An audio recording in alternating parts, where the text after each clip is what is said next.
But even more, after praying, we've got to take action. I normally tell my Christian friends that you have mastered the art of praying. You have all these gymnastics, you somersault as you pray and so on, prayer mountain. And these are good things. I go there, I do attend overnights. But you see, our challenge much of the time is we pray and stop at that.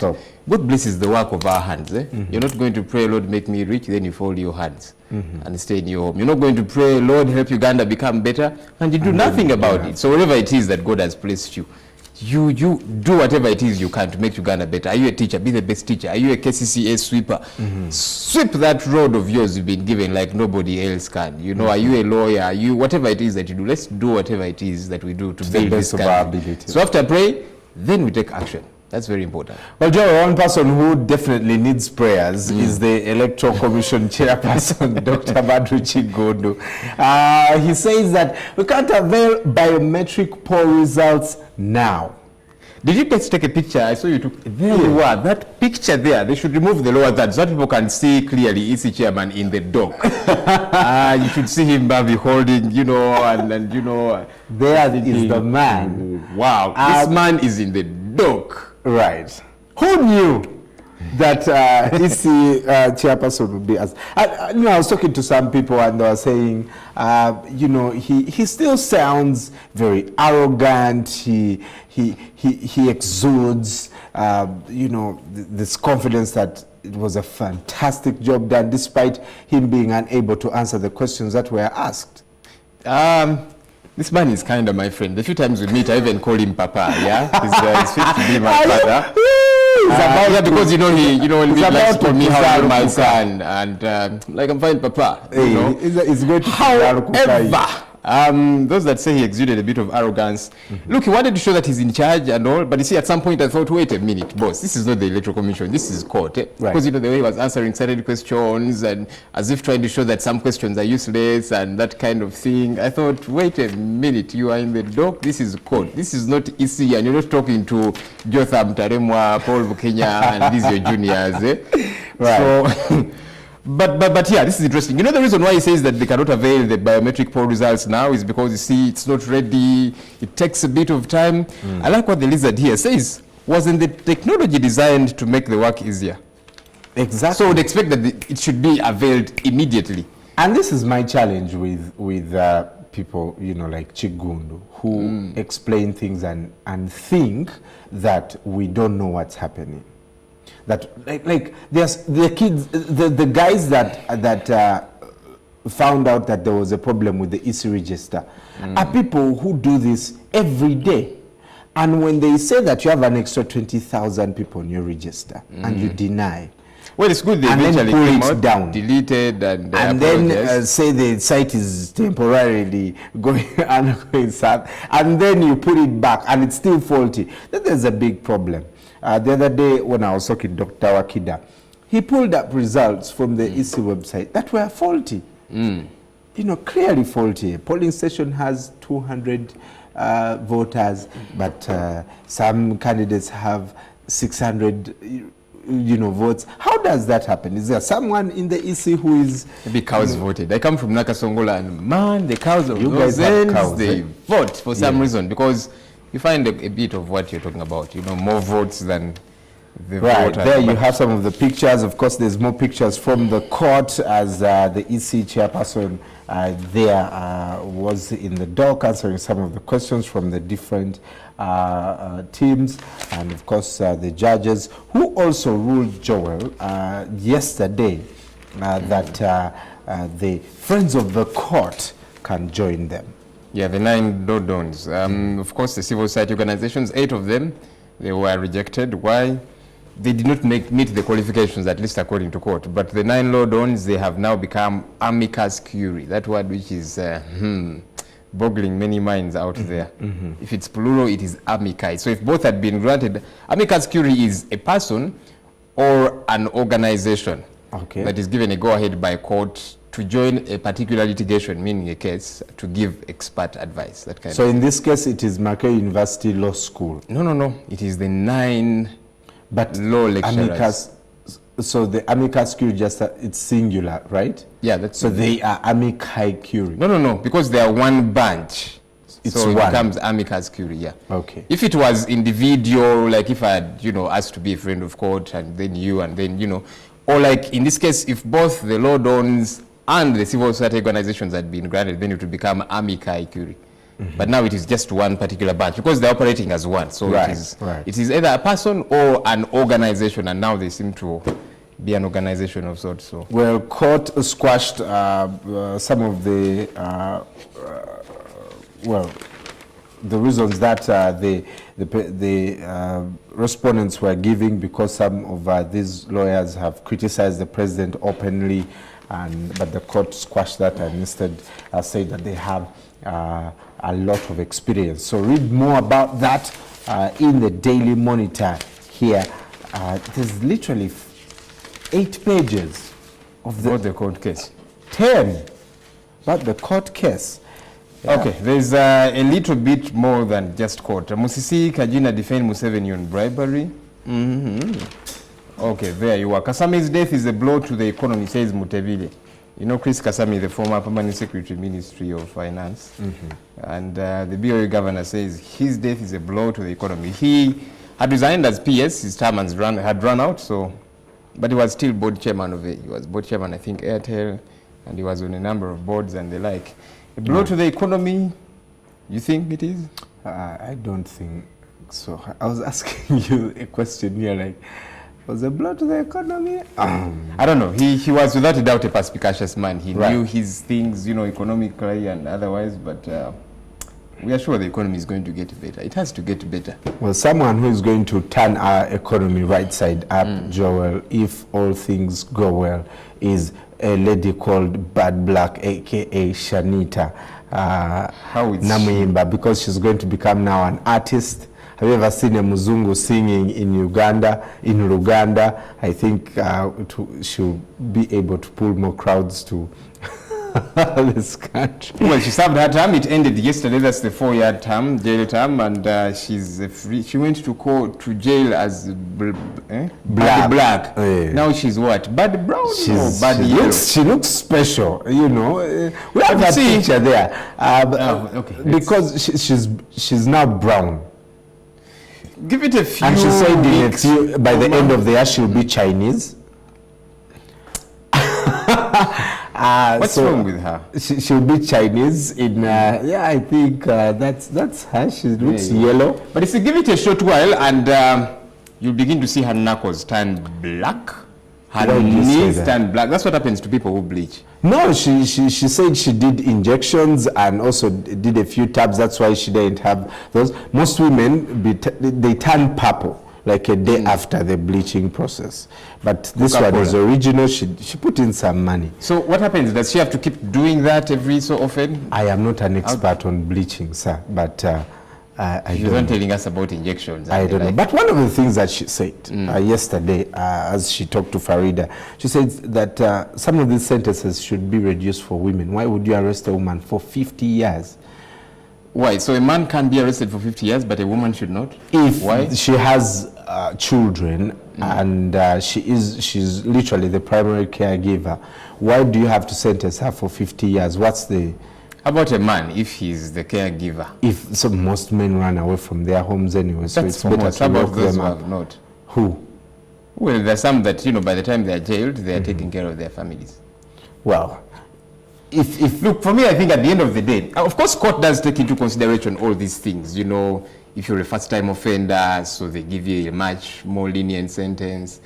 If, say you have responsibilities and stuff like that, they take into consideration all of that, whether you're male or female, yeah? But this business of you're going to go out there, commit crime, and so you should be let go because you're a woman, that's poppycock. right. But Joe, unemployed youth join FDC election protest. They didn't have a lot of choice really.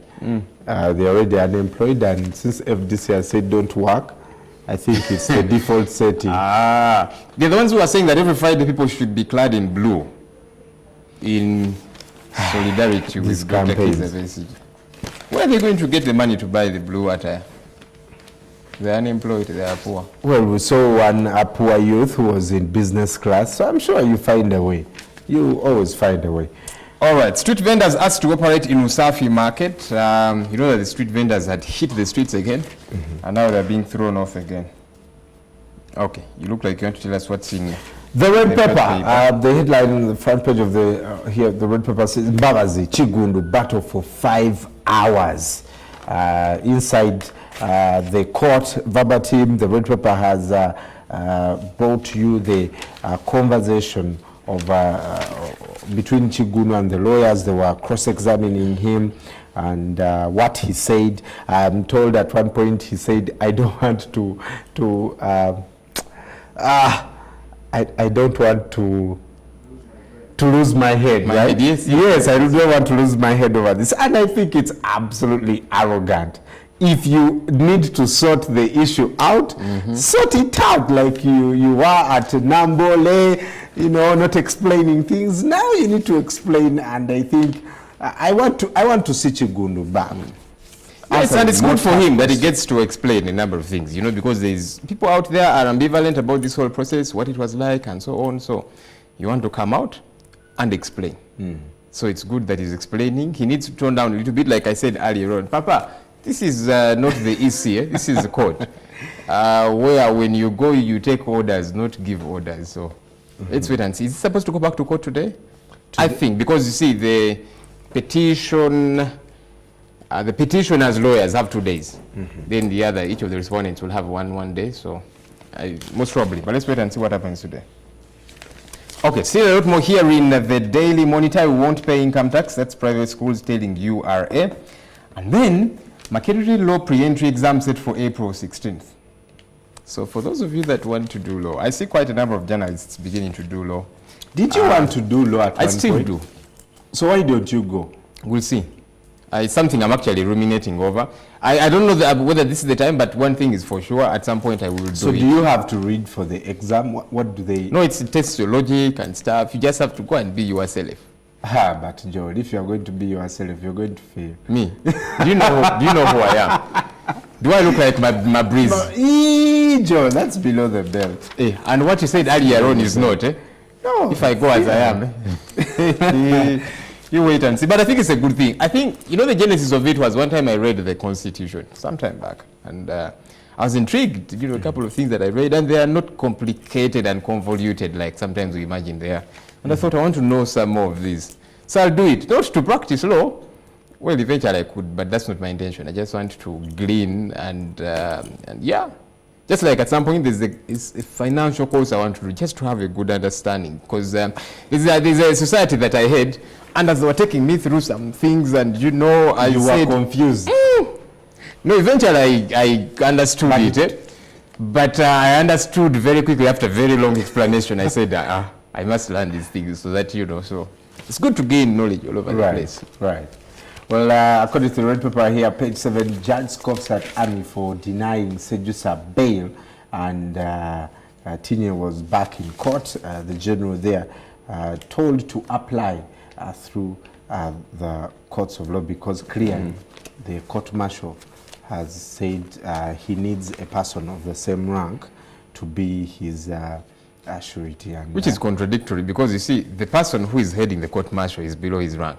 It's but a major general. But that should not have any implication, right? Maybe it should, because you see, if you're saying, I need somebody of similar rank to bail me out, do I not need somebody of similar rank to determine my case? Isn't it being trivial, Joel? Because a major general is appointed to head the court, period.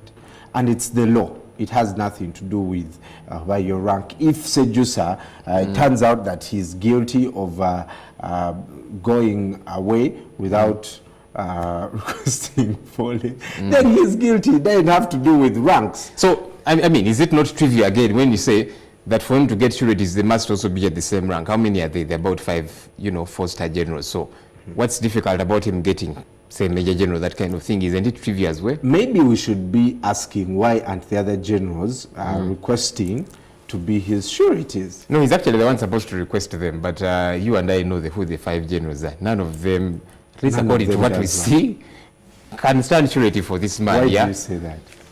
Are you kidding me? Who? General Kayihura, General Museveni, Salim Saleh? You never know, General to win, eh? I don't know, but anyway, let's wait and see. The quote of the day, this is made by Minister Tassis Kabojere on poll rigging. He says, if you are cheated as many times as some people have been, please accept that being cheated is a possibility and please live with it. Eish. Wow. My jeans. What a This is the man who problem. at one point said that the people of Eastern Uganda, you remember when they were dying of starvation? He said, you eat mangoes. Grow mangoes and eat them. And we thought, What a sad comment Wow. from the minister. Even I wouldn't say such a stupid thing. I think. so the minister said stupid things. Yes. So does that think mean that's the very minister is stupid or? No, what he said is stupid. Doesn't mean that he's stupid. But moving on, the Red Pepper talks about, in Health magazine, talks about how you can protect your DNA, the secrets for a longer life. But Joel, would you subject your children to a DNA test I don't know. if you doubt it? Why would I doubt my wife? Normally it has a long genesis, yeah, by the time you get to that point. No, a you lot has built stop up. the chigunduism. Straight to the point. If you doubted, period, regardless of the history, would you subject your children? First you bring out a critical issue of if I doubt. If you get to that point, you want to ascertain, yeah, but I'm hoping I never get to that point with my wife. And you trust her and she trusts me too, you know. When it gets to the point of, but this boy here, his ears are big. Yet both of our ears are not big. Or he has a nose that is as if somehow. I don't know, it can be a sad place It's to be a at. Tuesday, of course, the Rainbow Magazine here for the kids. You can check it out in the Daily Monitor, and talks about the young and skilled and how they're riding motorcycles. When we were young, we were told one of the things that you should learn is to swim and to ride a bicycle. Oh yeah, that's why each time they would ask us, what's your hobby? Swimming. Probably the only water you've looked at is in the bathroom. Yes, and But you swimming. end up. Yeah, Do you know how to swim? Yes, You do? absolutely. Kweli? Yes. Okay. You don't say it with confidence. You're as if she good. Do you know how to swim? Yes, sir.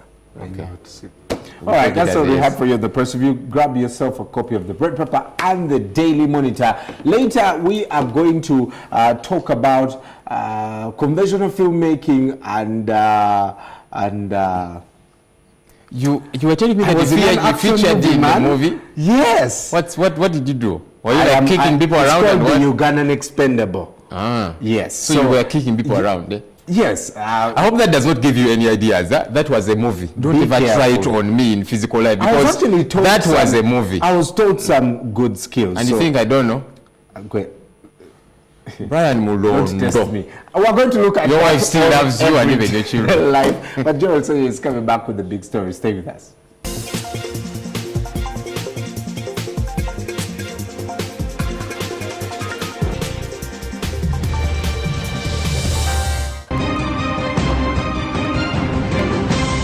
You're watching Morning at NTV with Simon Kasiate, Mabel Kebirunji, and Brian Mulondo. Wanna make some cash? Just dial *185#. Pay your bills, load data, or buy airtime. You could also send some cash. Come on, use Airtel money. You could win a lot of cash. All you gotta do is dial *185#. Then you get to Yola, yola, yola. Yola. Yola. Dial *185# and Yola. Yola Maja with Airtel Money. Dial *185# and transact. Airtel, the smartphone network. You know what they say about girls? Who cries more? Girls. Who does the chores? Girls. Who's the shopaholic? Girls. Who's all about selfies? Girls. Who brings the drama? Girls. But we want to show you our real world where we're more than just girls. Introducing Spark TV, the first female channel in Uganda, made for you to bring out the best in you. Spark TV, it's your time. I use the 500 shillings daily bundle. I use the monthly bundle with 1 GB data. Wait! Africell has all internet bundles. Really? Yes, all our internet bundles from 10 MB to 100 GB from 1 hour to 1 year on the widest coverage at the cheapest price ever. Wow! Dial *133 hash now and select the bundle you need with the fastest speed and the best quality. So Africell is really the king of the bundles.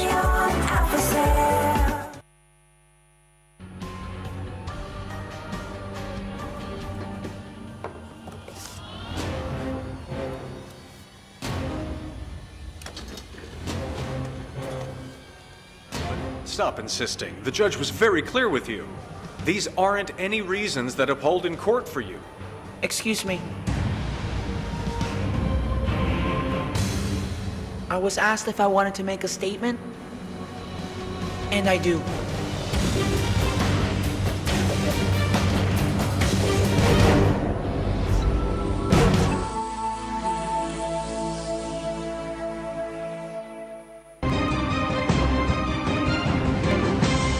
You're watching Morning at NTV with Simon Kasiate, Mabel Kebirunji, and Brian Mulondo. Of course, what's making the biggest news, chat-hitting stories, if you like, it is the election petition 2016. The petition hearing has begun after a number of things were set in order and the like. Yesterday, the Supreme Court did rule on who can become a friend of court and who cannot. So this morning we'll talk to the other party that was denied that position to become amicus curiae. What are their thoughts on this? But also to probably try and understand who is a friend of court, but also this entire process, what their thoughts are, etc., etc. That's coming up on the big story.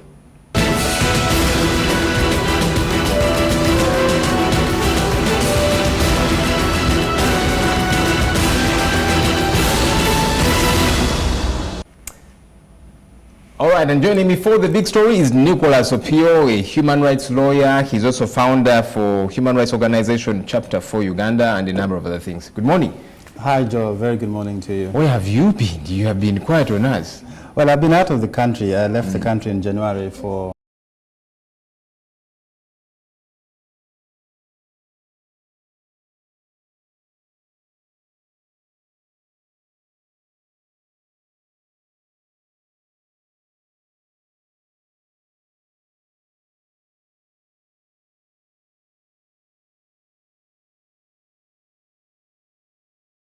that were seeking to become amicus curiae, friends of court, in this election petition.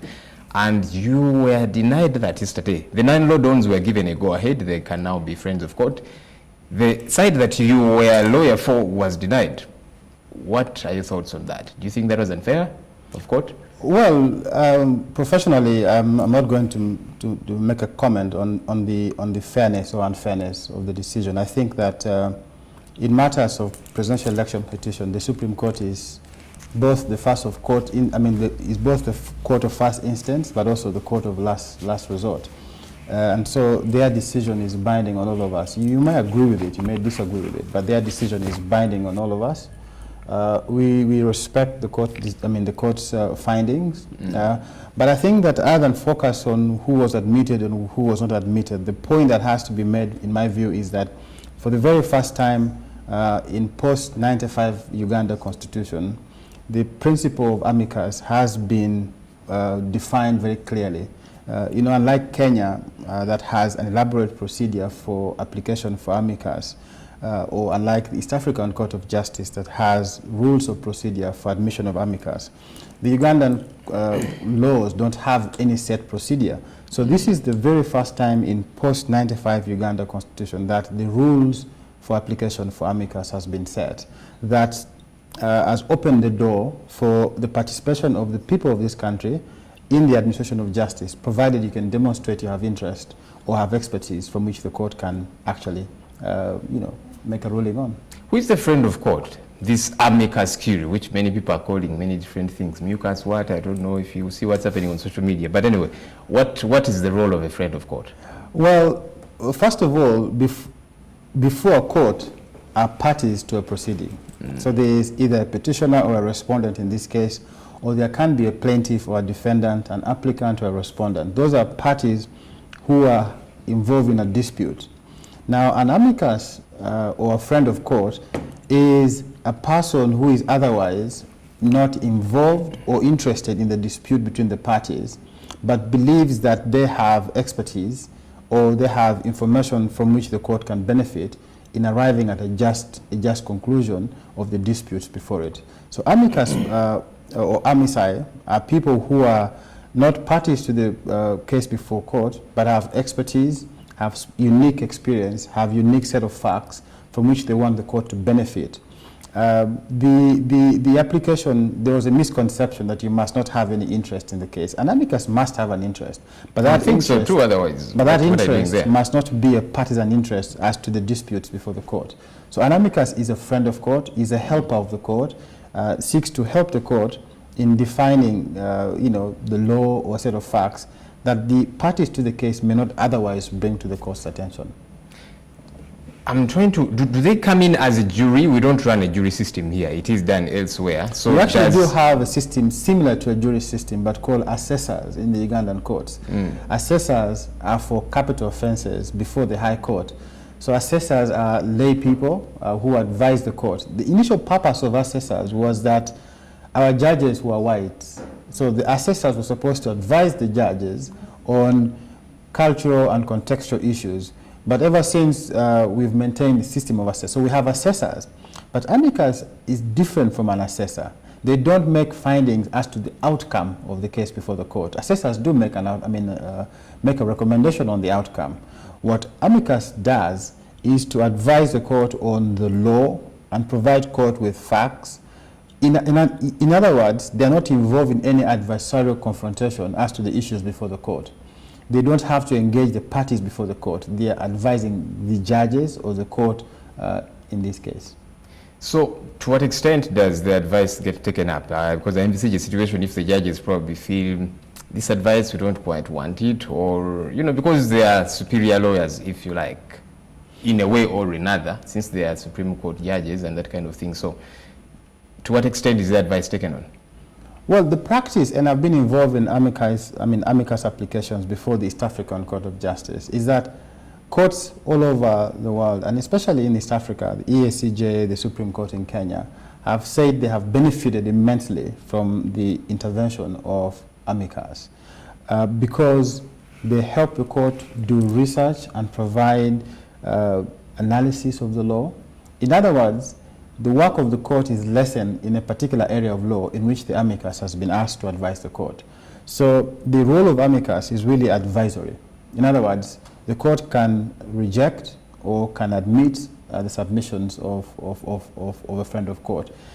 The court is not bound by it, okay? It's merely advisory. It's merely to help the court. So they can take it or throw it out? Oh yeah, the court can take into account in its decision the submissions by an amicus, or can disregard it, entirely. So it's up to court. But for an amicus to be relevant, the amicus must make submissions to the court that would have meaning. Otherwise, they lose the respect of the court. They risk being disregarded by the court. So the onus is on the amicus to put together a cogent, intelligent, and useful submission to the court. Once that is done, the court can either choose to use it or disregard it entirely. But the practice has been that courts have immensely benefited from the intervention of amicus at the East African Court of Justice, at the Supreme Court in Kenya. You remember the last election in Kenya went to the Supreme Court in Kenya. The civil society organizations in Kenya applied to be joined as amicus. They were joined as amicus. My good friend Gabriel Othieno, and then the court benefited from their research and then from their analysis of the law. Talk to us about this petition. We understand it's supposed to take 30 days. Do the 30 days commence, say, from the time of filing the petition, and then there's been the conferencing, and then, getting these issues out of the way, friends of court and the like, or do the 30 days count begin on when, say, the hearing begins, like it did yesterday? The Constitution requires that once a presidential election petition has been filed and a hearing commences, the court must deliver a decision in 30 days. The rationale of that is that when you have people waiting in suspense for a presidential election result to be confirmed, because you see, once a result has been challenged, it is not confirmed until the court has delivered a decision. So the people cannot be kept waiting for far too long. So the logic is that the court must decide in 30 days upon being seized and with a challenge. Now, and usually what this court this time did was to do what is called a conferencing. Conferencing is normally a proceeding that is common in civil matters before the High Court, where the parties sit down and agree on a set of facts, agree on a set of issues to be decided by the court. So the court went an extra mile for purposes of decency and orderliness of these proceedings to conference these issues. Now, once the issues were conferenced and the issue was, and the case was set down for hearing, the 30 days then begin to run. In other words, the court has already used part of its 30 days and has less than, I think just over about 2.5 weeks now to render a decision on this election petition. So what's going to happen now? We know that the petitioners were given 2 days, I think, yesterday, and should be today, and then the respondents. Just take us through, all that. How is it going to happen going forward? Well, now that the courts have closed pleadings, in other words, no party can file fresh evidence or fresh amendments to what they've put before court. The court has closed pleadings. The court has set down issues for determination. The court has set down issues in dispute. The court now has to hear the petitioners. Once the petitioners make their case, the court will then hear each of the respondents. Now, the court has allocated a set of days for the petitioners and the respondents. So once the court has heard the petitioners, the petitioner in this case, court will then hear each of the respondents. And once court has heard the respondents, court will give a chance to the petitioners to say anything in rejoinder. In other words, they have a right to reply to the response by the respondent. Now, in presenting their case, the petitioners in this case have elected to invite people who have sworn affidavits, because evidence in this case is by way of affidavit before the court. What the petitioners have elected to do is to seek to cross-examine the people who have sworn affidavits in support of the respondent's case. And that's why you saw the EC chairman or the EC chairperson yesterday being cross-examined in court. In other words, they are testing the veracity of the averments of the allegations or the evidence provided in the affidavit of the EC boss. So they have chosen to do that. I doubt they will do it for all the witnesses. They might elect to do it for one or two of them whose evidence they think is important. And once that is done, they will present their case to show what the basis of their case is. In this case, they are alleging the elections were not conducted in compliance with the law. So they will then go ahead to show why they think elections were conducted not in compliance with the law. They will use the evidence they have before courts, affidavits that they have filed. I'm told they are supposed to file 51 51 or 52 pieces of evidence. So I think they'll use that. So once that is closed, then the respondents will then have a chance to respond. The first respondent being candidate Yoweri Museveni, the second respondent being the Electoral Commission, and the third being the Attorney General. Is the Attorney General responding too? Our initial understanding was the Attorney General comes in because the EC has been sued, and being a government body. Not necessarily. The EC is representing itself. I saw it has a team of lawyers too. It has a team of lawyers. The Attorney General has been joined as an independent party, as an independent respondent. And again, that is new, it's new territory. And then the wisdom of that is up to the petitioner's lawyers. Initially, what has been the practice is that you sue the party who has won the election and the Electoral Commission. So in this case, what they have done is to join the Attorney General. I don't know the wisdom of that. So the Attorney General is an independent party, independent of the Electoral Commission in this case, and has to make its own submission. So it's not being... Was this sued jointly, or did it... I'm trying to understand that. Are you saying the petition has sued not just 2 people, but 3, including the Attorney General? The petition is against 3 people. The first is candidate Yoweri Museveni. The second is the Electoral Commission, and the third is Attorney General. So they are an independent respondent in court, and they are not in court to represent the Electoral Commission. The Attorney General is in court on his own right and must make its own case. And that's why one of the issues that the court has framed for hearing is whether the Attorney General was properly joined in this case. When I'm sure you've read this entire petition, at least we know why candidate Museveni and the Electoral Commission are being sued. Why is the Attorney General being sued in this particular election? How is it particular? The principal argument is on the role of the Attorney General in the management of really government affairs. This election was conducted by government of Uganda, really, so to speak, through its agent, the Electoral Commission. So the joining of the Attorney General, I think, has been on the basis of the fact that as a chief legal advisor to government, as the #1 lawyer for government, they had some responsibility. Because if you look through what Amama is alleging in his petition, the allegations of the process of law amendments, reforms, and things like that. So I think, for me, that is the aspect in which the Attorney General then becomes a party to the case, and that's what they seek, I think, in their wisdom to do. Do you think the petitioner has a solid case, or is this now taking it to waters of sub judice? Well, the Chief Justice warned, especially officers of court and lawyers, from discussing the merits of the case. And I think that it is only fair to allow the court to reflect on the evidence before it. But I do think that all eyes are on the court, and people are watching carefully what the court is going to decide. And I think that the decision by the court to allow live broadcasting, to allow people outside the court to follow these proceedings is an important decision. And I think everybody who is out there must be able to follow these proceedings. If you have anything to do that is not very important in the last 2 weeks of this year, of this month, take time to watch that proceeding and make your own judgment.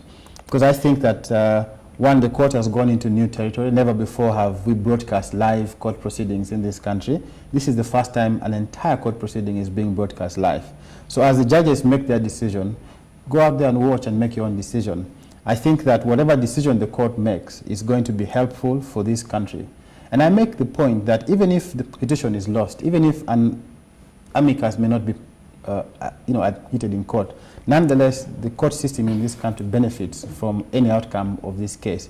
Take, for example, all of us have been made to believe that the 1980 elections were stolen. Okay, we all have been made to believe that. But there's no public record of what exactly transpired in the 1980 elections beyond what we are being told by people who are parties to that election. So in this process, there's a public documentation of what transpired in the last election. And for it, this country will be better, no matter what the outcome of the case is. There's some who, and look, you're telling people to follow this, entire litigation and make a sense of it and the like. There's a number of people that I have met, I'm sure you have met some others, that don't believe in this entire court process, probably tethered to that Article 59(6)(a) of the Presidential Elections Act that talks about substantiality. In 2001 and 2006, Dr. Kizza Besigye petitioned court, and in each time they said there were irregularities, there were issues, but not substantial enough to annul this election. And there are some people that think it's going to be a copy and paste of what happened previously. Do you blame them for their ambivalence? I mean, you understand the people's, skepticism about a court process. The court process is a technical process. For many Ugandans out there, this election is about the heavy deployment of soldiers in their neighborhood. This election is about the arrest and detention of their sons and daughters. This election is about the continued detention of Dr. Kizza Besigye. That's what they see as the flagrant violation of the electoral process. Many of them believe that what was declared at their polling station is not what is declared at the national level. So that skepticism is understandable. But the court process is a fairly technical process.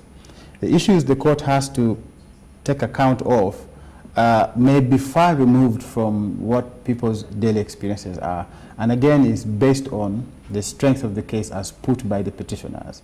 So you might have a good case. If your case is not put to court properly with good evidence, then that case risks being lost, not on account of the fact that the case is bad, but it may have just been prosecuted badly. And I'm not saying this case is being prosecuted badly, but what I'm saying is that a court process is very technical. And I think this is why the amicus issues become important, because the people of this country have a stake in the outcome of the case in court. The argument has been that the Constitution under Article 104 says only an aggrieved candidate can petition the court to challenge an election at that level.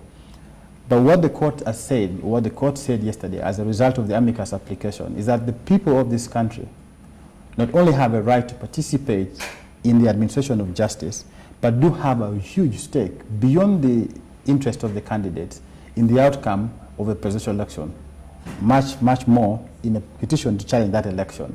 So I think that is an important step, and that people need to, beyond just having skepticism about what the court is doing, the door has been open for anyone to apply as amicus, as long as you show the court that you have a unique contribution you can make. And the only reason why the civil society organizations were not allowed as amicus is because, in the wisdom of the court, the petitioner had already said in their pleadings that they intend to rely on observer reports. That's the only basis in which the court thought, or anyway, we now have this anyway, so there's nothing unique that civil society might bring. But the principle of people's participation in the justice process was outlined. The principle of the broader interest of the wider public in this election petition, over and above the interest of President Museveni or Mama Mbabazi or whoever has applied to court. So I think that for me is the chance everyone in this country must seize on and begin to approach court to make sure their voices are heard. You can complain in your drinking joint, you can complain in your house, but whining and complaining about it doesn't help. Do something. The civil society went to court, the law lecturers went to court. What are you doing about it? I think that for me, that is what is important, that the people of this country must take interest in cases such as this. And that's why I think should take the next 2 weeks to follow these proceedings very carefully. And do what? I'm sure somebody is looking at you and asking that question. I'm not a lawyer, I don't have a very good understanding of these things, so how do I get to participate? Well, maybe the train has left the station for this particular case in terms of the legal process before court. But I think that for the purposes of posterity, for the purposes of the future, it's important to follow this case. Just so you know, how is an election petition prosecuted? What sort of evidence do we need to bring to court to make sure an election petition is successfully prosecuted? What is the role of people who vote during this election petition?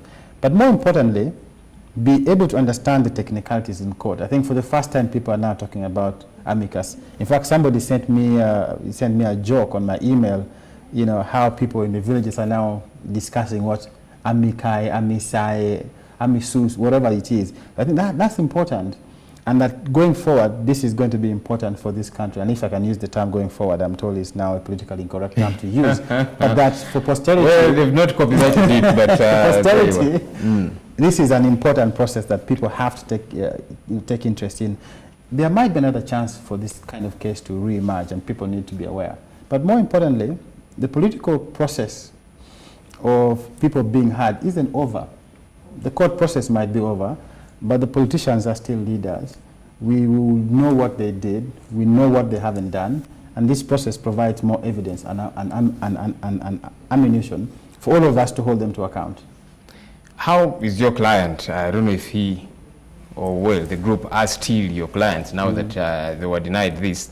How do they now hope going forward to contribute? Because I had Dr. Livingstone Sewanyana yesterday, was part of the clients, yes, saying that they would still avail the information they wanted to give to the court and that kind of thing. How do they get to participate going forward?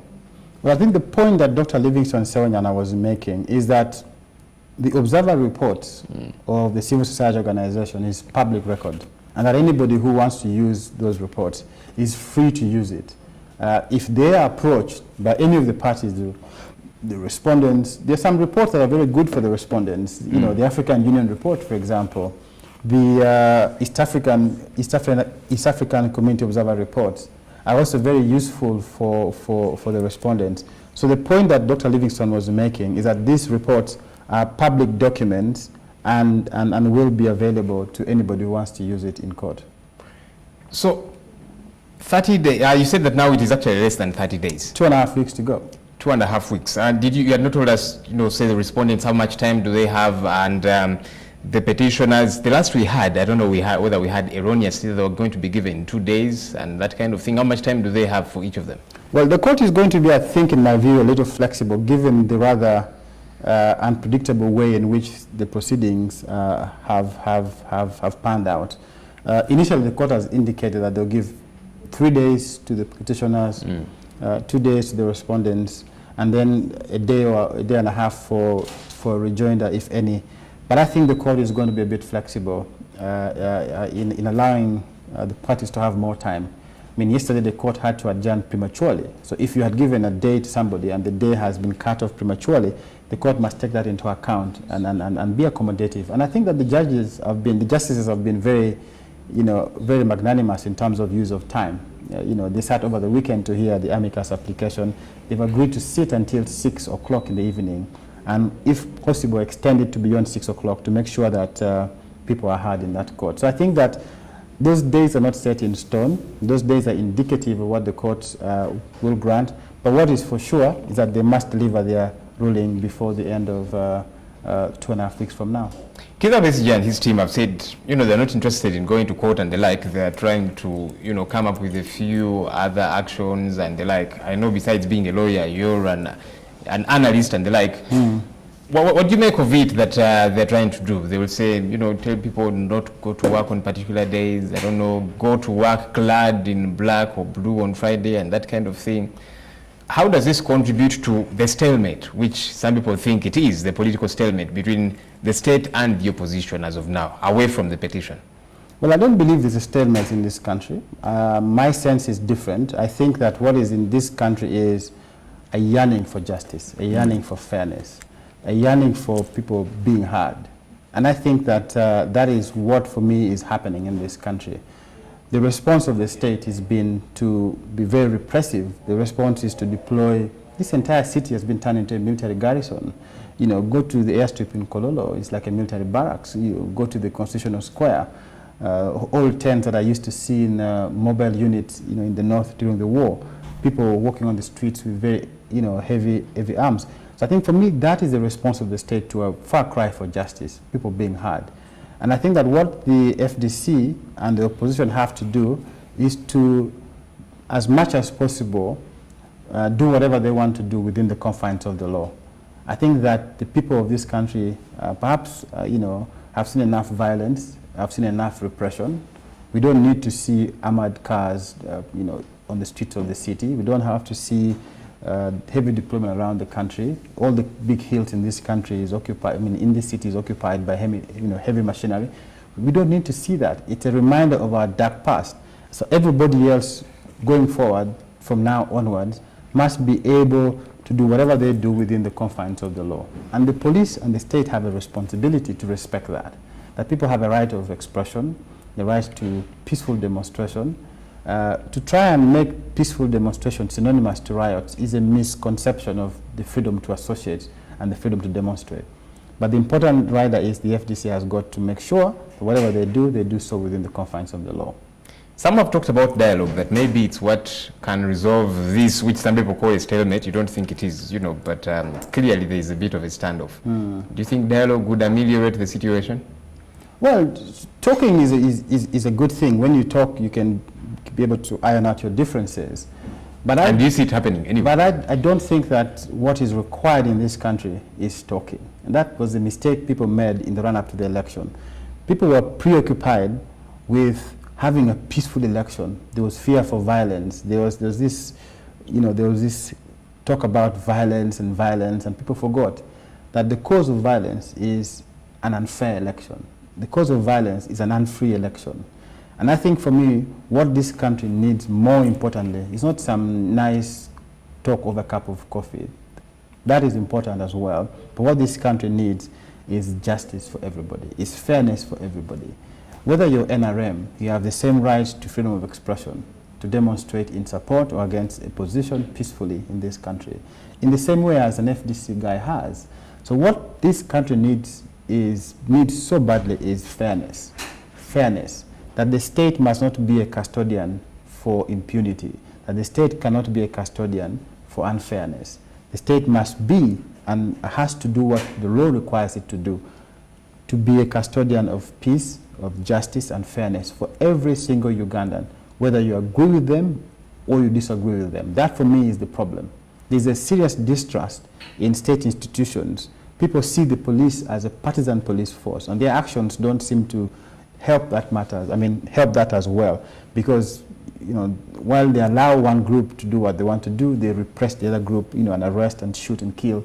So I think for me, what this country needs is justice, fairness, and hearing of the voices of every Ugandan, irrespective of your affiliation.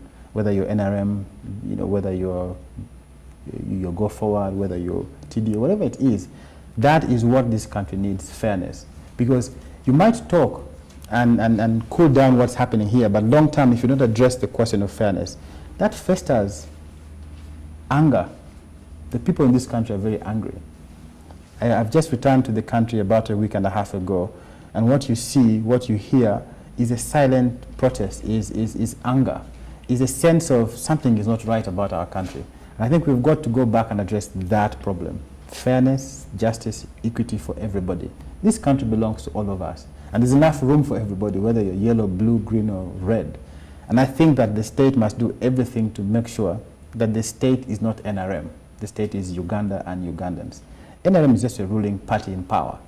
It will come, it will go at some point in history. It's not here to stay forever, but Uganda will be here. And I think we have got to do everything possible to ensure that people are heard. People are heard. Shooting down people in broad daylight on cameras and saying it's justifiable, it just doesn't help the situation. Take, for example, what happened in Kasese. A sensible and fair government would commit to investigations, investigating all clues to what happened, as opposed to justifying the shooting allegedly on self-defense. While you're committing to investigations, you must commit to investigating every single angle of the incident. The same thing with the raid on the lawyer's office. The police is quick to deny their responsibility, but yet commit to investigations. What are you investigating? If you're investigating, every clue must be left open, including the possibility that the lawyers must have done this, or that the police could have done this. Because take, for example, Mohammed Mbabazi's law firm is less than 30 meters from a police station. So I think for me, the sense that there is this impunity, the sense that there's injustice, and that some people have their day, others don't, is what is going to cause this country a problem. Dialogue might calm down the tempers, but not solve the problem. All right. Nicholas Sopi, as always, thanks a bunch for sharing your insights. Pleasure, Joel, and good to see you. All right, there you are. So at about 9:30, the court said that this time they'll keep time, so 9:30 will be broadcasting these proceedings to you live. So keep tuned in for that. That's the big story for today. Many thanks for joining us for it. My name is Joel Senyonyi. Good morning.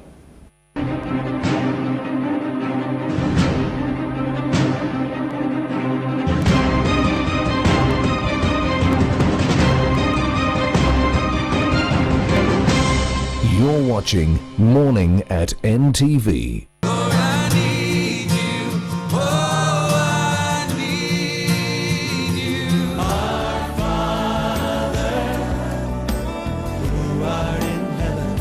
Raise the praise.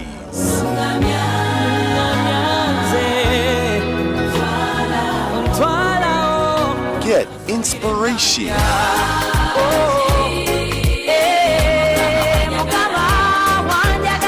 Rise up every morning with a song of praise to the Lord.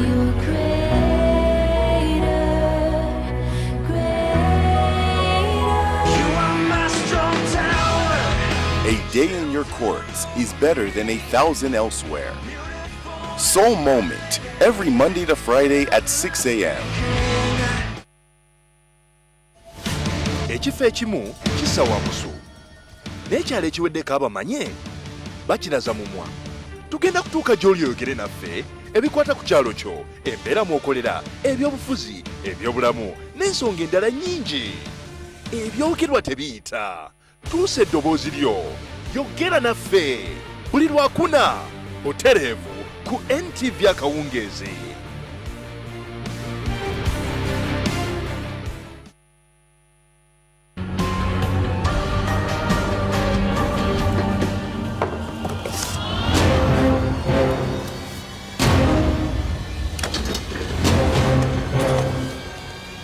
Stop insisting. The judge was very clear with you.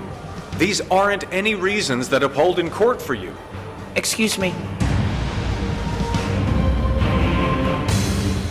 I was asked if I wanted to make a statement, and I do.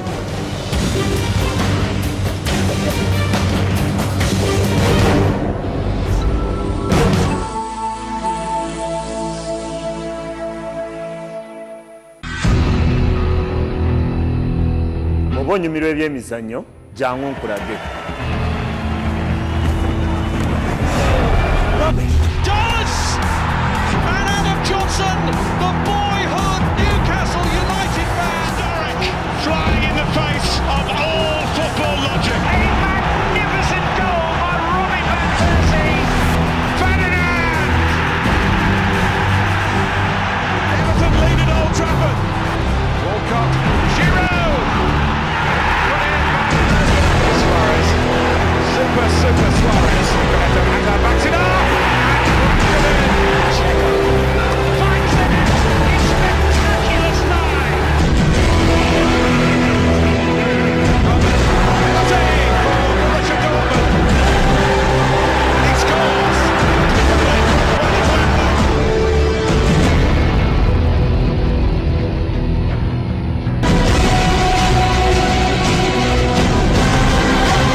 watching Morning at NTV with Simon Kasiate, Mabel Kebirunji, and Brian Mulondo.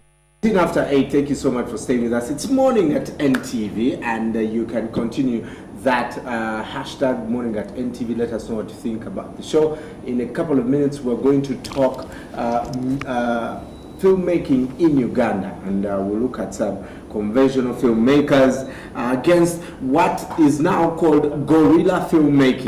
And of course, you get to see me in action in the jungles of Wakaliwood, where I start. Probably I'll impress these two gentlemen who are my guests today, and that's coming up on Everyday Life. Everyday Life is brought to you by Star Times.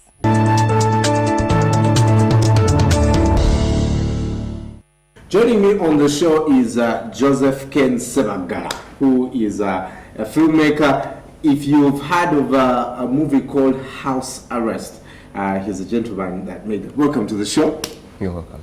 I was watching some of your footage at the AMVCA, you know, feeling like the boss talking to some of the biggest filmmakers in Africa, and you were nominated for that? Yeah, I was nominated a few times for my film House Arrest, and one time for Call 112. All right. Well, you tell us more about those movies later, but also joining me is Matthew Bishanga, aka Matt Bish. Very few people have cool short names. Huh? Like I can't cut my name. Like there's It's just a marketing strategy. I wish you had said it the other way around. Matt Bish, aka. I prefer it that way. Thank you. Yes. Matt Bish, welcome to the show. Known for Battle of the Swords, huge movie. Yes. Huge movie that one was. And SRB, I'm told SRB landed you in some problems. The state. Not that I know of, really. I don't know of any problems. But ideally, the state actually helped me put it together. They stopped showing the movie, right? Because you looked like you were exposing the state in one way or another. No. That's first time I hear this. But it was a film that I did with the state. They availed me everything else that I needed, and it went on to be really a good success. We'll talk SRB later, but let's look at the trailer of House Arrest. That was nominated for the best film in West Africa and of course best overall film. Take a look. Yes. I delayed, but I am on my way. Just in a few minutes, I'll be here. Oh! What? Alice. Christ, what's going on here? This is what I'm trying to tell you. I don't know what is happening to my body with that weather outside. Since morning. It happens when I try to exit that door. James, I don't know what is wrong with me. I need to see the doctor. Then let's go see a doctor. I cannot get out. I can't get out. I can't. Okay. This is what we are going to do. God. This is fire. Henry's family, whoever, they think I killed him. Fine, get out of my house. No! No way! Just leave me alone! No! What happened? Henry's dead. Something like his ghost. No!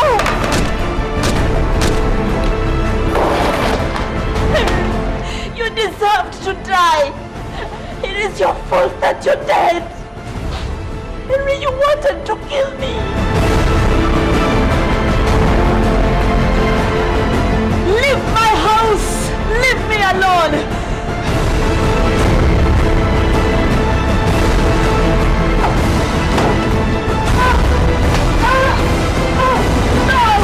Yes, I am so scared. I am going to die in this house. That's the trailer of House Arrest, and many of you have been actually asking us for the movie, so the filmmaker is here, probably give it to us. But gentlemen, welcome. Let's first talk the journey that you as filmmakers have take it. You have been in this game for a very long time. 2007 was literally the first time we saw a professionally made movie that had action, went to locations that we had never seen here in Uganda. How has that grown from that time as a filmmaker? Well, interestingly, when I look back in 2007, everything else around was either in hibernation or was just about to roll off the pages. And between that time and today, so much has sprung up. I mean, I'm so I'm like over the moon right now, like trying to enjoy what has been started. Right. And it might have, rolled off slowly, but the point is to have it roll. Whichever, because the destination is we need to have that operating fully. And its journey has been slow, but it's moving. And at this point, we are glad that the departments are all, springing up to take care of the film. When you talk to movie lovers, they will tell you that casting is usually, a very, very hard thing for you guys, because you have people who are used to acting on the stage, and they get angry. When they get angry, their eyes are, like the Ebony's classical acting, where you get annoyed for literally 5 seconds and the camera just holds the shot for all that time. And you're still struggling with actors who know how to do it for the stage and can't do it for film. I think when we talk about casting, it goes to, who do you cast? Some filmmakers fear to cast, the professionals we have so far in the industry, or those who can give it to us, like the real actors. So you tend, to use friends, to use someone who is a bit, affordable to your budget, and then you leave out the quality of actors who can give it to you. So we compromise a lot when it comes to casting. But we have those people who have gone to those stage, and even when they transform to film, they can still give you the best. Yeah. What is the challenge in film creation? Of course, apart from money, which I think is a challenge everywhere. If you want to make an awesome movie, you must invest. If you don't have the money, you won't get what you want. But specifically for Uganda, what does, say, Kenya do? They've produced Lupita Nyong'o, who is amazing, and she has been here before. She actually trained here in Uganda. What do they do that is different from us? No, there is nothing they do different. It's just the ground that has been set for them to operate on. Let me tell you something. 2007, I took Battle of the Souls to Kenya, and that place went bonkers. They were like, oh my goodness, this is unbelievable. At the time, there was one filmmaker who was actually doing his thing. He was doing it well, and he's called Bob Nyanja. Now, at the time I premiered, I had those theaters filled, and everybody walked out of that place shaken because of the way the film, a lot in a ways, the way it rolled, and people who talked to me at the time told me, you know what, we don't have that happening here. Now, so many years later. Fast forward, yes. Many years later, what has happened? This is what has happened. They have had the privilege of having big spenders. People want to operate within Nairobi. And who are these people that I'm talking about?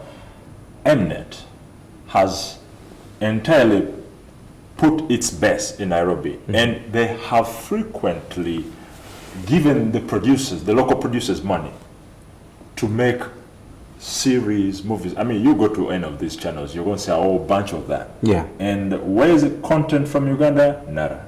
We don't have things like this. They've had the privilege of having Hollywood take foot in Nairobi. Why is this? Infrastructure has enabled that to exist. And the other thing is they have a film commission that has been attracting. When I was in Cannes, there were about 3 projects, Hollywood projects, that were meant to come to Uganda. but we didn't have a representative at Cannes. And all those projects were taken up by the Kenyan Film Commission. And who's supposed to send this representative to Cannes? Is it UCC? Is it film industry? UCC has nothing to do with it. Is it the Association of Music and Theatre? No, interestingly, it has nothing to do with UCC. Even government doesn't have to be a part of this. This is supposed to be an initiation that comes from the filmmakers themselves. There's got to be people with a mindset to develop themselves. Right. And through that, the commission, once it is in place, then government can come in to support it. Right. Then all the other people who are interested, like foreign governments or what, can come in to support what is already existing. But it's taken forever to go into place. In Nigeria, I was watching this documentary about their film industry and ended up seeing that movie that was acted on a plane. And they're saying it's probably the first movie to be acted on a plane. What do you learn from such experiences when you go out to these places that you bring back home here? First, what I learned from my visit to Lagos, basically, I was amazed with their numbers. Basically, they beat us with numbers, and the numbers have helped them to grow, which we are lacking here. Basically, we don't have like audience supporting us, so the Nigerians truly have like their people supporting them by buying DVD, because basically their market is on DVD. Yeah. So I was amazed by the numbers. How they told me that a successful movie can sell up to 5 million copies. Wow. Just imagine, like, he's selling 1,000 each a copy. Are you kidding me? Yeah, that's Interestingly, that can happen in a space of 2 weeks before the pirates come. Yeah, before the pirates come in. Then when the copy. They sell so many in a very short period of time before the pirates come in. So, and that is also a model that has been investigated by Hollywood. For example, Focus Features. Focus Features I've worked with Focus Features in New York, and they sat us down, a couple of filmmakers from Africa, we were 5, during the Africa Fast program, and they were interestingly wanting to understand how Nigerians are making so much money over very low cost productions, and in a very short period of time they're making loads of millions. And I don't know how far they've gone with this, but that was as per 2011. So, yeah, there is always something to learn from all these interesting places. The Ugandan audience will tell you that our movies are not good. For you as filmmakers, how do you take that, knowing that you have invested? House Arrest is a brilliant movie. Battle of the Souls, absolutely brilliant. SRB, brilliant. Good Catholic Girl, brilliant movie. And when you talk to Ugandans, they'll say, the movies are not good. Yeah. Probably because the majority who are, practicing, who are really serious in the movie market, movie business, they are the people who don't have the professional touch in making movies. And, they are the people who have decided, to use whatever they have to make films. And you find the experience that those people can bring, the flavor to the Ugandans, they are, seated back and they're not making movies. They're yeah, to talk to my brother, I produced a film in 2009, true. That was the last time you... I've been producing movies, only that there have not been for the markets around here. You take them to France and all these places.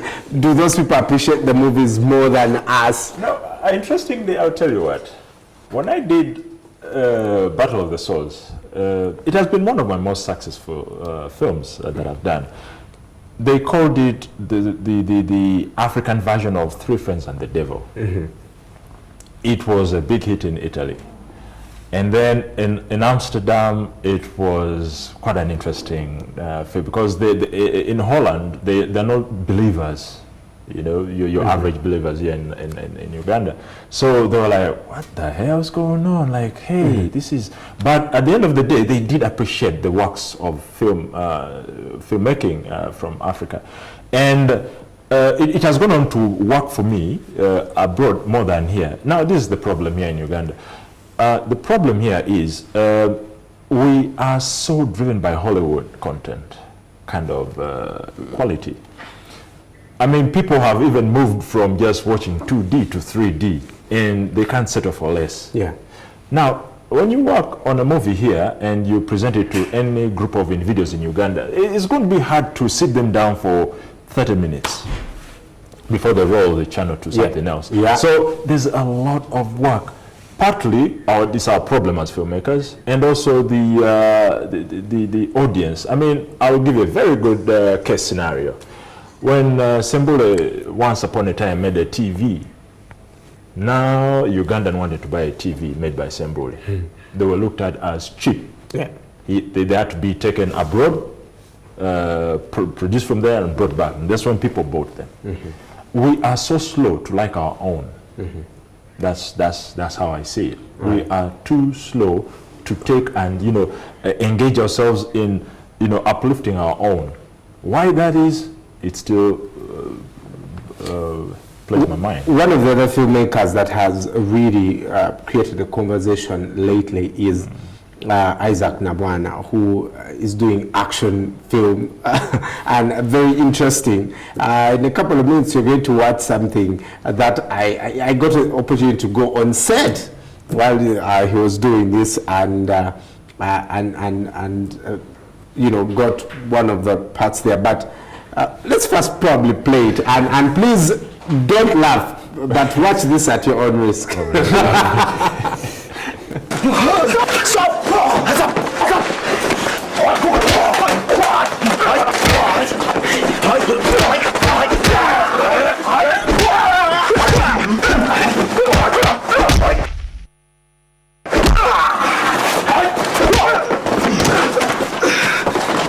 You finally got you. Today, I bury you with your friends.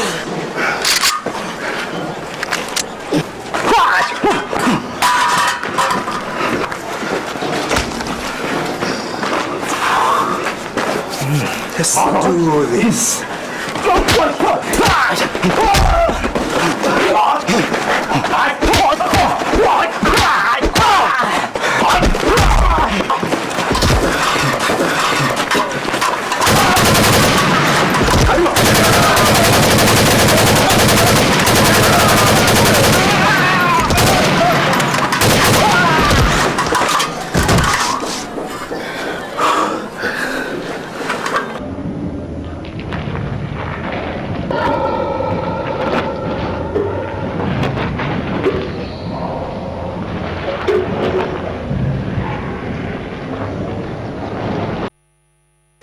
That's the Ugandan experience.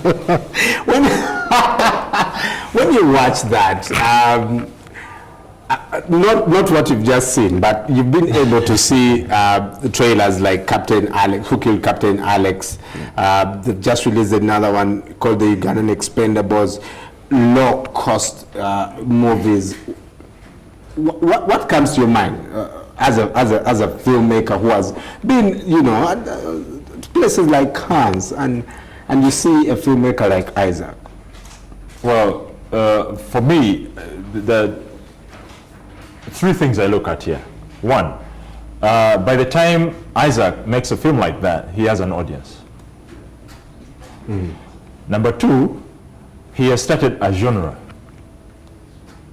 that hasn't been, you know, like really closely looked at by the international community.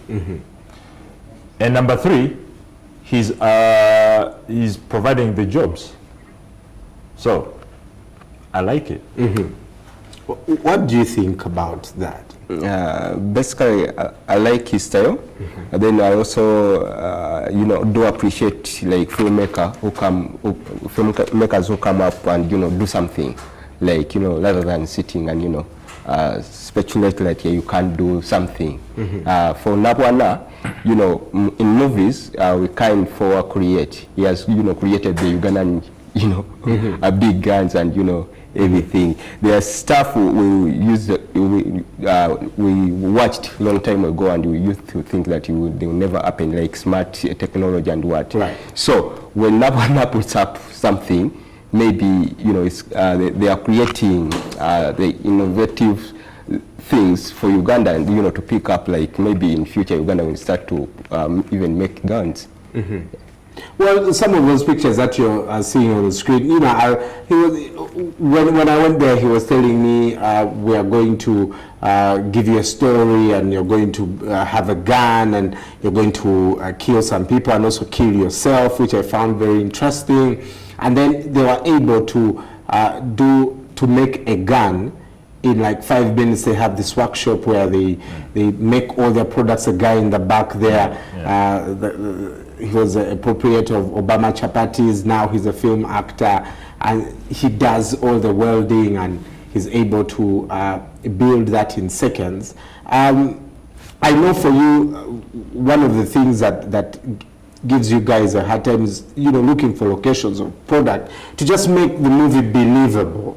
But talking the future, where do you see you guys going and this particular film industry? Well, in my case, I think, like I say, I mentioned the fact that this is a genre which hasn't been seen anywhere. I mean, like, and for me, filmmaking, if you can come up with a vision of this nature, something of this, you know, structure in a way, and don't have to follow what Hollywood has done. In a way, it's interesting. I mean, not everything is ridiculous. I mean, when you look at it and compare with what comes out of Hollywood or your conventional film makers, it's for me, like I described it, it's a new genre of filmmaking, because this is where you see a helicopter, for instance, that is probably its passengers are seated on top of it or something, and you just can't start putting that together, and it's causing some people to laugh. They are liking it because they find it interesting. So for me, if you can get an audience to sit and spend an hour watching that, then you're going to create some. People are going to get on board to help you put that together. Now, then for the conventional filmmaker, those who go look for a backdrop to you know, project the storylines and, you know, make them feel very authentic in a given space. We have those troubles. You have to pay a lot of money to find some of these backdrops, and at the end of the day, it's down to your story. You see, we are still going with what the masses have been wanting to watch. We're trying to get the audiences like our content because they've been stuck to that Hollywood-like film.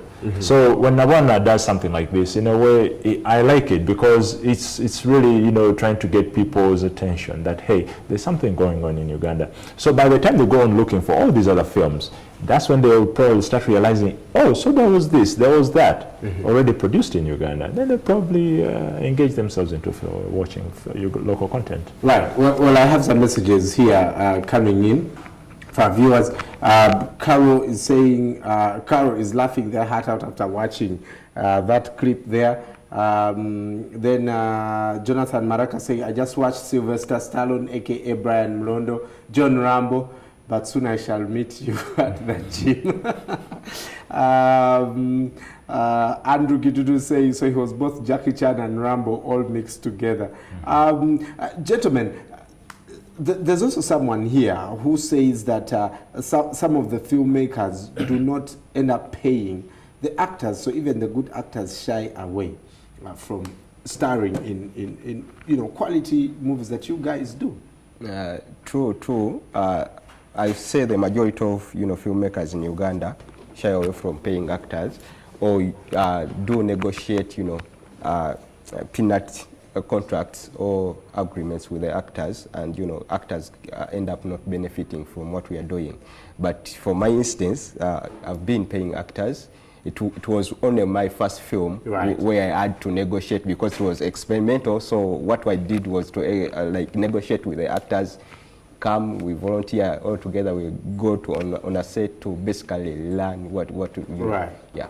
Do you work with these local, cinemas where Jingo is translating a movie? Because some of your movies are in English, and that could probably expand your viewership. Interestingly, every single time I make a film, I usually get buyers who just come, distributors who buy the film away from me, and go, they do whatever they want with the film, and it comes in the hands of the likes of Jingo, who translates, and for me, the strategy was I'm not going to ask for so much money because they don't have that kind of money.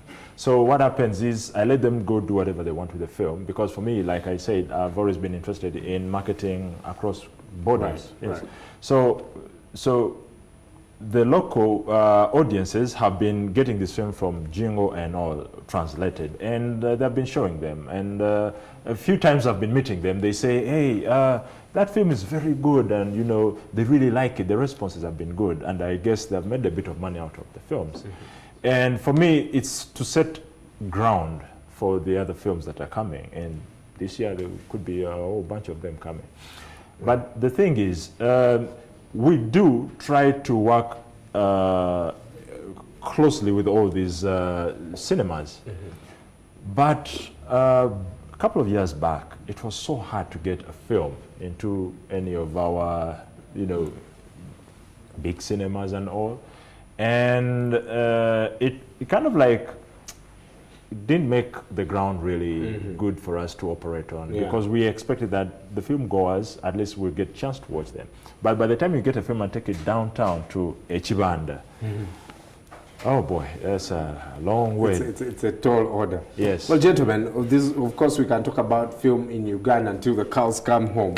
But I must say, guys, I'm really proud of you for the success that you have had, and obviously for the future, I know we shall definitely be following you guys and supporting you whenever you need to have something. Also, if you need to cast someone, I'm available. Please holler. As you can see, I'm good with action movies. Yes. But Matthew Bishanga, Matt Bish, is the one who has been talking to us. Thank you so much. I think he's the tallest filmmaker in Uganda. You watched Battle of the Souls in 2007, the Good Catholic Girl, AMVC 2011 Best Actor. Actually, did Matthew win? Matthew, yeah, Nabuiso. Nabuiso won that, and Yes, of course, supporting State Research Bureau, that movie also that came out. Also, Joseph Ken Sebagala, who produced Call 112 and House Arrest, was able to represent Uganda at the AMVCA awards there in Lagos. Also 5 times winner last year in the Uganda Film Festival. Awesome, man. Yeah. Awesome. Gentlemen, yes, it's been good chatting with you. Nice. Let's leave you with the original Ugandan Expendables as directly translated by VJ Jingo. Take a look.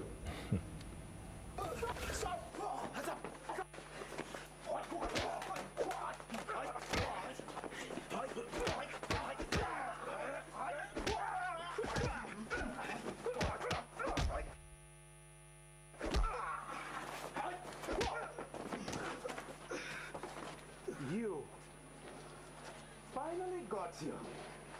Today, I bury you with your friends.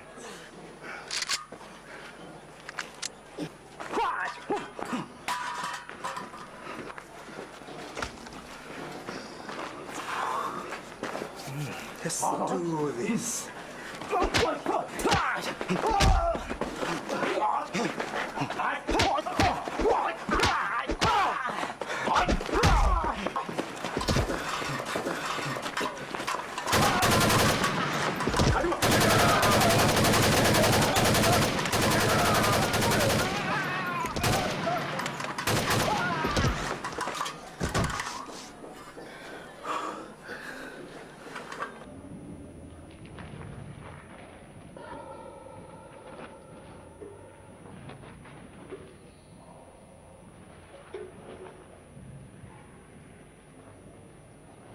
Movie ono coming soon. Leye vute moremo ninera. Katulengere karango kayo. The Expendables. Ugandan Expendables. Action package the movie. Production Ramoni. Obaona bani mularu. Eno yineri mukubo. Natujire. Super Deadly Kicks. Operation Ikakongoliro. Eriku coming soon. Nonira. Expendables. Yamuna Uganda yeno. Nonira. Ramoni Film Productions. The Expendables, Ugandan Expendables. Action comes from the Wadigo. Rapid gunfire. Operation Ikakongoliro. Gwa. Kamejitu. Unire modu. Sisi Ikakongoliro. The action is non-stop. Movie on coming soon. Eno yeja. Nagambe wakalika chino chereta. Eno yeri kukamingi suni. Kakubiri dakubino. Yechecho. Labe mundu.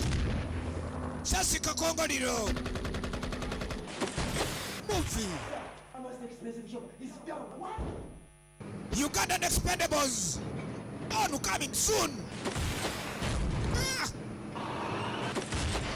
Nonira. Vijirinderi kukamingi suni.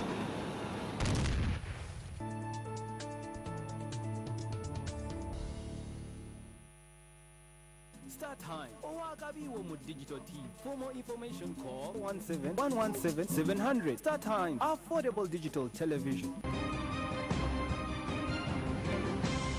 You're watching Morning at NTV with Simon Kasiate, Mabel Kebirunji, and Brian Mulondo. Wanna make some cash? Just dial *185#. Pay your bills, load data, or buy airtime. You could also send some cash. Come on, use Airtel money. You could win a lot of cash. All you gotta do is dial *185#. Then you get to Yola. Dial *185# and Yola Maja with Airtel money. Dial *185# and transact. Airtel, the smartphone network. This update is brought to you by Star Times.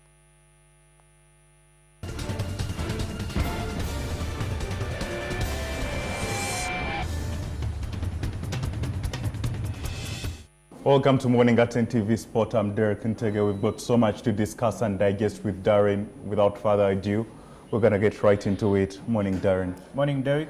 Yeah, Darren, Uganda Premier League action is back today. Robert Sentongo leads goal scoring charts with 12 goals. URA takes on Luez at Wankulukuku.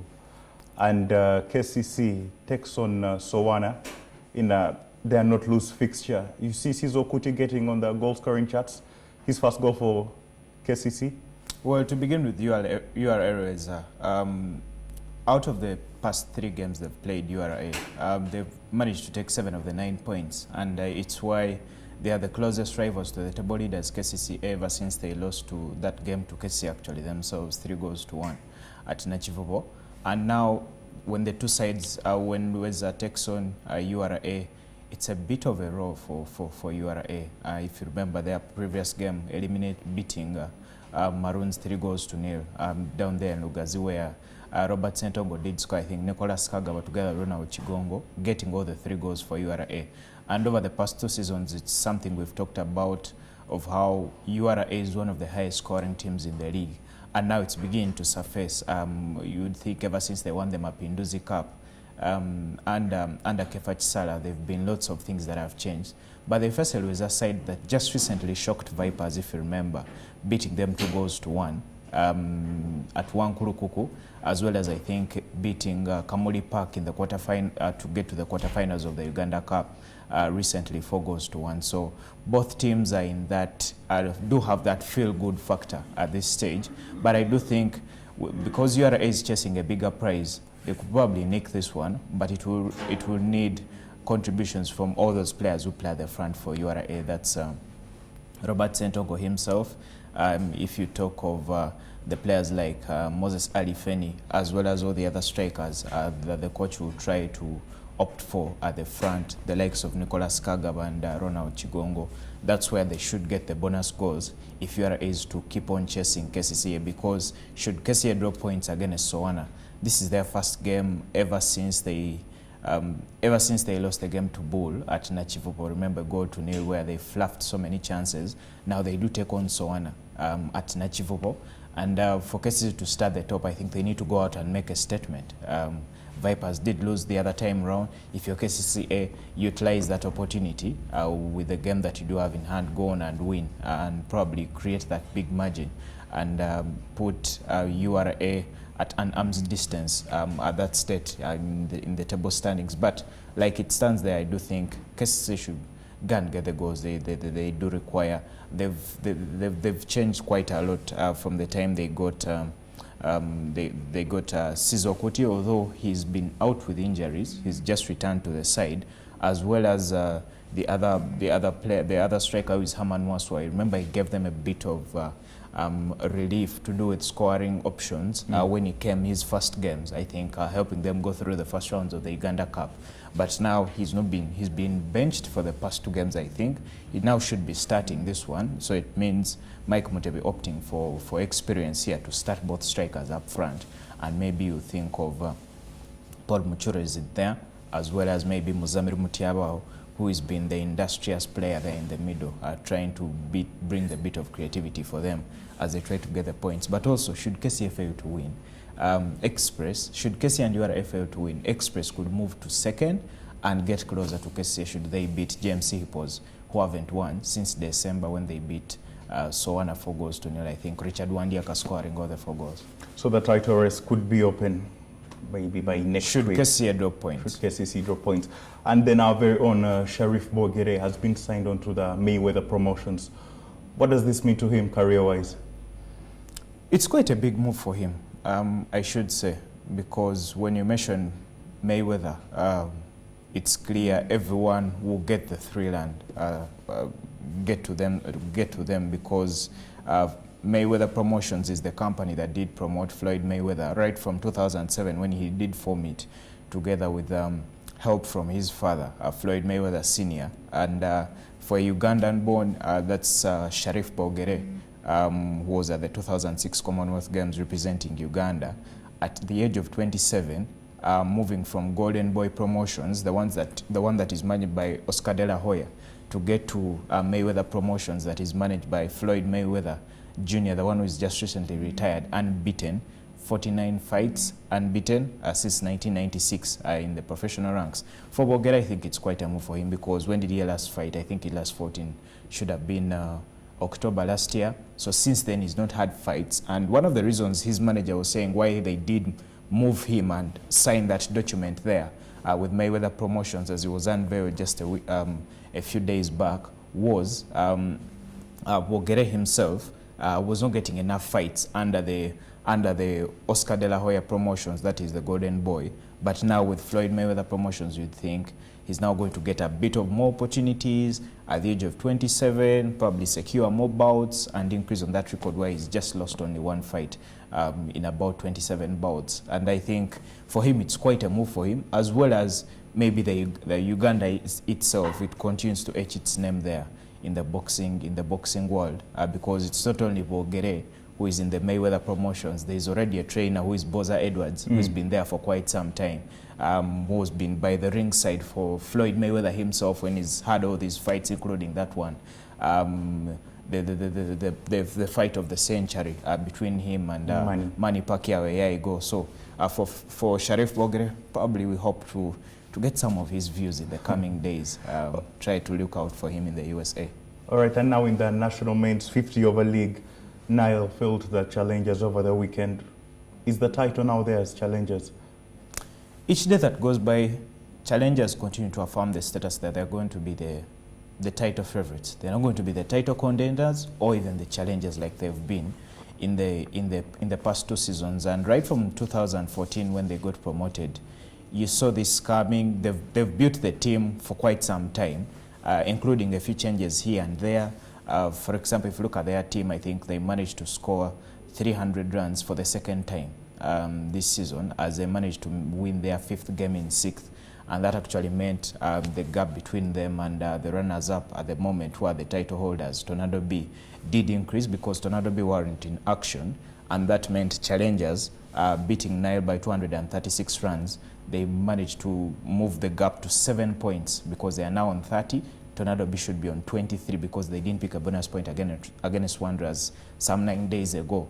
And what does that mean? With players like Muhammad Hanif, I think, who did score 82 runs off 84 balls, as well as Ham Kayondo, that opening pair, they've been quite immense in the past 2 games ever since Arthur Chove dropped down the order after team consensus that he had to go down the order to bat at number 4 and then have the pair open. I think it's worked for them in the previous 2 games, including that victory over Tornado the other weekend. So now they've won 5 in 6 games.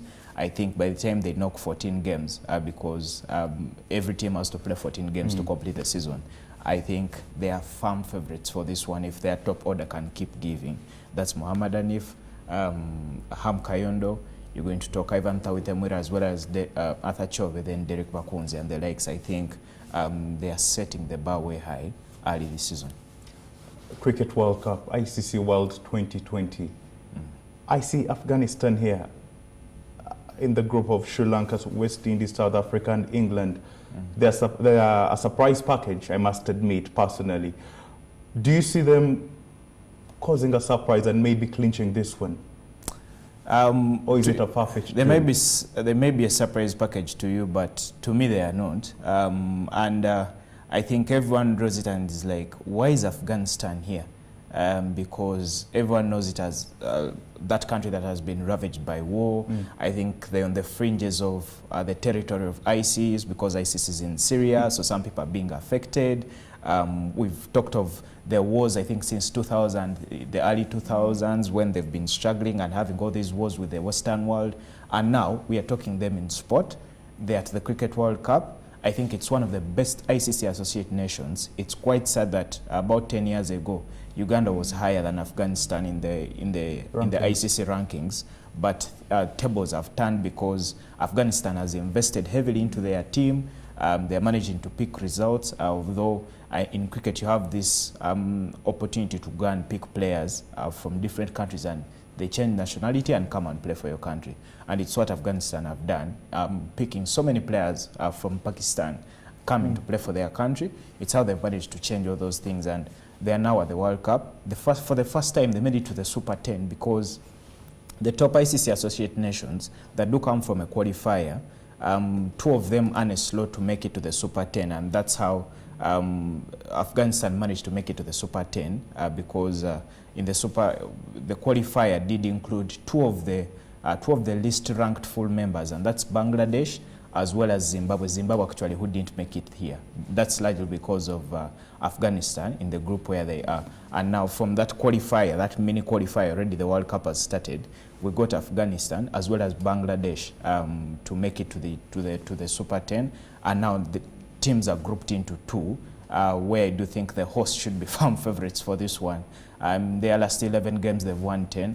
That's India, the 2007 champions, where I do think they're not going to find so much trouble as long as Rohit Sharma, Shikhar Dhawan, as well as Virat Kohli manage to score runs for them, and as well as that bowling pair of Ravichandran Ashwin as well as Ravindra Jadeja under the captains of Mahendra Singh Dhoni. I think India should probably go and make this one look quite easy. It's like they're inviting all the other countries to their party. You know, they are the hosts and they are the favorites. I think the other country that will challenge them in their pool should be Australia, the World Cup champions, in the 50-over format, because this is the 2020, the shorter version. I think Australia to challenge them and possibly make the final, but I feel for all the other countries, you're going to find challenges with every country. For example, New Zealand in the other pool, they haven't played on the subcontinent. That's Southern Asia, India, Sri Lanka, around that area. They haven't played there since late 2014. So all these things will come into play later on as the tournament progresses, but action begins today. I think India taking on India opening the stage. I think though the women are also playing at the same stage, the Women's World Cup. Quite some thrilling action. We'll talk about it later. All right, and not the best of starts for Rafa Benitez. His return to the Premiership. He early had a stint at Liverpool and Chelsea. Beaten 1-0 by Leicester City at the King Power. Do you see them avoiding relegation, or could Rafa turn their fortunes around? One thing I can summarize with this game is Rafa Benitez continued from where he stopped, Newcastle continued from where it stopped, Leicester City continued from where it stopped. There is nothing that did change besides the change in the coaching structure for Newcastle, because Rafa Benitez unveiled earlier on last week, late last week. Sad we couldn't talk about it yesterday, the Premier League, but there the victory for Leicester City, winning by a goal to nil. The player that is Shinji Okazachi scoring an overhead kick there off the header for the striker that is Jamie Vardy, for Leicester City to go on and win another game and keep the 5-point gap between them at Tottenham Hotspur. Because if you remember, Tottenham Hotspur, they had beaten Aston Villa 2-0 over the weekend away from home. But now that means if Okazachi can score, Leicester City managed to put players behind the ball for quite some time. Eventually they returned and tried to look for the second goal later on in the game, but managed to beat Newcastle. What does that mean? Newcastle is still stuck in the bottom 3 because they're in 19th place. I don't think they do have quite much time to stretch their arms and probably avoid relegation. I think their work should be starting already, should have started last night, but it didn't. And I don't think it's because of Benitez. I think it's because of this resilient side that Leicester City is. They've been quite hard to beat. They don't lose games, and I think they have the bit of luck.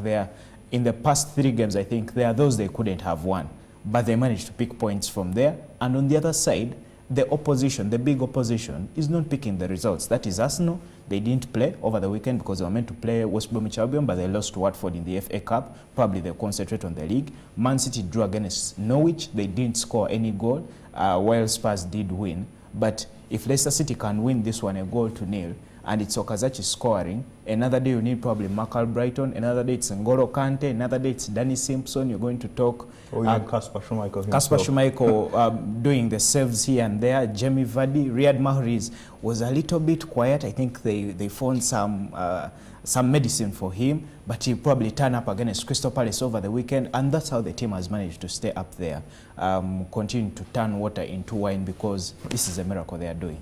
And then the first champions of the top 5 leagues in Europe, or anywhere in Europe or the world, let me put it that way. And again, breaking the record, 9 goals against Troyes, 4 on the bounce. That's the 4th title for PSG on the bounce, and 4 goals for Zlatan, and clinching the title after 30 games. What does this tell us about the French league?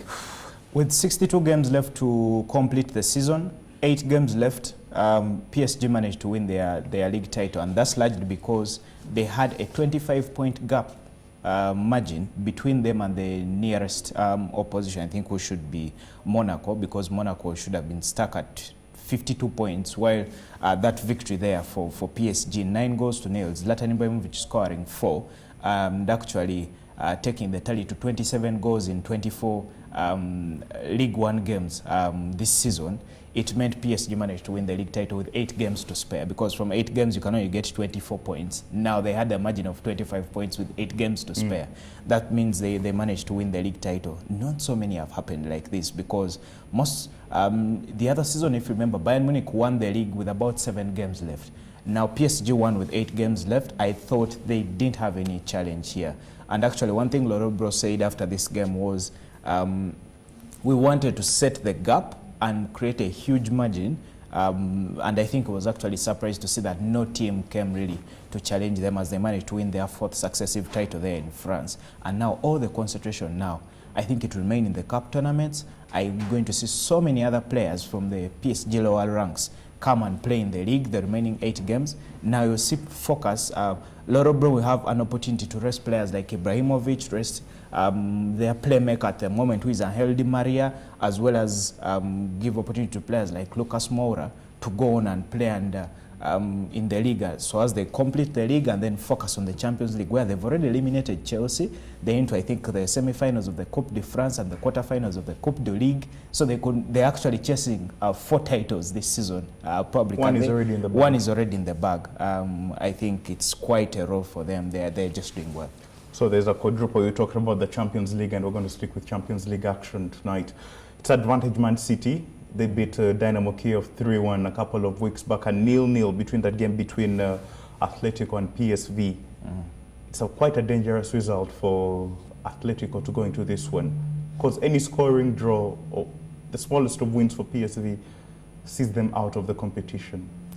When Dynamo Kiev watches Norwich pick a point against Manchester City, they probably begin to have specks of hope that they can probably overturn that result at the Etihad, because they lost 3-1 at home. Although I think City will have the upper hand by the end of the 90th minute and manage to advance. But I don't think we should probably give more time to Atletico Madrid and PSV, because in Holland that game ended goalless in Eindhoven. The biggest opportunity fell to the player that is, I think, Luciano Vieto, who had the biggest chance to score the goal there for Atletico Madrid away from home. But with them stuck in the fabric of the La Liga title race, I think now they should probably go and win this one. The problem is this one is a little more open, just like the way we talk about Bayern Munich and Juventus tomorrow. There wasn't any goal. PSV can come and stand them, you know, they just need to probably score a goal and then park the bus, ensure that Atletico get the equalizer late, and when it's 1-1, it's PSV that goes through. So it means players like Antonio Griezmann should come into play. They should dominate this one. I say Atletico should get a little more physical, not to let PSV feel that comfortable at the Vicente Calderon this evening. But maybe Atletico to advance and make it into the last 8, because they've done this over the past 3 seasons. And then do you see maybe it's advantage Man City? We both agree. Do you see them maybe going until the final? Who? City? City. No, I don't. The farthest they can go will probably be a semi-final if they get a lightweight opponent at the quarter-final stage. That could either be Benfica or Wolfsburg at this stage, because those are the teams I think that have gone through. The other side is Madrid, Barcelona, PSG, those whom I think Man City can't match. Okay, we'll leave it at that for today. At the beginning of the season, Leicester City were 5,000 to 1 to win the league. Not so sure what the odds stand at the moment, but all signs show that the trophy is destined for the King Power. Have a good morning.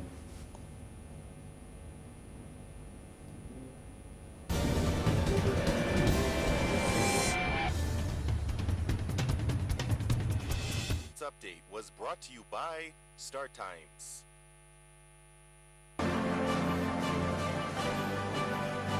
You don't have to look any further.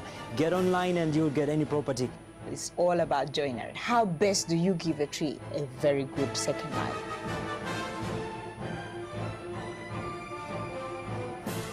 Because there's already development happening around. Say, for example, carpets, thick, luxurious carpet, and you say, I've got to have a carpet wall-to-wall in my house, but we're a hot country. Welcome to the Property Show, where we make real estate sense.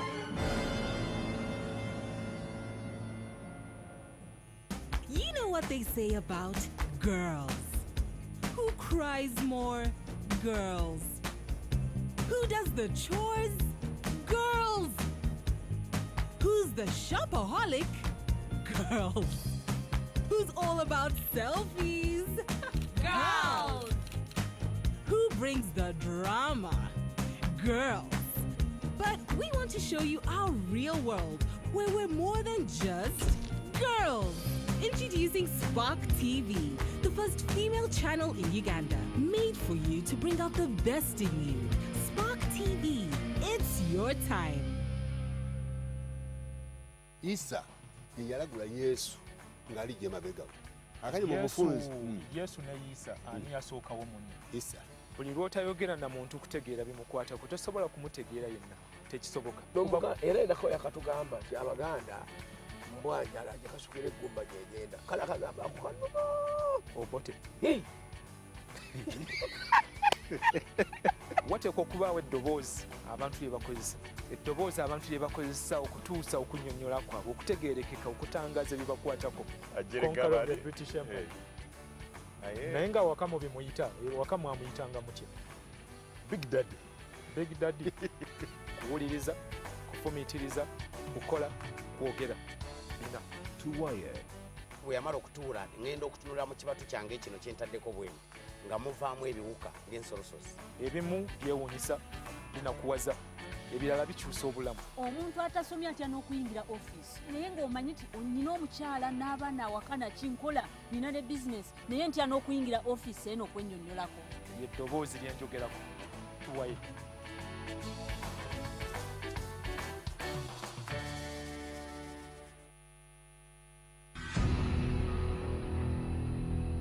Oba onyumirwa ebyemizannyo jangu nkulage.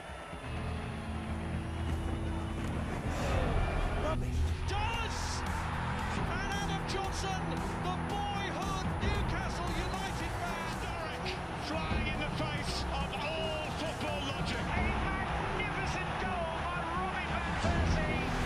Ferdinand! Everton lead at Old Trafford. Walcott, Giroud. Suarez. Super Suarez. Gonna have to hand that back to now.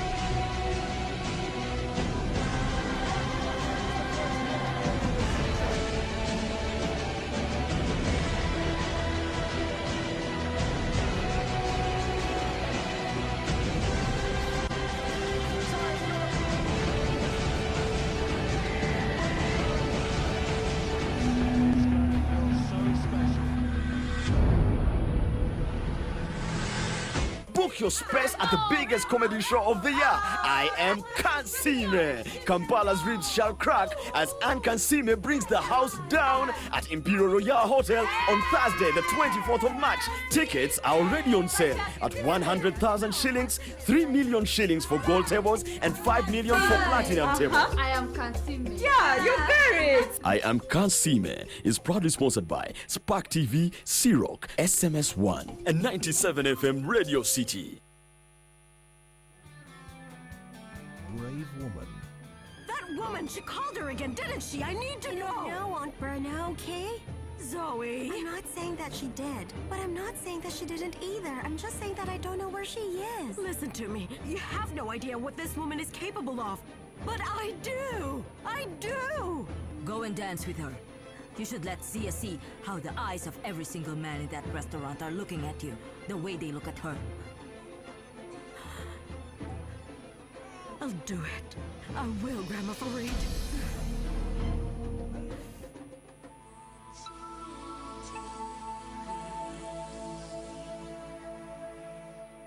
You can bring everybody in parliament as long as they can wake up and vote for their NRM. As long as the voters exercise their rights to elect their leaders, there was no need for term limits in Uganda. I know him. I know how he operates. I know how he thinks. There are ways you can go around these obstacles. Why should I conduct myself as if I am a Muyai? It's absolutely true. I admired President Museveni. Is the ICC a fascistic code targeting African leaders? You cannot tell me that the whole trouble Kenya had revolved about only the two individuals. The money is not in the budget of this financial year. You can't beat God. You see, God is polygamous also. Look at Jeremiah chapter 31. The security of this country will largely depend on the contribution that the people make.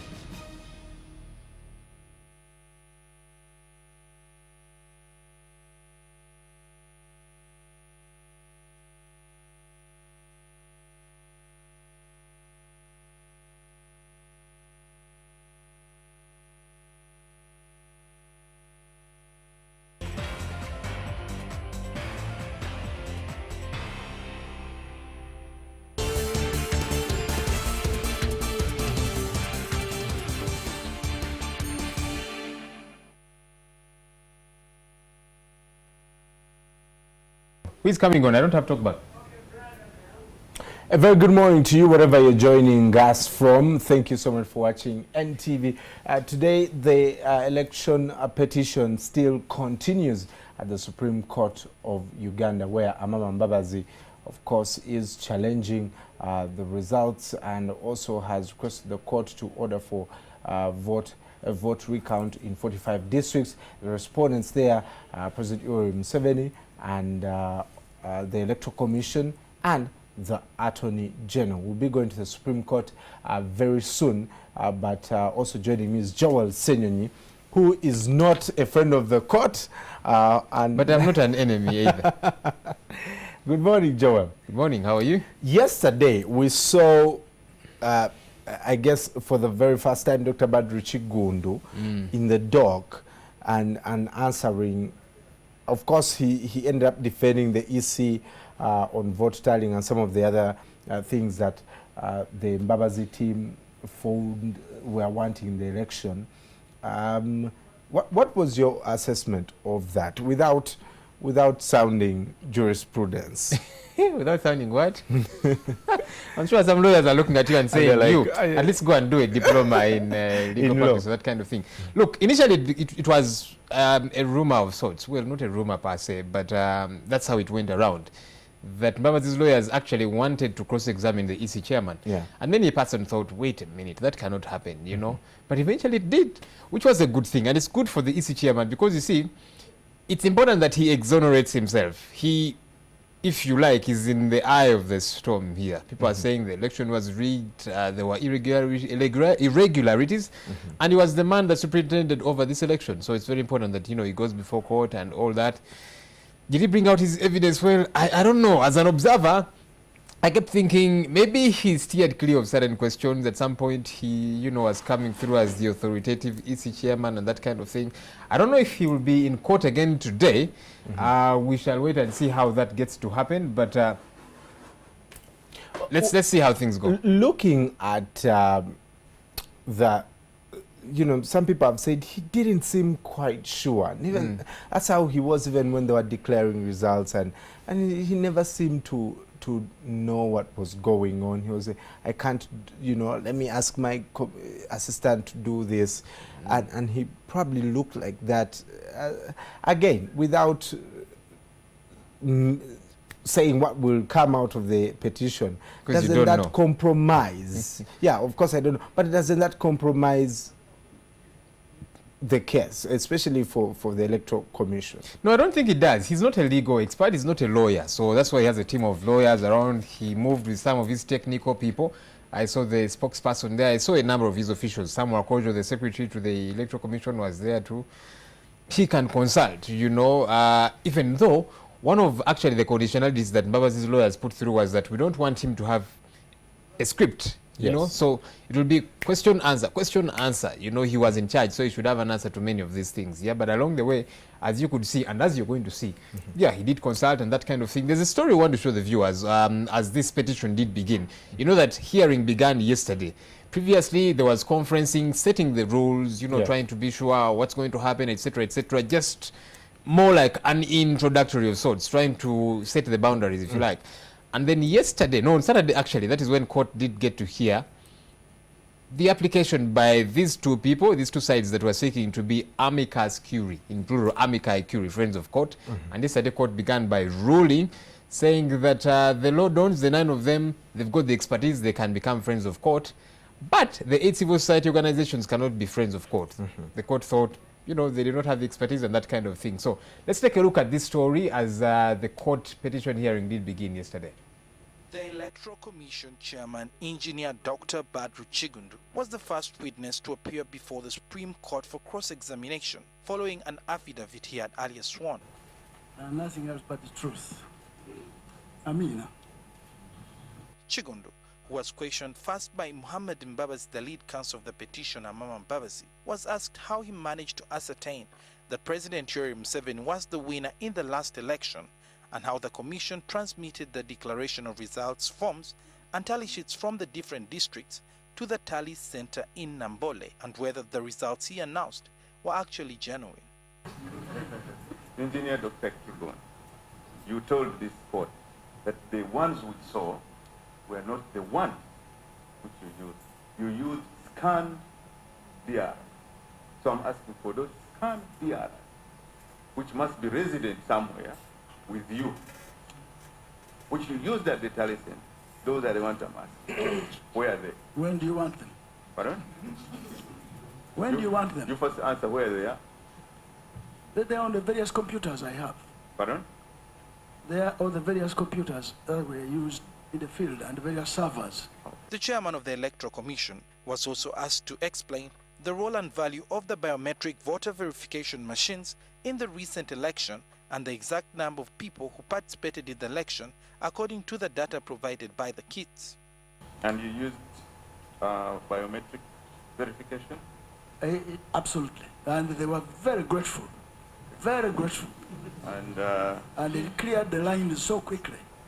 Mbabazi's lawyers continue to probe the Electoral Commission chairman on the authenticity of the voters' register and why the voters' card were not used and why electoral materials were not delivered on time in some parts of the country like Kampala and Wakiso. Kampala has 1 million voters. Yeah, I say a little more than 1 million voters. I don't have that figure. Wakiso has 900 plus voters. Absolutely. So you have approximately 2 million voters, correct? Both put together. Both. So 2 million voters had no election materials within the ideal time. Surprisingly, maybe you first answer the other question. No.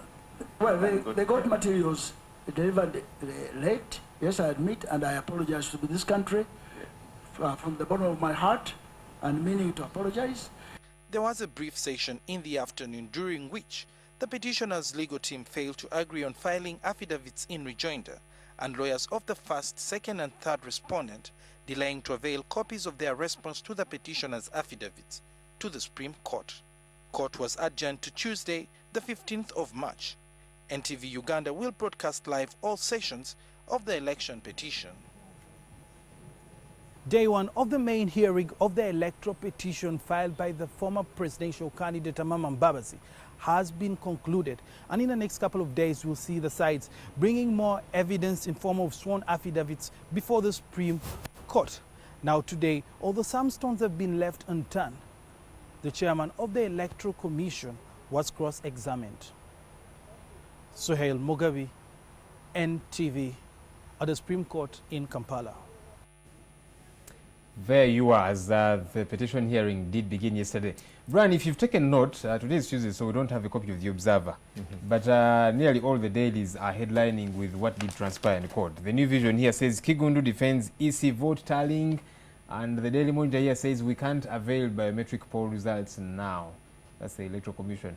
What he was being asked to, of course, he was saying that you see these BVR kits and so on, they're still tabulating or that kind of thing. You know, that was the interpretation.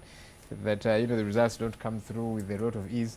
But this just goes to show how serious this case is. Everybody is talking about it, and everybody is looking to Uganda to...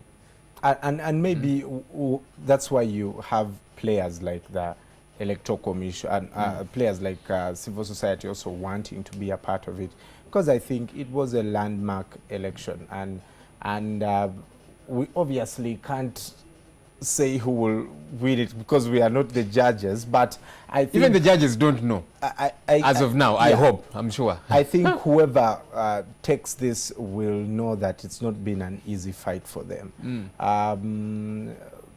If you look at Dr. Sewanyana, yesterday he was saying that for us we don't even now need to be a part of the Friends of the Court, because the court has allowed us to work with the petitioners. The petitioners are relying on some of our evidence. Actually, during the election, we saw some of these observers for civil society being beaten by police. And when we hosted Dr. Sewanyana here, he was like, yeah, we're compiling our report. We'll probably take it to court, and they will tell us the next thing to do. So it's very interesting what is developing. Though the Chief Justice yesterday was a bit annoyed with both sides and telling them, please file all the evidence now, so that we don't have to keep going back and forth. It's 14 days till court gives a sentence. Yeah, because the 30 days began at the filing of the petition. But something you are alluding to is actually here in one of the dailies. Mbabazi's lawyer stopped from filing fresh evidence. At like you're saying, the Chief Justice at some point, was getting livid. They keep bringing up, fresh evidence. Yes. Now they've not served this other respondent and that kind of thing. And so there's bits and issues. But as of yesterday, everything closed. Whatever had not been filed in, it cannot be filed in anymore. So the court now gets to begin to hear, and we see how things are happening. You're talking about the Friends of Court, and I want to show the viewers that story about the Friends of Court. The judges did okay the 9 law dons to become Friends of Court, but said no to civil society organizations, 8 of them, saying they don't have the expertise. But also, this morning I was speaking to a lawyer who was telling me, actually the bit of the background was that, of course, the court was saying what they want to bring on board, Mbabazi's team is already making use of that. Observers' reports and so on, they're picking bits here and there to They're not going to bring anything substantial. Anything new. Yeah, so they thought not quite, besides the issue of course, them not meeting the requisite qualifications and the like, but also what was saying, look, what you want to bring through, they already have. So there you are. Let's take a look at this story of the Friends of Court who were admitted yesterday. In what's clearly a first in the history of Uganda's judicial system, the Supreme Court has admitted 9 Makerere University law lecturers to be part of the presidential election petition in which former presidential candidate Amama Mbabazi is seeking to nullify President Yoweri Museveni's re-election. In a fully packed courtroom, Justice Lilian Tebatemwa delivered the ruling in favor of the 9 lawyers who will now be tasked with presenting a brief to court on matters of law. The court has concluded that this great public interest and national importance outweighs the concerns or objections raised by the respondents to the applicants as amici. The dons include Professor Joe Oloka Onyango, Dr. Businje Kabumba, Dr. Ronald Naluwairo, Daniel Hueza, Associate Professor Christopher Mbazira, Professor Sylvia Tamale, Dr. Rose Nakai, and Dr. Kakungulu Mayambala. In the application, the dons maintained that their role in the petition would be to focus on providing guidance while remaining neutral, considering their expertise in the field of law and governance. Last week, one of President Yoweri Museveni's lawyers, Ebert Biencha, told court that Professor Onyango and Dr. Businje were biased. He went ahead to produce articles written by the 2 lecturers that were critical of President Museveni, but the court dismissed his argument. Even where there are indications of bias in the brief, that's not a ground for rejection of the brief, but instead the court has the power to actually control the brief, so the court could sever or delete what appears to be biased. Museveni's lawyers gave a number of reasons for rejecting the lecturer's admission into the petition. The first was that the lawyer's brief was broad and general and based on precedents of past presidential election petitions and thus nothing novel. That the Makerere dons did not demonstrate special or unique expertise in the areas of constitutional law, human rights, and democratic governance in presidential election disputes. That the 9 lawyers were neither independent nor neutral. That because of the limited time within which to determine the presidential election petition, the admission of the lawyers would prejudice the parties. Court, however, dismissed all the grounds. We are satisfied that the applicants have proven record in the area of human rights, constitutionalism, and good governance. They are highly experienced and widely researched legal scholars.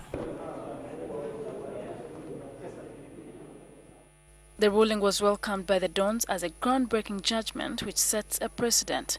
The court has underlined the fact that, when it is dispensing justice in all matters, including election petitions, it is doing it in the name of the people. So at whatever level, the people have a right to take part in the proceedings of court. Essentially, you have matters concerning the election laws, things around time for voting, the way elections are conducted, the nature of the statute. But all these things the court noted that required changing the law.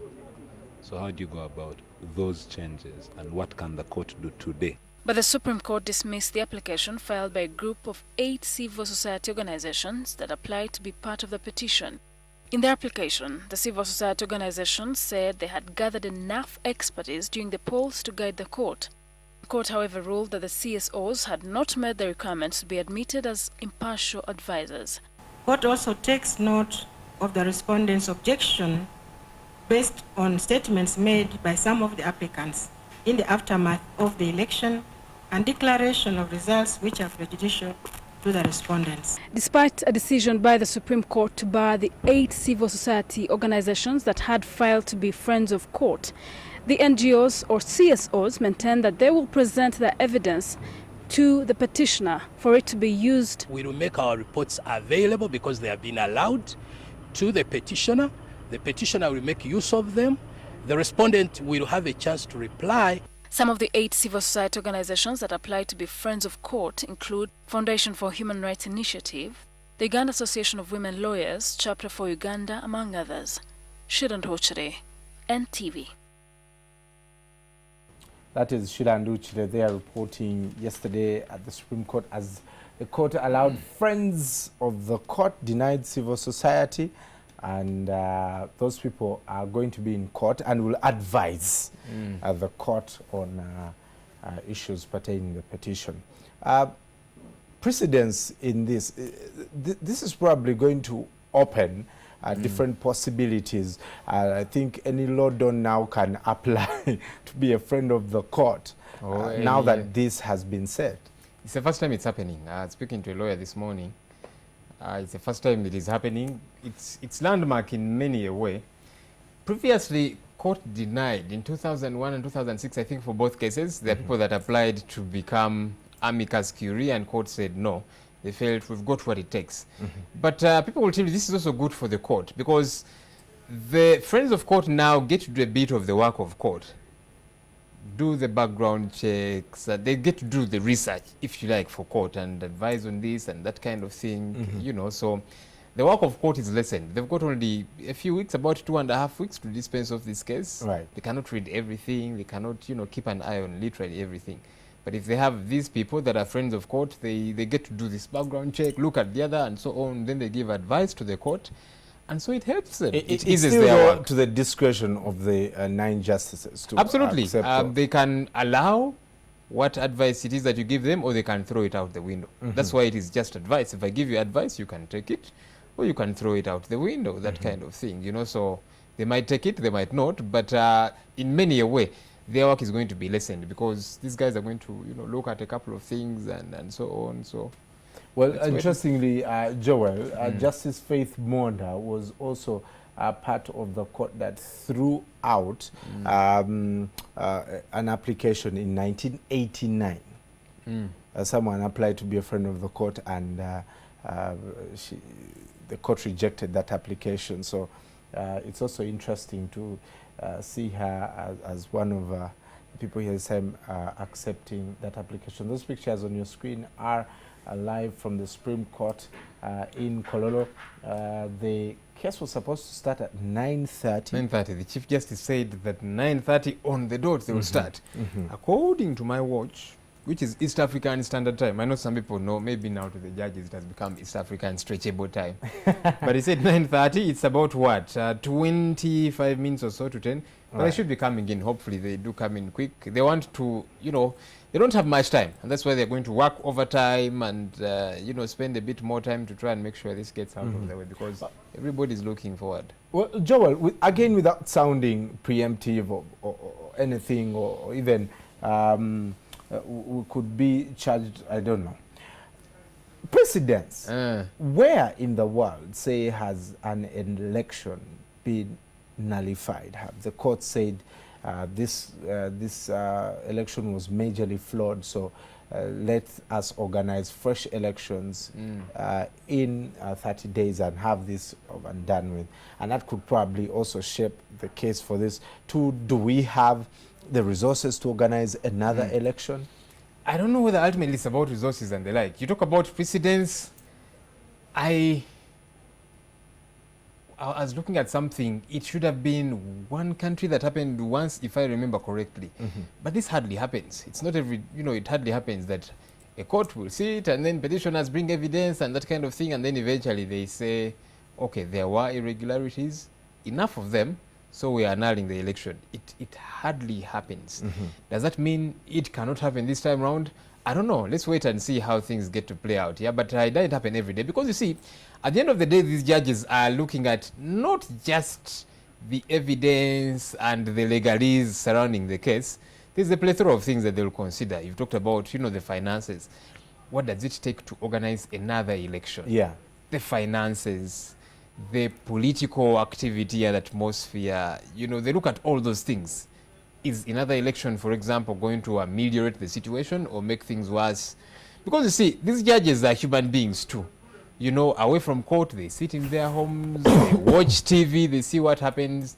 They've got friends and relatives and that kind of thing. Of course, at times such as this, you know, they'll try and limit, you know, contact with the outside world, just so that you know, that doesn't interfere with their judgment of the case. But they're in this country too. So they look at a number of things, you know, that eventually inform their decision on whether or not to annul an election. It's not just they brought good enough evidence and that kind of thing, yeah? Do we have money to organize another election? Look, Brian, democracy is costly. And we get into these things well knowing it costs quite a bit. And of course, some people will reason and say, this whole business of you have elections every 5 years, we are spending billions of shillings and then there's no change. Somebody was telling me, actually it was an article in one of the dailies, in Daily Monitor, a week or so ago. Somebody was asking, but are elections in Africa that necessary? We spend a lot of money on them and nothing really happens, you know. If you choose to go the democratic way, you have got to spend quite a bit of money. Right. It's very costly, you know, so...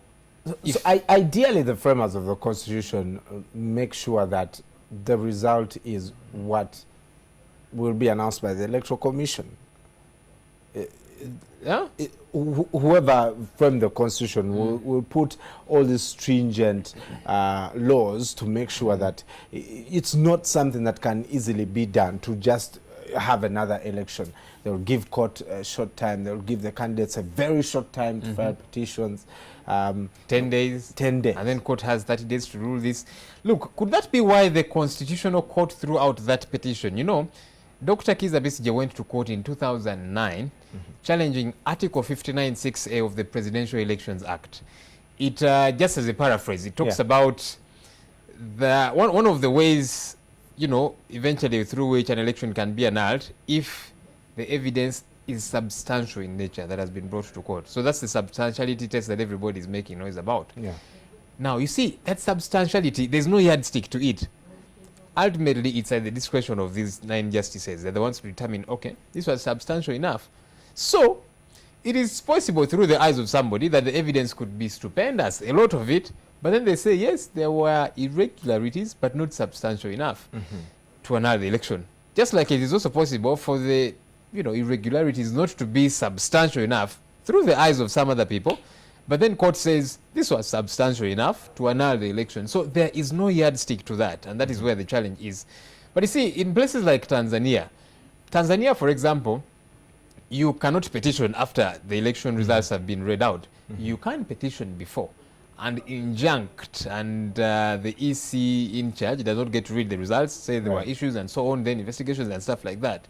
But away from that, if it actually comes to D-Day and the election results are announced and nobody has, you know, petition court or that kind of thing, it is good as to go. So I'm sure they're trying to avoid all this higgy-haga, if you like, and that kind of thing. Some will say it's not too fair because, look, if you've again chosen to go the democratic way, you don't want to do everything in a rush. You know, we don't want to waste money and that kind of thing. You want to listen to all the dissenting voices.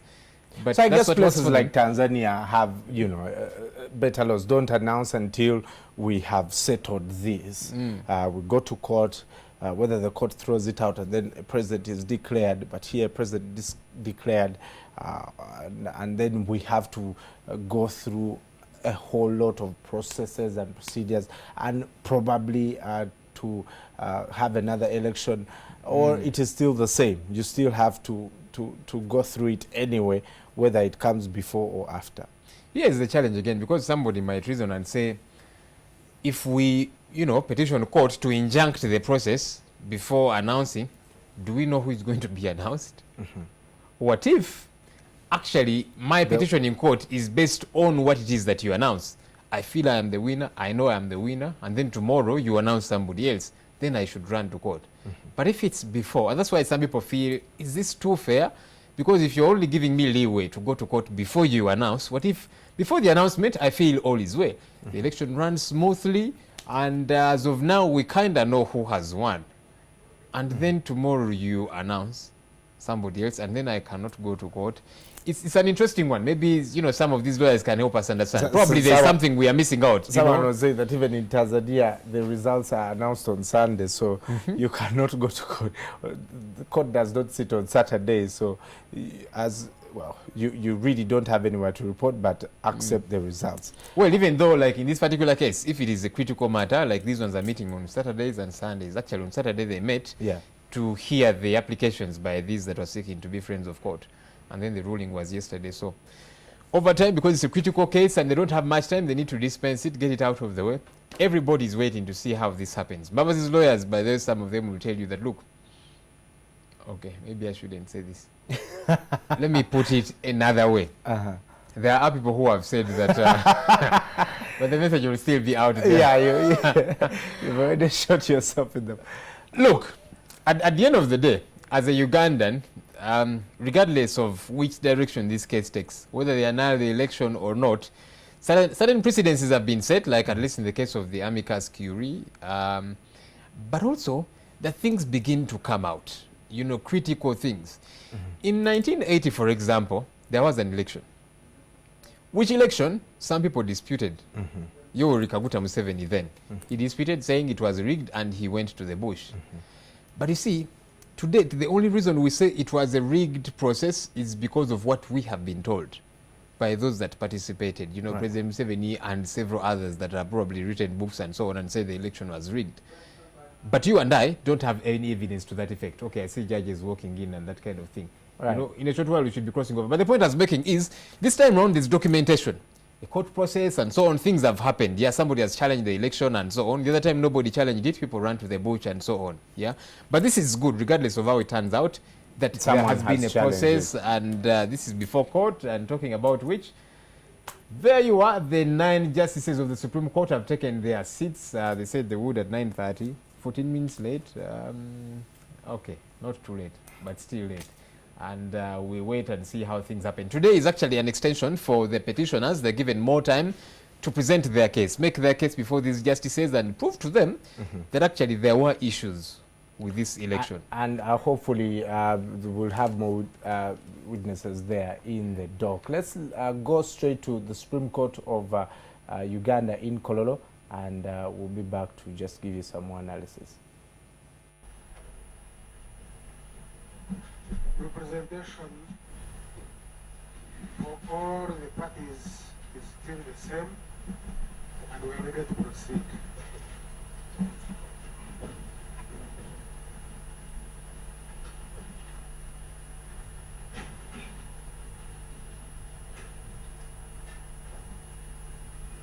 Yes, Mr. Nkurunziza.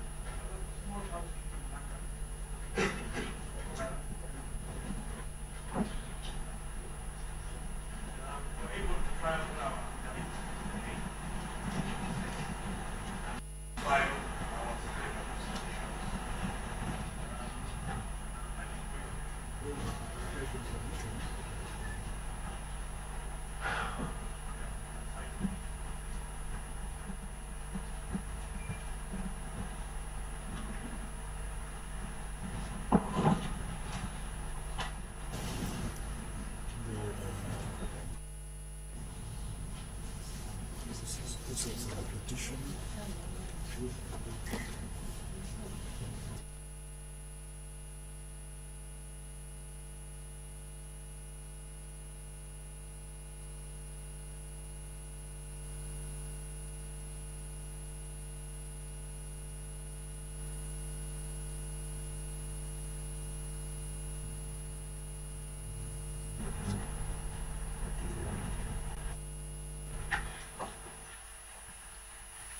Yes,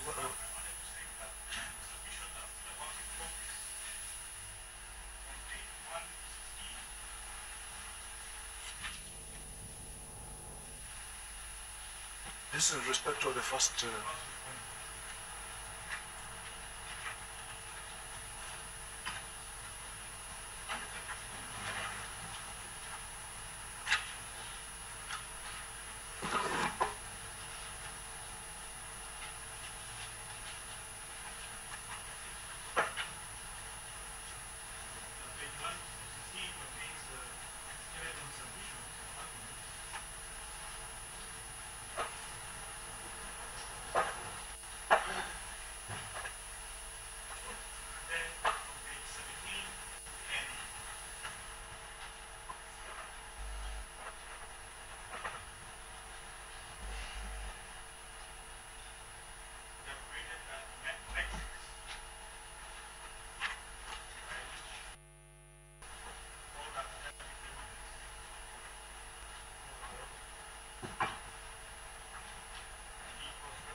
However, due to pressure of time, we were not able to include the respondents' affidavits, which are answering the petitioner's affidavits.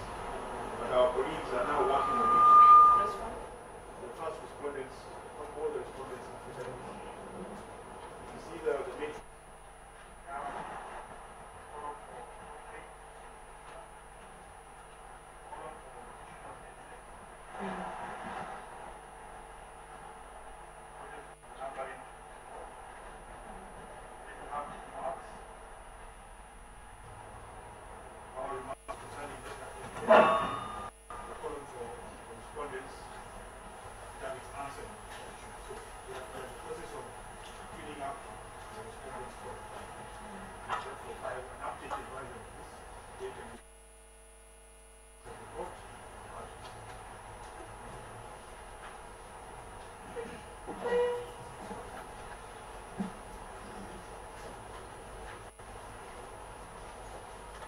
Well, you are due to start on your response tomorrow. So make sure by the close of the day today, all your housekeeping is done and filed and served.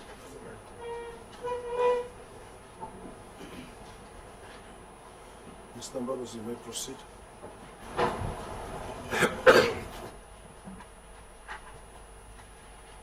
My Lord, before we broke off yesterday, I had referred you to the affidavit.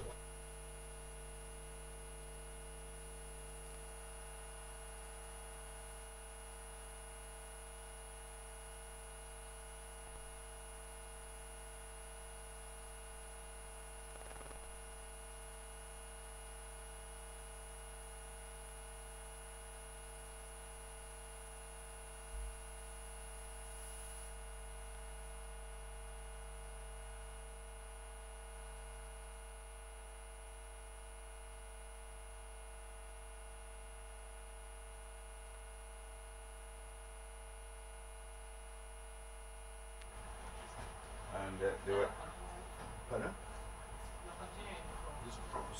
Yes, from where I stopped.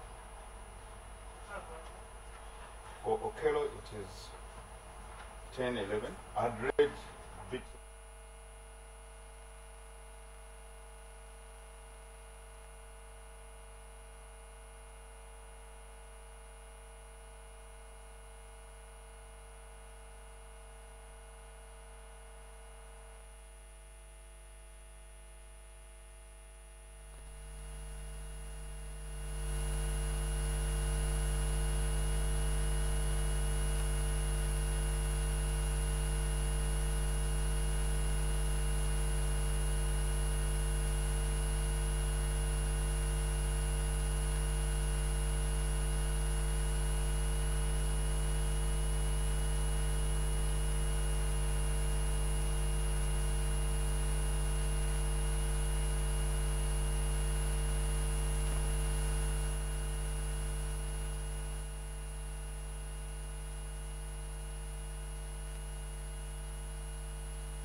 I think she responded.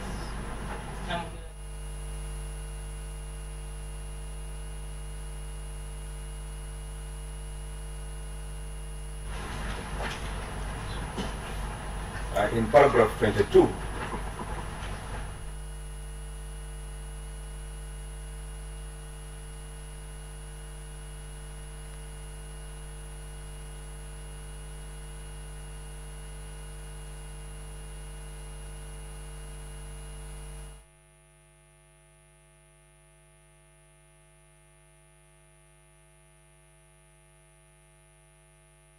Sound glitch from the Supreme Court. We are definitely making sure that we work on that. Our technical team is doing what it can to get clean sound. But as you can see there, the lead counsel of Mama Mbabazi's team, that is Muhammad Mbabazi, is addressing the court. Yes, the sound is back, and if it breaks, of course, we'll be interrupted. Let's switch back to the Supreme Court in Colorado. Mr. Pontius.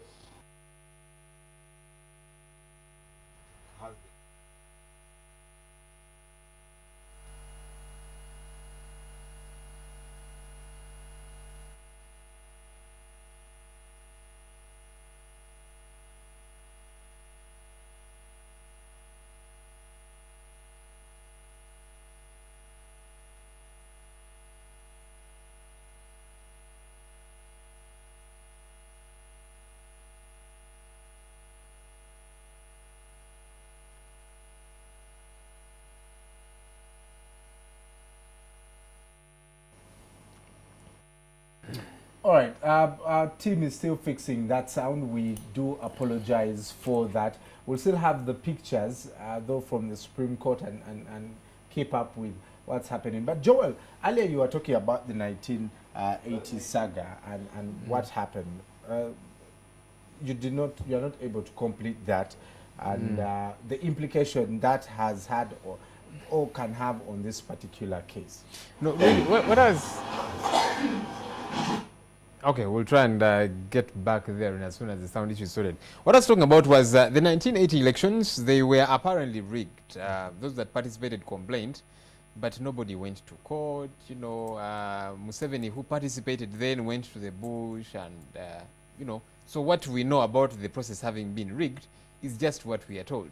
So there was no clear documentation. And why I was relating it to today is that regardless of how this case eventually turns out, whether the election gets annulled or not, whatever the case might be, is that there is history to this.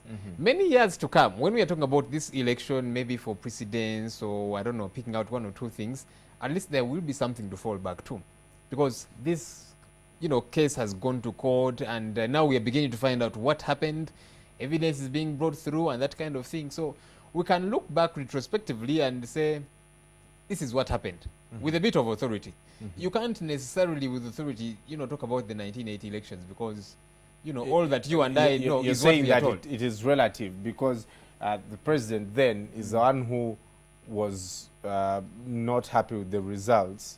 So you're saying it's probably, it was relative, just him, the one who probably decided that, but now there's a lot of things. Is that what you're trying to say? We can just say it was the president's decision to go to the bush, not because necessarily the election was rigged. No, the point I'm making is you and I say that the election was rigged based on what we are told, what we have heard the president say and others. Yeah. Article 68, my lord, is very clear on that on polling,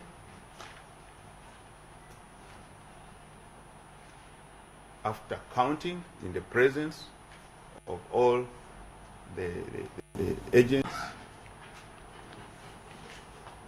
you sign DR form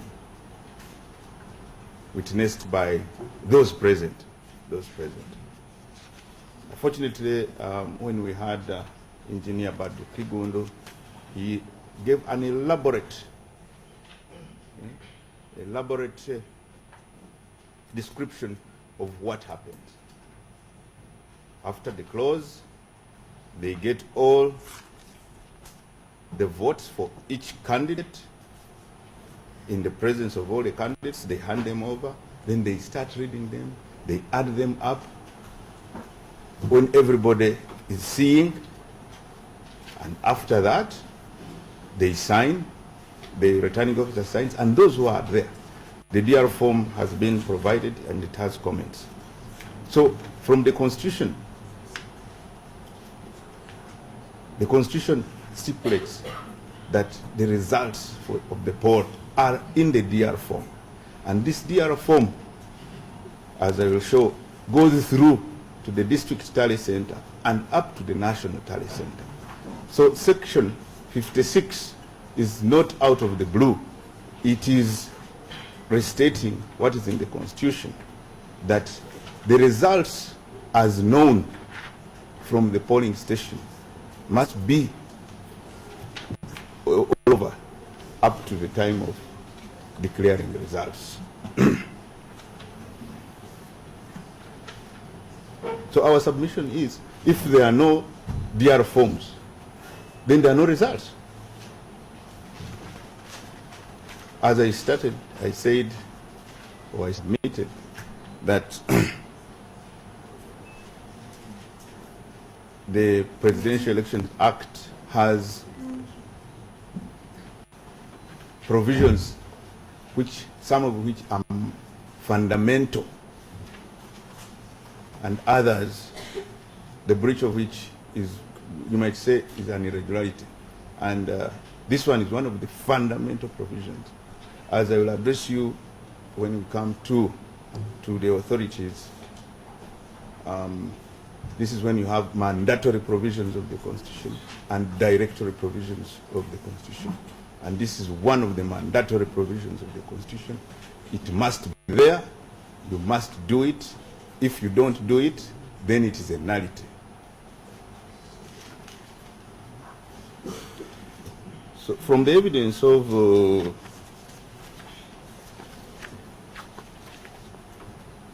Namugera,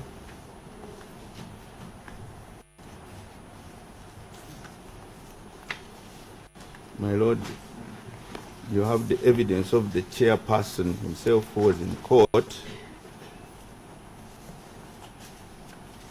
when he was asked in cross-examination how they guarded and safeguarded against irregularities and errors. He stated that technology replaced the agents.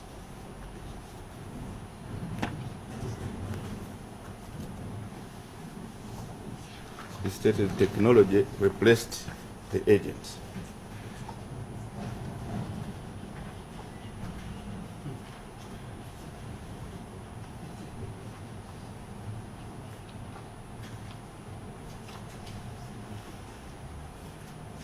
My Lord, at this stage we may ask, what is tallying? My Lord, I will not go into the definition of tallying or the interpretation. I will provide the authority, rather the dictionary meaning, but it is to count, add up, calculate, total, agree, or correspond.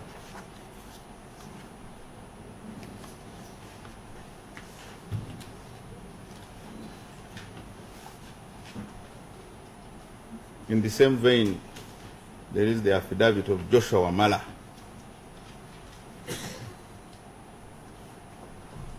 In paragraphs 4 to 6. Joshua Wamala is number what? My Lord, I had already told you, I was not given. Joshua Wamala is the second respondent. Yeah, second respondent. It is dated 14th March.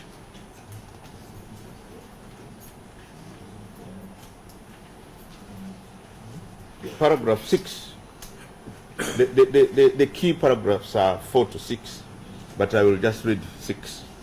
Says that from the completion of the declaration of results form, the rest of the process is one of addition and verification of the addition of the results declared on the various declaration of results form at the polling station. That is what tallying is about. That is what tallying is about. So Joshua Wamala is gives a hint of what tallying is about. And the question is, was this done at the national level? Namugera has said they were given what to view. Engineer Badru Kigondo, in his evidence, both affidavit and cross-examination, said they would just post what the system had already done, and That is all.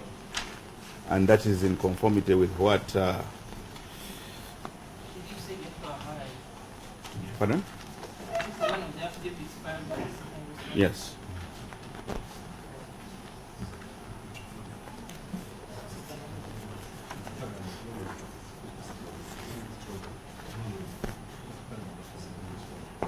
The paragraphs, I said 4 to 6, but the key one which I read was 6. Proceed. Yes, my Lord, when the engineer Dr. Badru Kigundu was in court, he was asked whether the DER forms, tally sheets, and the return from the district, whether he had them at the National Tally Center. To my recollection, he answered no. And he said they had scanned them, something like that. Unfortunately, the scanned copies are not available in court, and they were not produced. For us, our burden is to show that the requirement under Section 56 was not complied with.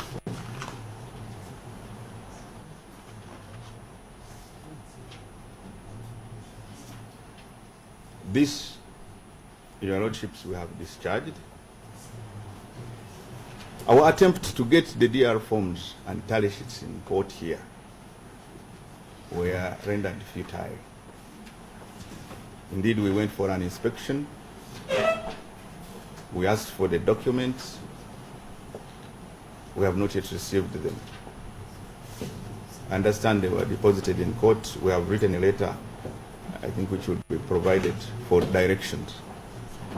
So without those DR forms, without the tally sheet, without the return from the district, there were no results upon which the second respondent could declare a winner.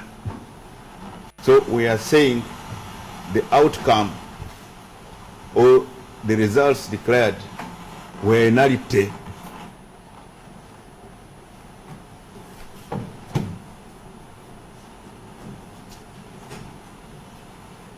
If they had results which were not the ones under Section 56, it was the duty of the second respondent to bring them to court and say, fine, here's what we did. We used these ones, and then we would start the process of comparing whether they are the same with the DRs. Now we don't have the DRs, we don't have the scanned copies. Where are we? We don't have results.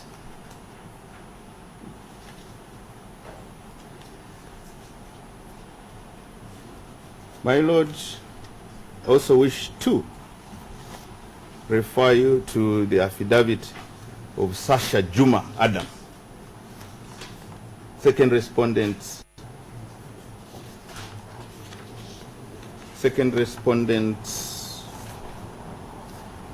affidavit.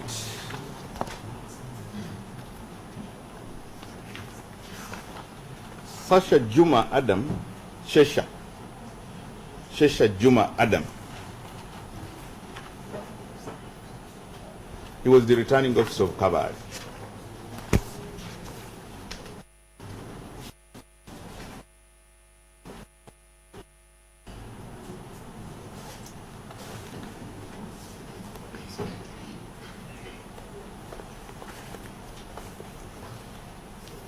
The salient paragraphs are paragraph 6, where he says he received DR forms through the sub-county collection center.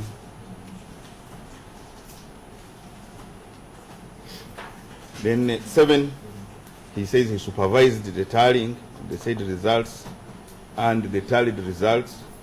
And he says upon completion of the said tallying, I electronically submitted the results. I think there is the word 2 missing, to the National Tally Center at Nambole. Paragraph. That is now 7.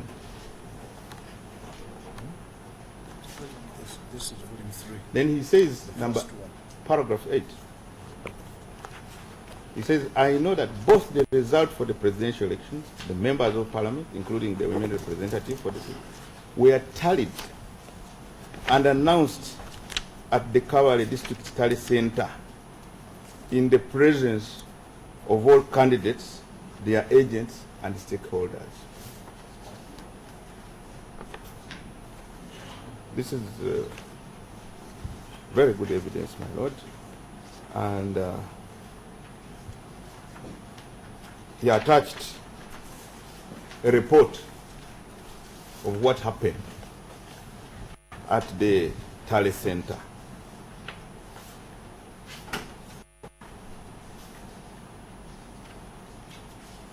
The report is annexed under paragraph 5. It is annexure A. Annexure A, the last page of that annexure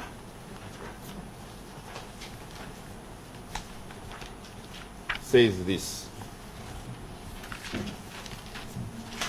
From the top, no incidents during tallying of results except the electronic transmission of results was slow due to congestion, which necessitated transportation of the server to Kampala to download the presidential election results.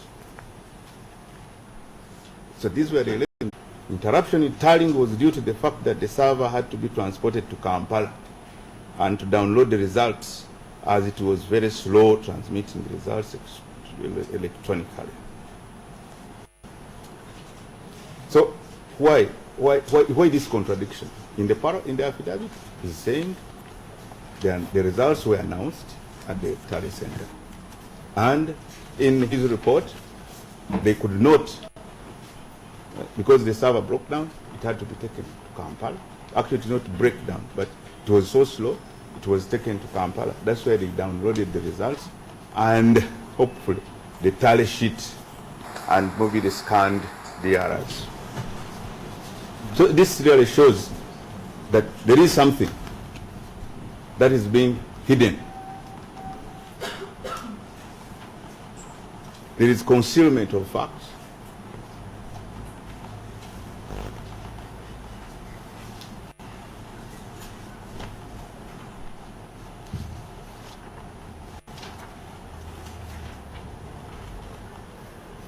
And in that vein, we also see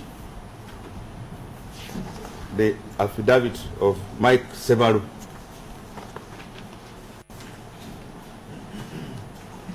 This one is the affidavit of the second respondent.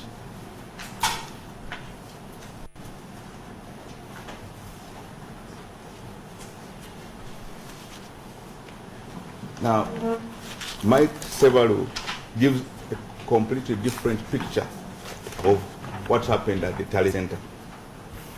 Actually thought probably he attended some other Tally Center which was not at Namboli, and put whatever he saw in this affidavit.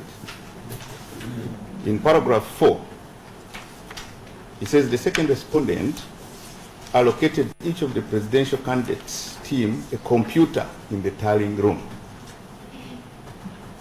If we remember, Namugera said, he said how the computers were distributed. He said these computers showed the breakdown of results as they were received from the polling station and the district tally. My lord, if you see what Namugera, Pontius, attached results, he attached district summaries. I think maybe we may have to look at it. When you see what he attached, it is annexure PR1.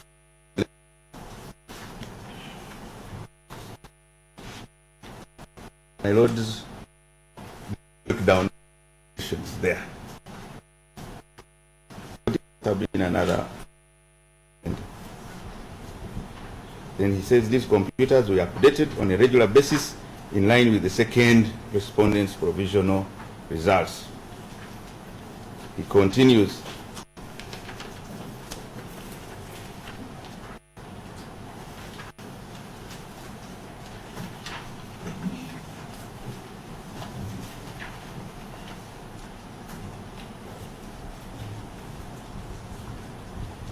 paragraph 8, he says that contrary to what is stated in the affidavit of James O'Carroll in support of the petition, there was no complaint by me or any or on my candidate's behalf made to the chairman of the second respondent or all.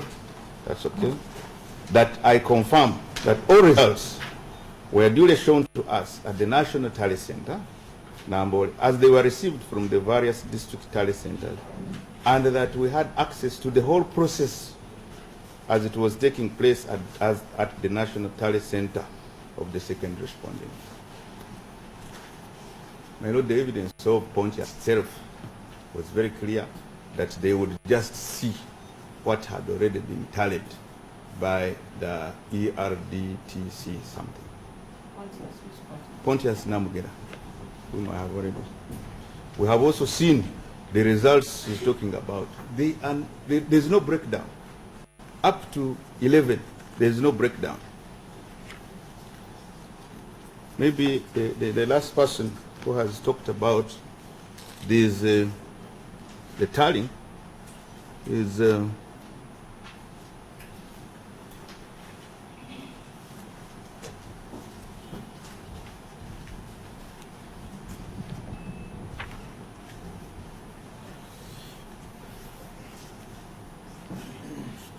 Masco Douglas. Is also, he has an affidavit. This Pontius is in Namugera, not in Namugera.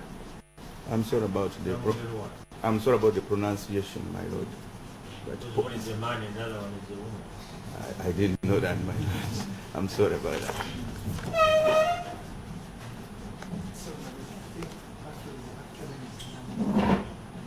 Yeah, Namugera.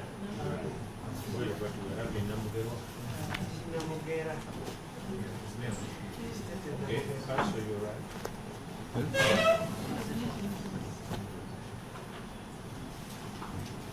I was referring you to the affidavit of Masco.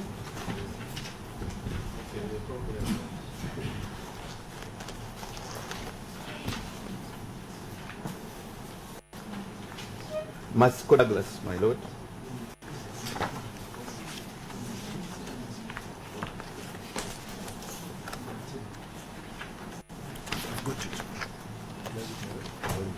Masco Douglas was the returning officer for Hoima. This is also an affidavit from the second respondent.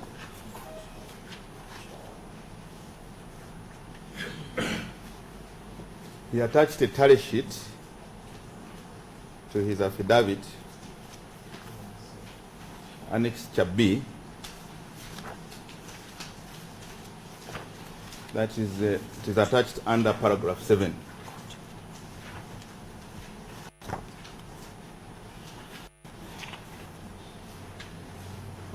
Mr. Masco Douglas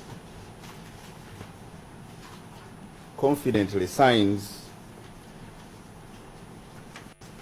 the tally sheet.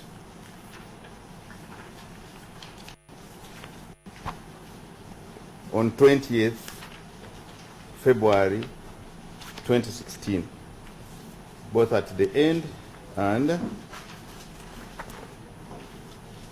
now the question is if the consolidation of results was being done by the system and electronically transmitted,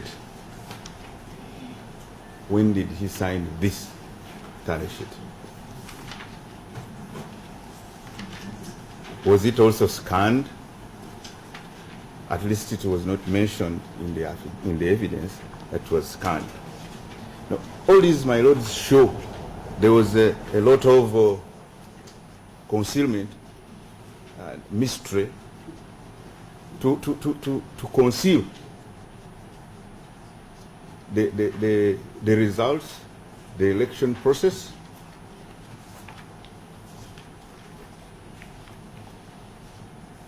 Of course, in violation of Section 56, and the principles underlying those sections.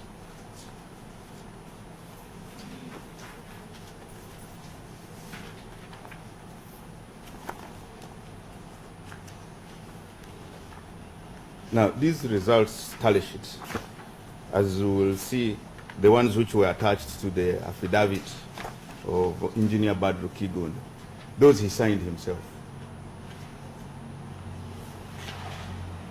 They are signed by himself. Then these ones are signed by the returning officer. Why was this concealment and mystery and probably uncoordinated lies?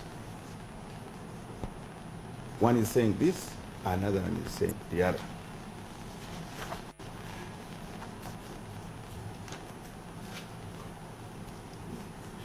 We can only get the answer in what we have been emphasizing. The non-compliance was actually deliberate. Don't have the DR forms, don't have the tally sheets, don't have the return.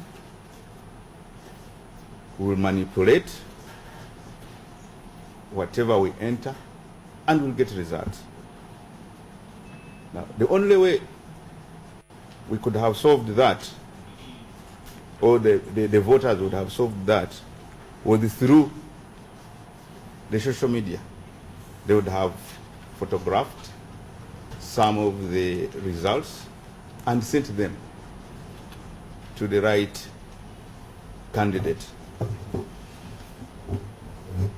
especially if you are using WhatsApp.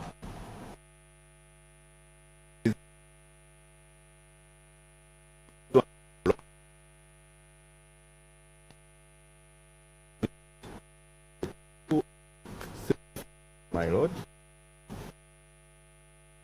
One is by Kale Kaihura. Another one is by, I don't want to pronounce the names wrongly. The other one is Ndohura.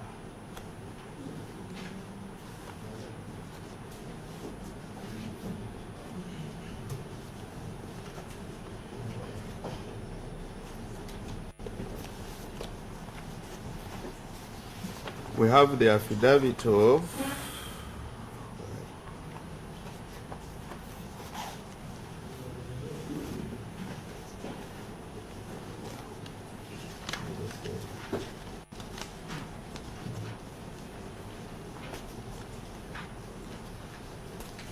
I just want to get the proper names, my lords.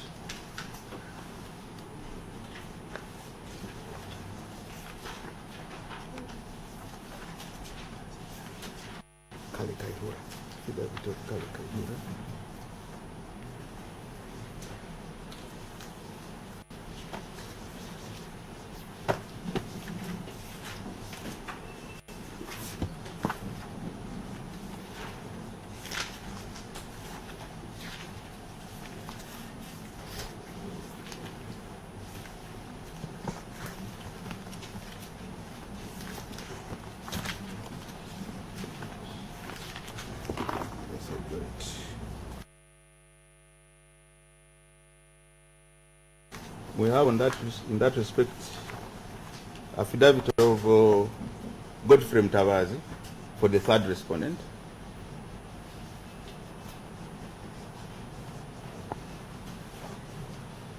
We have the affidavit of third respondent, or rather Ndahura Atwoki Birakurataki, also third respondent.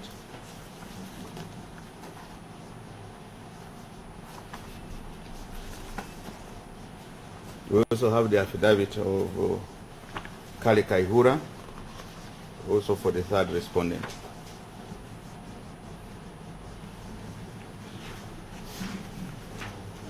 And they justify why the social media was blocked without reading any other evidence, probably justifiably, that there was national security. There was expected to be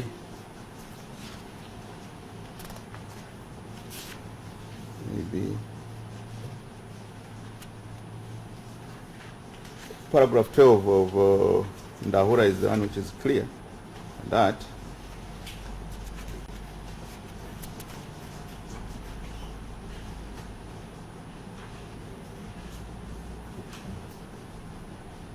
okay, it starts from 11. 11 actually, 10. 10.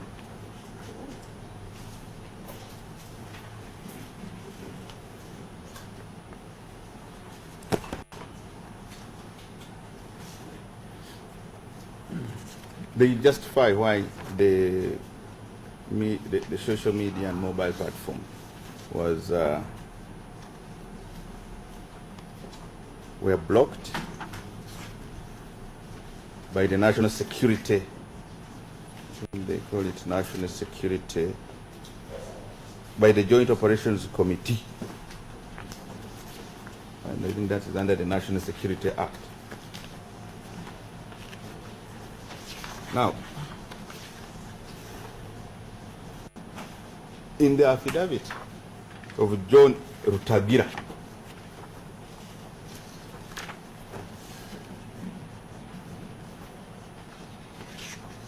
John Rutagira is also an affidavit of the third respondent.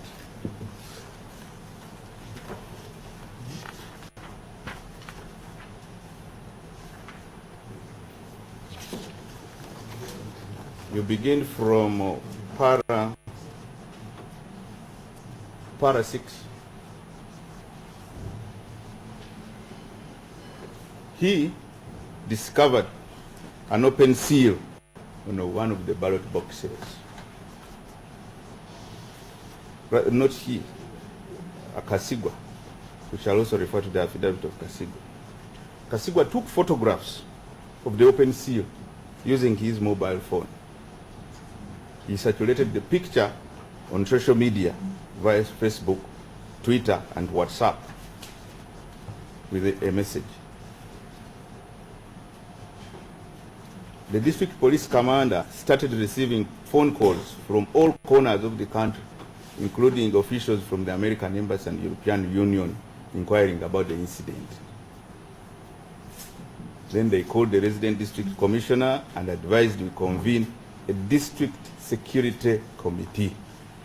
The photograph taken of an electoral offense or what is happening had now become a security matter. The district committee, that is para 8, convened and was chaired by no other than the resident district commissioner. And the complaint was Kasigwa had taken photographs of the open seal and is therefore suspected. In which file is Mr. Kasigwa's? That one is ours. That's yours? Yes.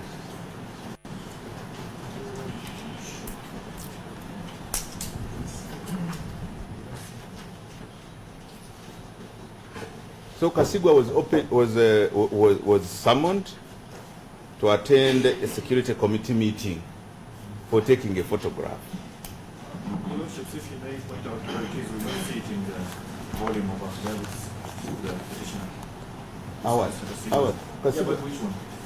I haven't come to that. Maybe I stopped this one and I was still reading this paragraph 8. No, we want to move with you. Yeah. So we'd like to read it together. So we just point out to us in which volume that Mr. Kasugwa's affidavit is. That's all. Angwali.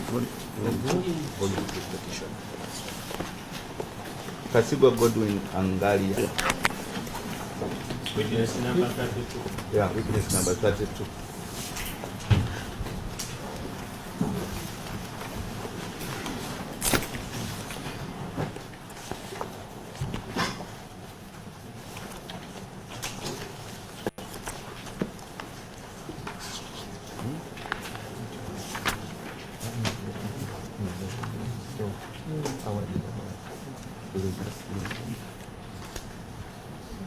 I was still reading what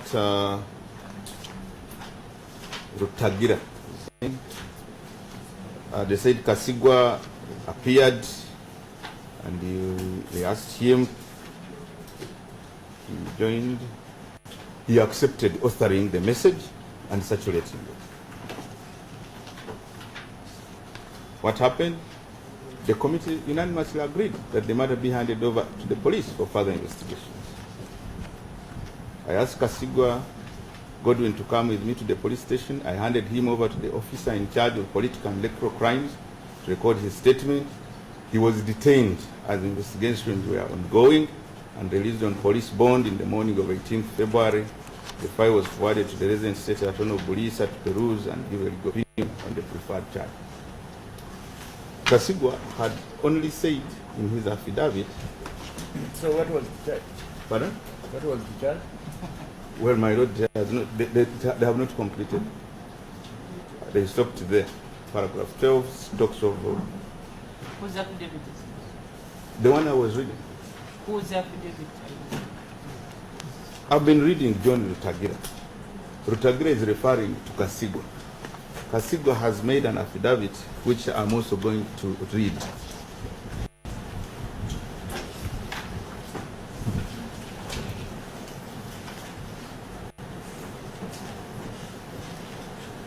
Kasigwa in paragraph 3 says,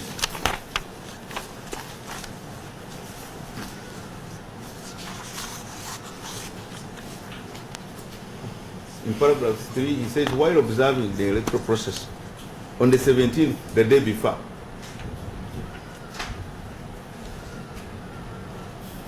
he noticed that one box was not sealed. It belonged to Ngwendo or something. On checking, it was found to be containing ballot papers. I asked the DPC Bulisa to check all of them to ensure they were not pre-ticked, but he refused and the DPC just closed his seal. At 2 p.m. while meeting the district coordinator of Go Forward and the Democratic Party chairman for Bulisa, I was called by the RDC who requested me to visit his office. That on arrival, I found various security personnel in a meeting. He asked me several questions, and at 3 p.m. he arrested me and took me to Bulisa police station where I spent a night. I was released on police bond and the officials told me to stay away from the polling station. That is what Kasigwa said. And John Rutagira was justified why he was arrested and taken to the police.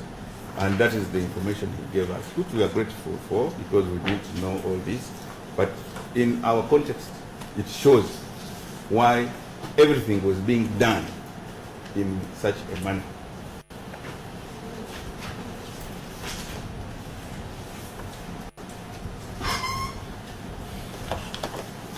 So in the context of Section 56 and all the other provisions I mentioned, it is our submission that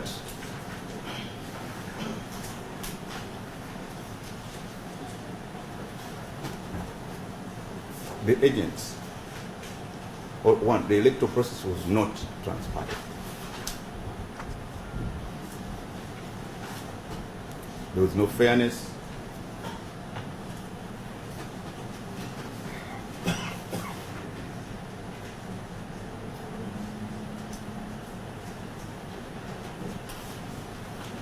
The second respondent instead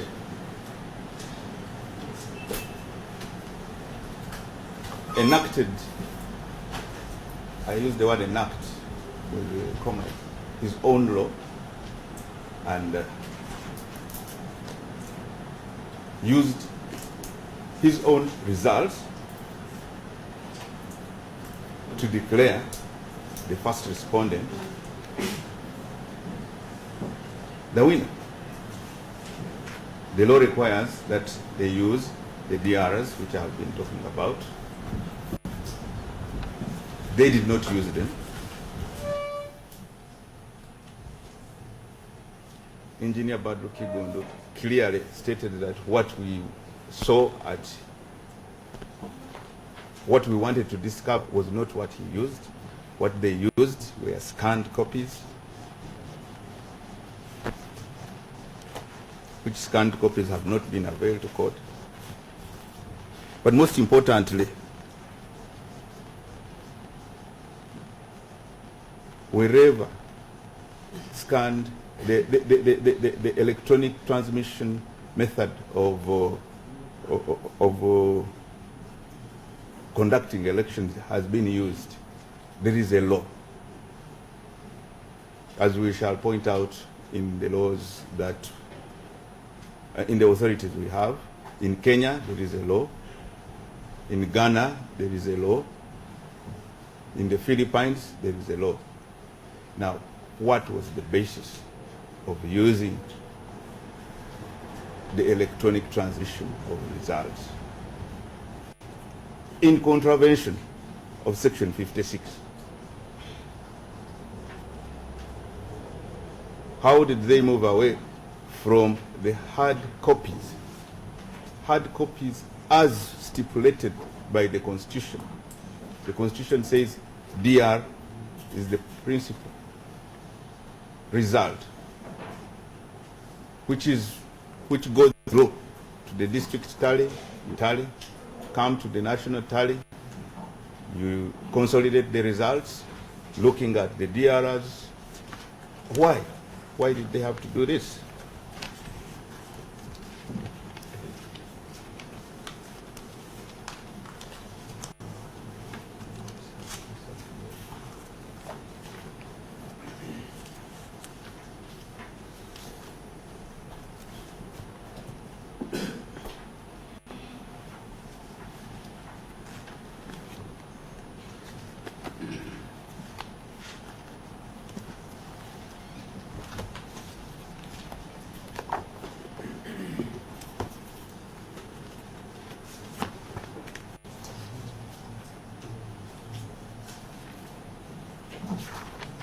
So, my Lord, this is our submission that the absence of the DR forms and the tally sheets, in absence of that, we have discharged our burden, that there was non-compliance with Section 56 and all the other provisions with specific reference to Section 48.3. My Lord, I read Section 48.3 and I will read it again. 48.3 read together with 56, with 54 and 56 says, a candidate is entitled to be present in person or through his or her representative or polling agent at all polling stations throughout the voting and counting of the votes and at the place of the tallying of the votes and ascertaining of results of the poll for the purposes of safeguarding the interests of the candidate with regard to all stages of counting or tallying processes. Tallying processes. We have shown that at the tallying, they were not there. Good enough, Engineer Badu Kigondo said, for tallying, that is how they did it. They did not do it like they did it at the polling station. And he even justified the non-signature. Because the tally sheets, he said, they're not signed by the candidate's agents. They're just to come. He explained exactly how the district tally was done. The district tallying was done. We have also seen how the national tallying was done. And, my lords, it is our submission that that fundamental departure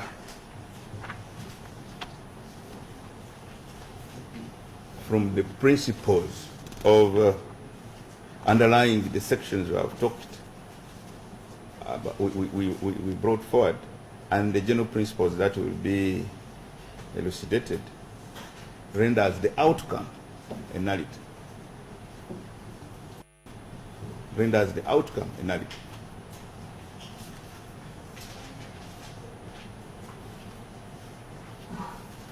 My lords, also we need to note that elections is a process. It begins from registration, you cast a vote, there's counting, there is signing, is announcement of results, return of transmission and transmission of results, collection of results, tallying and consolidation of results at the district, transmission and tallying and consolidation at the national level, that is national tally, and declaration. All that has to be transparent, has to be fair, it has to be impartial.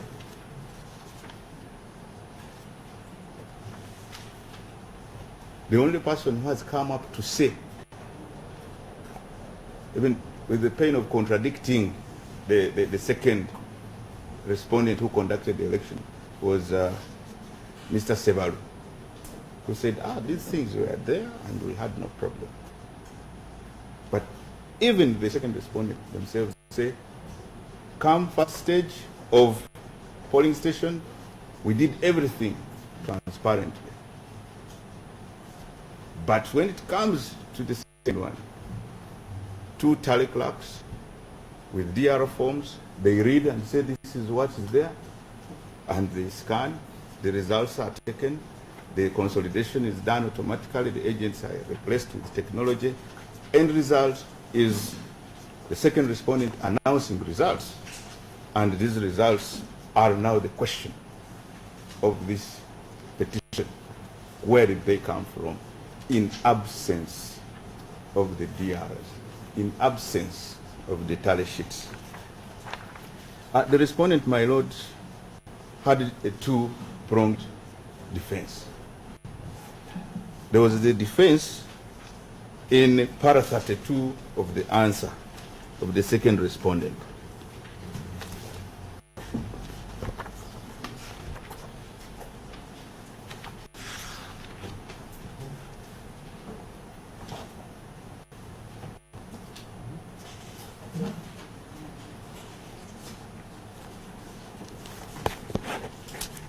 So for the para 32 of the answer says, the second respondent further avers that once the returning officer has received the results in accordance with section 54, the returning officer verified, tallied, validated, and transmitted the results to the National Tally Center through encrypted electronic means.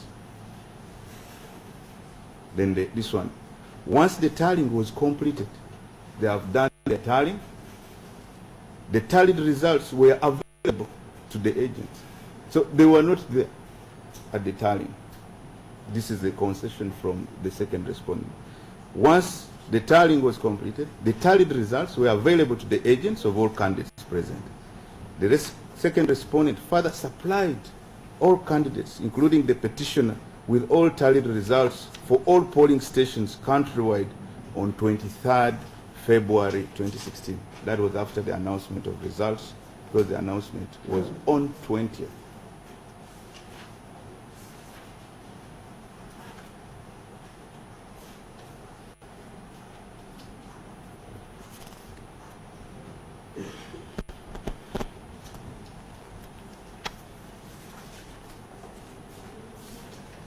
The second defense, the second plea of defense, my lord, is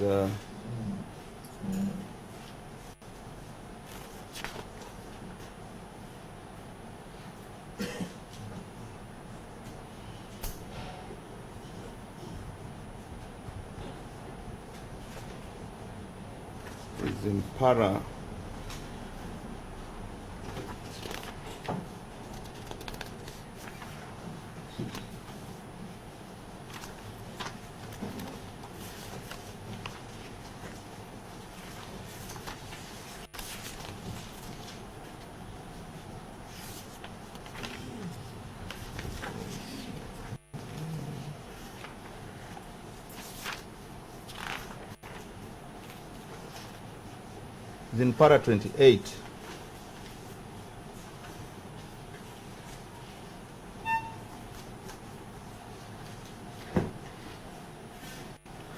Para 28 of the second respondent's answer, they say the second respondent avers that in any event the receipt of the documents referred in section 56(2) of the Act by the second respondent is not a prerequisite for announcing the results of the presidential election and for declaration of the winning candidate. Is that the answer to the amended petition? Yes, my lord. You said which paragraph? Paragraph 28 of the second respondent's answer. Mine is saying you want to answer to paragraph 29. Yes. That's how it reads. I didn't read that first part. I started from the second respondent advice that in any event, the receipt of the documents referred to in section 56(2) of the Act by the second respondent is not a prerequisite for announcing results. My lord, in response to that, it is now your duty to interpret section 56(2) in the context of the principles we have already outlined, and the section itself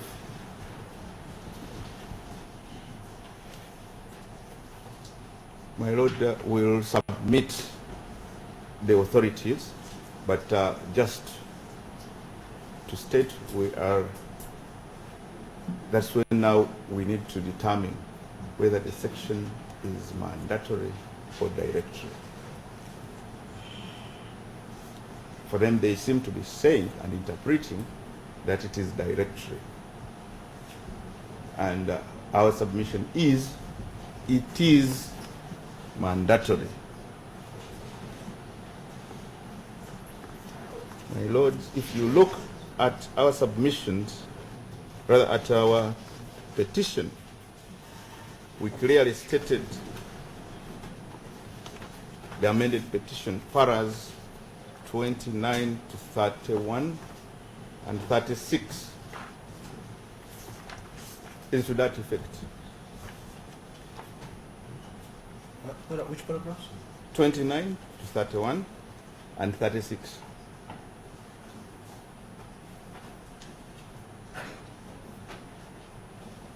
We are saying you cannot tally when you have no valid votes to count. You cannot declare somebody to have valid votes when you have not tallied or counted the votes. And the place and source of those results are the DR forms, the tally sheets, and the return. So, my lord, we clearly put the burden on the second respondent.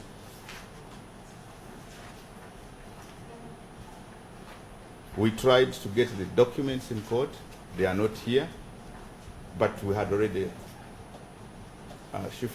we had already discharged the burden of proof to the satisfaction of court. Evidence is very clear. They were not there. They were not used. So the burden now shifts. What did they use? And one, was it legal? Under what law did they use it?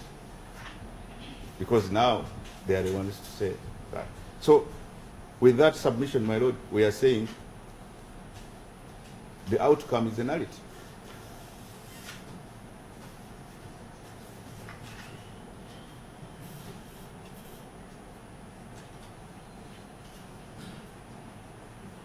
We probably have to go back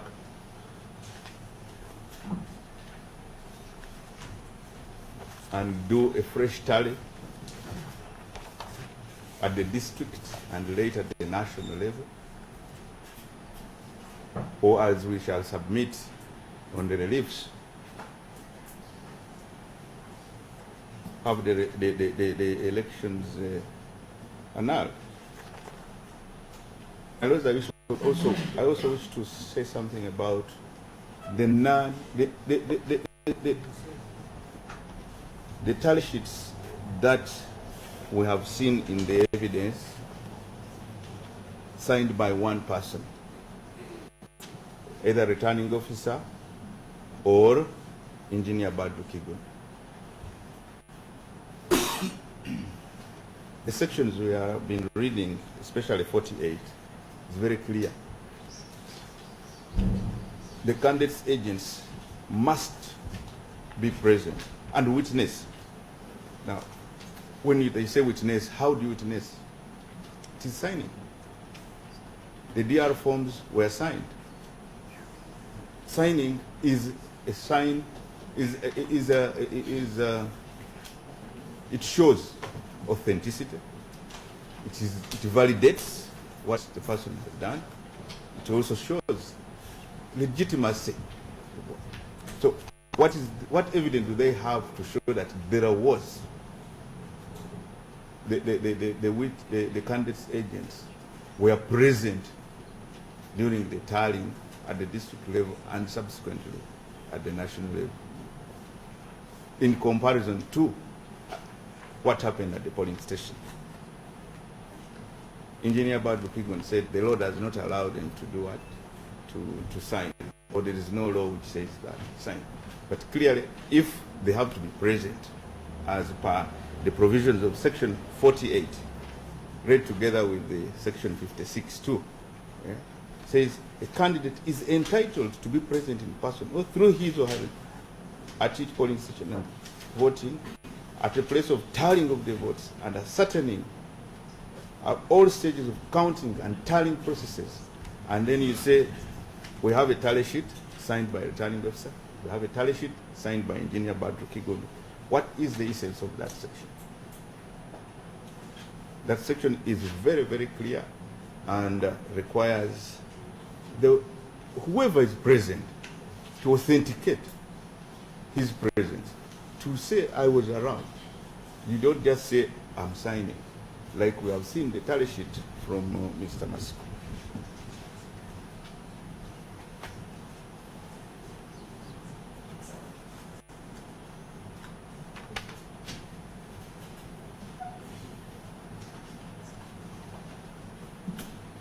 My lords,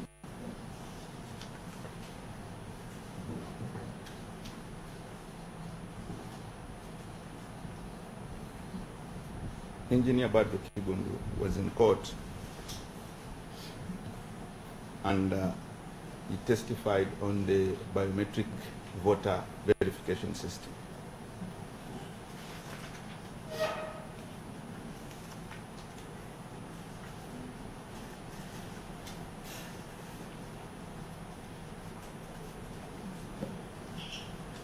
He really praised the system, and I think it was good. It created integrity, credibility, but then it failed one aspect of being transparent. What it takes in doesn't take out. You are verified, full stop. We cannot know whether X, pardon? No, proceed. I was saying what it takes in doesn't come out. Why?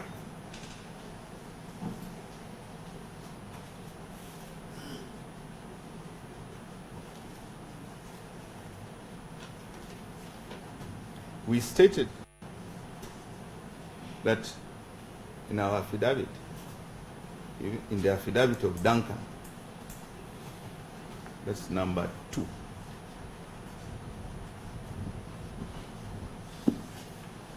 He shows how the kit operates.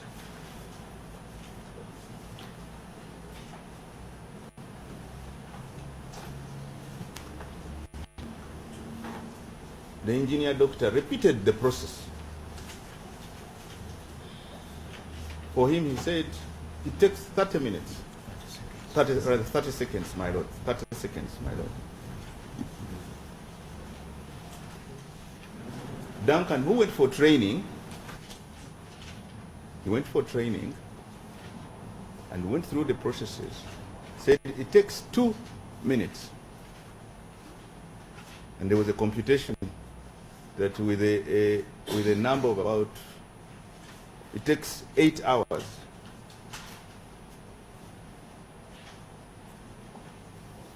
To verify 540 persons or voters.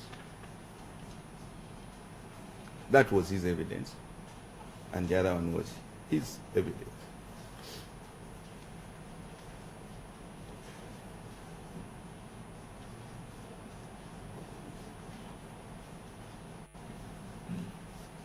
He also said it can produce a record.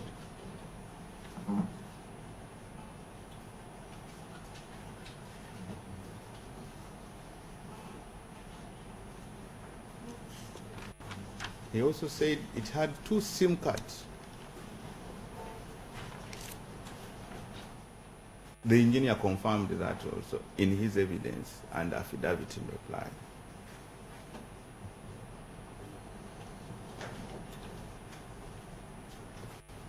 He, however, said it was not configured to produce results.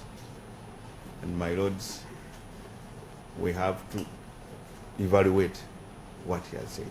Is that possible? Is that credible?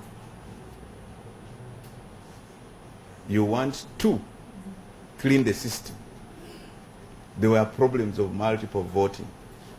There were problems of ballot stuffing and all that. Now you have brought a system which, when after it has done its work, its information remains yours. It is not to the public. The transparency bit of it is what we need to interrogate. Unfortunately, the affidavit in rejoinder was expunged from the record. I cannot talk about it. However, I will refer you to the affidavit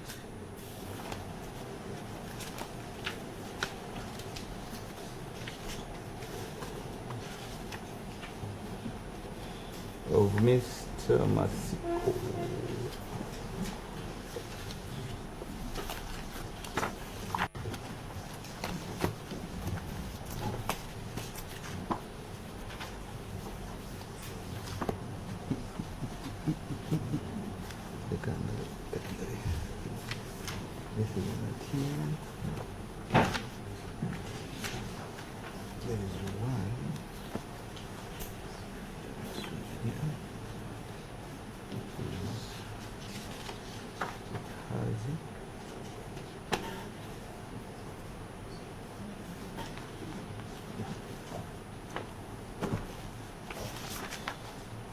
My lord, the affidavit of Sesha Juma Adam, second respondent. Second respondent. My lord, this is the evidence. Second page from the bottom of the report. And this is evidence of a district returning officer, Kavale district. He's saying the use of the BVVK made the polling process to be a bit slow, such that by 2:30 p.m. My lord, this one, okay, 6.51. It has the paragraphs. So the use of BVVK made the polling process to be a bit slow, such that by 2:30, very many voters were still queuing to cast their vote.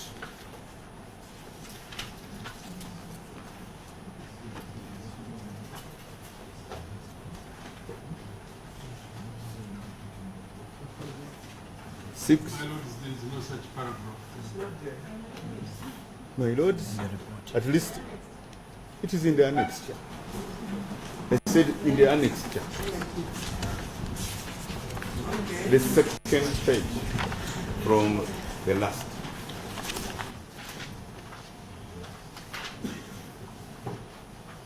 (6.51) Comments, incidents during polling. The use of the BVVK made the polling process to be a bit slow, such that by 2:30, very many voters were still queuing to cast their vote.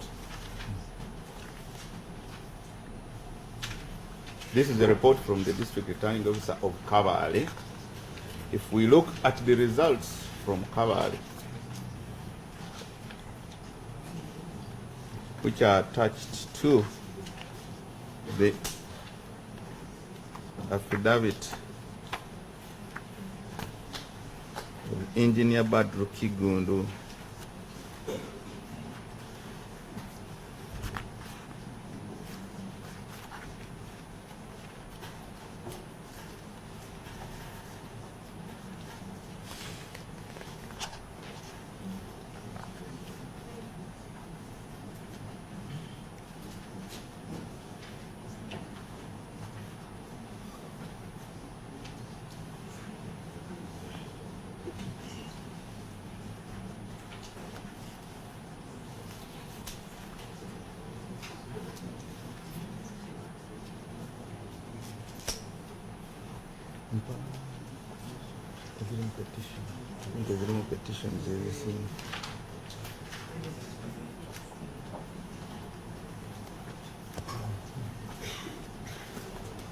So, my Lord, without belaboring that point, it is very clear, and we leave it to your evaluation to determine.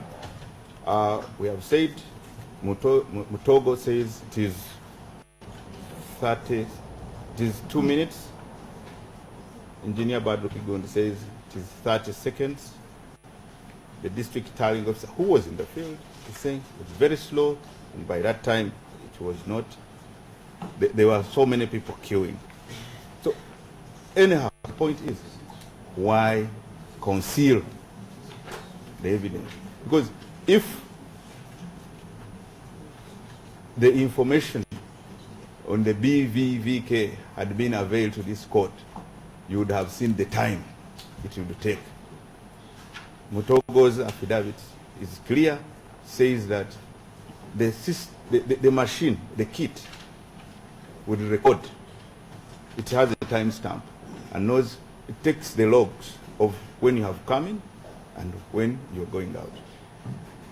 Engineer Badru Kigundu did not dispute or rebut that evidence. He just said that information is available, but we can give it to you after, maybe after the election petition. But he was very clear. He said, well, we have sets of election cycles, that information will be got. He did not deny that that type of information is there, and which would have been very relevant for this inquiry before court.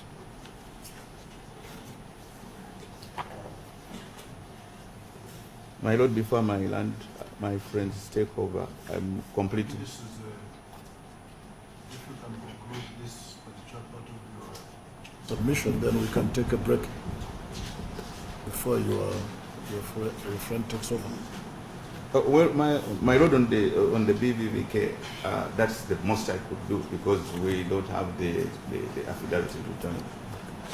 But I will continue from there.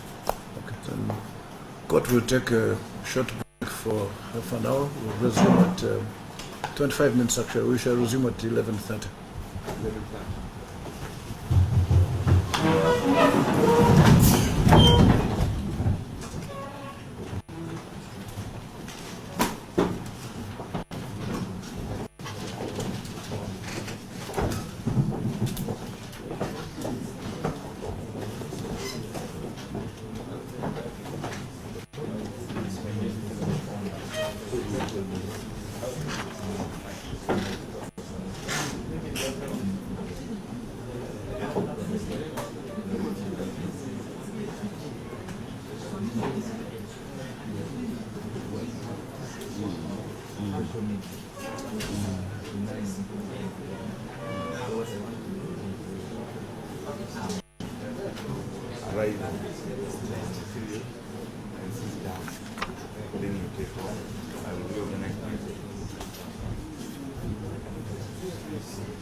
I'm not using that to say, but I know I'm covered.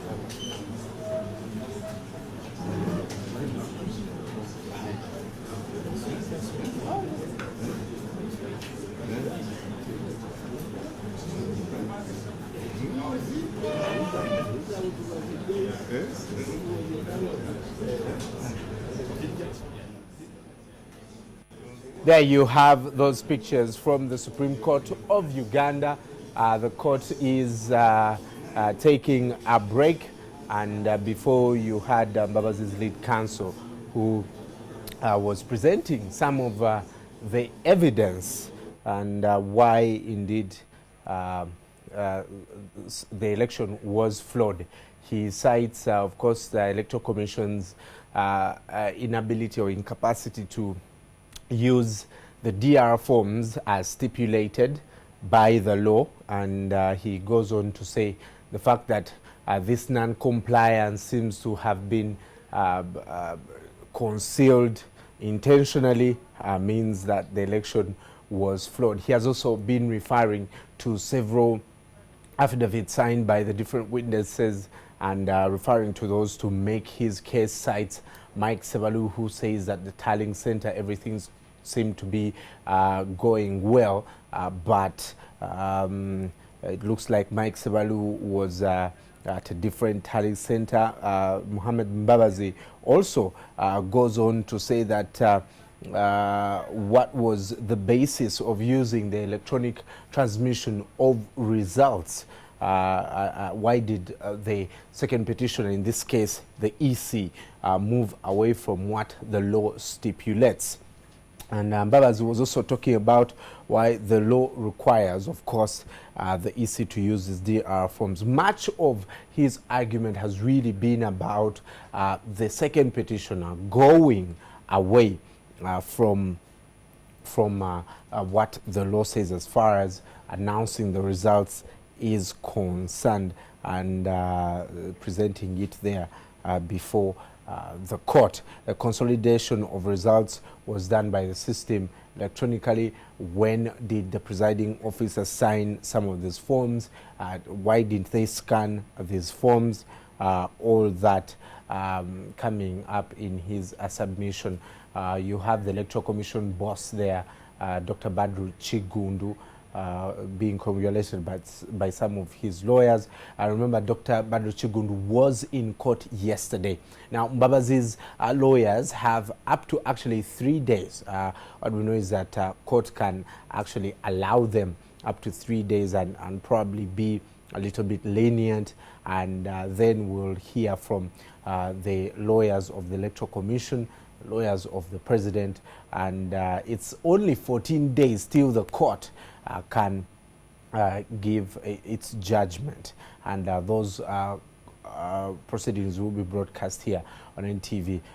We may find that court will have to sit on Saturday and Sunday, hopefully, so that they can have more time to be able to give us a judgment before the time elapses. So that was Mohamed Mbabazi presenting some of the evidence, much of which is based on the non-compliance by the Electoral Commission, why they had to deviate from what the law says, why DR forms were not used and instead electronically sent to Kampala, where in one of the submissions he said that Mike Sebalu said that every candidate, every agent of every candidate was assigned a computer at the tally center, which was not the case, citing voters like Kasigwa, who took pictures of a broken seal but were later summoned to the police and of course arrested,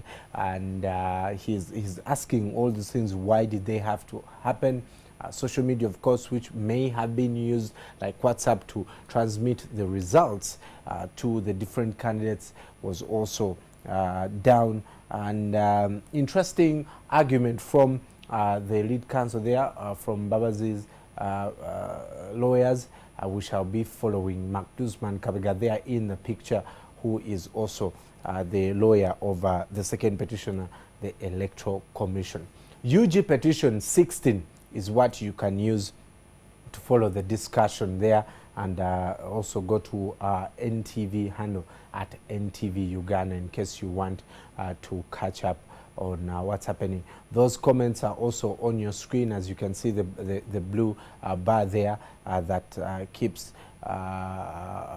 appearing on your screen. When we come back, we'll be sampling some of your comments and also talking to some people and our reporters at the Supreme Court of Uganda. Stay with us.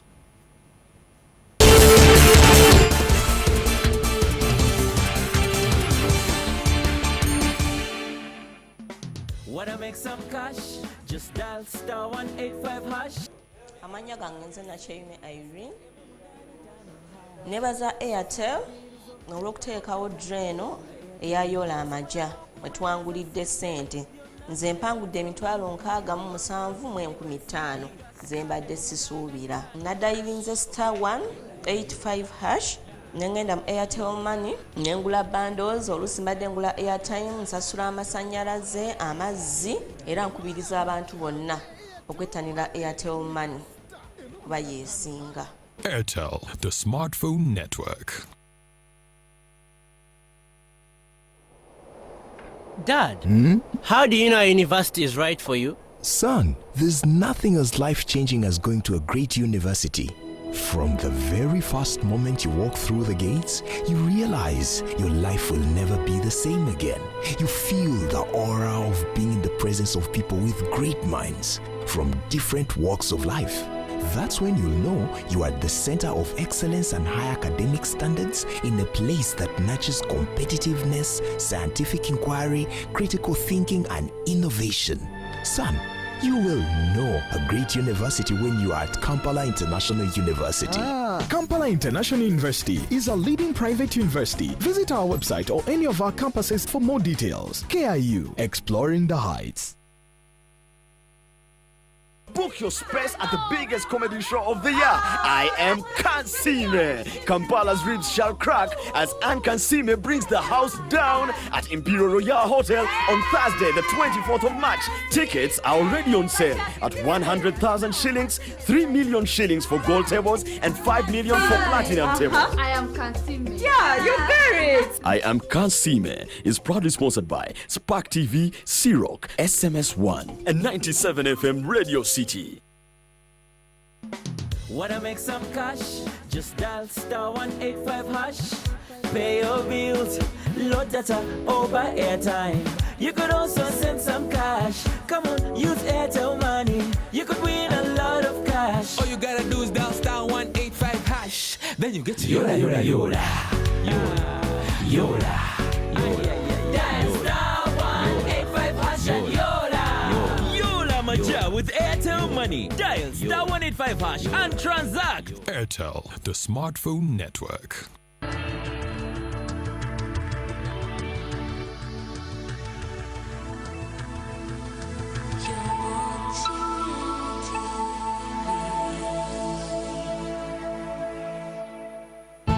This program is rated PG. It is suitable for children ages 8 and above, but parental guidance is advised as it might contain mild violence and mature situations. Based arts known as Budo. Budo sets much higher goals than ability to win in combat. Polishing technique through constant training is the path to perfecting one's character. The arts we know today as Budo are developed from mental and spiritual training systems used by the samurai.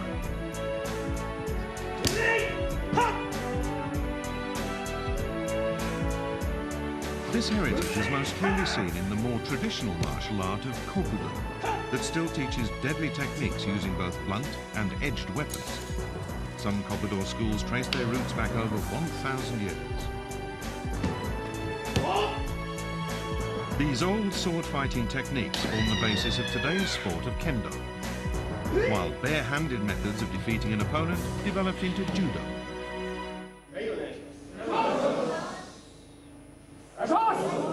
A notable characteristic of Budo is its stress on courtesy and respect. If you don't show respect for your opponent while training, you'll never improve your skills and advance. We must always train in a spirit of equality as partners. Start with a bow and end with a bow. Before any match in Kendo or Judo, you always bow to your opponent to signify your respect. When the match is over, another bow shows continued respect no matter who won or lost.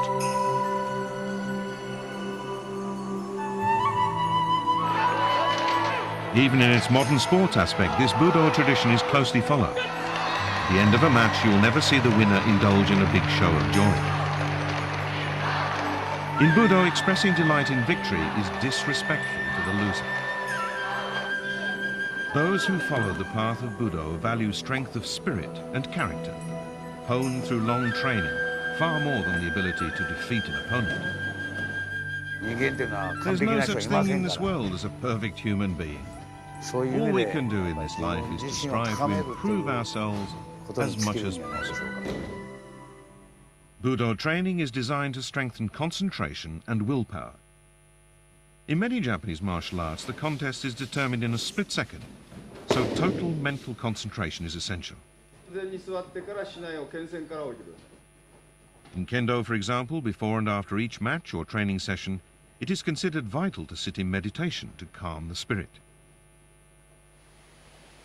Budo is practiced in training halls known as dojo. The name shows how Budo's focus on mental concentration is inherited from Zen meditation. Kyudo is perhaps the most Zen-like Budo. In austere and simple surroundings, archers slowly proceed through a set series of movements.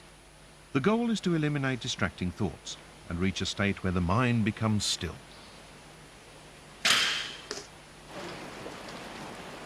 Spectators at a Kyudo event are forbidden to make any noise that might disturb the archer's focus.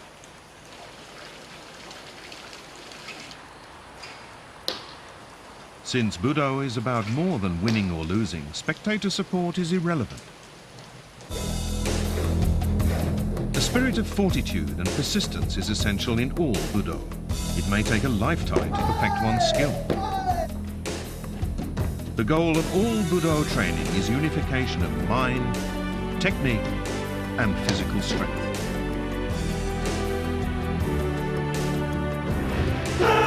After achieving a balanced ability to use these three factors, one can advance further on the path to developing and honing the character. The physical training develops a strong body. By competing, we learn how to use the techniques for self-protection. The mental training boosts the strength of both body and spirit. Training with others, their progress helps us, and our progress helps them. The important thing is to always train like and physical strength. This is the essence of all Budo.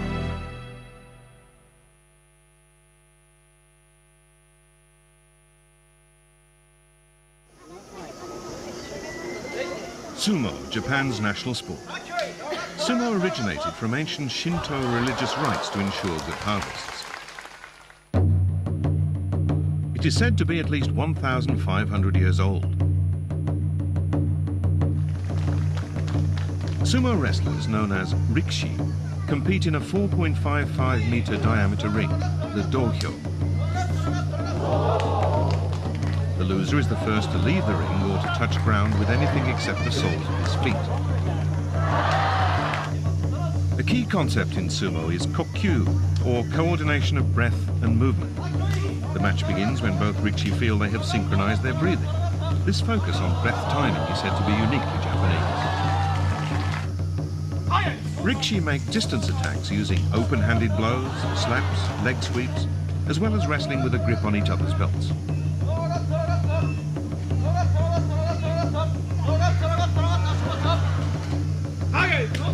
From the opening clash of bodies, rikishi are maneuvering to unbalance each other and set up a power technique. As sumo developed from its ritual origins into a martial art, it helped inspire other Budo arts.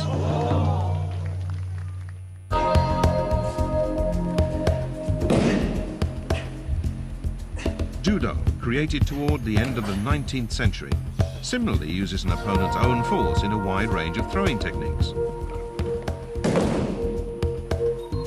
When your opponent attacks, you redirect their force and use it to defeat them.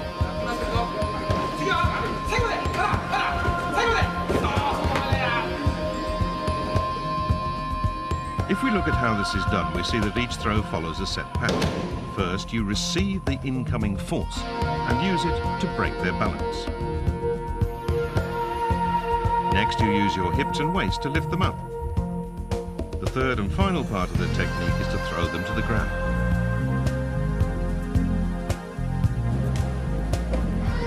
Judo, the soft overcomes the hard. By skillfully using balance, this Budo allows small people to defeat much larger opponents.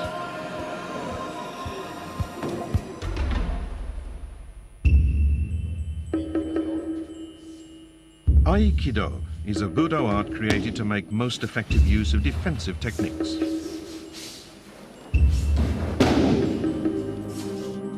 Like sumo, Aikido places great importance on kokyu, breath, and timing skills to interpret an opponent's strength, movements, and intentions.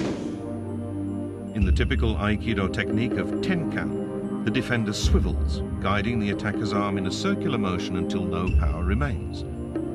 Aikido uniquely uses such circular movements to gain advantage while maintaining a stable base. Aikido techniques are not used for attack. Strikes are deflected and turned back on the attacker.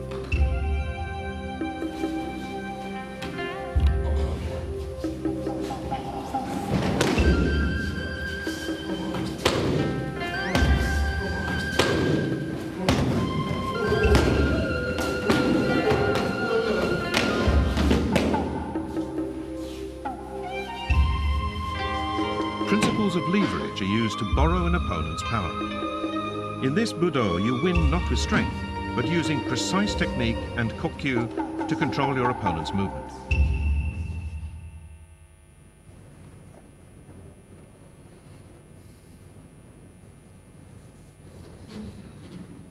In karate, the hand is used like a sword.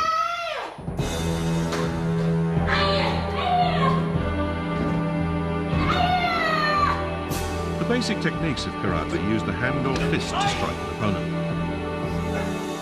Set sequences of moves called kata practice attack and defense. Training the kata until they become automatic develops one's fighting skills. In addition to striking and kicking attacks, karate teaches defensive techniques to block or intercept an attack. You have to train until you get to the point where you can read your opponent and sense what they're about to do. Once you have that ability, you can control them and apply your techniques. And then control their actions.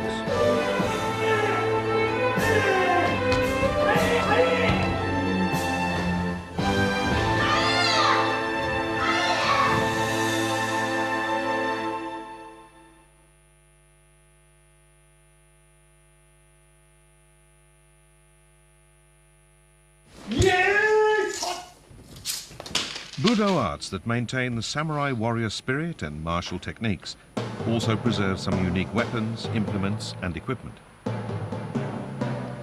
These items are often still made and used exactly as they were hundreds of years ago.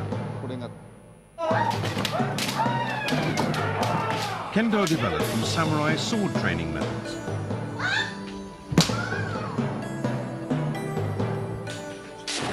Instead of real swords, Kendo uses the shinai, a bamboo implement that makes a loud noise when it strikes anything.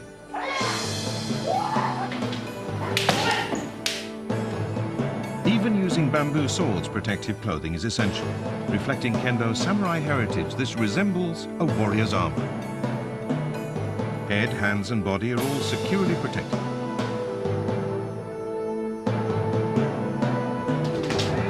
A long garment called a hakama hides the feet to prevent your opponent guessing your next move. In Kendo, you must learn to read your opponent's intentions and timing. Standing calmly on guard, you watch for any lapse in their concentration. The instant you spot a weakness, you strike. Points in a Kendo bout are scored by striking or thrusting with the shinai, and you must attack only certain defined areas of the head, torso, or hands.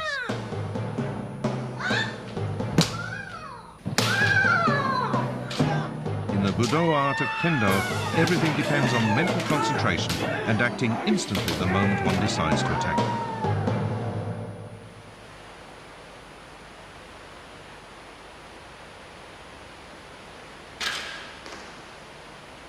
Kyudo is another Budo art that traces its roots far back in Japanese history. Proficiency in Kyudo is not simply the ability to hit the target. Movements must be executed with grace, following Kyudo's rules of etiquette. Bows and arrows are made using methods and materials unchanged for over a century. Bamboo is the main material. Arrows are heat hardened and fitted with 3 feathers. Using 3 feathers ensures stability during flight.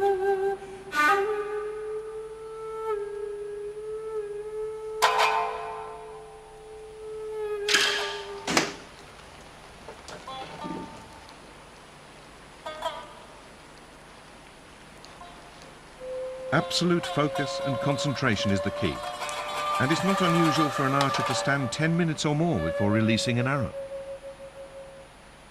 The target is 28 meters. Using these precisely crafted arrows, a highly skilled archer can hit the target even with eyes closed. The traditional implements and equipment used in the various forms of Budo help focus concentration and strengthen the power of the will.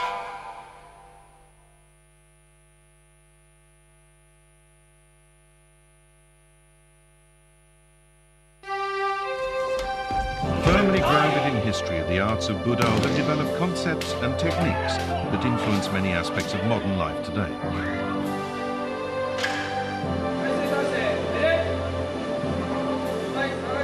Budo is highly influential in the Japanese educational system.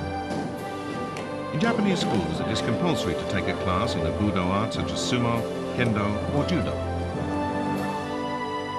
Budo classes designed for small children are also widely popular. Budo's emphasis on etiquette and spiritual discipline helps develop children's character.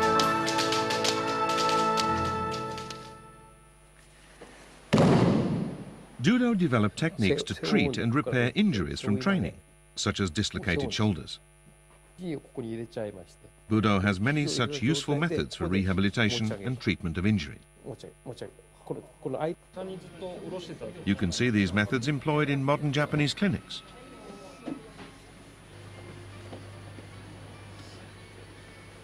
In the dojo, you have to respect and understand your opponent. It's the same in the clinic. I have to sympathize with my patient's pain in order to heal them. That's why I like to say the spirit of judo is so close to the spirit of the healer. Treatment methods that stimulate the body's natural healing powers are a legacy of the Budo spirit that teaches respect and help for others, as well as fighting techniques.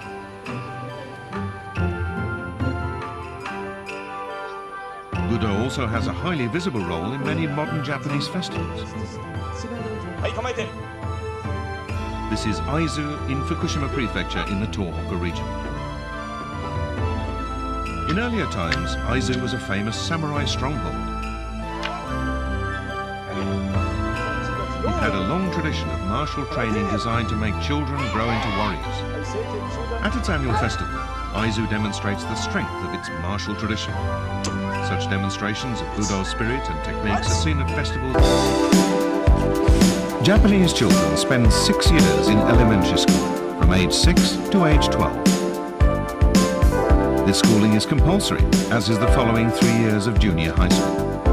Public schools are free, but parents can choose to pay to send their children to private schools instead. The first thing we do on entering school is to change from outdoor shoes to indoor ones. Most elementary school classes contain between 30 and 40 pupils, and each class is based in its own homeroom. Morning assemblies are held whenever there's something the whole school needs to hear.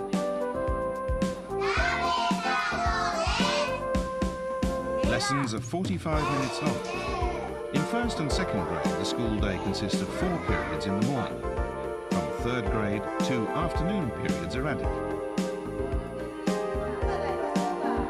Each elementary school class has its own homeroom teacher, who teaches the core subjects of Japanese language, math, science, and social studies. From third and fourth grade, the range of studies becomes more comprehensive and includes subjects such as computing. 5th and 6th graders will learn home economics subjects like sewing and cooking. So, hello. English language classes, the homeroom teacher is often helped by a native speaker specialist. For some subjects like music and crafts, pupils leave their homeroom and go to special classrooms. Music is taught in a practical way, with pupils learning to play instruments and to sing.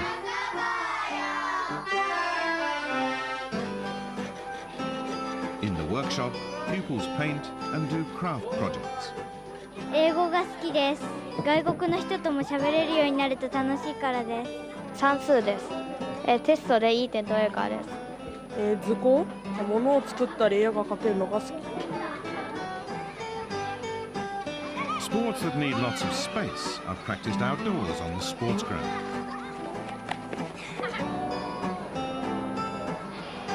While sports that need mats or special equipment are done in the gym. After fourth period, it's time for lunch. Then, in most schools, pupils will clean their own classroom.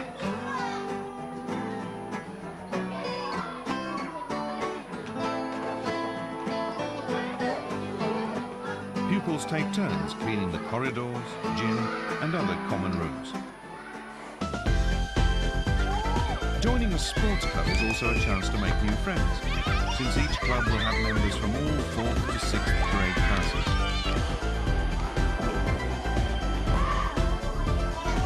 Other popular clubs include cookery and craft club. Children really enjoy these activities since they're allowed to choose what most interests them.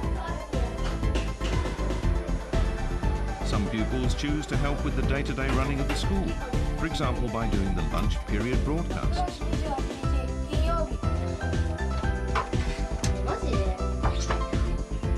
Others take care of pet animals being raised on the school grounds, feeding them and cleaning their pens. ウサギとか動物が好きで飼育員になりました。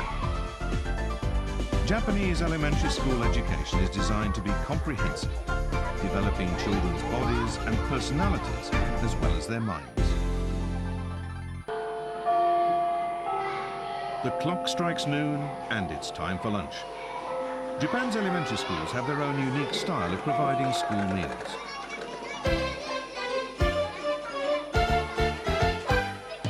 Everyone takes turns helping to prepare and serve lunch. Today, these children are responsible for bringing the food and tableware from kitchen to classroom.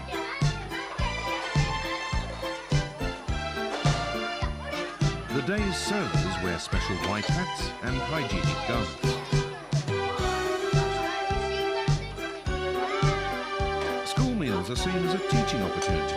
Children learn to serve food, table manners, and how to eat different kinds of meals.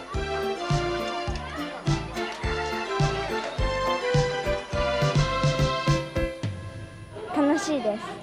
みんなの給食をよそるところとか。大変だけど楽しいです。Meals are eaten in the classroom with desks pushed together, so groups of 4 or 5 pupils can dine together. The pupils on duty that day read out the menu. Before starting to eat, everyone says, "Itadakimasu," an expression of thanks for the food and the people who made it.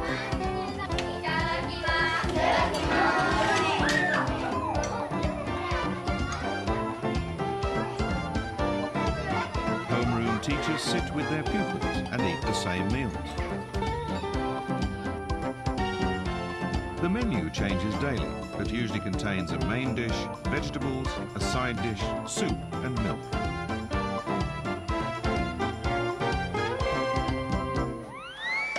And there's normally a piece of fruit for dessert. If any food is left over, you're welcome to take a second helping.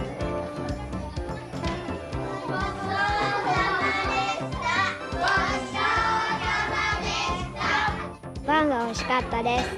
ハンバーグ。フランチトーストが美味しかったです。給食美味しいからいっぱい食べてます。サラダと果物が一番好き。The kitchen at this elementary school prepares 400 lunches every day.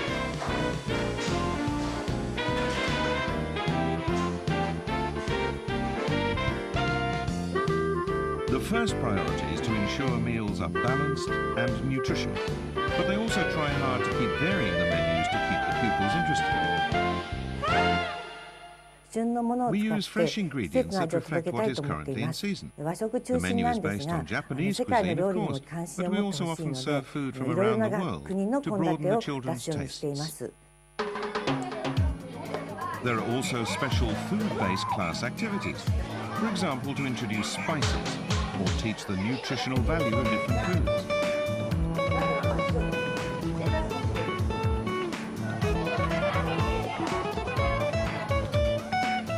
School lunch in Japan is more than a healthy meal. It forms the base for a whole range of teaching activities, and the varied menus let children experience many culinary traditions from around the world.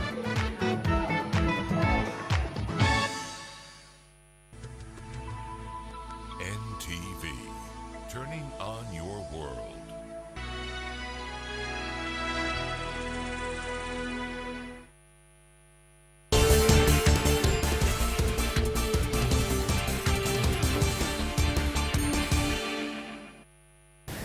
Thank you so much for staying with us here on NTV.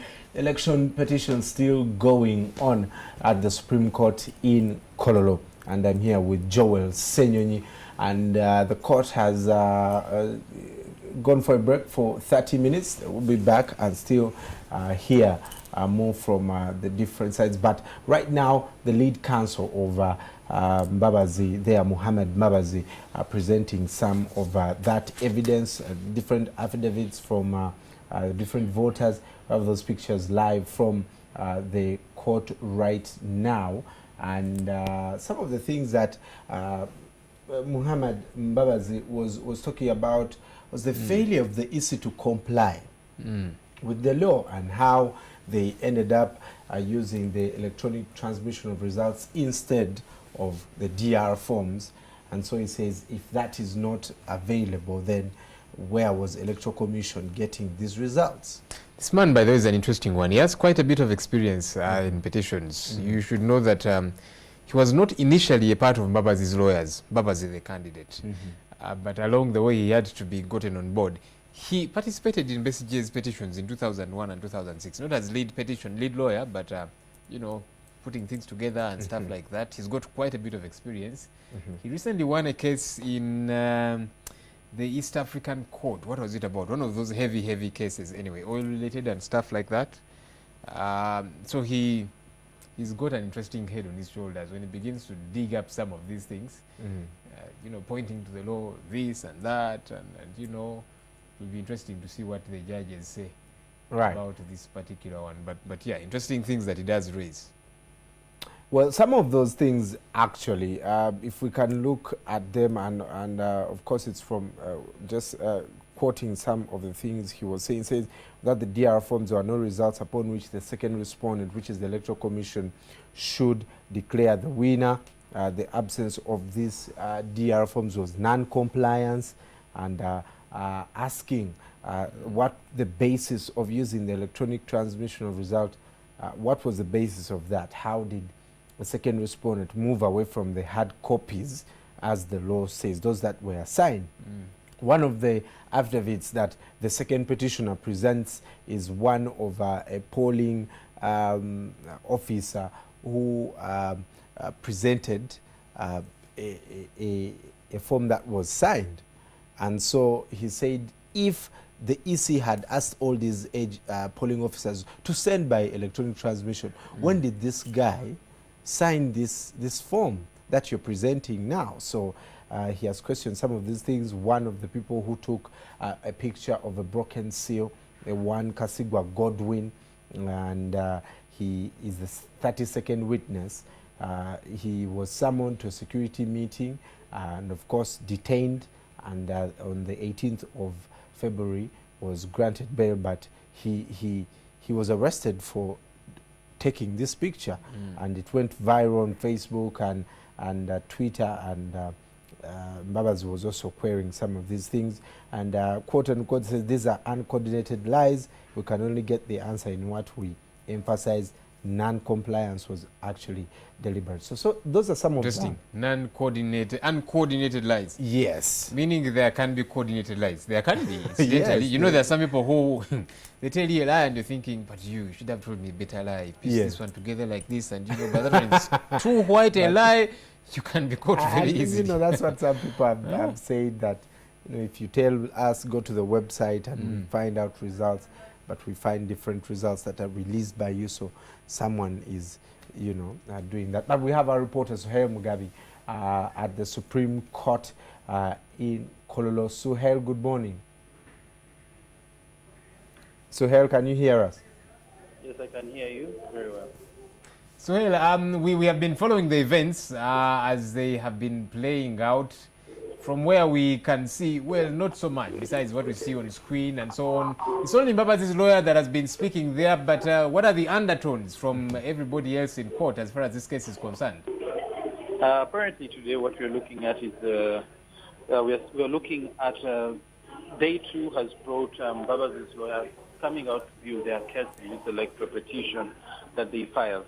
And today it was mainly presenting evidence in form of affidavits and what they really have to say, and we have seen the lawyers from the respondents coming out also to react in a different way, not coming out to object to what has been presented, because their turn has not yet come, but they have been sitting down, listening, watching everything that has been happening, and they have been mumbling in this short break that we were having. Today, what we saw the Mbabazi's lawyers come out to say was that the whole electoral process was not free and fair, and the second respondent, which is the Electoral Commission, came out to enact its own laws and used its own results to declare the first respondent, who's President Yoweri Museveni, as the winner, instead of using the declaration of results form. So I will have to cut you short there and get back to you later. We can see the 9 justices are back, and we'll talk to you in the next break. All right, there you have some live pictures from the Supreme Court in Kololo. We'll go back there for the second session. Remember, this is day 2, so there's 14 days until the court can come up with a final verdict. Mohamed Mbabazi, who is the lead counsel, therefore the Mbabazi team are still presenting this evidence. Joel, as we get that out, we also notice that all the judges and lawyers are writing down everything. Could this explain why Mohamed is talking slowly so that they can quote everything? And not just Mohamed Mbabazi. When this whole process did begin, it was the Deputy Attorney General, Mwesi Gwarukutana, and several others. Each time they've got to speak, sometimes we're thinking, you guys are articulate. Each time we see you, wherever else, you speak with a bit of pace and all, but they've got to speak slowly because the judges write literally everything they say, and of course the other respondent lawyers and so on. You don't want to be misquoted, so you take your time, speak slowly, and they get to jot down everything. So, all right, there you have it. Let's head to the Supreme Court in Kololo. Polling day.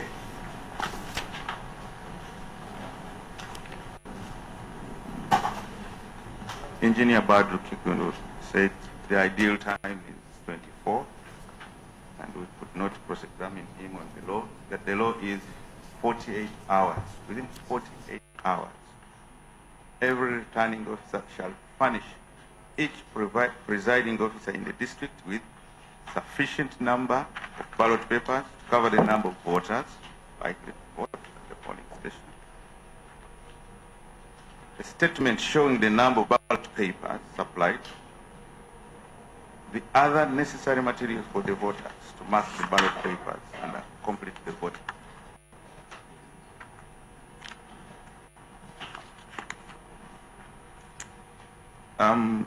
I need not to belabor this point because Engineer Badru Kikundo was during his cross-examination, considered and said he actually asked to be forgiven that he had done that. And even in his affidavit, they tried to explain. But most material was the numbers that were affected. the numbers that were affected. In cross-examination, he said about 2 million people were affected. 2 million people were affected.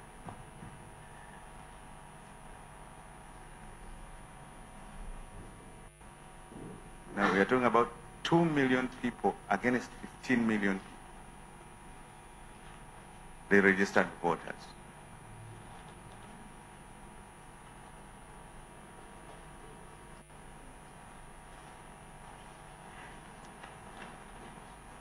My Lord, if you look at the result, the result.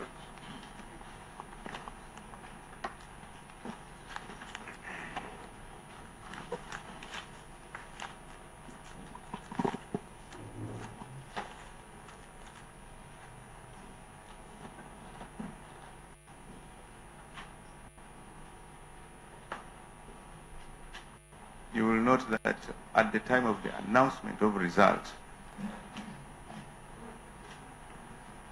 on the 20th,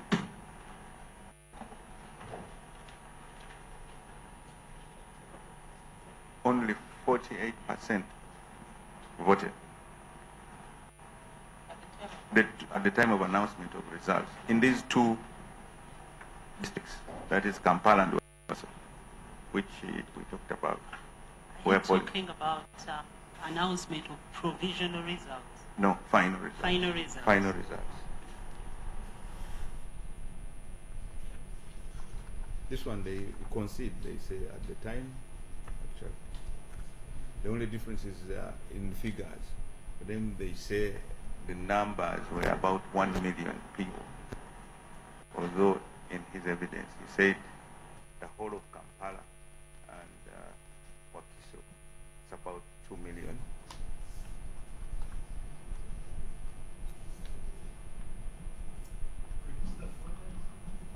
Yes, registered voters. But Wakiso has 900, Kampala has 1 million as their summary which was attached to his affidavit. And as at the time of announcement of final results, only 48% of the registered voters had voted. In his affidavit, he tries to give an explanation and actually even tallies and consolidates results, saying that if this was done, maybe it would be best to refer to what he's saying.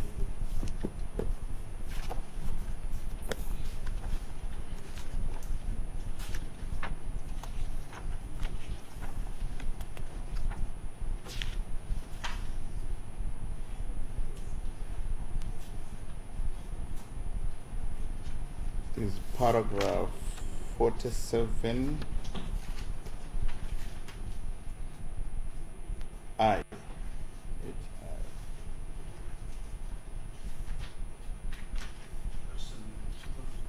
Yes, after that. I and J.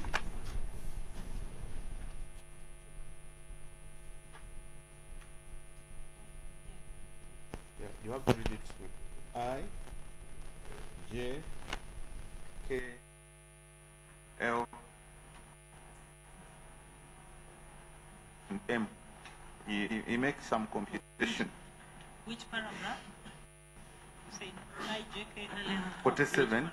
47. It's page 11 of the affidavit, 12 and 13. He even goes forward to make some or not distribute this way. But that's not the point for this court. The point is, why were the 1 million plus voters disinfranchised? Yeah, but my lord, maybe not to disrupt my learned friend too much. I think the problem is he's making a misrepresentation of fact. The affidavit talks about votes that are not being tallied, included in the results, because they were still being tallied. There is no admission that they are not voted. Voting had closed, everybody had voted who was entitled to vote, and there's a bit of a difference. He's talking a bit as if there's an admission that they are not voted, which is not true. Well, my lord, I think his time will come and he will correct us That's how I have read them. So proceed. In that context, my Lord, we are looking whether it's 1 million voters, and they are not tallied. Where they were not part of the results that were announced. I think that is the question. And why? Now, when you look at the results, this was a stronghold for candidates not being the first respondent.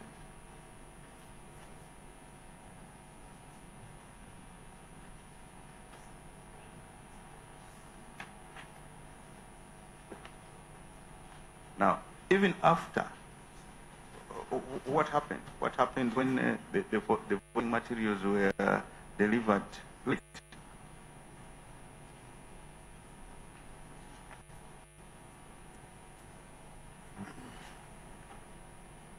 The affidavit of...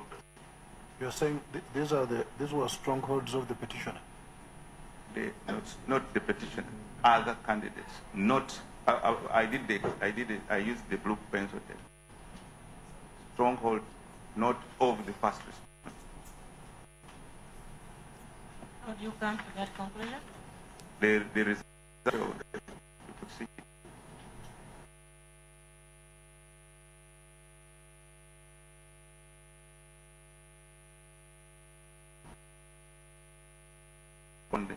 My lords, we hate to interject, but when my friend refers to a record, I believe out of courtesy, he should refer court to that record, not make general statements.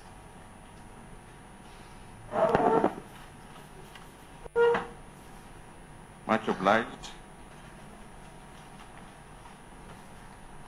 Is there a particular part of the record you are referring to so that we move on? Annexure EC14.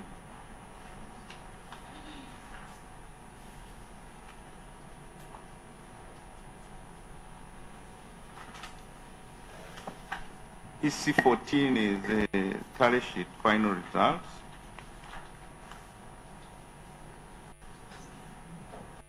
It's showing the first respondent trailing with 30%. And the rest being taken by the petitioner and other candidates.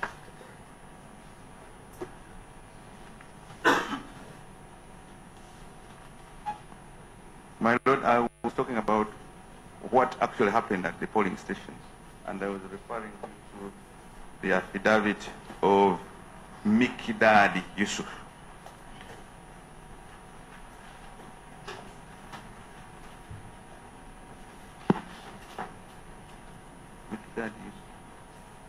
Is that evidence of the petitioner or the respondent? I'm organizing that.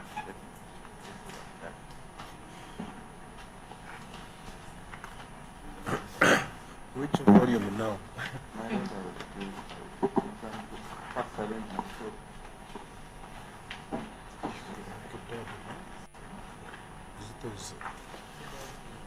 Mikdad Yusuf is number 9. In the petitioner's affidavit? Yes. Number 9.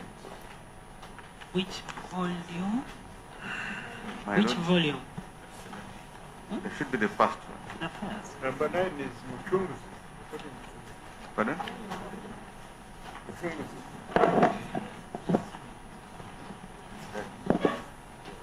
The list I have has Mikdad Yusuf, number 9. What we have here is your volume 1, petitioner's affidavits. Number 9 is Muchunguzi Abel. It's volume 2. Somewhere. I don't know the volume.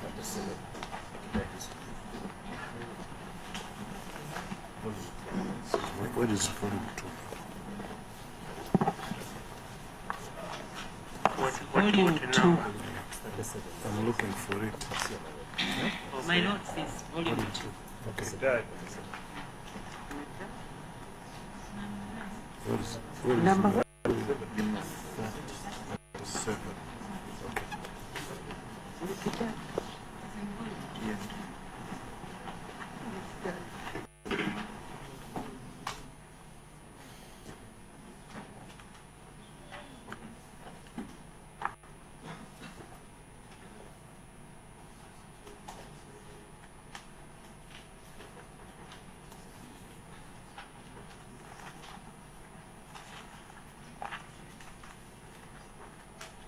ones were handicapped because the petitioner has supplied to court different compendium from what we were supplied with. We were given loose affidavits, and when you refer to number 9, you get lost. Probably, if before the end of the day we can also have similar copies, so that we are at par when we are turning to particular witness.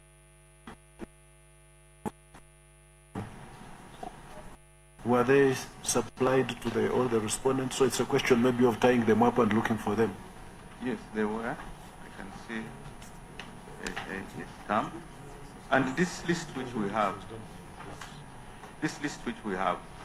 originated from here, the one which we are using. Yeah, and I know the binding. You filed them unbound and indexed. No. The binding was done yourselves. from here. We didn't. Yeah, the indexing was done by. So. And they even made, there is a response from the first respondent. But I think this affidavit must be in one of the documents, only that the problem of binding.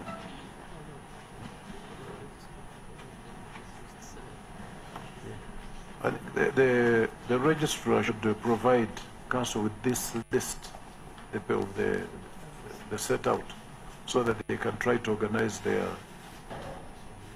Yes. Proceed. Well, my lord, the Mikidad Yusuf says what happened, especially the other issues he has written, but he says at about 2:30, the presiding officer, paragraph 7, it is paragraph 6, that I was chosen as the presiding polling constable at Narukolongo polling station, but voting materials arrived at 11 p.m. and voting began at 2:30. That's para 6. 11 or 12:45. 12:45. They are up 12:45. Yes. Correct. Thank you, my lord. And voting began at 2:30.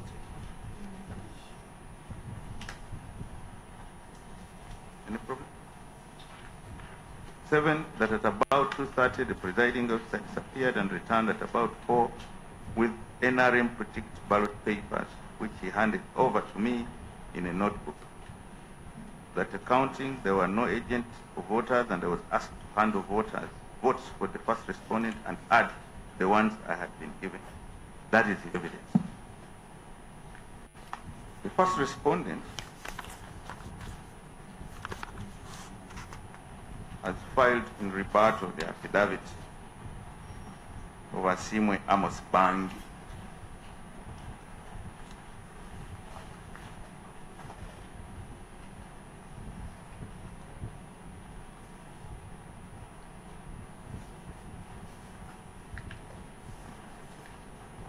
In paragraph 4, Bangi is stating that the voting materials arrived at 8:30. Bangi, in paragraph 4, says, contrary to his allegation in paragraph 6, 7, and 8 of the said affidavit, voting materials arrived at 12:45. I received the said materials at 8:30 a.m. and the said time is indicated in the DR form, which was completed and signed at the heading of, at the end of the voting. Unfortunately, I was not availed with the annex of the DR form. I don't know whether, my lords, you have a copy.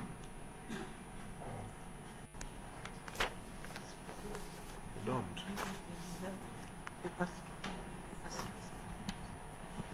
Copy attached to the DR form.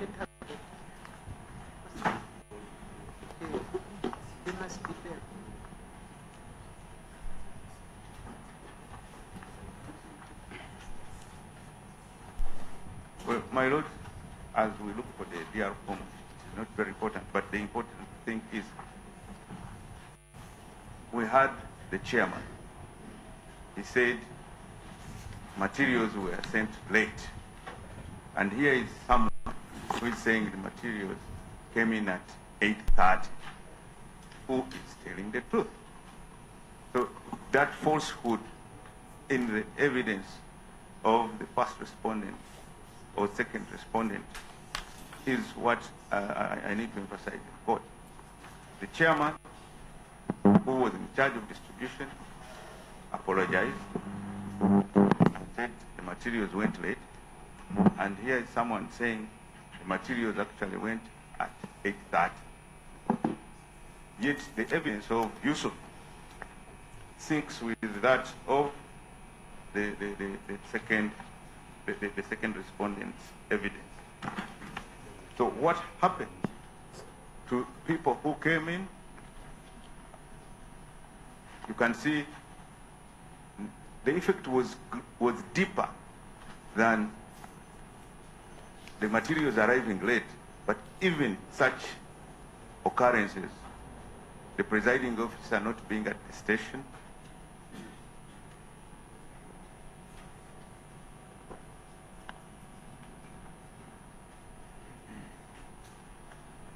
so the people were disenfranchised more than what we think because of the late delivery of the materials.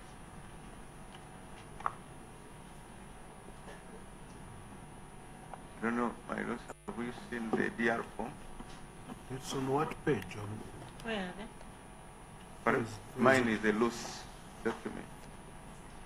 Mr. Tumsima, do you have the DR form attached to this? I don't think the affidavit he's referring to. Which affidavit? Which affidavit, Mr. Boy? I know that some of the affidavits I've seen. Asimwe Amos Bangi. Yeah. It is attached. Then it probably is mentioned but not necessarily attached. I don't think he has said that the affidavit says it's attached. He's just cited a paragraph saying that there was a declaration form and it was signed. So he's looking for something that he has not been promised. Well, if he's reading the affidavit, he would see in para 8, it says the first respondent got 135 votes, candidate VSJ got 279 votes, while the petitioner got 3 votes. A certified copy of the DR form, duly signed one, I don't know, and the candidate's agent to annex and mark A.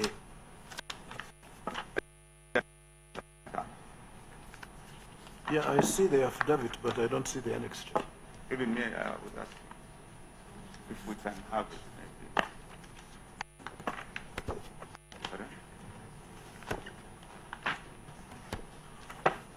My lord, seems to have not been attached, so I think it will be, if he wants it, I shall be supplied. Well, when you supply it, you should also supply it to the court, because... Absolutely, Your Lord. Because it is referred to in the body of the affidavit. Yes, my lord. So in that regard, I would not complete the submissions on this point and wait for the DR form. But since we are still continuing, I'll pick out. Can you endeavor to give it to them in the course of today? So, my lord,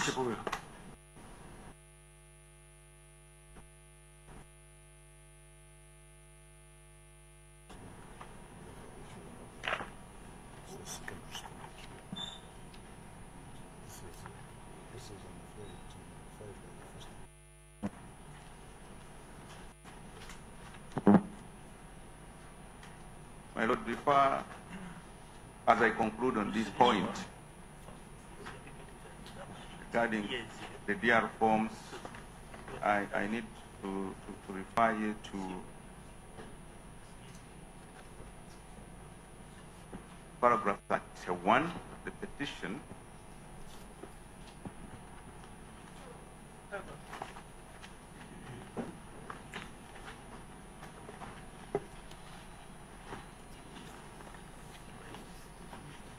Which are the pleadings of the petitioner.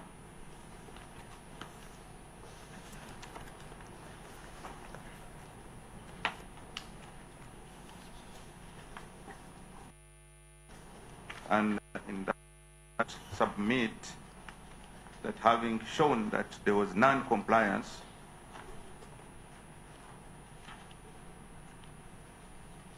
the burden shifted and it was incumbent on the second respondent to avail what they used to declare the first respondent as the winner. My Lord, we're in the process of filing authorities, but in respect of this particular point, we have the authority of Henry Kalimpa. On the list it is number 30. I hope the list is with court.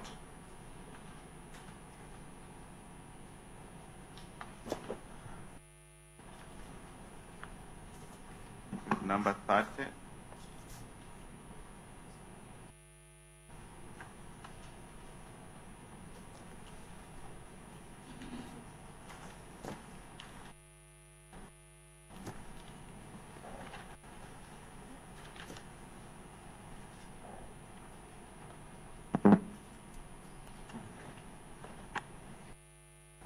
In that case, I will give you, we have highlighted the relevant portions.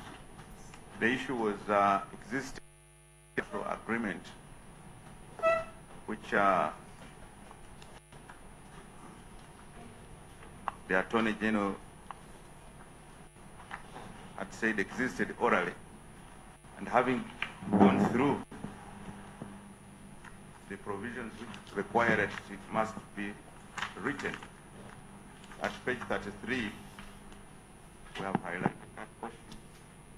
The judges say, taking inspiration from the above, we take the view that the respondent, having stated in its response to the reference and deponed in the supporting affidavit thereto, that there existed an executed bilateral agreement between the People's Republic of China and Republic of Uganda on the financing of the Karuma Dam, the principles of good faith and of transparency required less than production in court of the said executed bilateral agreement by the government, which placed reliance thereon to legitimize its departure from the provisions of the PPDA.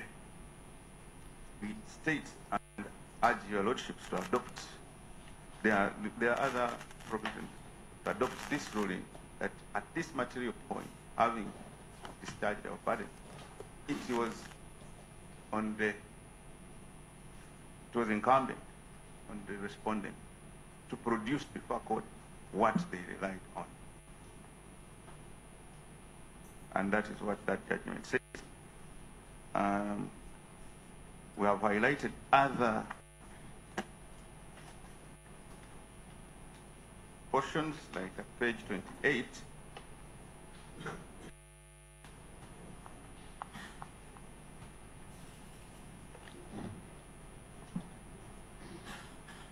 where the court, the first instance court had accepted and inferred a written agreement to be oral, or had inferred an agreement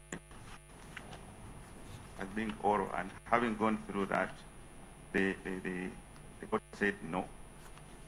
Something must be written, then it must be written. And when it comes, when someone pleads and says, look, this is not there, and you say it's there, then you must produce it. And this is borne out from the second respondent's answer. The second respondent, in the answer, we cited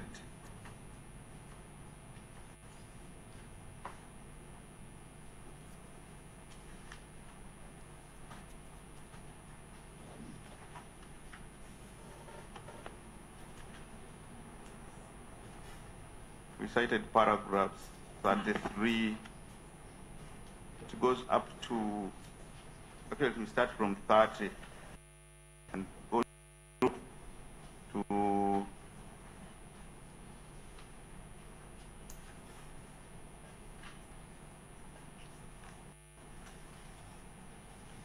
Let's review the petition.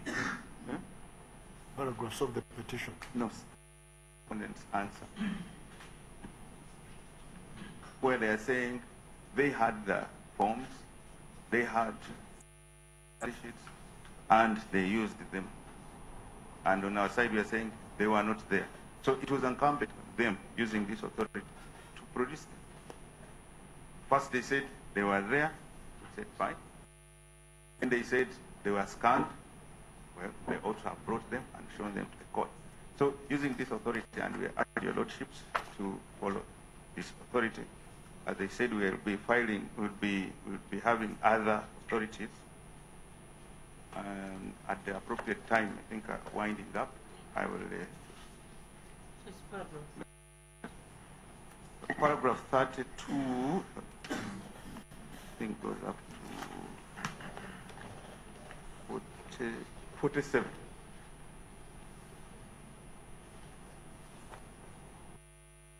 And all those ones are saying, although they are saying them in different words, they complied with section 56. In another instance, they say they were scammed. In another instance, they say, well, even if they are not there, they ought not to have been there. And we have argued from all angles. And our submission is they should have been there, because our petition says they were not there. Once they say they are there, they produce them. My Lord, at this stage, my land friend, Mr. Basalira, will be handling another non-compliance act, and another will also be followed until we get to the election offenses. Thank you, my Lord.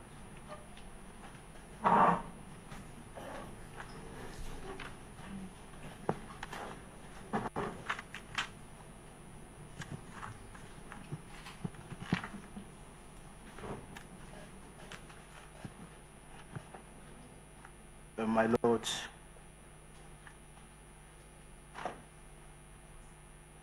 I'm going to specify. I didn't mention your name. My name is Basalira Asman.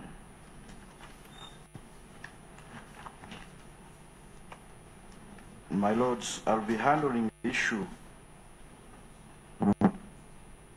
of non with the voters and voters' identity cards. My Lords, it is the contention of the petitioner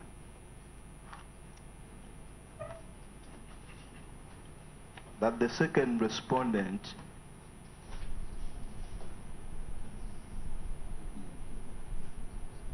abdicated its constitutional responsibility under Article 61, Clause E, that mandates it to compile, maintain, revise,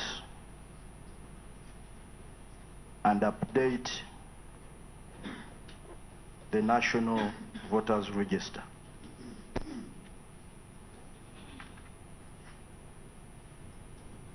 My Lords,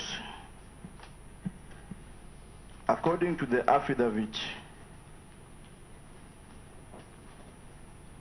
of one Joshua Wamala, affidavit in support of the second respondent's answer to the amended petition, particularly paragraph 12,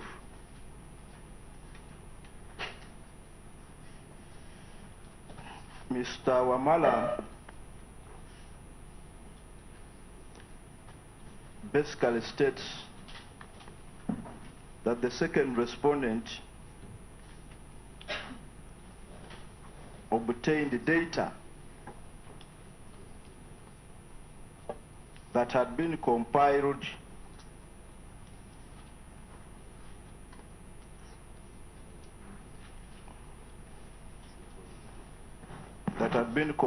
by the National Security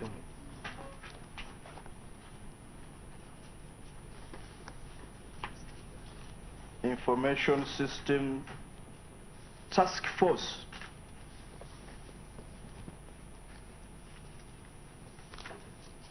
to produce a voters register.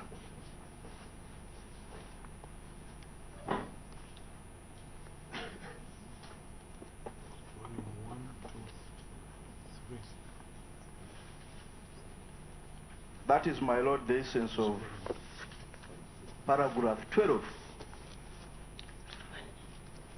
of Mr. Joshua Wamala's affidavit in support.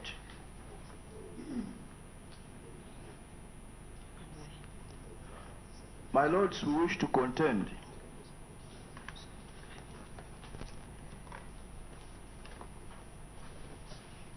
that the duty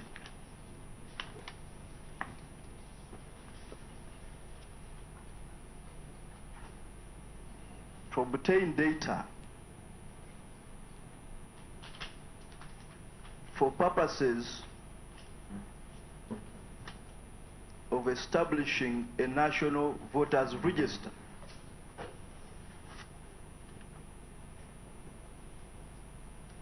is an exclusive preserve under the Constitution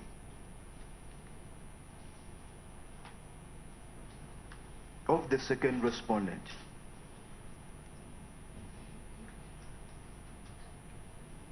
That duty, my lords, cannot be ceded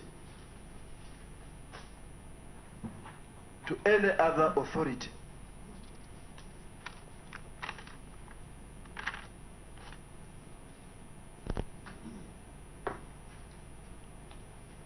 Especially in light of Article 62 of the Constitution,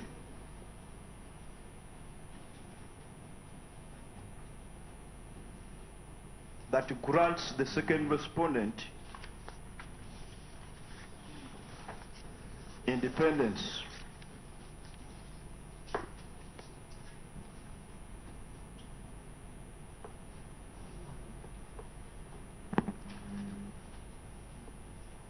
My lords, the failure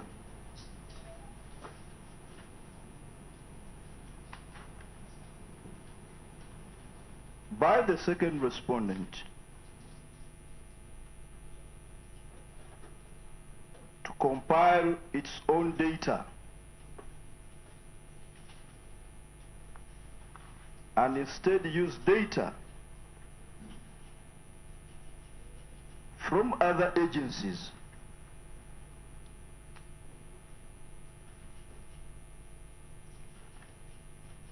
was, in our view, a statutory violation in the nature of an omission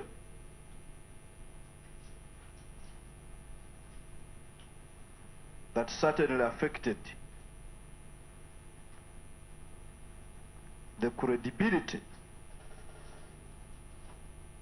and integrity of the voters register.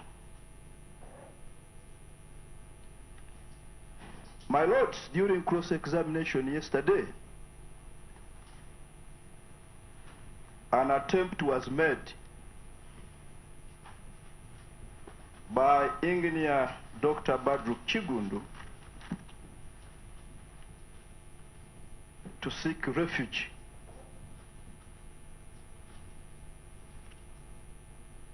in the Registration of Persons Act. 2015 to claim that, my lords, under that legislation, the Electoral Commission was enjoined to use data compiled for the process of the national ID registration process.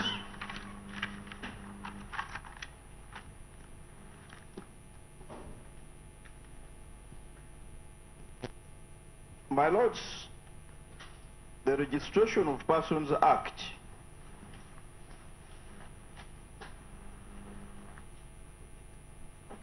makes reference to that line. There's no doubt about it.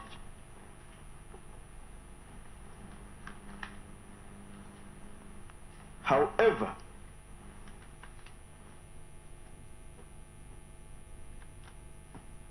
it has limitations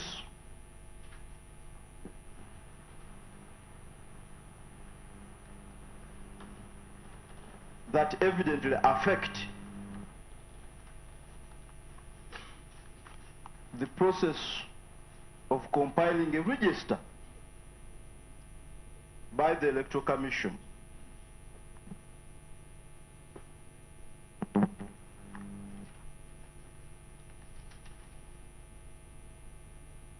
Registrations can be cancelled by the authority,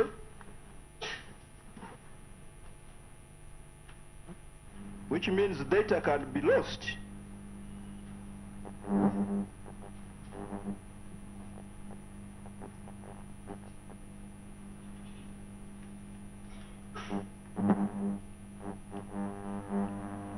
The program for registration under that law, my lords, is certainly different from the registration programs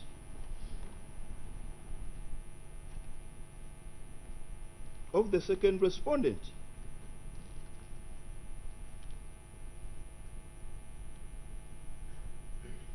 Making data, my lords, obtained under that law insufficient for purposes of enabling the second respondent compile a voter's register. My lords, to make matters worse, the second respondent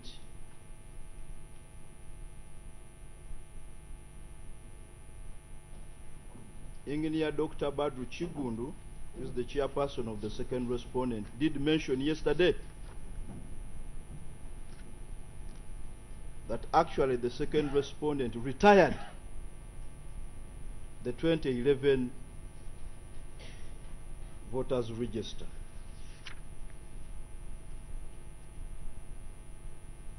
We wish to contend that the said retiring and archiving of the register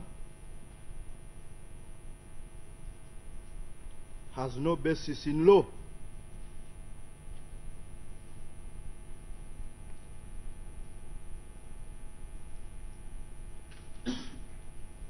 And an attempt to replace the 2011 register with another register was in itself irregular, my lords.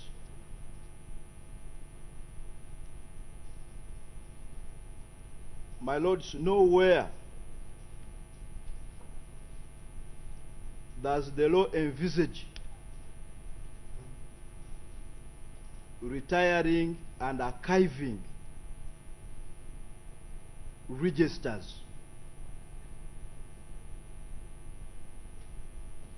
My lords, the law talks about compiling, revising, updating registered, not retiring them.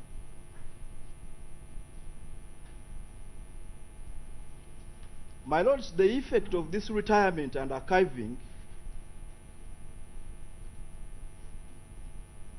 was that there was disenfranchisement.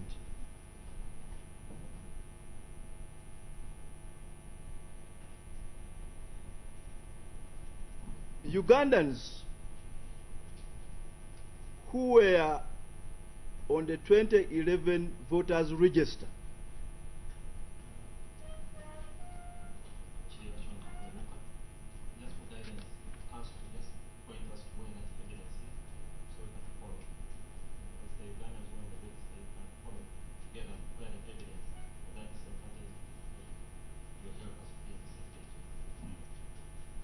I'll come to that, my lords. What about how many people were affected who were disenfranchised? My lords, I have one case of the Honorable Norbert Mao that I put. You know, Mr. Masamba, yesterday I did tell you that case was not before us. But you are saying the retirement of the register resulted into disenfranchisement of people. And I'm asking you about how many people were affected. And you can tell us which record you are referring to so that we move with you.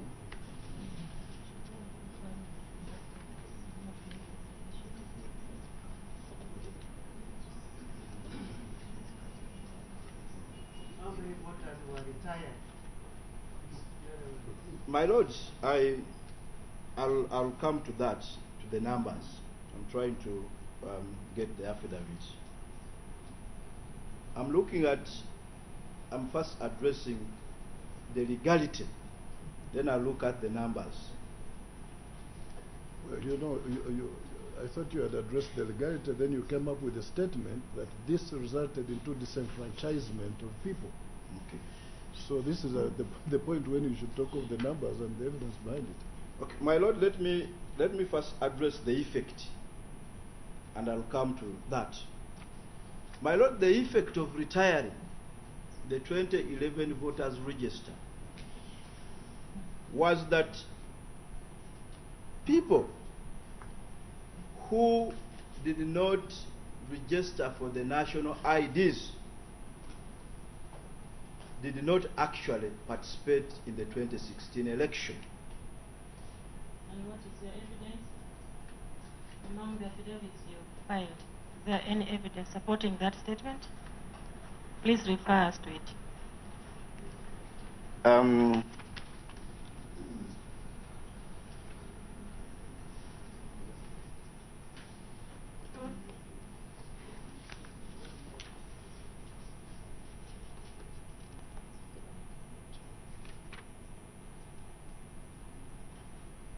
My lords,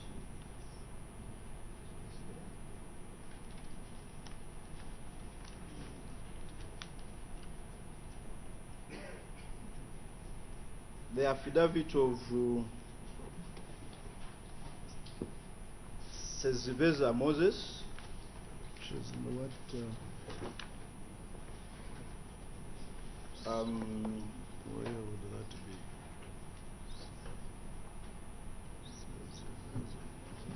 It's should be it's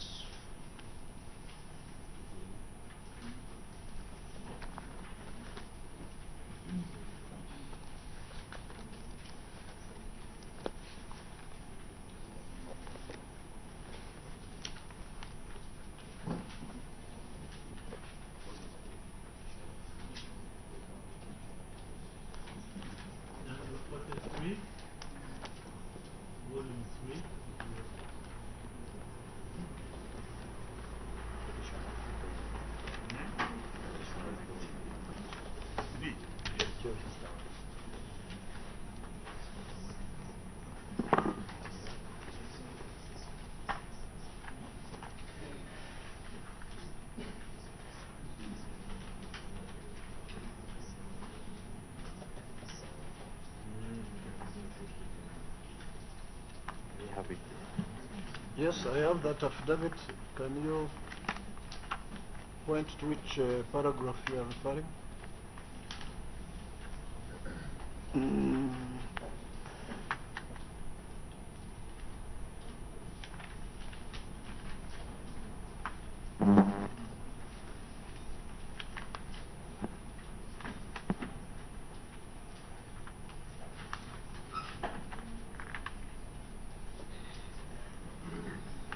My lord should look at also the, I'm trying to get the what? There is Sendagire Gerard. So you're abandoning this one? Yes, it does not specifically talk about that. Okay, so which one do we go to now?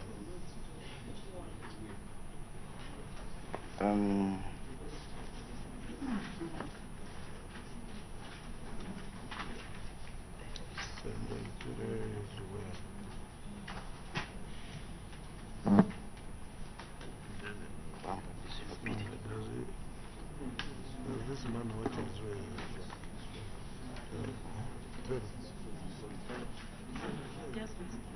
yes.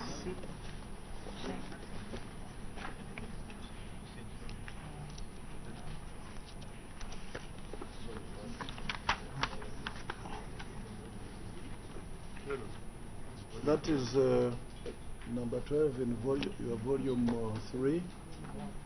Volume 1 rather.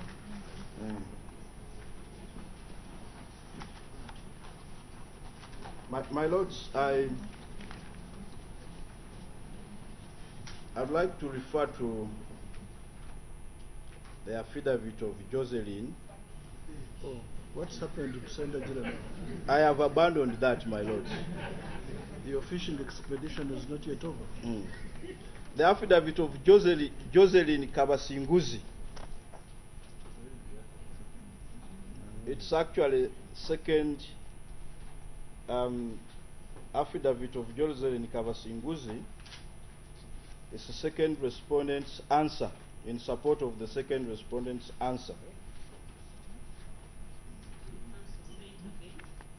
Affidavit of Jocelyn Kabasinguzi, which is in support of the second respondent's answer to the amended petition.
We have the affidavit, so can you guide us through it?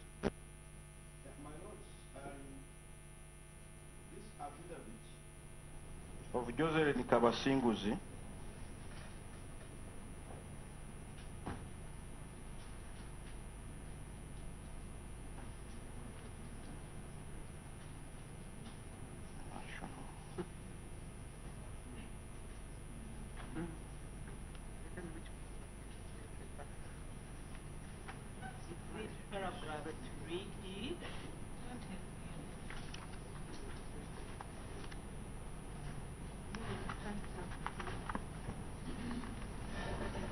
paragraph.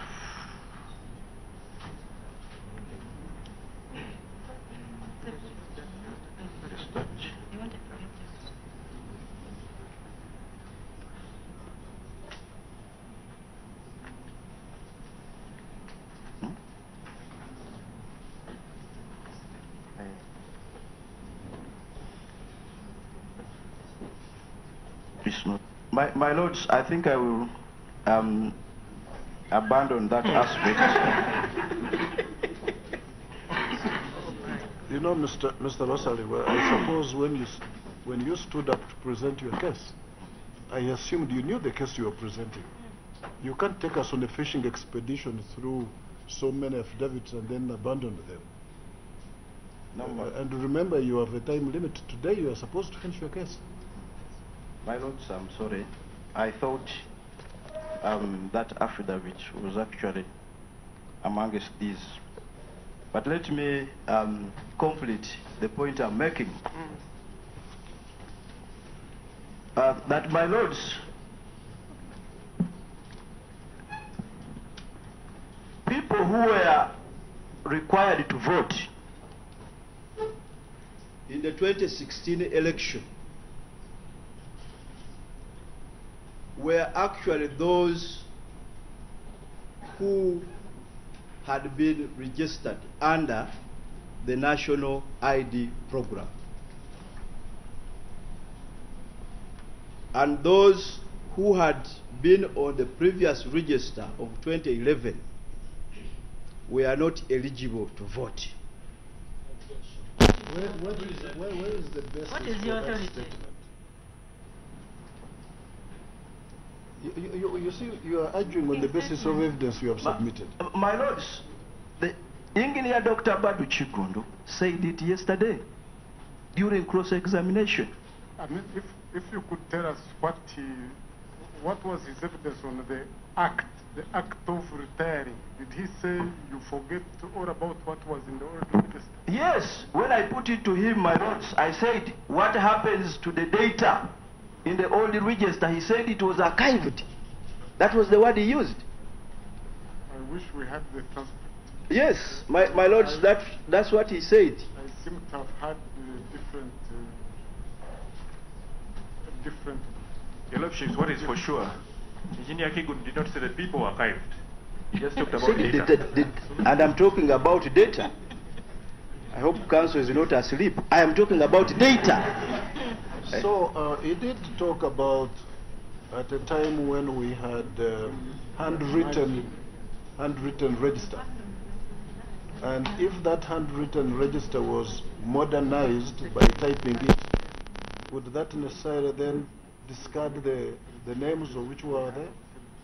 My lords, my understanding of Dr. Chigund was that whatever was contained in the 2011 register was archived and was of no consequence. So before Dr. Chigund came for examination, you had not prepared your own evidence to support your allegation that people were disenfranchised? My lords, we had prepared it in part of the rejoinders that were actually rejected. That information was there. The rejoinders were not your primary case. All right, proceed. So, my lords, according to Dr. Chigundu, in his testimony yesterday, those who were not on the voters register in 2011 and the information on that register was retired and archived. And by implication, it was not of any consequence and use in the 2016 election. My lords wish to submit that in itself was a grave omission that had consequences on this election. My lords, finally, was the issue of voters' cards.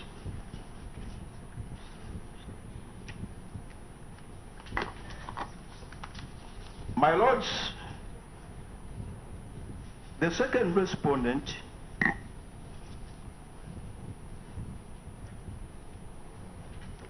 failed in its duty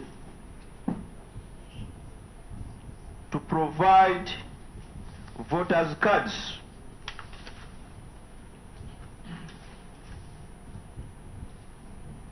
to Ugandans who actually qualified to register in the 2016 election. And the absence, my lords,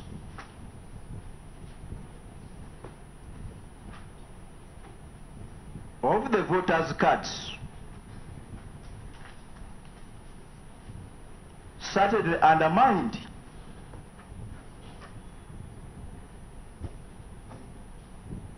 the identification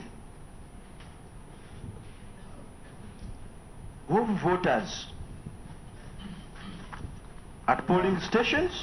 My Lord, again, I would request my colleague to show us the evidence of a person who said that their identification was compromised by the absence of a voter's card.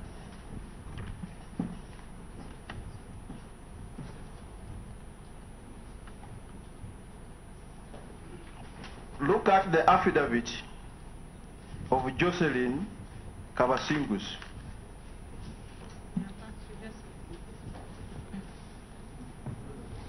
Affidavit of Jocelyn Kabasingus in support of the second respondent's answer to the amended petition. 3D.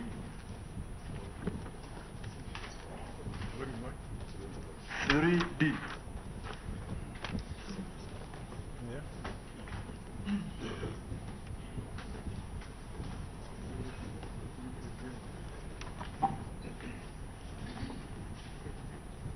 In specific response to paragraph 17,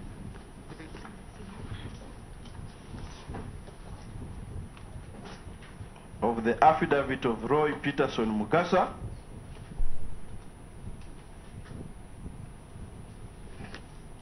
I know that around 6 people appeared at the station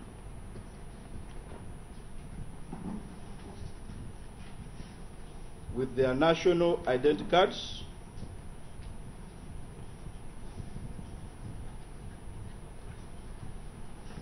But when we verified the National Voters Register,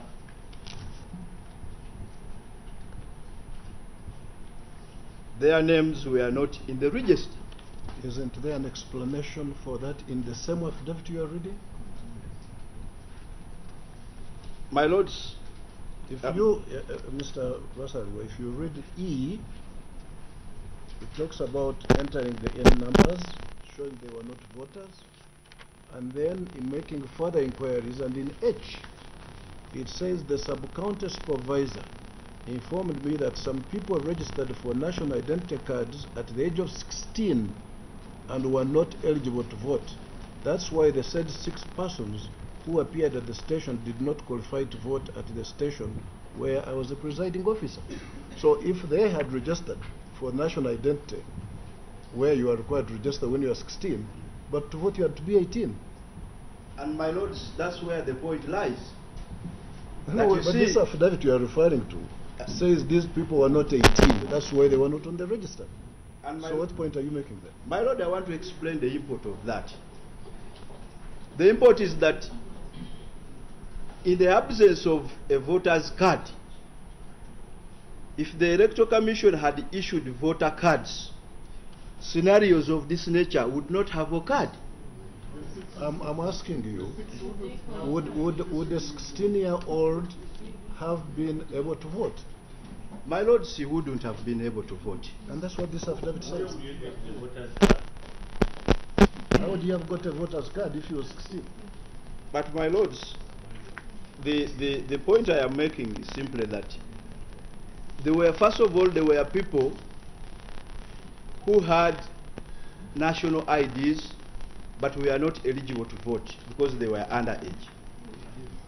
And the point I'm making is that the second respondent had an obligation to provide voters' cards to all registered voters, and that they did not do it, and as a result, the voting process was undertaken through national IDs and not voters' cards. My lords, that's the point I am making. Okay, you know, you would probably have been on a firmer ground if you had your own evidence, your own affidavits making your point. But now you are referring to somebody's affidavit in reply, which doesn't help you at all. But my lords, unfortunately, this evidence was expunged from the court record. No, it was never there. Well, it was there, but it was expunged. What do we do? All right, proceed.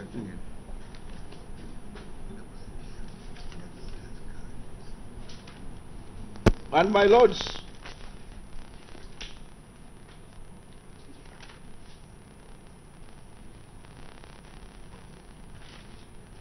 the law requires the second respondent to issue voters' cards.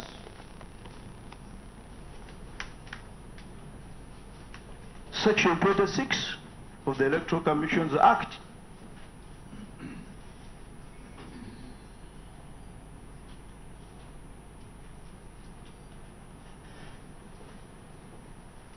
and more significantly,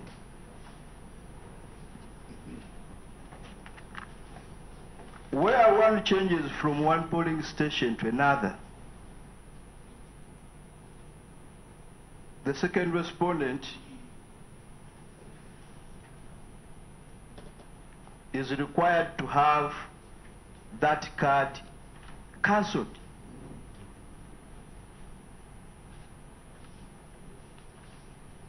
And that person to be struck off the roll of that particular polling station.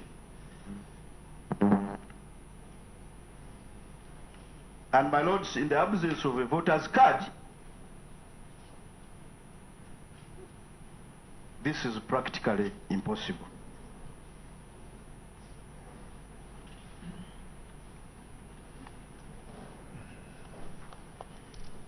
My lords, finally, on the issue of retiring the voters' register,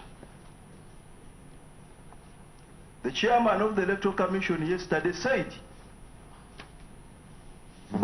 that the voters' register was retired pursuant to the special powers of the Commission.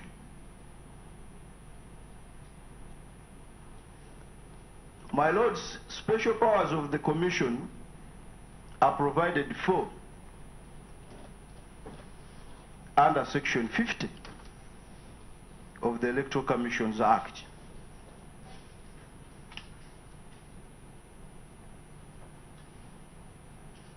My lords, nowhere under that section is the Electoral Commission mandated to retire a voter's register.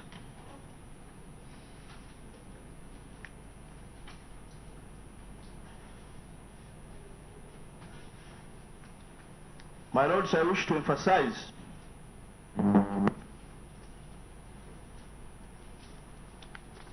on the effect of retiring a voter's register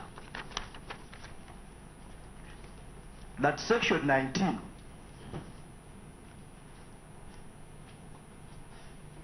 of the Electoral Commissions Act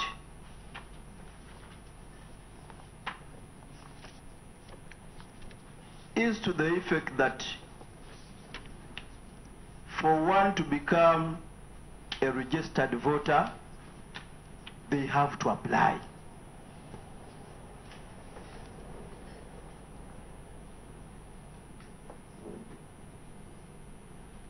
And my lord, the import of Section 19 is that once you have applied and you are a registered voter,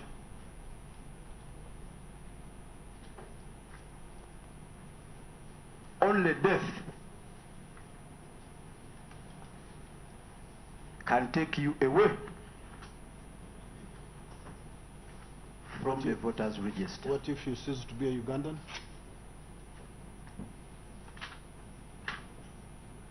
That is the other instance, my lord. So it's not only death. But if you are not a dual citizen, because if you are a dual citizen, you will still remain a registered voter. So, my lords, any act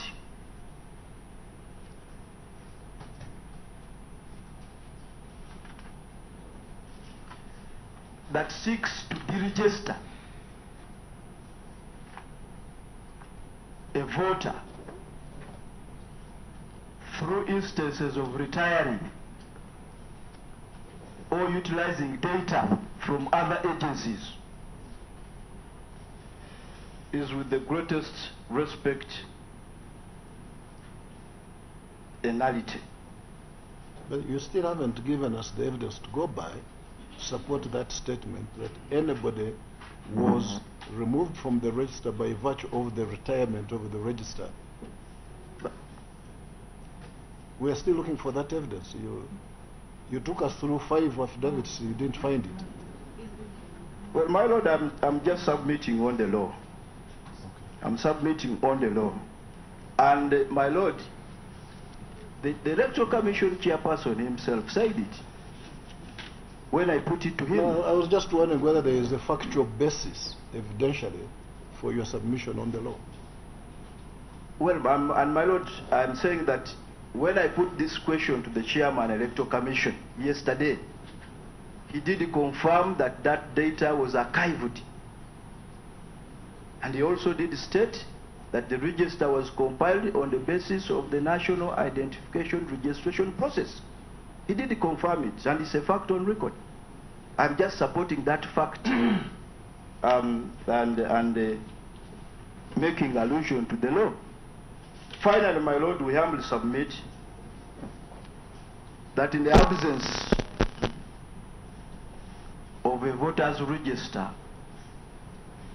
compiled, revised, and updated by the second respondent, and in the absence of voters' cards, this election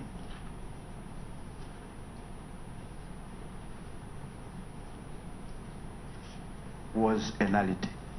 Council, maybe you may assist me. Did the chairperson of the Electoral Commission say that they had a form of register? It may not be in the form you want us to. Did he say they went by a register from the combined? Actually, I remember him using the word combined, from the original to the combined with the IDs. My lords, they state in their affidavit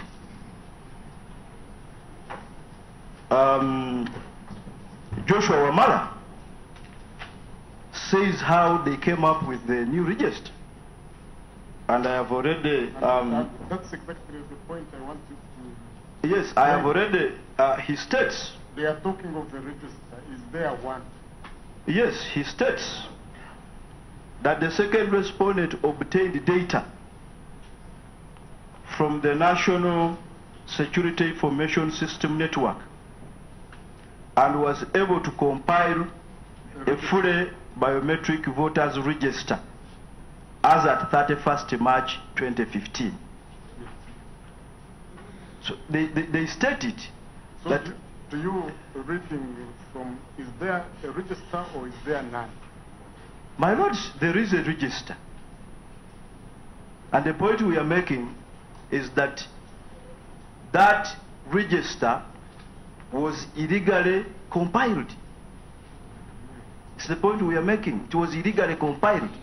And we are saying that it was also illegal to retire a register of people who had applied to register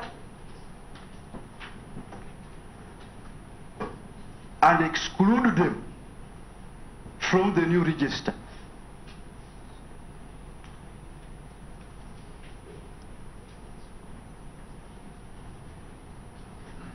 My lords, I rest my case. Thank you very much. We are getting to 1 o'clock. I think that's the time we agreed with, and quite appropriate. I take our lunch break. We'll come back at 2:30.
You have those pictures from the Supreme Court at Kololo, and they've adjourned to 2:30. And what we saw was Counsel Muhammad Mbabazi and Basarirwa submitting some of the evidence and the different affidavits to prove that indeed the election was flawed. Joel, Mbabazi earlier saying that only 48% of the registered voters had actually, 48% of the voters in Kampala and Wakiso had voted by the time of the announcement of the final result. Only 48% yes. of them had voted. Others eventually voted, right? Yes, they eventually voted, but still, and of course, like the Electoral Commission has said on many occasions that even if those numbers were for Dr. Kizza Besigye, that still not change the result. What's going to be a tall order for the petitioners to prove, or at least the lawyers of the petitioner, Mbabazi, to prove, is where there was disenfranchisement, as it is being called, in Kampala and Wakiso, where, you know, the voter material delayed and some people walked away, you have got to prove to court that those that walked away were actually supporters of, say, the opposition or that kind of thing. Right. That's going to be a tall order for them to prove. Because even somebody will say that even those that were voters from Museveni eventually got tired and they walked away. So it's going to be an interesting one as they keep adducing this evidence. At points you could see the Chief Justice saying, hey, be organized and that kind of thing. You know, you see that there is a case proving it. I don't know. I'm not a lawyer. I'm not a judge. But let's wait and see. It's going to be an interesting one as they've got to prove and adduce evidence to these effects. This one has been a big one even before we got into the election, and Council Basari were talking about it earlier. The duty of establishing this register is the duty of the Electoral Commission. It should not be ceded to another authority, which, say, in this case is the Ministry of Internal Affairs, which was using that register for the National ID project. And many people who appeared on the register ended up not voting, or those who did not have a national ID did not vote, or those who are underage voted because they had a national ID. And Basalirwa has been presenting that ideally, how can, I think probably like you said, isn't the argument going to be premised on, okay, if there were 16-year-olds who voted, how sure are you that they voted? Adduce that evidence. You see, when that data was being put together by Ministry of Internal Affairs for IDs, they did, you know, allow for those that were 16 and above.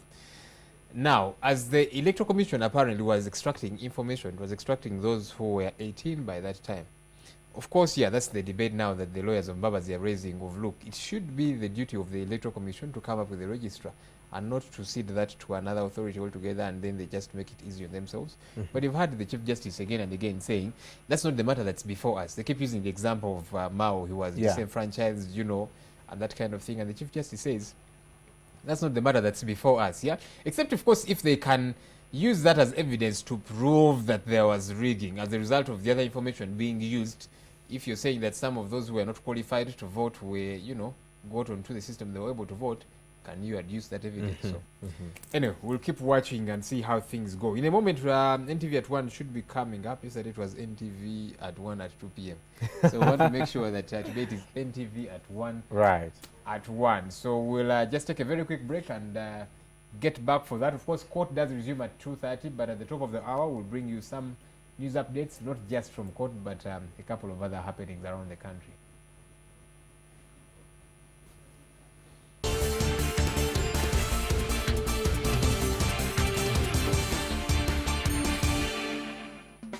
Wanna make some cash? Just dial *185 hash.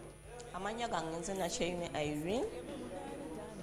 Nebaza Airtel olw'okuteekawo dreno eyayoola amagya wetwangulidde ssente. Nze mpangudde $6,750 ze mbadde sisuubira. Nadayirinze *185 hash.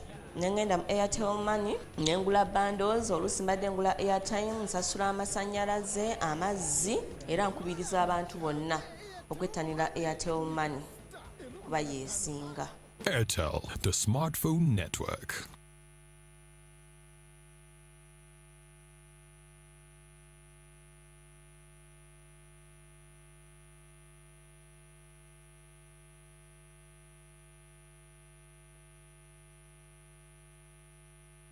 Insurance tips Is brought to you by ICA Group. We believe in promises that last a lifetime. An insurer is the company that carries on the risk. In the insurance context, then an insurer can be either a life insurer or a general insurer. For example, ICA Life Assurance Company is a life insurer, and ICA General Insurance Company is a general insurer. These are the companies that carry on the risks, and in the industry we are 8 life insurers and 21 general insurers. We will be there with you when it all starts. There with you as you see them through school. With you when you first ignite your dream car. There to encourage you through your investments. There with you to experience the joy of buying your own home. There to reassure you when you retire. Mubonyumiro ebyemizannyo jangu nkulage. Does! And Adam Johnson, the boyhood Newcastle United man, historic, flying in the face of all football logic. A magnificent goal by Robbie van Persie. Ferdinand! Everton lead at Old Trafford. Walcott, Giroud! Suarez. Super Suarez. And backs it up.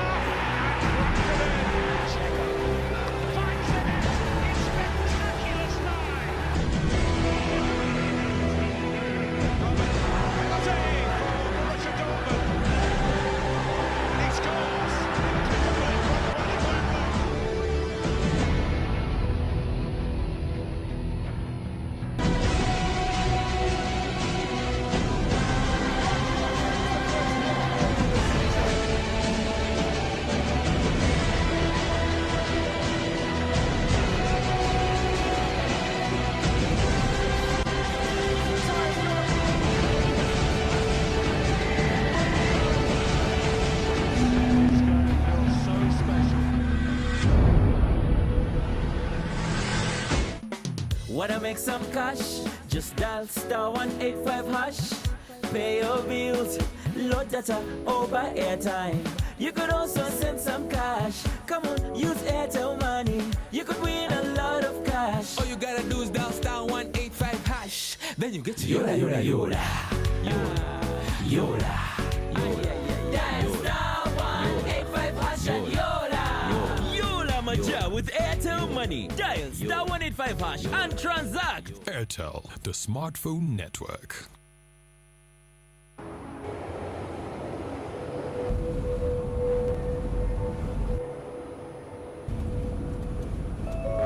And the change of government won't stop a thing. I've run out of fingers counting the number of multinationals sitting up here. What about the 3 companies that announced their plans to launch last week? I say they're shortly. Me, I'd be looking to sell. At what price? More. Much, much more.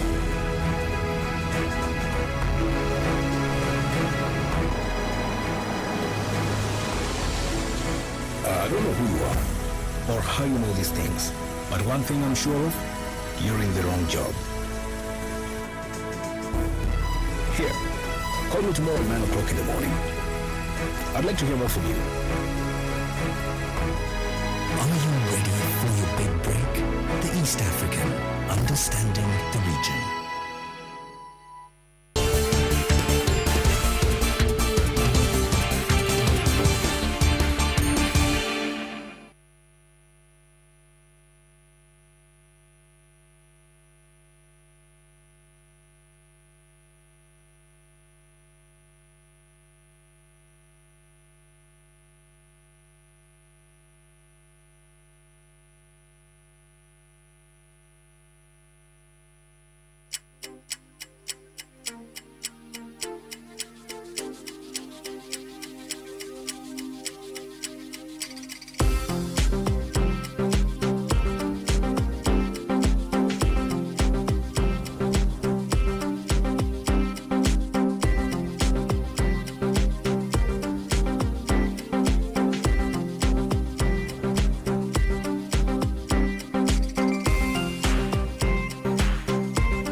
Warm welcome to NTV at 1. I'm Brian Malondo. And my name is Joel Senyonyi.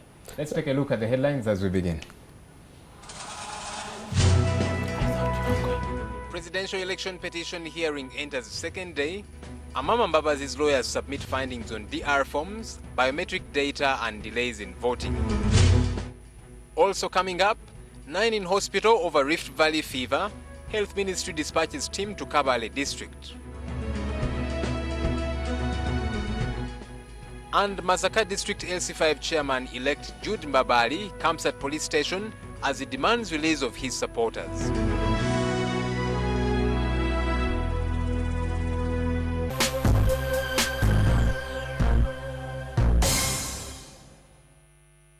Once again, a very warm welcome to NTV at 1. Now, presidential election petition hearing has entered day 2, and Amama Mbabazi's lawyers have submitted the findings on DR forms, biometric data, and delays in voting. Let's bring in our reporter Suhail Mugabe, who is at the Supreme Court now. Suhail, good afternoon to you. What is the mood at the court right now, as the court has adjourned to 2:30? Okay, for now the courtroom is quiet. The people are relaxed. Both sides have all gone out for a short break. But earlier today it was a bit tense when the lawyers of the former Prime Minister and former presidential candidate Amama Mbabazi were bringing evidence, making their case in front of the Supreme Court today. So we know that part of what the petitioner's lawyers are going to put before court is that they might line up some witnesses, well, maybe not all of them. Do we have any information about any witnesses that might be lined up anytime today? For now, not so many. We haven't yet gotten any hint of information and the witnesses that they are going to line up, but we are sure that most of the evidence that is being presented in front of court is being presented in form of affidavits. And there we saw the different sides also, and we saw the side of the former Prime Minister coming out to bring evidence challenging the Electoral Commission, the manner in which the elections were conducted, and also citing that the whole electoral process was not fair, and that the second respondent, the Electoral Commission, went ahead to enact its own laws, and it used those laws that it has enacted to announce the first respondent, who's President Jerry Museveni, as the winner of this election. Now today we are seeing that lawyers of the petitioners coming out to submit their case. In the second session, it was Asman Basali were coming out to say that there was non-compliance with regard to the voters' register and voters' ID card. So basically, what we're seeing here today are the petitioners' lawyers coming out to explain, and in the next 3 days, we will come to see the respondents coming to answer what cases, answer back to the claims that the lawyers of the Right Honorable Amama Mbabazi have made. Today, what we expect is building up a case, making the case known, and also challenging the election. Tomorrow, what we'll see will be the first respondent, the lawyers of President Jerry Museveni coming back to answer back. Then on Thursday, we'll come to see the lawyers of the Electoral Commission coming to answer. And then on Friday, it will be the lawyers of the Attorney General coming to answer back to what has been raised today. Well, Suhail, I don't know if you've been able to talk to the lawyers of the first and second respondent. What are they saying, if you have, what are they saying about the petitioner's submissions? For now, it's going to be very hard to get a word from the lawyers, because it would definitely be mindful of the sub judice rule, the sub judice rule, whereby we don't have to be not in contempt of court. But from what we are hearing and what we have seen them doing and the way they have been acting, they're planning a very big counter to the claims that have been raised today. Maybe finally, Suhail, as we let you go, the petitioners' lawyers, of course, are the ones submitting before court today, and as you said, tomorrow we begin to hear from the respondents. Do these lawyers, is there a feeling that they have enough time to finish what it is that they need to? Because as of yesterday, they were meant to go on up to 6 p.m. That was cut short, and court was adjourned at 4 p.m. And today is the last day that the petitioners' lawyers do go before court. Is the feeling that there is enough time, or that this could be extended? The manner in which the case has been kicked off today really tells us that affidavits have been filed and have been responded to on both sides, which means that the lawyers here have information. And in this particular case, which is one of the biggest cases that we have in here, it really tells us that the legal team, a big legal team. We're seeing over 40 lawyers representing the president now, and we're also seeing about 60 lawyers representing the former president, Dr. Mama Brothers, some appearing in and some not appearing in court. We're seeing the Attorney General's team coming here with about 7 people. So what we expect in this particular situation is information to the CAF, research being done almost every day, people not sleeping, actually trying to find a way to counter the argument that has been raised by another individual. All right. Thank you, Suhail Mugabe. We'll definitely get back to you when the court resumes there at 2:30 p.m. Okay. All right. That is our reporter, Suhail Mugabe, who is at the Supreme Court in Kolo. Let's move on to matters concerning Masaka District, where the newly elected LC chairman of Masaka, Jude Mbabali, staged a protest at Masaka Central Police Station over the arrest of his former polling agent. Mbabali pitched camp at the station with his beddings and law box, threatening to stay put until the police releases his agent, Charles Samula. And his agent was arrested last week for reportedly violating an electoral law that prohibits people from displaying their candidates' posters on polling day. Mbabali arrived at Masaka police station to protest against the rearrest of one of his polling agents, Charles Samula. He came fully prepared to spend the night. No. We don't want I'm not standing up. No, I'm not standing up. Until my man is out there. Until my man is out. DPC has arrested my man again. He knows the matter. He knows the matter. The one we went and arrested from Kabonda the other time when we followed him. He's called Samuel Charles. Why is he easy? Mbabali had a brief exchange with police who tried to convince him to pack and leave the place. You take him to court. You take him to court. That's my point. Take him to court. Charles Samula was arrested along with 8 other polling agents on the 24th February for being in possession of Mbabali's posters on polling day, which contravenes electoral laws. The agents were later released on police bond, but Samula was re-arrested, prompting Mbabali to protest. Sigenda kukkiriza bintu bino nasoma amateeka kulwanirira abantu sisobola kubikkiriza yensonga lwaki nvuddeyo nenzija wano.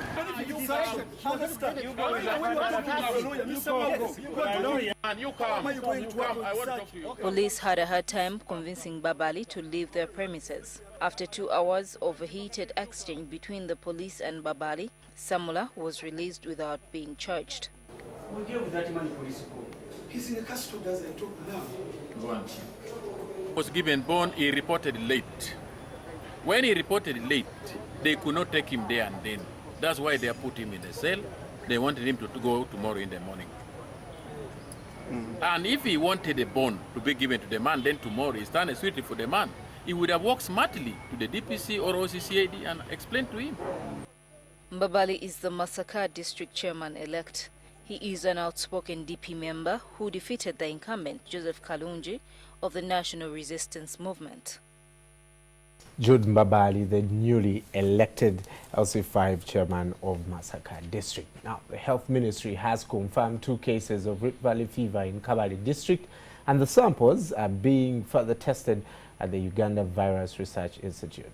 A team of officials from the Ministry of Health, working together with those from the Ministry of Agriculture, Center for Disease Control and those from World Health Organization, has been dispatched to the district for more surveillance. What we know up to now is that there's no quarantine on animals so far.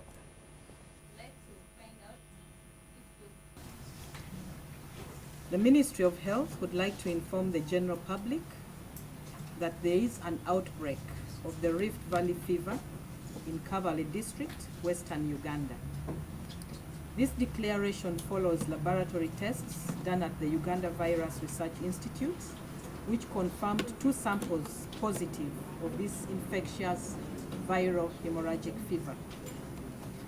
Preliminary reports from the district further indicate that 3 new suspect cases have been identified and their blood samples are yet to be tested. We, however, wish to inform you that no deaths have been recorded since the onset of the outbreak on the 4th of March. The first confirmed case is a 45-year-old butcher from Kabaale Town Council.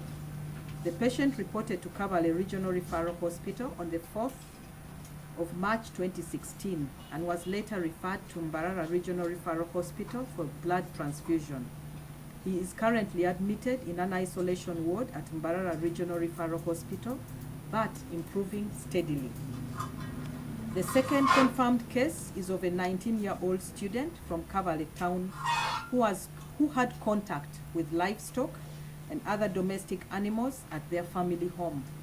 He reported to Kabaale Regional Referral Hospital on March the 3rd, 2016 with signs of a viral fever. Now, the Food and Agriculture Organization has held a dialogue with stakeholders to discuss the various interventions that can aid in promoting food security in Uganda.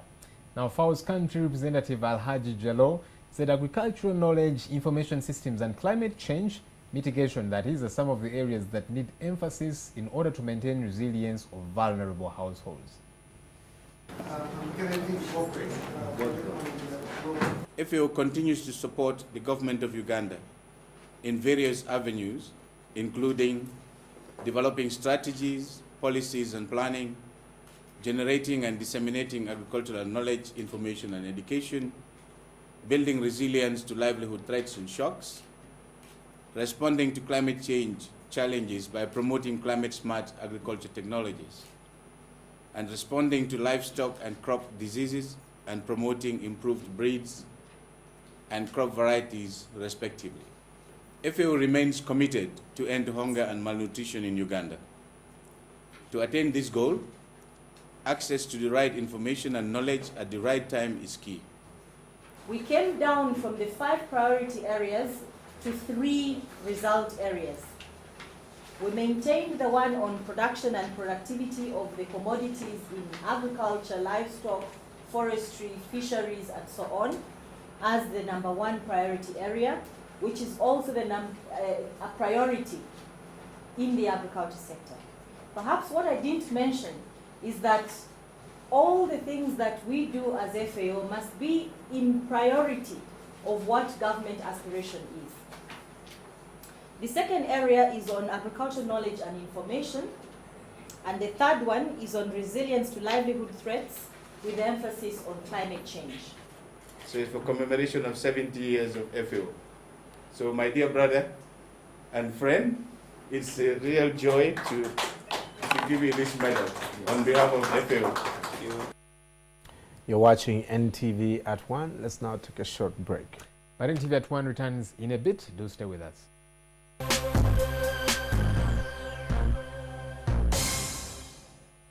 Book your space at the biggest comedy show of the year. I Am Kansime. Kampala's ribs shall crack as Anne Kansime brings the house down at Imperial Royal Hotel on Thursday, the 24th of March. Tickets are already on sale at 100,000 shillings, 3 million shillings for gold tables, and 5 million for platinum tables. I Am Kansime. Yeah, you got it. I Am Kansime is proudly sponsored by Spark TV, C-Rock, SMS1, and 97 FM Radio City.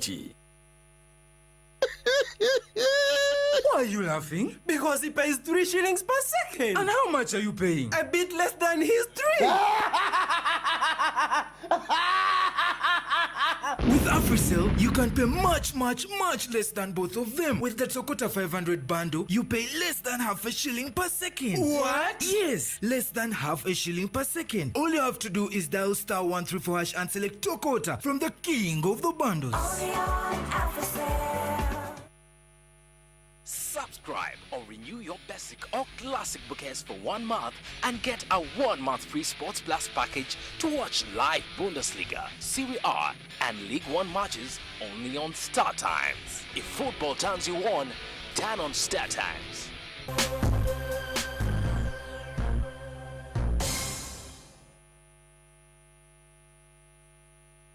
Back to NTV at 1. Now, High Court Judge Wilson Masalum Senene has declined to hear the murder case against Andrew Kananura alias Desh, citing media publications that portray him as biased. Justice Masalu read the murder charge to rally driver and businessman Kananura and 3 other people on 29th February and ordered the prosecution to produce them before court.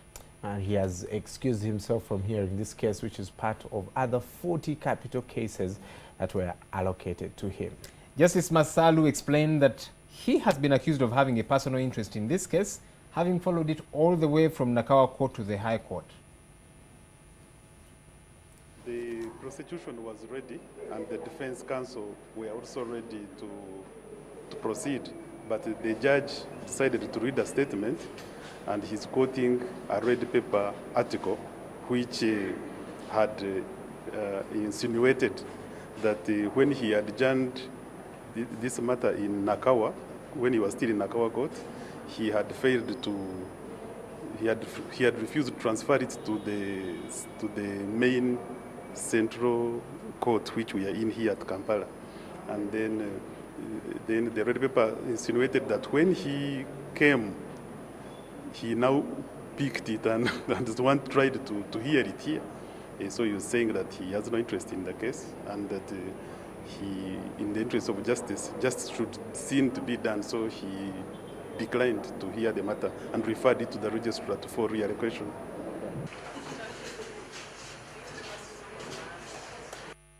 Now, this is, of course, the case where Kananura and his co-accused facing charges of murdering an employee, Badru Katerega, whom they suspected of stealing 10,000 shillings from the bar in 2012. Now, moving on, over 200 residents of Lacho in Gulu district are homeless after fire gutted their homes, according to eyewitnesses. Now, this fire started from rubbish that had been set alight. This eventually spread to kiosks nearby, eventually burning a number of houses. The only thing, going by our cultural norms, they have to be assimilated into the various homes which is around. But this will create yet another problem to those who are going to accommodate them. As you can see, the number is great, but the houses are very few, which means if there are other ways humanitarian assistance can come in to provide temporary tents. There follows cooking utensils, blankets, so that these people can really try to struggle, I rather call it struggle, to continue with life. Very sad there from Lacho in Gulu. Reminded of people who tell you that if you are about to sleep, please make sure that all, whether it's a candle or a kerosene lamp, make sure that it's out. Actually, others advise that stay away from candles, from the, what are they called? Tadoba. Yes. You know, they are quite dangerous. Of course, another will say, but they're the cheaper ones. But what's cheaper? Life is more expensive, so maybe you want to get something that is a little bit more plausible. All right. Well, let's talk sport. What club do you support, Joel? What club do I support? I'll tell you after this story. You're not a sports fan. But Leicester extended their lead at the top of the Premier League to 5 points as Rafael Benitez's first match in charge of Newcastle ended in a defeat.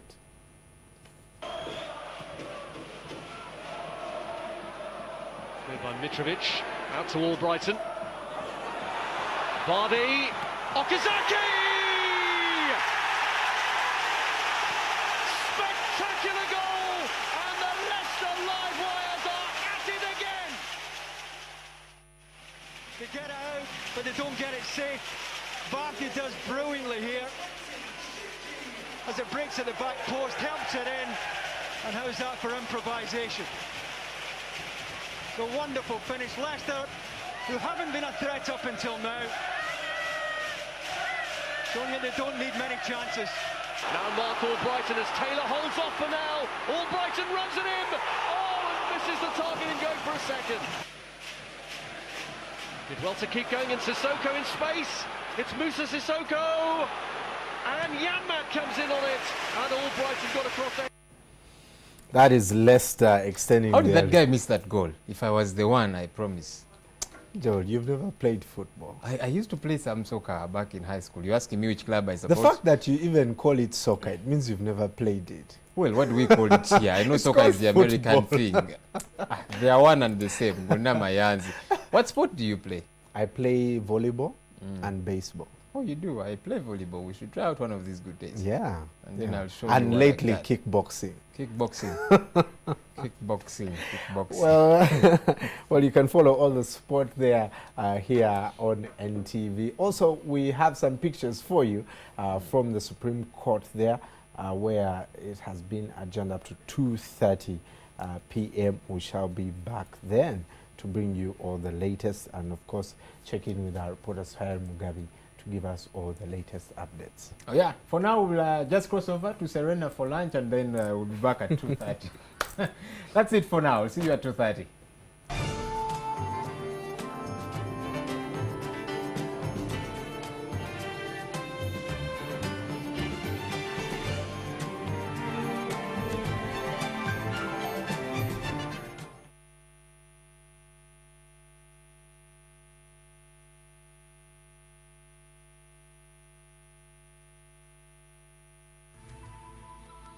NTV, turning on your world.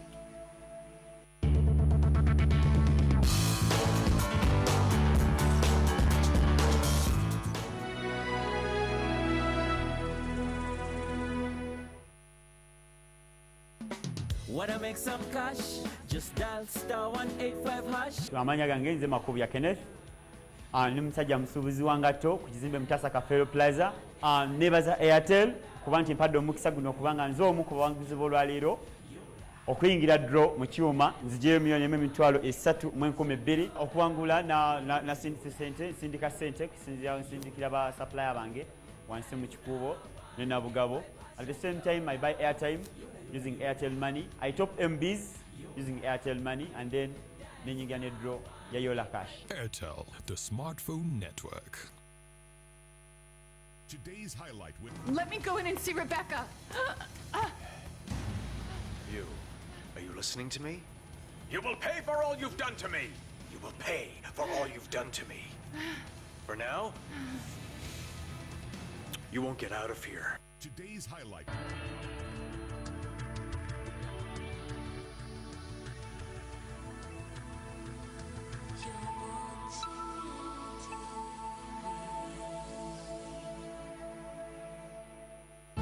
This program is rated PG. It is suitable for children ages 8 and above, but parental guidance is advised as it might contain mild violence and mature situations.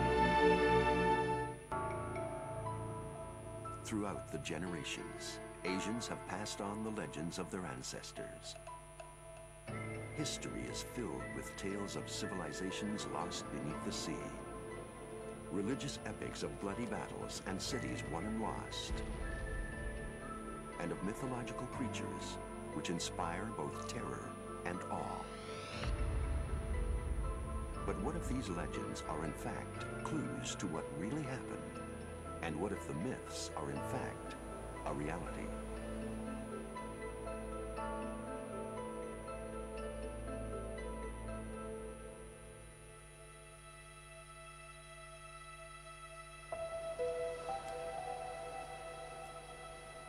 On the southern tip of the Japanese island of Yonaguni, a stunning monolith towers over 100 feet high.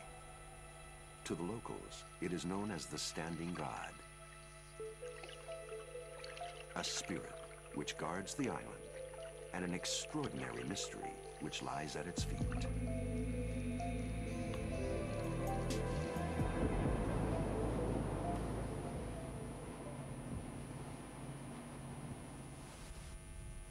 Kihachiro Aratake set up a diving shop in Yonaguni 15 years ago.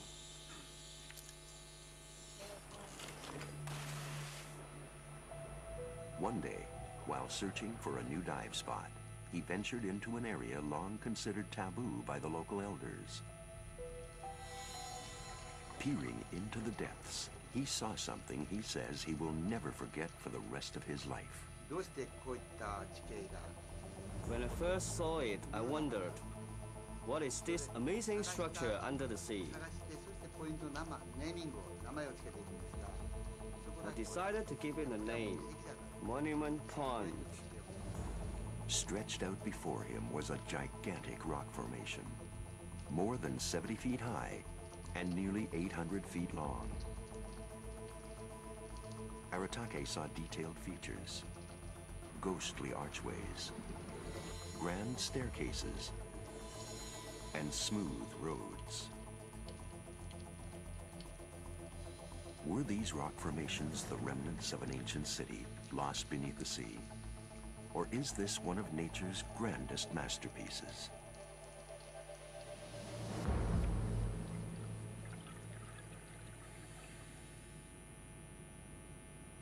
Word of Aratake's incredible find spread quickly to Japan's scientific community.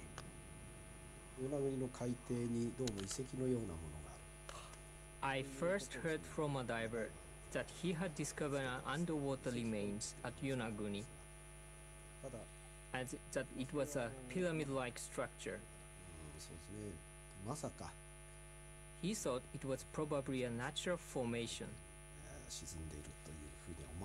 But I thought this must be truly remarkable, and I had to go see it.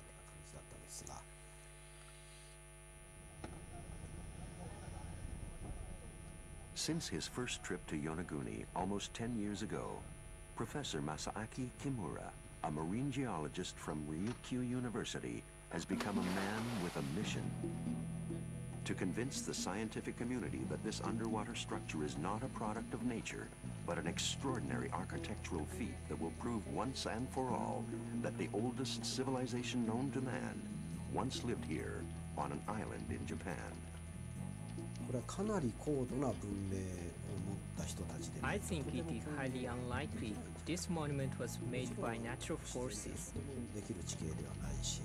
I believe it was man-made, and the people who built this had an advanced civilization.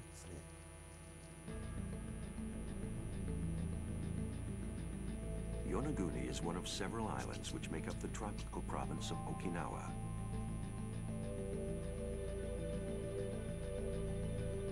It is a popular destination. Tourists, lured by its pristine beaches and some of the clearest diving water in the world. Yonaguni itself is a tiny island with a population of just 1,700.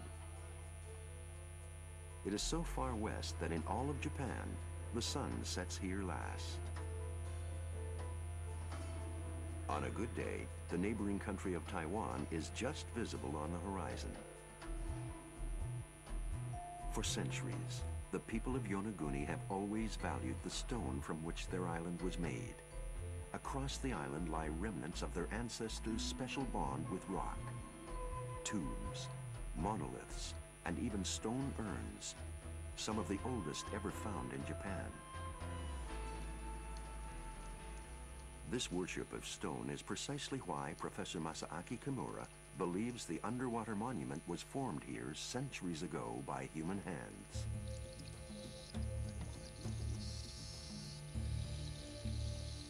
But getting the hard evidence has been a challenge for Kimura and his team. The monument is covered with barnacles and marine growth, making it difficult to see its surface clearly. And swift currents may have over the centuries swept away most of the rubble, possible remains of man's handiwork. At first, I was so astonished at how huge the site was. In fact, I was so overwhelmed, I just didn't know where to begin looking. In order to understand this extraordinary formation, Kimura used the latest sonar technology to accurately map the dimensions of the monument.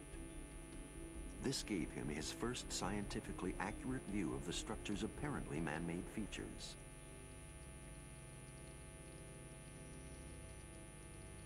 Kimura recognized an entrance at the side of the monument, and sharp-edged walls hewn at right angles, something not typically found in nature.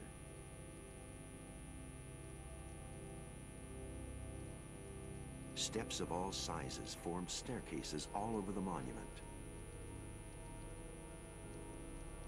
some leading to a pond-like indentation in the shape of a triangle. A narrow gutter-like ditch seemed to be a drainage canal. Even more compelling, he saw what he believes are sculptures. A turtle carved out of the rock. A face staring into the depths. And a boulder resting on what appears to be an altar, what Kimura calls the Sunstone.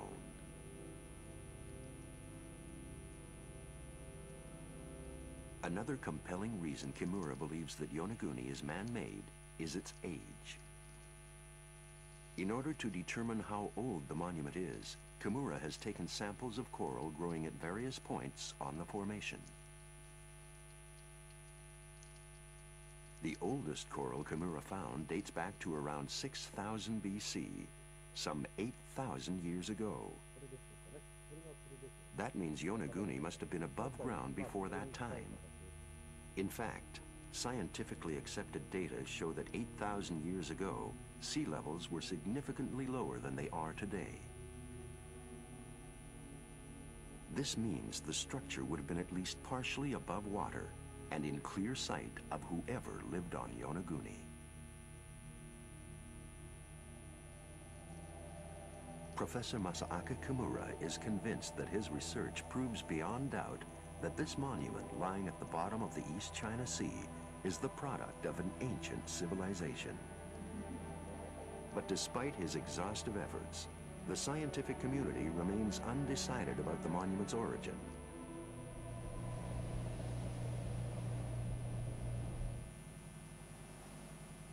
Dr. Robert Schock, a geology professor from Boston University, is a friendly skeptic.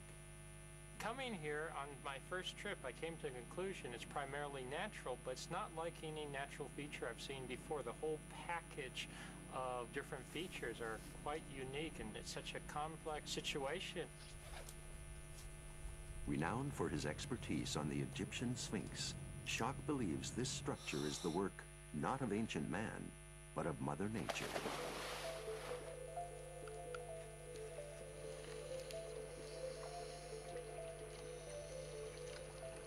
He argues that natural forces, such as erosion and earthquakes, even marine life, have randomly come together to sculpt this underwater marvel.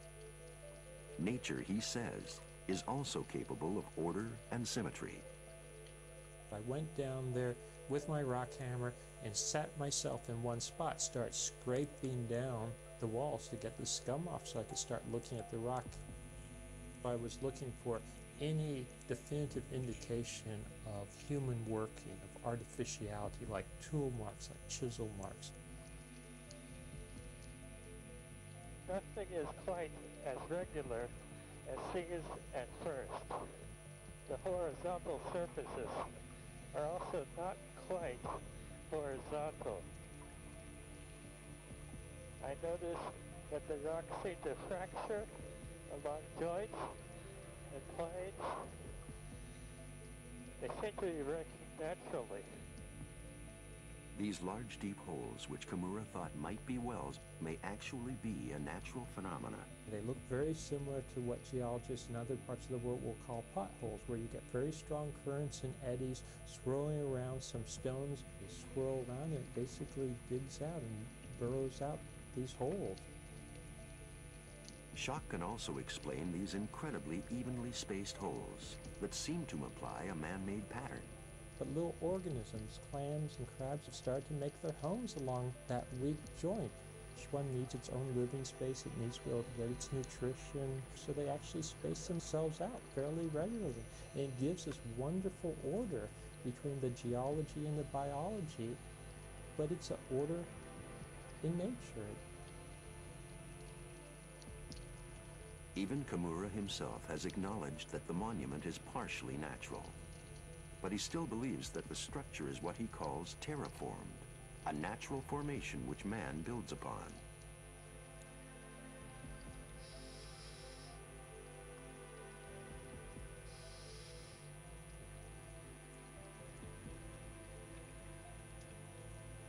But what kind of primitive society would have the technology and the organization of labor to work on such a massive structure, almost 3,000 years before the construction of the Egyptian pyramids? The earliest record of man on the Ryukyu Islands began 15,000 years ago in the Jomon period. Their contribution to world history, the oldest pottery ever to be found. But Jomon man had not entered the Iron Age, and so only used wood and stone for tools. How could they have built a structure with 4-ton sandstone walls, quarried at almost straight lines, or sculpted flat stone paths? The answer, Kimura believes, is not in the sea, but above ground, on Yonaguni Island. And so what's this? This is the... Saninu Dai is a naturally formed stone terrace close to the underwater monument. Wing, that's one wing. Another wing. That's another wing. And what's that? Head. Kimura presents shock with his evidence that ancient man was able to split and quarry stone using only basic wooden wedges as tools. So what they were doing here is originally the rock was like that, and then they forced the wooden wedge down into it, and then basically force and split. And it would split off the rock face, and also leave this scar and the conchoidal type fractures. What I think has happened is that between splitting along the bedding and splitting along the joints, chunks of rock come out. So you pull out these big rectangular blocks and you get this nice step-like structure on the southern face.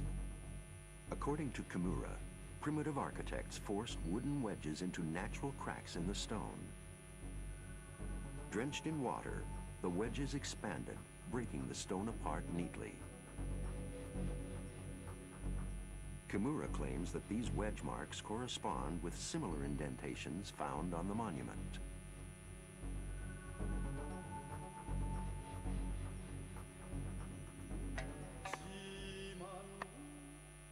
As shown on Japanese television, local Okinawan stonemasons prove that Kimura's wedge technique can even be used to break gigantic boulders.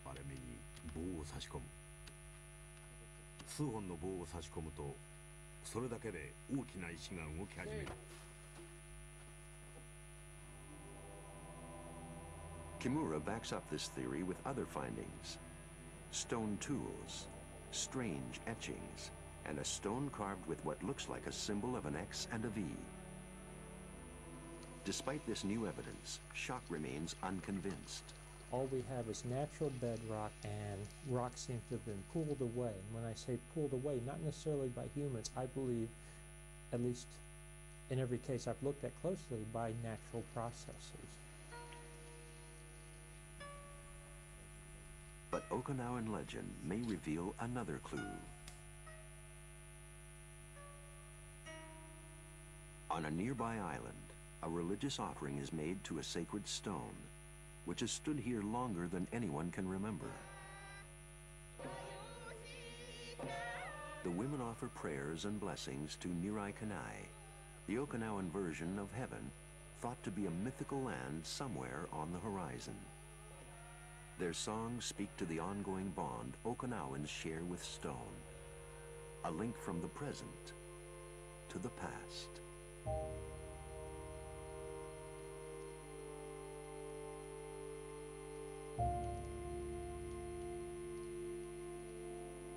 Might this gigantic stone structure be a religious monument?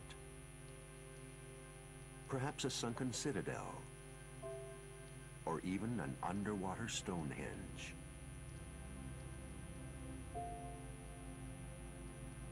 Or is it one of the most stunning natural creations ever to be discovered on Earth?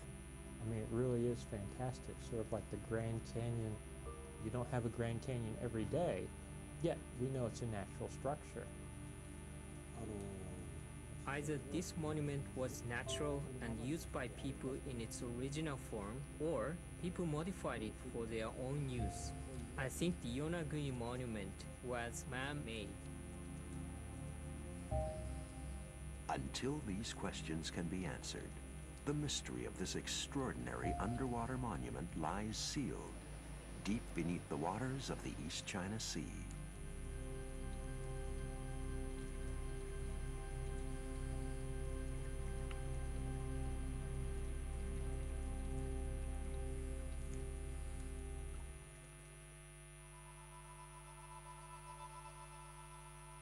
Almost 2,000 miles southwest of Japan's Yonaguni Island lies the Mekong River.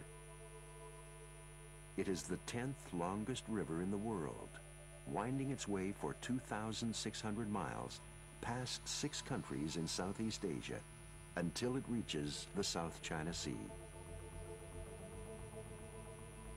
Legend has it that this vital waterway was created by an enormous dragon, the Naga. Defeated in a death-defying duel, the Naga fled, burrowing a huge trench through China, Myanmar, Laos, Thailand, Cambodia, and Vietnam. In its wake, the Mekong was created, along with a centuries-old legend that persists until today.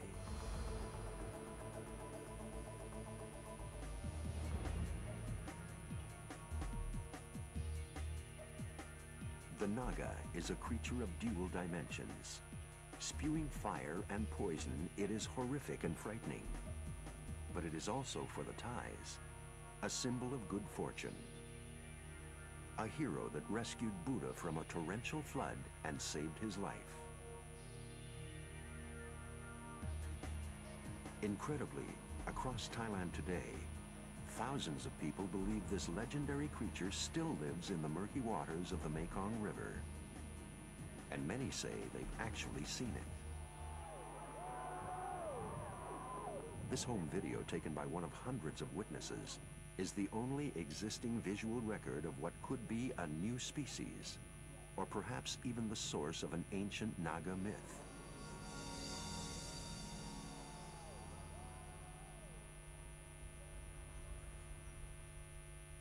Paul Adorex is the Deputy Prime Minister of Thailand. He's also one of Thailand's foremost experts on Naga sightings and author of a best-selling novel on the subject. I believe that Nagas do exist, and I use the Mekong as a scene for my novel. Before he could fire a shot, the elongated body swept him off his feet, knocking him to the Mekong below. All he could see was a monstrous, snake-like body covered with hard green scales. His body vanished beneath the waters, swept along by the restless Mekong.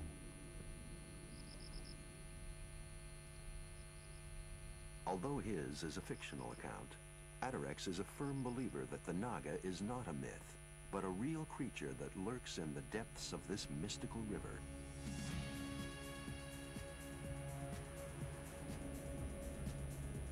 Adorex often travels the countryside seeking first-hand accounts of Naga sightings.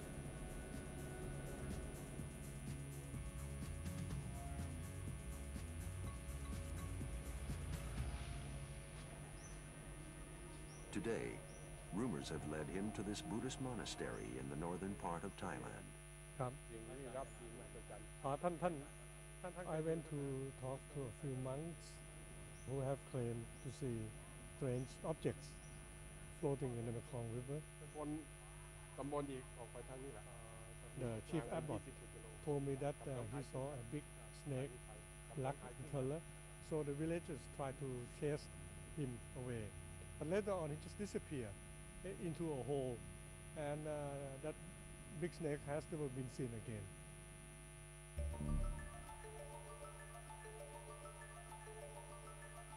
Across Southeast Asia, the myth of the Naga is so pervasive, it is present in all aspects of life, from architecture to textiles, from temples to tattoos. Adorex is convinced there must be some truth behind the legend, that mythology is an ancient culture's way of describing the real world around them. The idea that a 60-foot dragon-like creature could be living here in this river in the 21st century may seem preposterous, like the far-fetched imaginings of a colorful novelist. But the theory has found a champion overseas, a scientist who agrees with Adorex that something unexplained lies hidden here in one of the world's deepest rivers. The difficult thing in this case is to sort out the folklore, the mythology, from the real zoology. Richard Freeman is a cryptozoologist from England, specializing in the study of newly discovered animals. When people are clearly, and often educated people, are clearly describing an animal that is unknown to science, we have to sit up and take notice. His conviction that the Naga exists comes from the fact that many large and unusual creatures are still being discovered around the world.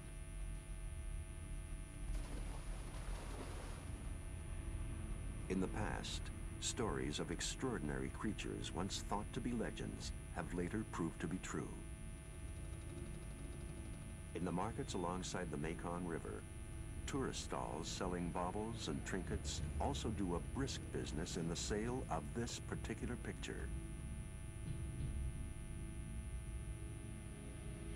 14 American soldiers holding an amazing eel-like creature, which vendors say is a Naga.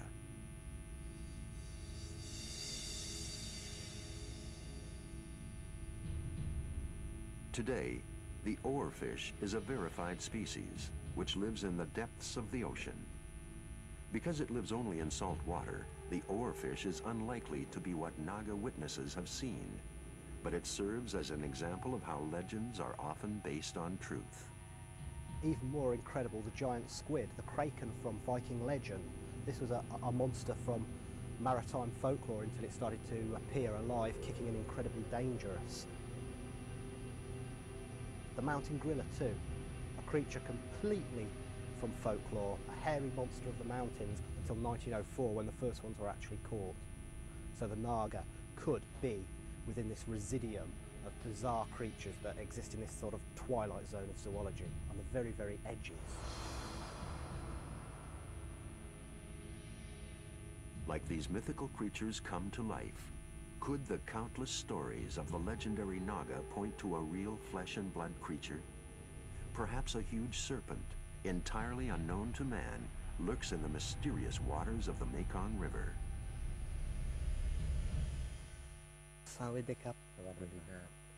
So is this where you saw the Naga? Can we? Pimpa Suvakun is a gardener from Nong Khai, a village near the Mekong River.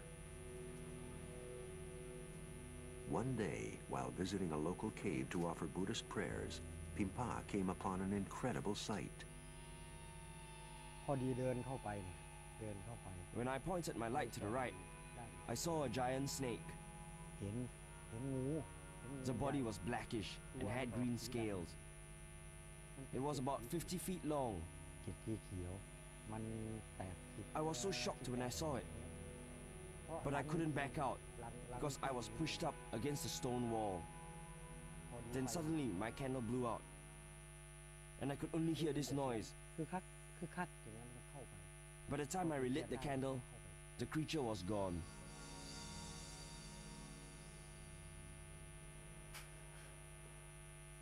Freeman believes this cave possibly links to an underground river network, another reason why the Naga may have remained hidden from sight. I think this one may have got lost. Even in pitch blackness, snakes can find their way. With other senses, they have a very acute sense of smell, so it would have found its way back to the river fairly quickly. There are others who also claim to have seen the Naga. Local police commander Supat Ratanavara is a member of the Mekong Vice, a squad of river police who patrol the Mekong. One night, Supat witnessed an indescribable sight in the river. When we first saw it, we thought it was just a floating pile of garbage. But when it turned around and headed upstream against the current, we thought it must be alive. We were all wide-eyed and scared. The strangest thing about it was that it swam so far against the current. This would be impossible for any animal to do unless it had amazing strength. Most eyewitness accounts point to a single general description. Whatever it is, the creature many have seen appears to be very long, almost 60 feet in length, and black and shiny. More importantly, witnesses say, it is seen undulating in the water from side to side as a reptile would, and not gliding in a straight direction like a fish. The Mekong is one of the world's largest rivers. where fantastic zoological discoveries are still being made. So the existence of some immense aquatic reptile living in this huge river is something that is well within the bounds of scientific probability.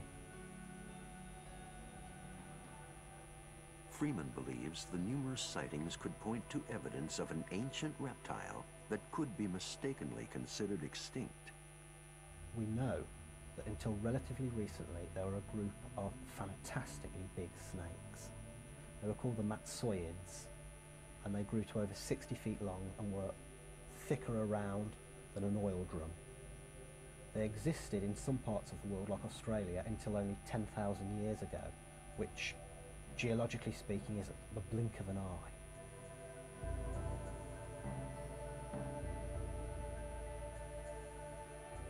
This Matsoid snake skeleton was discovered in South Australia in 1975.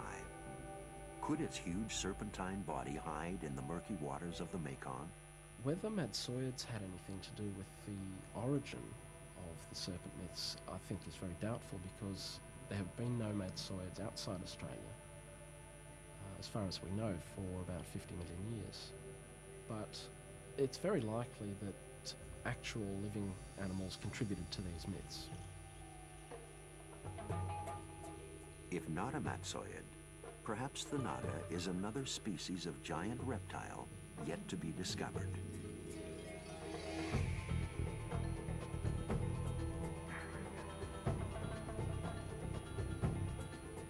Indochina is an incredible area zoologically. There are new species being found all of the time. This really is the lost world.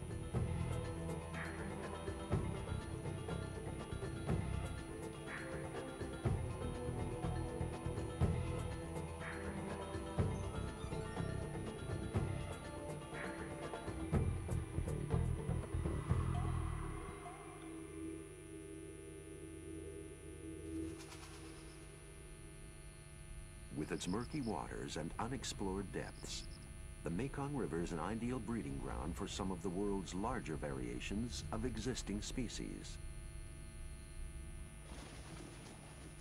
A prime example is the remarkable giant Mekong catfish. Considered to be a delicacy by local villagers, these endangered creatures can grow as long as 14 feet and weigh almost 1 ton. A more recent discovery, the Indo-Pacific crocodile, also the largest of its species. It can be fiercer than a great white shark. At its extreme, it can grow to an astounding length of 30 feet and weigh almost 3 tons. But the most extraordinary discovery in recent times is the Mekong giant stingray. Around the size of a king-size bed, it lay at the bottom of the Mekong River for centuries, almost entirely undetected until 1990. And if a creature that big can remain hidden, perhaps a bigger creature preying on it can also remain hidden.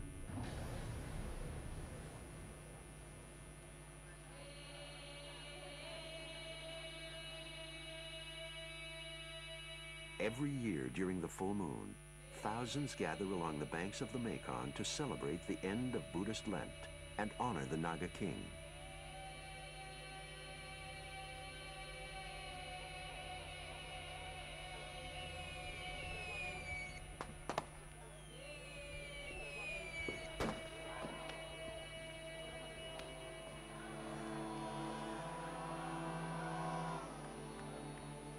Thai people, we have a saying that we believe in sacred things, strange happening.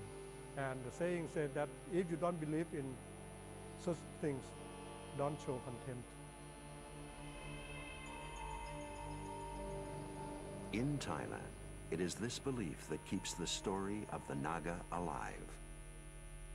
What this means to the people living along the Mekong River is that the creature that inhabits their folklore is a real flesh and blood entity, a real living dragon here in the 21st century.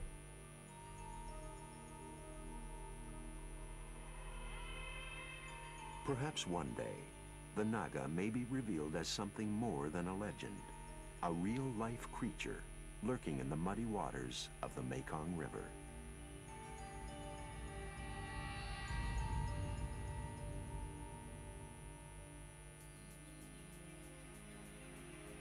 Once upon a time, an ancient Indian legend begins.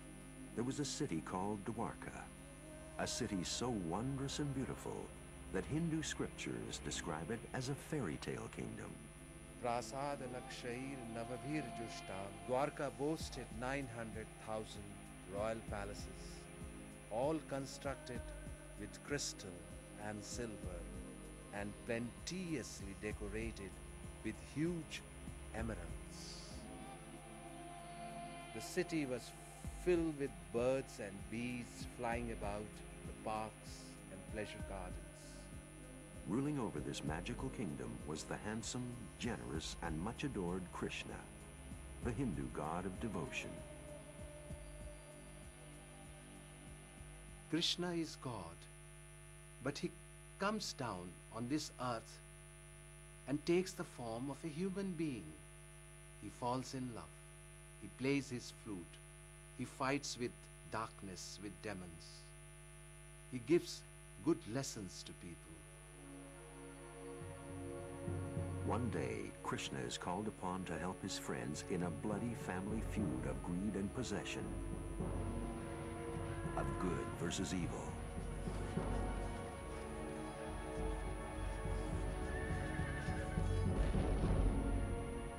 The story is a David and Goliath battle. Krishna and his 5 friends against 100 evil cousins. And its source, the Bible of the Hindu world, the Mahabharata, one of India's most revered scriptures.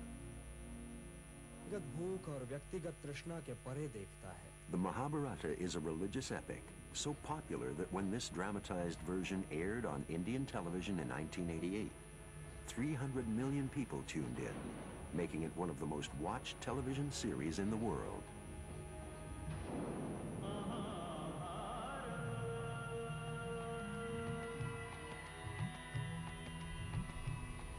The Mahabharata also tells of Krishna's end. His city, the golden kingdom of Dwarka, swallowed by the sea and lost forever. Until now.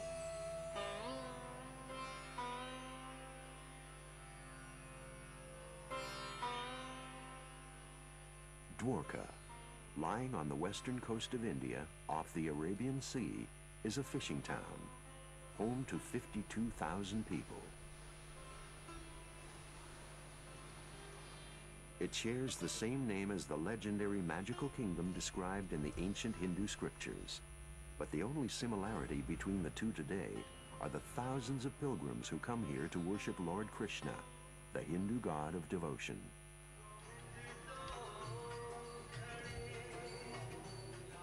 The tales of Krishna and his lost city were long thought to be a mythical legend, but a recent archaeological discovery may prove that Krishna's Dwarka actually lies beneath these very streets. I took up the challenge to find out if really Dwarka existed. Dr. S.R. Rao is one of India's most preeminent archaeologists. 20 years ago, he was called to the town of Dwarka to excavate this temple. We came to remove a modern building which existed here because that was obstructing the view of the temple. During what he thought would be a simple excavation, he came upon an amazing discovery. An ancient temple lying intact, just beneath the first one. Then we started digging further deeper in order to know if there are earlier temples. What he found was layer upon layer of temples, built one on top of the next. 3 millennia of history in just 100 feet of soil. But it was beneath the last temple that Rao came across an amazing find that would change his life forever. Shells, pottery shards, and iron artifacts. What appeared to be the remains of a city washed over by the sea. Rao immediately thought of the stories from his childhood. Could these be the remains of the lost city of Dwarka? The answers, Rao believed, lay in the pages of the ancient Hindu scriptures of the Mahabharata. Krishna's Dwarka is only one story in this legendary Hindu epic. Written in the ancient language of Sanskrit, the Mahabharata is the longest poem in the world, and to Hindus as sacred as the Christians' Holy Bible.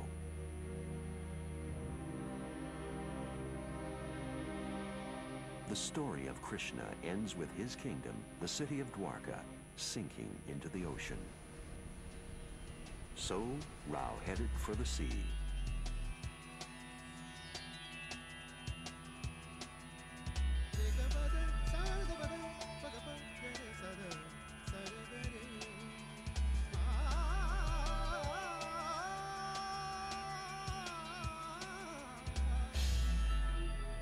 But finding a lost city at sea would prove to be a challenge.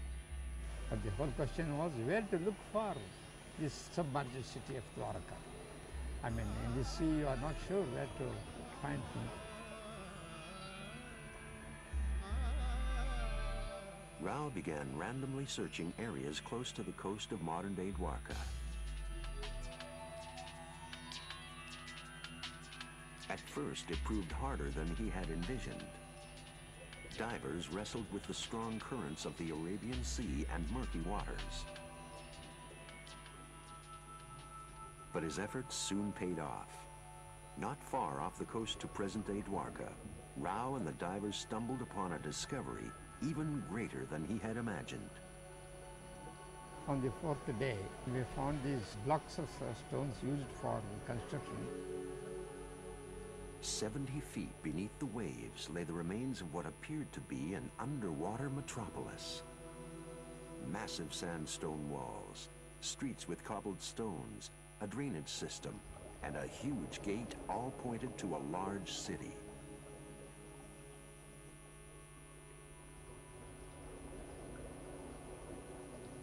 Thousands of three-holed anchors, identical to those found in Cyprus and Syria from the same time period, implied a bustling port.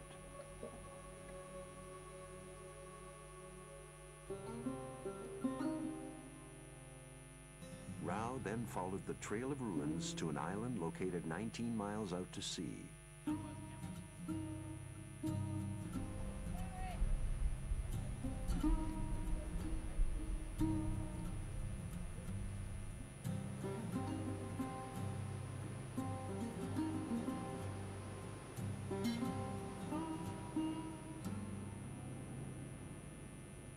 It was here, not far from modern civilization, that Rao came across another discovery. Standing in plain sight for centuries were the remains of a walled structure.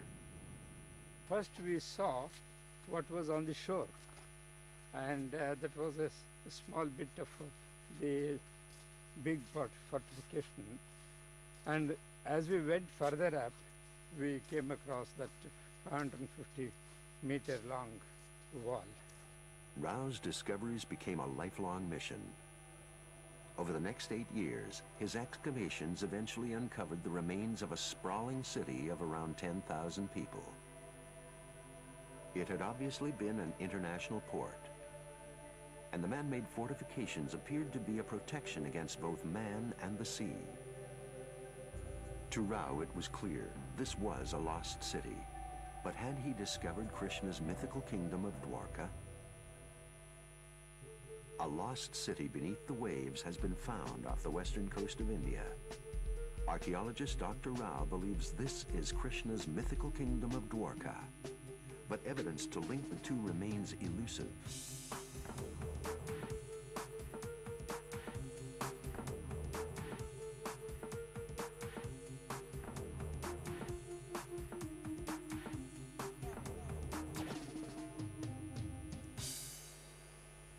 One day, while sifting through the muddy silt from the ocean floor, Rao found what he'd been searching for.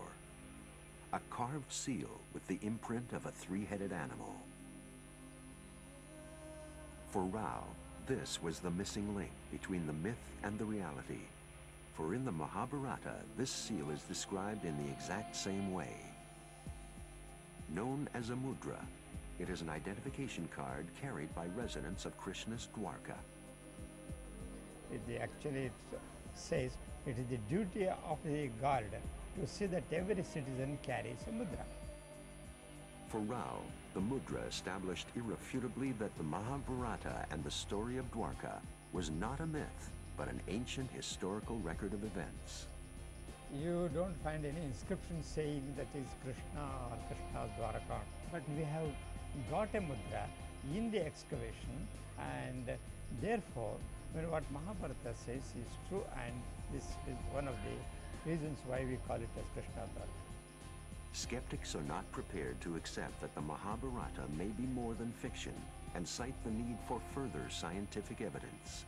We need to study the subject rationally rather than emotionally, and we have to get the evidence which can be accepted by any scientific body. But archaeologist Rao has found an ally in an unexpected place. A very good way of dating is by carefully observing the astronomical references. That gives a very accurate pointer. Dr. B.G. Siddharth is an astrophysicist and an expert on the Mahabharata. Siddharth matches natural phenomena described in the Mahabharata with scientifically verifiable events in history. The Mahabharata speaks of a total solar eclipse in a very dramatic setting, which fooled people to believe that the sun had set, and that had a tremendous dramatic impact in the Mahabharata war.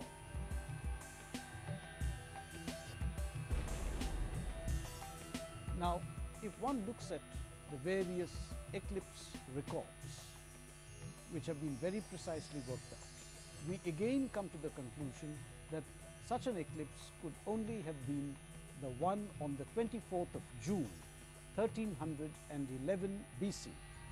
This is the exact same age of the pottery shards, the remains, and the mudra discovered in Dr. Rao's lost city.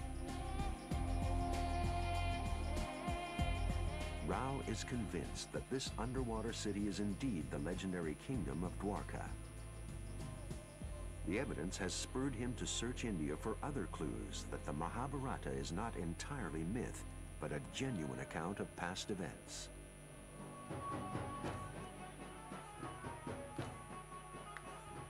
Meanwhile, on the streets of modern Dwarka, the Krishna devotees continue their daily ritual.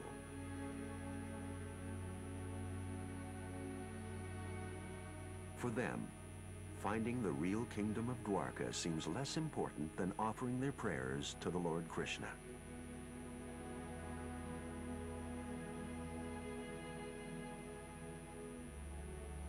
We are all in search of Dwarka in our minds.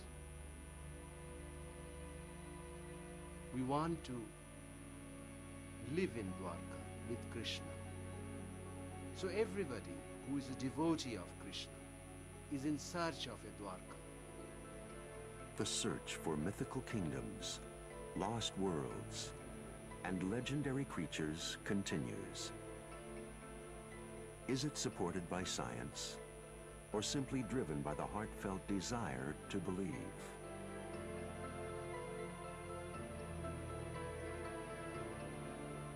Will we ever find the proof to turn myth to reality? The answer lies buried in Asia's past, waiting to be unearthed.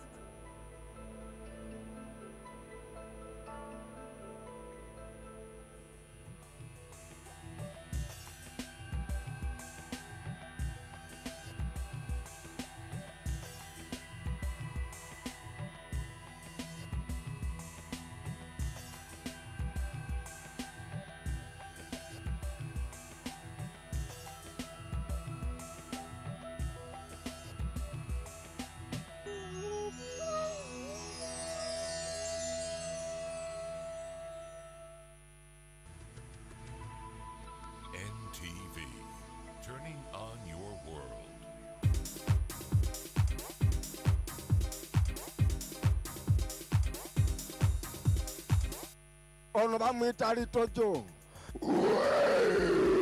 Nantawunye kamu. I feel good about myself. I'm the brand as me. I do original things. About Town is your social friend that brings you up to speed with everything about your city or town in entertainment, sports, leisure, travel, fashion, lifestyle events, news, and so much more. Right about now, what's trending? What are we talking about on social media? On social media right now, Jackie Chandiru. Yeah, she's in hospital. That's what's trending right now.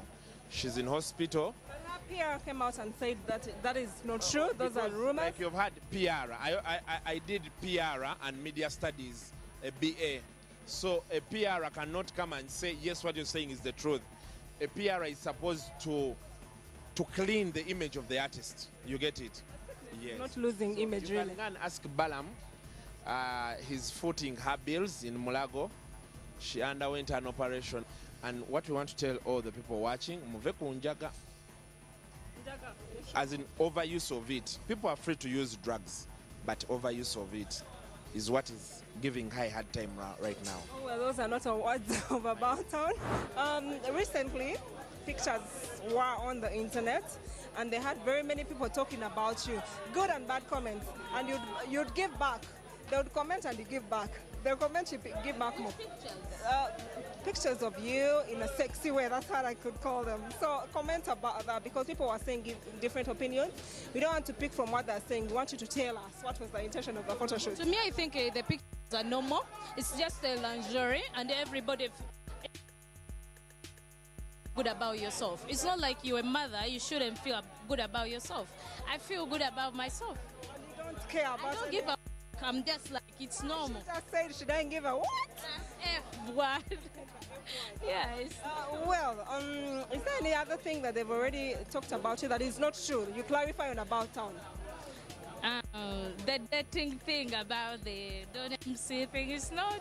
You and Don MC are nothing, huh? Yeah, it's not like that. We are just friends. Hi, Little Town. Yeah, how are you? I don't like too much English, because English makes me to feel Yeah. And you feel like, because my words, I have it. You have it? Yeah. Tell me, what inspires you to do what you do, especially on radio? And what brings you the fans and watching on radio? You know, it's love. If you have love to something that you do, then you can do anything. You know what I'm talking about.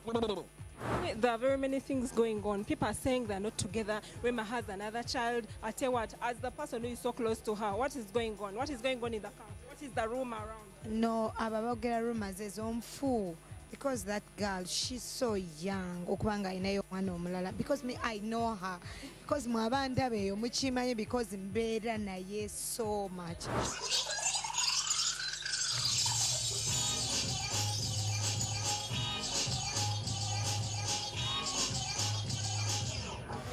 Yeah. That is your kind of thing. Yeah, I do it because all my dances are so original. I do original dances.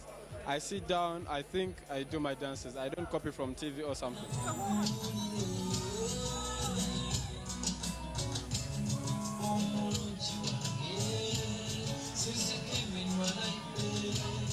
When did you start dancing? Who do you dance for? Where do you dance from? Yeah, I started dancing many years ago, like 2005. I started from the church.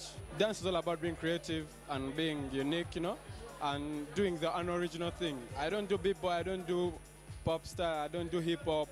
I do original things. Who have you worked with? Have you worked with artists and stuff like that? Yeah, I've worked with Eddie Kenzo, I've worked with Pato Ranking, I've worked with Shiba, I've worked with many artists.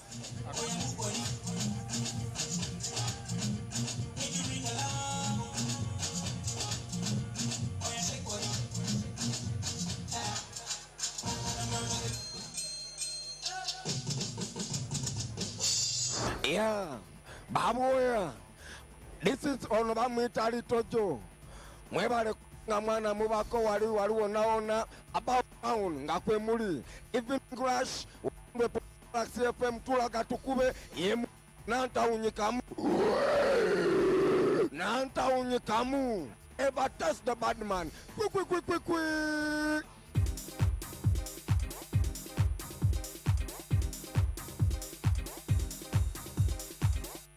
It's all about town.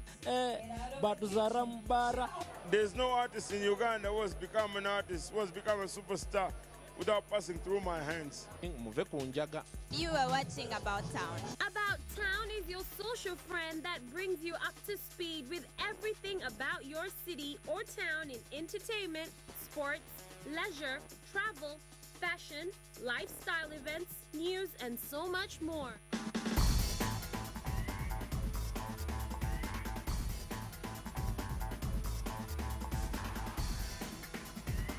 Zina Awards, this is the third edition. We started it in 2014. This is 2016, and I'm glad everything is going on quite well because Uganda has lots of talent, and if we don't award our own Ugandans, if we don't award our own, nobody will.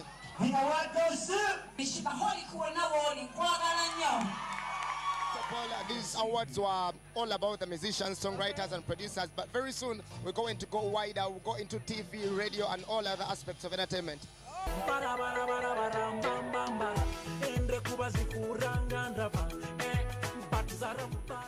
It's all about the fans that enjoy the music, the fans that request for the music, the fans that go for concerts. Me winning these awards, Afrobeat song and uprising artists.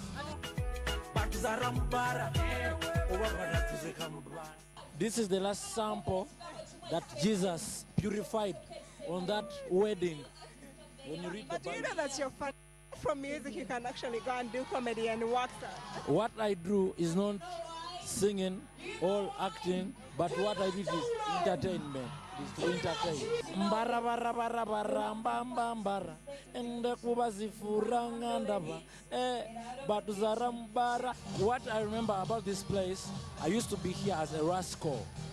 Yeah, people used to take me as a bad boy with steel phones. Bara bara bara bara mbamba mbara ende kuba zifuranga ndaba batuzara mbara kurite mbara tukorera mbara.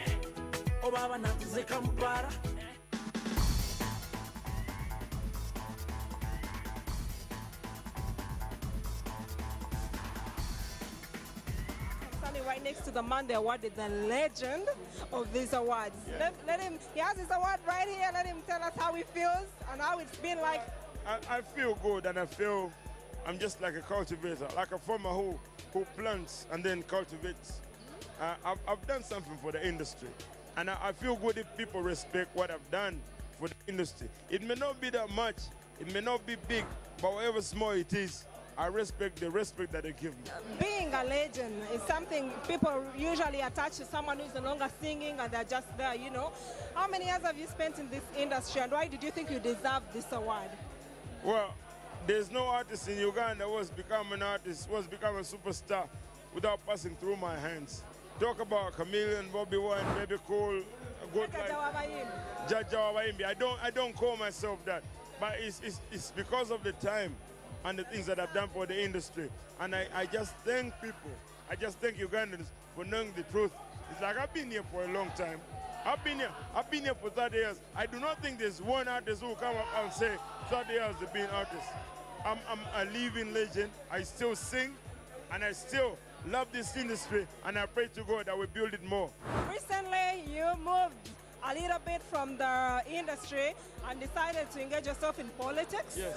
How did it go? How is that journey, and how far have you come? Are you going to continue? It's a simple thing. I would like all artists to understand that you do not only sing. Okay. You have to do other things. I'm a businessman, a singer.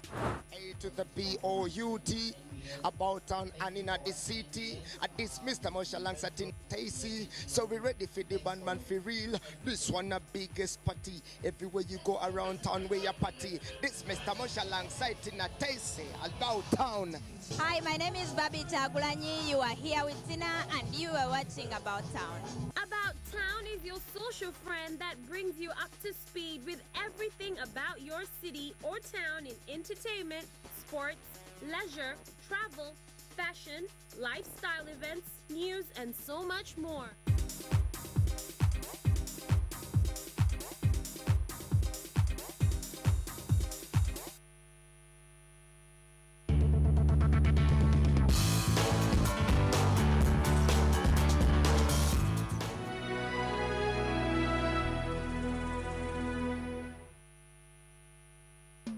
oyagala okukola ssente nyiga star *85# sasula bbiiru zo teekako data obagula airtime osobola n'okuweereza ssente byonna ku airtel money wandiwangula omudidi gw'ensimbi nyiga star *85# ogende mu yola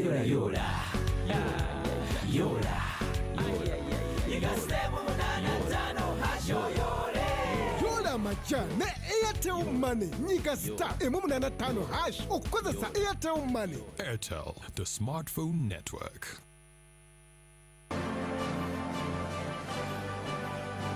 You don't have to look any further. Get online and you'll get any property. It's all about joinery. How best do you give a tree a very good second life?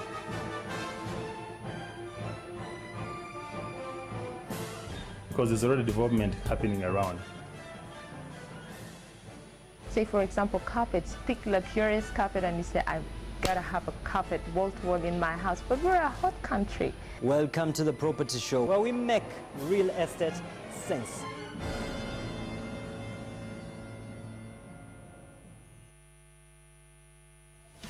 Ekifo ekimu kissa wamusu n'ekyalo ekiweddeko abamanye bakiraza mumwa tugenda kutuuka gy'oli oyogere naffe ebikwata ku kyalo kyo embeera mw'okolera ebyobufuzi ebyobulamu n'ensonga endala nnyingi ebyogerwa tebiyita tuusa eddoboozi lyo yogera naffe buli lwakuna butereevu ku NTV akawungeezi.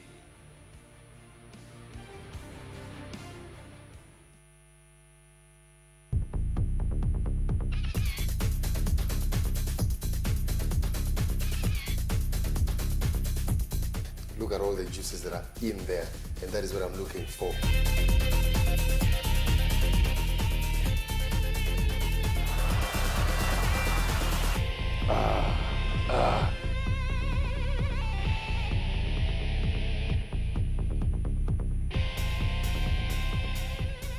My goodness, look at that.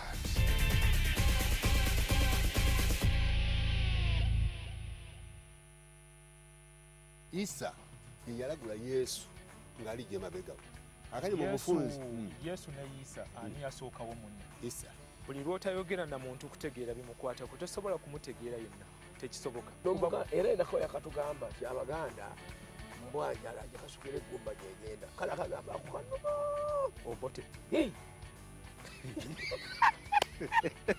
wateekwa okubaawo eddoboozi abantu lye bakozesa eddoboozi abantu lye bakozesa okutuusa okunnyonnyola kwabwe okutegeerekeka okutangaza ebibakwatako naye nga waka mubimuyita waka mwamuyitanga mutya big daddy kuwuliriza kufumiitiriza kukola kwogera ina tuwaye bwe yamala okutuula ngenda okutunula mu kibatu kyange kino kyentaddeko bwenu nga muvaamu ebiwuka ng'ensolosozi ebimu byewuunyisa binakuwaza ebirala bikyusa obulamu omuntu atasomye atya n'okuyingira ofiisi naye ng'omanyi nti nina omukyala n'abaana awaka nakinkola nina ne bizinesi naye ntya n'okuyingira ofiisi eno okwennyonnyolako yeddoboozi lyenjogerako tuwaye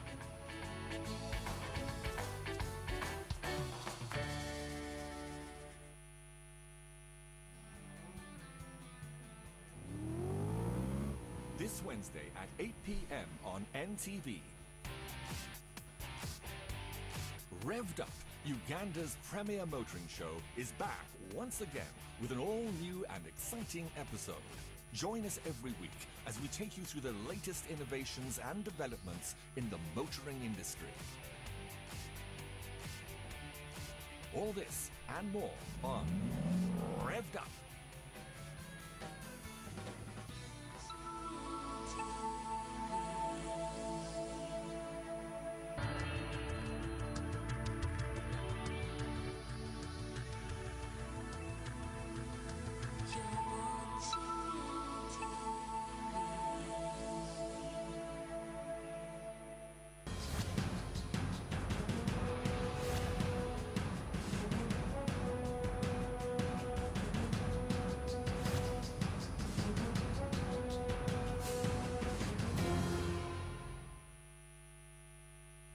tuwaye okoze bulungi okutwegattako this beautiful Sunday evening yonna gy'osinziira okulaba webala okwekumira ku NTV abatulabira ku live stream ku YouTube namwe mwebale nnyo obubaka tubufuna abatugoberera ku Facebook ku Twitter mwebale nnyo handle eyange ku Twitter eri @Frank Walusimbi osobola okugenda ku Twitter nongoberera ne okwogeraganya ebigambo ku mukutu ogwo ne Facebook nayo kwendi nnyo eno etwaye program tukiriza ejja kukyusa ebiseera bya Uganda eby'omu maaso tuli wakati mu byabufuzi okulonda kubuzaako ennaku ntono nnyo bwe ziba ennyingi ziri 3 nga 18 wiiki eno yennyini gye tutandise tugenda kuba tusuula akalulu k'obwa president ne bamemba ba parliament. Now away from politics, wiiki eri eyaggwa twali ku lunaku tukuza olunaku lwa tarehe 6 tarehe kitegeeza ndowooza nnaku za mwezi nga 6 amagye aga NRA stroke UPDF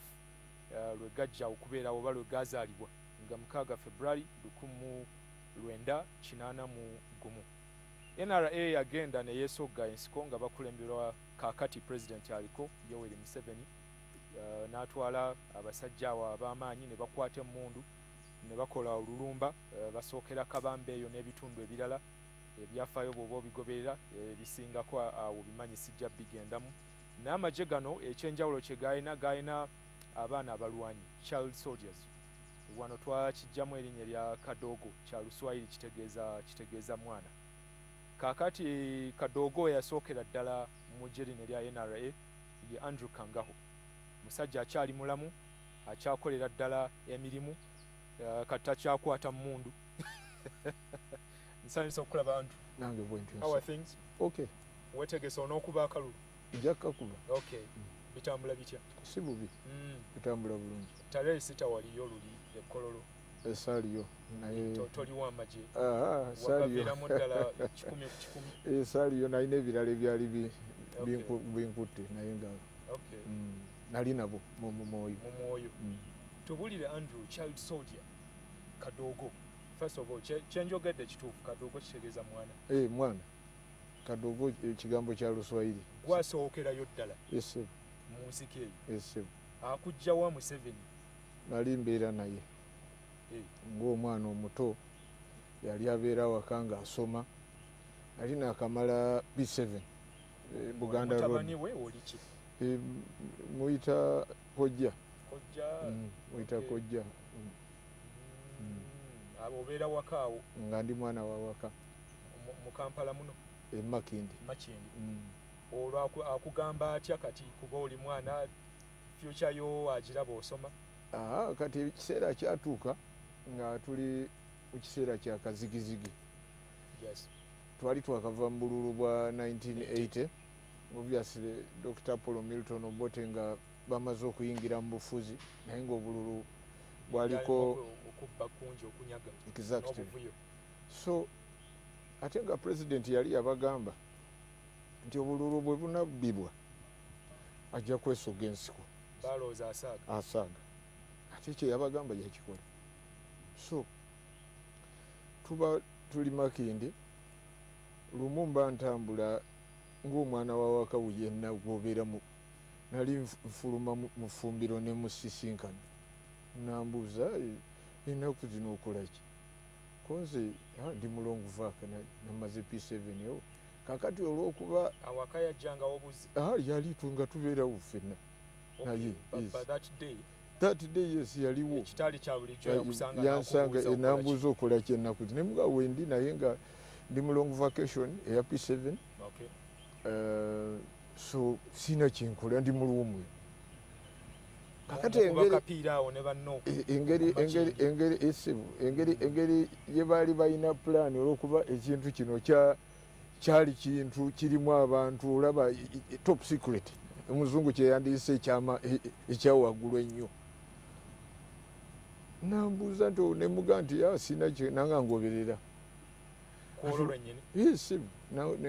nemugoberera nantwala mu kisenge omwabeera nga abasirikale kati awaka basirikale omwo mulimu omugenzi Fred Rujema Major General, mulimu omugenzi Akanga Byaruhanga, mulimu omugenzi Robert Kabura, mulimu omugenzi Kasasira, mulimu bakunganiranga awo awe babeera twabeeranga nabo twabeera nabo kati engeri gye yali alina pulaani nga baagala okutandika emiitingi zaabwe ne strategy ez'olutalo nga tebasobola kufiirwa kakisa k'omuntu ali trained. Nze nali siri trained, nali mwana naye te nga beetaaga omuntu ku gate so that tetufuna ba intruders, abantu abava ebweru okuyingira kujja kulaba bye tukola eno.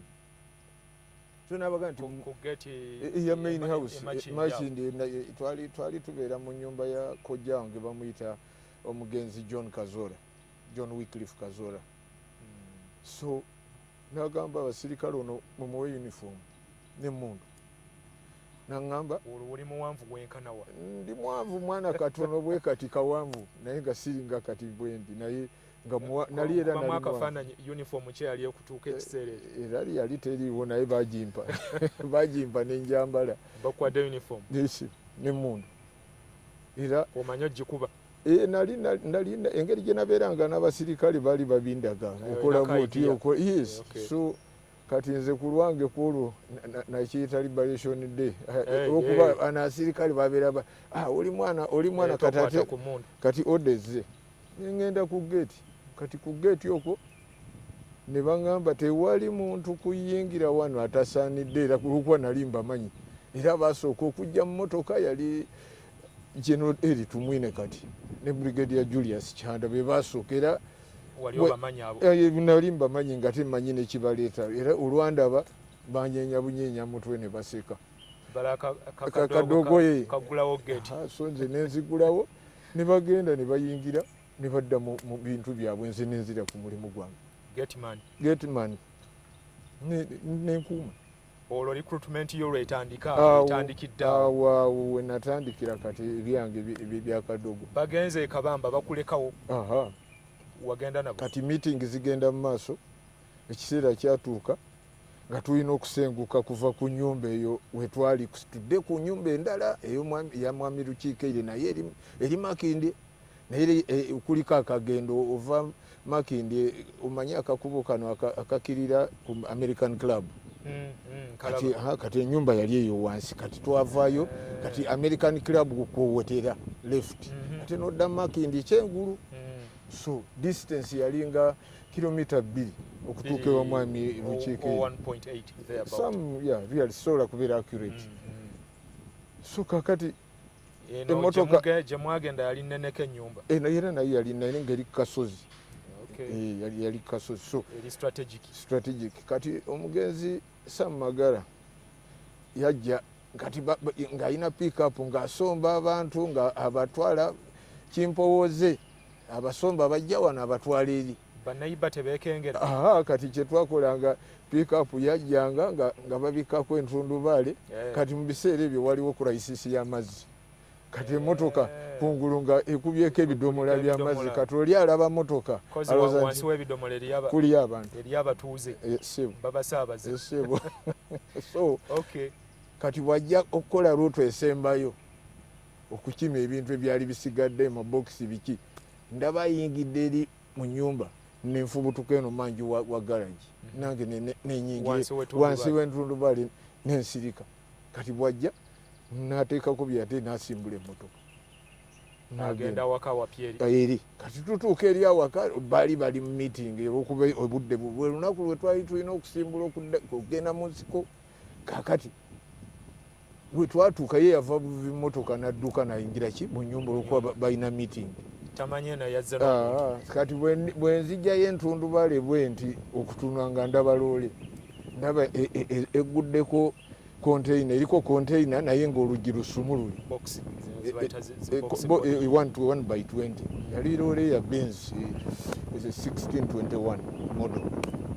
Kati bwe ndaba munda wa loole mulimu edrum z'amafuta drum nnya ziri mu nsonda. So ekintu omuzungu kyayita instinct kyaŋŋamba nti eno loole gye bagenderamu. So kinakola navaawo mu pick up nenziruka nesoseka wakati we drum ezo nembeereyo wakati wazooka namanya singa bansanga bajja kungoba. So nali mwana nga bwe nkugambye. wali olowooza bagenda ku pikiniki nga toshikuba mu bifaananyi nali nkitegedde naye omanyi ekintu ky'obwana obuto omwana omuto ekintu engeri omwana omuto gy'atwalamu ekintu tekibanga omuntu omukulu era ekiseera kijja kutuuka nkubuulire kyambaako kakati bwenyingira mu drama omwo kwaliko ebisawo by'abasirikale kati nembyeteeka waggulu nze nensi kati ngenda okulira General Tumwine ng'atandise olukolo nga bayingira sawa ng'abalaba nga bayingira ngenda okulaba Brigadier Andrew Lutaya nga yali agenda okugivuga ng'ayingidde eri mu maaso n'omugenzi second lieutenant wawulira amaloboozi ebweru nga bwempulire ng'amanya nti ono gundi naye nga sobola kuvaayo so kyenakola nensigalayo kati ngenda okulira ng'oluggi lwa konteyina balukubyeko baggala Tumwine aze eri mu maaso aggalidde bweru kati nga mpulira ng'ajja naye konteyina eyo yayina open roof nga tetulaba biri bbali naye tulaba ebire ng'olaba ebire olaba sky so kati ne tuvuga direction gye twatwala sigimanyi nze nali mu bidramu byange eri wansi tebannamanya bo boogera nze mpulira eno boogera nti tobota agenda kukagwako ekizibu kituuse kati ate kyenjagala abannayuganda bategeere olwo wetugenda okukuba kabamba Milton Obote yali akyali mu bijaguzo ebya Victoria ngali Kololo airstrip akalulu k'ekimpatiira ngali Kololo airstrip ng'ayisa abagenyi ayina abagenyi abakulu kwaliko omugenzi Julius Nyerere kwaliko President Arap Moi kwaliko ne Kenneth Kaunda kati bo bali eri mu bijaguzo ate ffe no tugenda ku mulimu Kenneth Kaunda Zambia Arap Moi Kenya Nyerere Tanzania so nga bo bali mu bijaguzo n'ate ffe no tuli ku mulimu mulala so that's what I remember so ne tugenda kati olw'ebbugumu eryo eryali wansi zaali ssaawa nga 10 kitundu zigenda mu 11 kati era ekiseera ekyo Kampala yali tanakubeera nga kati jamu temwali bintu bya jamu ebyo twavuga buvuzi nga mpulira loole egenda naye kati bolumika emboozi y'abano mpulira bano bye boogera nti Obota akaguddeko Obota agenda kukalaba wayingira mu loole walina emmundu yeri gye baali bakuwadde ku geeti temmundu kati ziri abatendeke be bazisigaza nze nali siri mutendeke uniform yo wali yogiyina uniform era naye nyambadde jeans ne canvas shoes and t-shirt loole ekaaba naye gye tulaga nze simanyiyo ndababire tugenda kati olw'ebbugumu eryo eryali wansi ndowooza luvannyuma lw'essaawa emu oba essaawa 2 ekisawo n'ekikasuka waggulu n'envaayo ne baa nti okumanya nti Obota akaguddeko olaba noono omwana azze batandika okuseka tebabuuza bw'oyingidde mu kati lindako tujja mu kitundu ekyokubiri twayegenda mu maaso ndi ne Andrew Kangaho kadooga yasookera ddala mu gye lya NRA katudde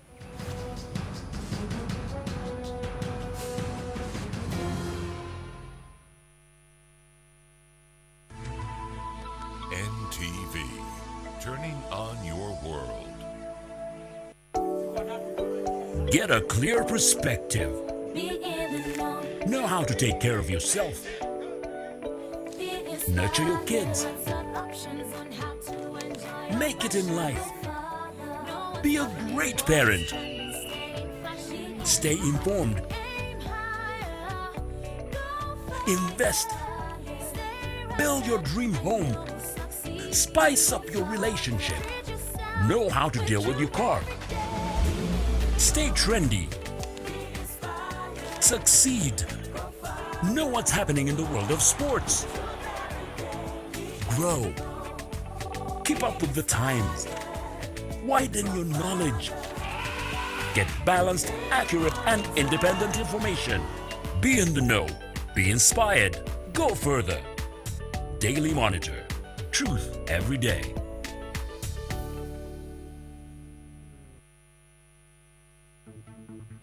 Education tips are brought to you by Kampala International University. Schedule of classes. It's It's important to organize your week so that you know when you need to attend lectures and then set aside additional time for self-study and working on assignments. Education tips are brought to you by Kampala International University.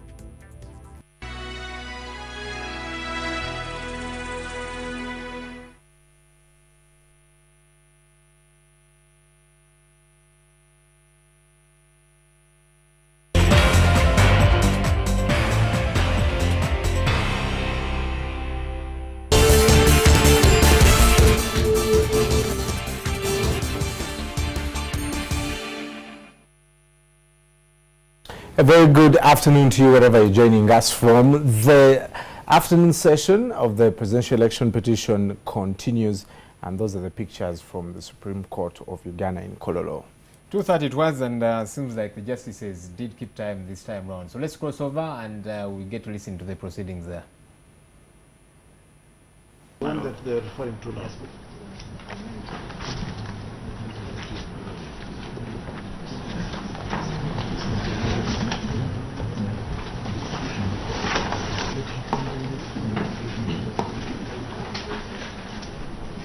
I don't have that amended petition. Where is it?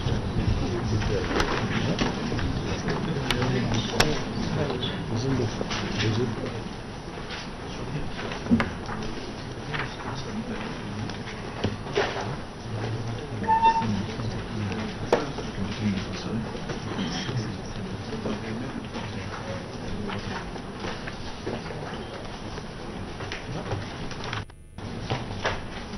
It's not there. You must have put it there. We shall share. Go ahead. No, this is the first one. The second one, the second one. This is the first one. This one I have.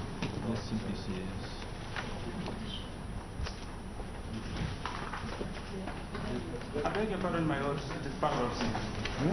Paragraph 6. Which one? What? Paragraph 6 of the...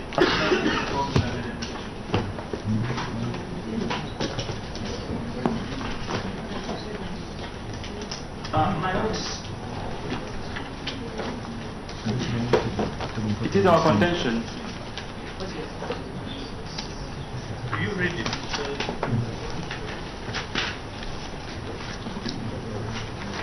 We seem to have different documents, so we want to move with you. So please bear with us. You are talking of the affidavit in support of the petition. Amended petition, my lord.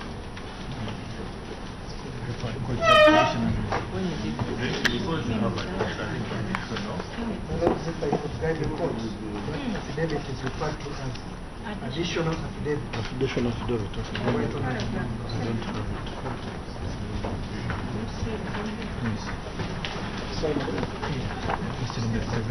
Doesn't contain any information regarding I think he's making reference to paragraph 6 of the additional affidavit.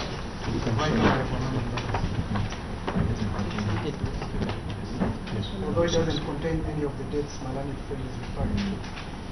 But I believe that is what he was referring to. Yes, my okay, lord. now we have seen the paragraph you are referring to. Yes, my lord. And the question now is that paragraph does not indicate any dates, so you can clarify as to where that information is coming from.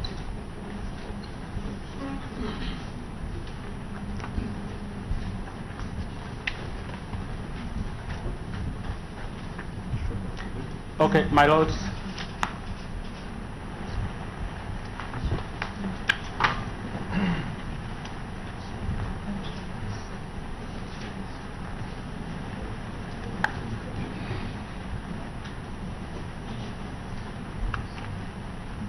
Please proceed. Yes, my lords, we submit that the first respondent did not comply with Section 9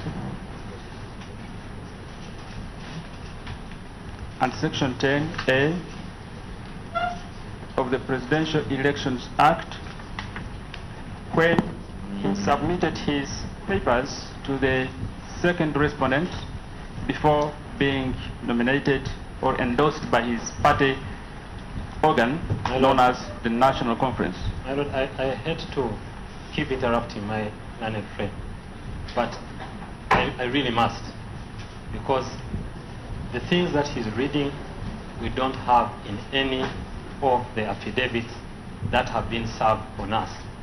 If he has another affidavit that he's referring to, we'll be pleased to share it so we can proceed together. No, I think what he was just saying now, he was making a statement that the first respondent didn't comply. And the next thing is to say on what basis then or that statement is based.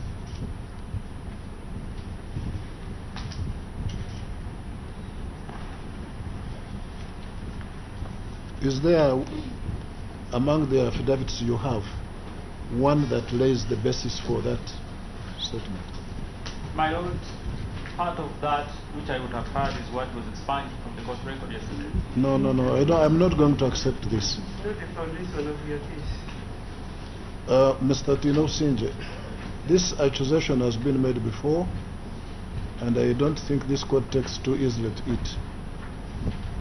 It is your petition. You filed it. You had constitutional time to file your petition. Time within which to file your evidence supporting your petition. For you to say that you're waiting for someone's response in order to build a case, you must be the first lawyer in the world to do that. My Lord, we were not waiting for the response to build our case. Well, so you are making your presentation. You are now referring to evidence supporting your petition, and you said, but it was in a reply we would have made. That's just not acceptable. Please proceed and present your case.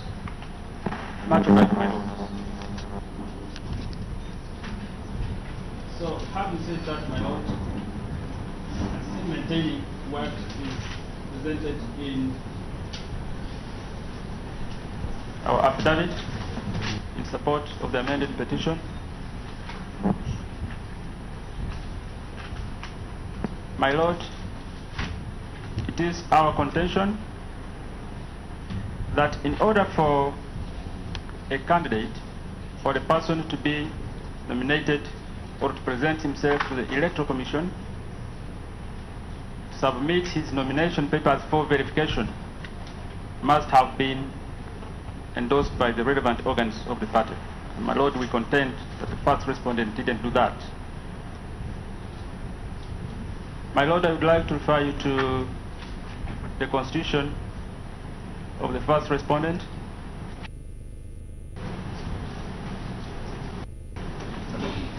That is the constitution of the National Resistance Movement. My Lord, I don't know where my learned friend is conducting this trial from. Even that document is not in evidence. Is where? My Lord, we filed it before this court. Where is it? My Lord, it's in the list of authorities? My Lord, the constitution of the National Resistance Movement cannot be an authority. If they want to present it, they should present it as a document in evidence.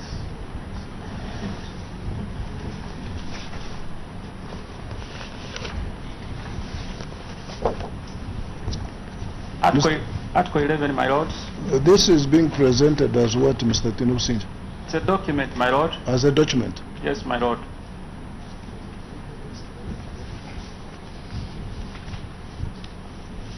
Nonetheless, my Lord, my learned friend will have sufficient time to respond to all this. So, my Lord, Article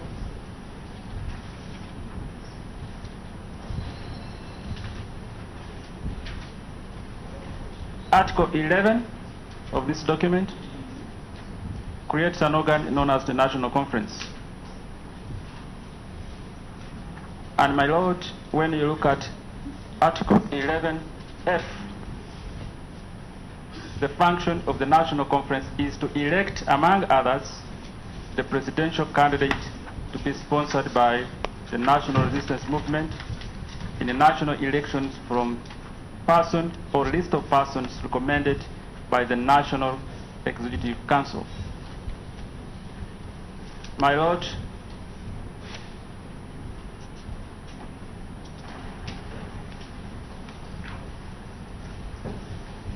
looking at, I'd like to refer you to the third respondent's answer to the petition, Annexure C.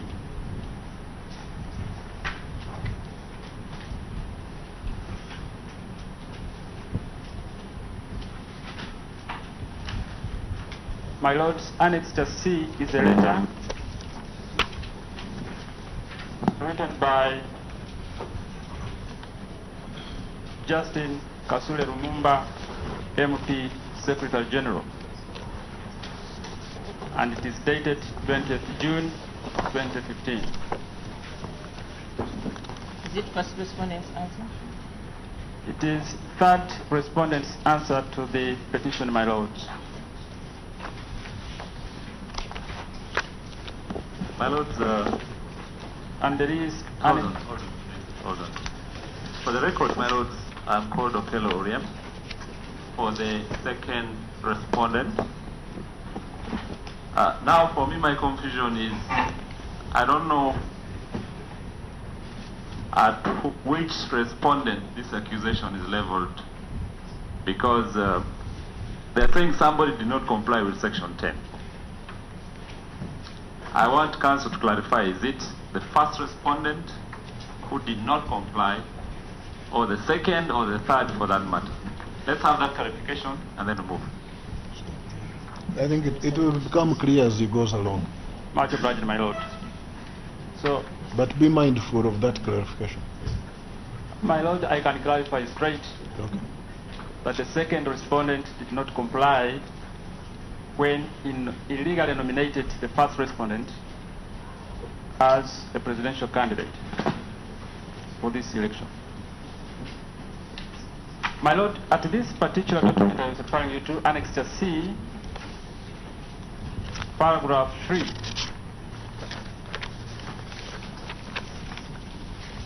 the Honorable Justin Kasule Lumumba writes, in quotation marks, that the presidential candidate for NRM shall be selected by the National Conference from a candidate or candidates recommended to the National Conference by the National Executive Council pursuant to Article 12, Clause 3, Sub-Clause 6 of this Constitution. My Lords, this confirms the provision that I just read from this document, that it is the National Conference that elects a candidate or a person to be presented to the Electoral Commission for nomination as a presidential candidate. And my Lords, having said that the first respondent presented himself to the second respondent on the 29th of September, the first respondent went ahead and organized that delegates conference on between the 1st and 2nd of November 2015. First respondent organized the delegates conference between the 1st and 2nd of November. Where are you getting that from, that the first respondent organized the delegates conference? And he keeps bringing back this 29th date of September, but completely refuses to point us to the record where they put that in evidence. These are facts that probably are in your head, but please, we want to move with you on the record. Much obliged, my Lords. And my Lords, this is a statement of fact from our client, the petitioner. No, your client is not before court right now. You are representing him on the basis of affidavit evidence filed in court. Yes, so my Lord. Take us along on the basis. When we are writing, we are not going to refer to what your client thought. Much obliged, my Lord. Counsel, could you also clarify the Annexure C? On whose response is it attached? My Lord, Annexure C, I only refer to it for quick reference because I could land on it, and it is attached on the third respondent's answer to the petition.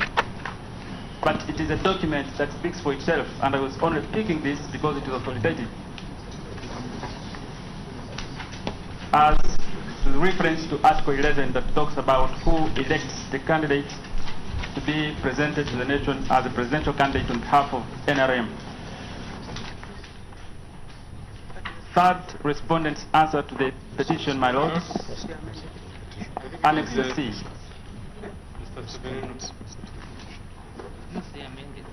Not amended. I don't know. My lords, I think we are looking at different documents. The one attached to the document that we have is a notice of motion in a habeas corpus application. No, I think the one is referring to what we have, third respondent's answer to the petition. Not the amended petition, but the petition. And there is an attachment, an Annex C, which is on National Resistance Movement, National Secretariat. And it's a letter addressed to the Inspector General of Police. I suppose, Mr. Tinopsija, is that correct? That's correct, my lord. A letter addressed to the Inspector General of Police by Honorable Justin Kasule Lumumba, Secretary General. That's the annex you are referring to, is it? Yes, my lord. Then take us through.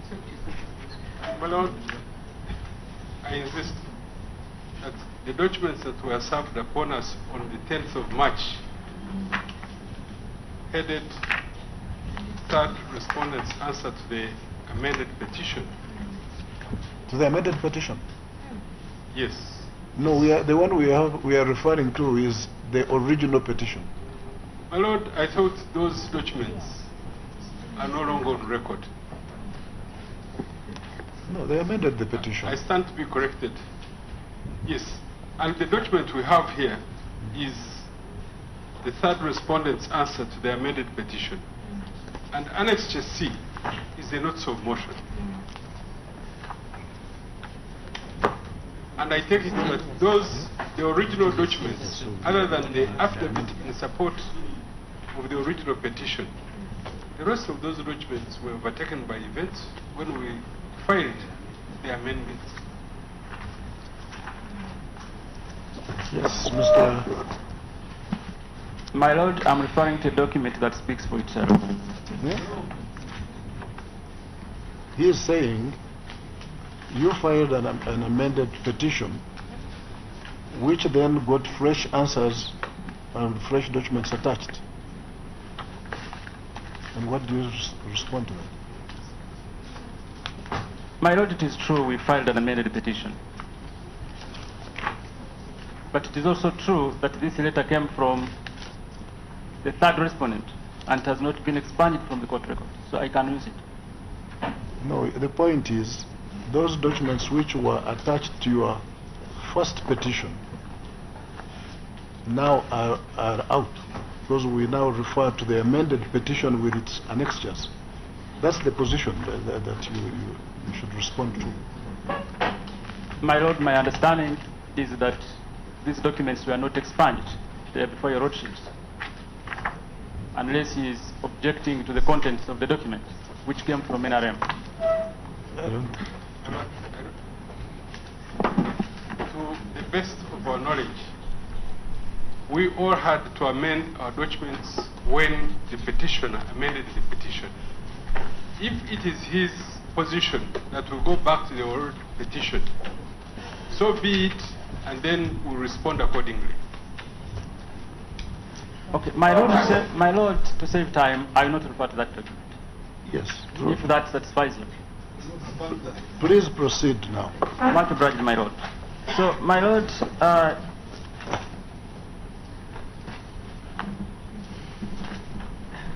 we submit, my lord, that the first respondent was not legally nominated, as clearly averred from submissions, from the averments of the petitioner, and that for that reason, his nomination, to the extent that it did not comply with Section 9 of the Presidential Elections Act and Section 10E, was, in our view, null and void.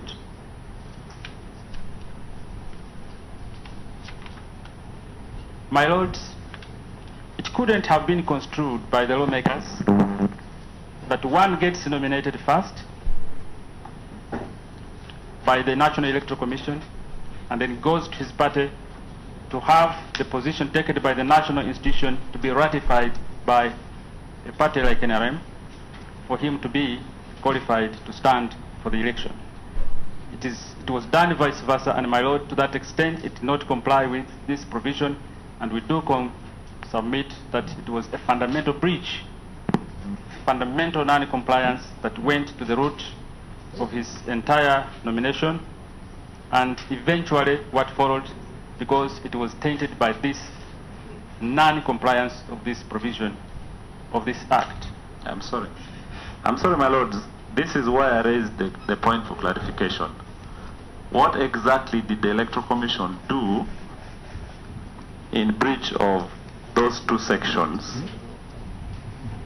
That's what I would like clarification on, because it was stated that the accusation is against the Electoral Commission.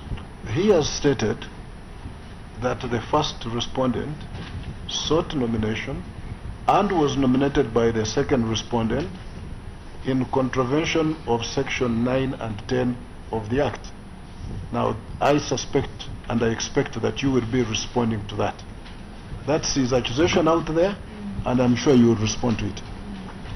Much obliged, my lord. My lord, to the extent that the spirit and the letter of section 9 and 10 of the Presidential Elections Act was not complied with, and this was done in broad daylight for everyone to see, his nomination consequently was a false representation.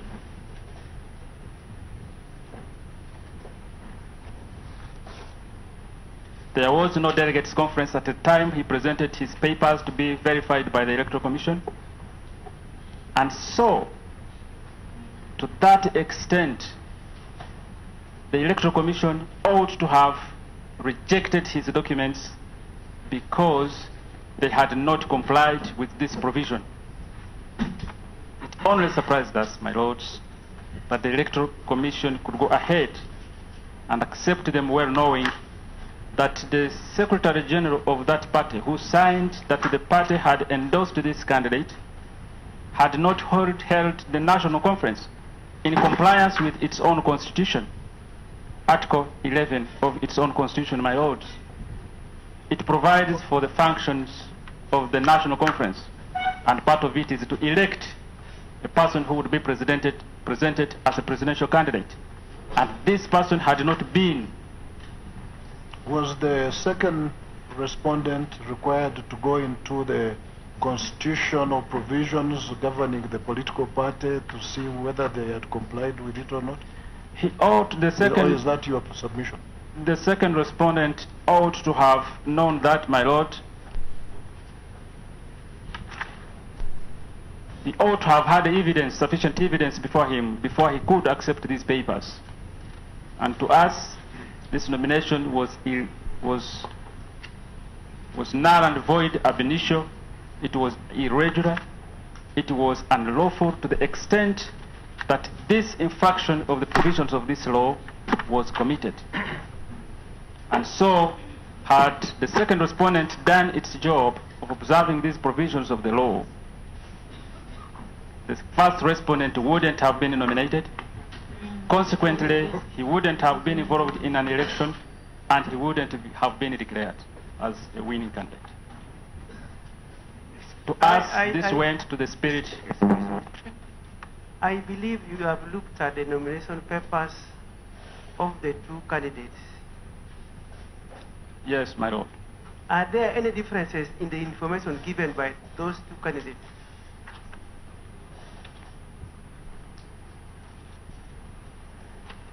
My lord, what we're giving is a question of fact.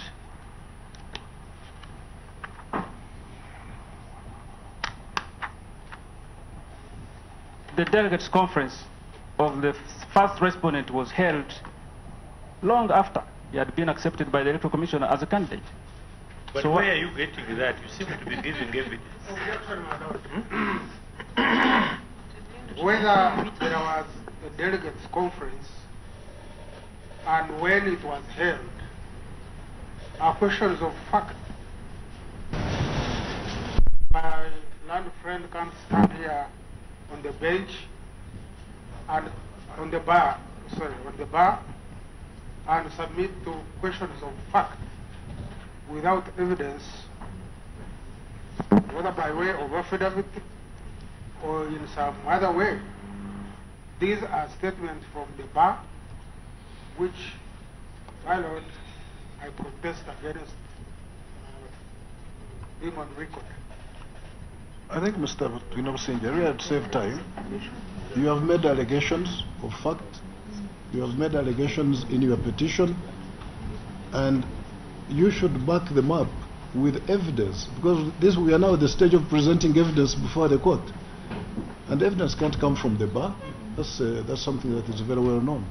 So just point out where the evidence is and where the law is, and we move on. You have repeated this thing over more than 3 times now. Much obliged, my lord. I would like to stick to what is on record, my lord, before your lordships. And I wouldn't like to perhaps counsel will have sufficient time to respond to whatever you want to say. I'm sure you will have enough time. And my lord, we still maintain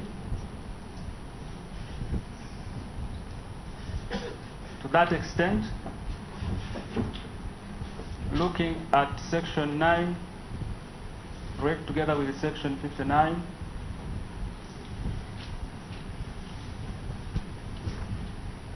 (6)(b),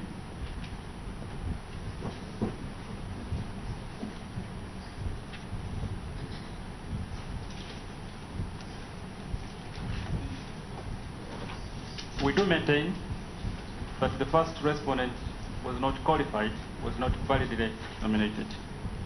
If you counsel, you also look at section 11, factors which may invalidate the nomination. So you have to read together 9, 10, 11. Much obliged, my lord. My lord, I would like to leave this point at this.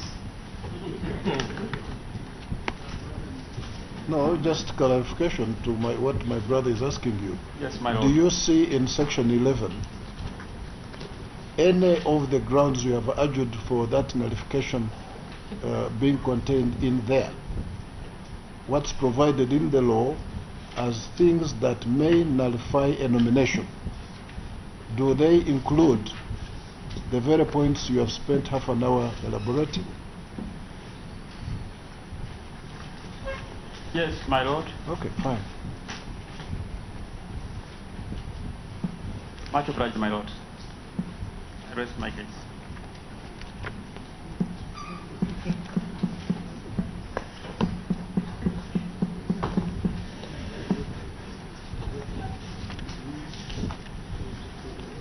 Yes, Mr. Kampulera.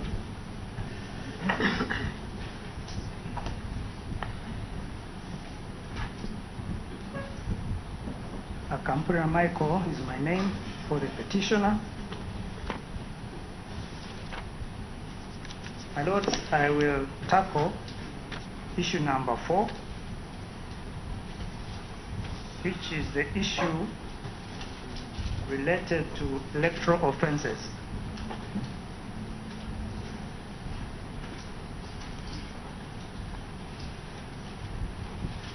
My lords,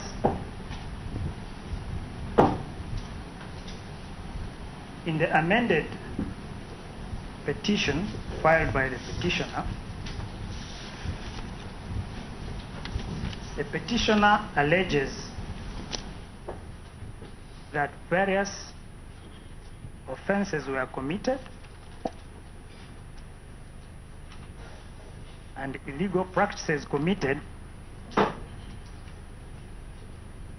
by the first respondent.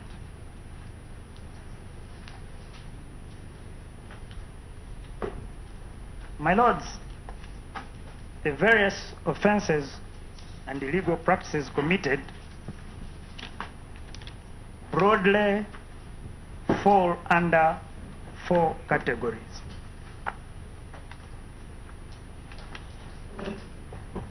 My lords, the first category is offences related to bribery, contrary to section 64(1) of the Presidential Elections Act.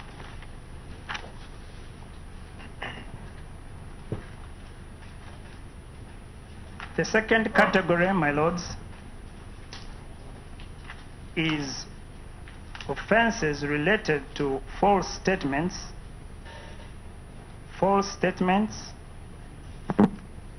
concerning the character of other candidates,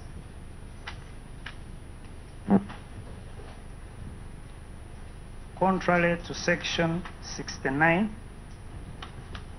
of the Presidential Elections Act.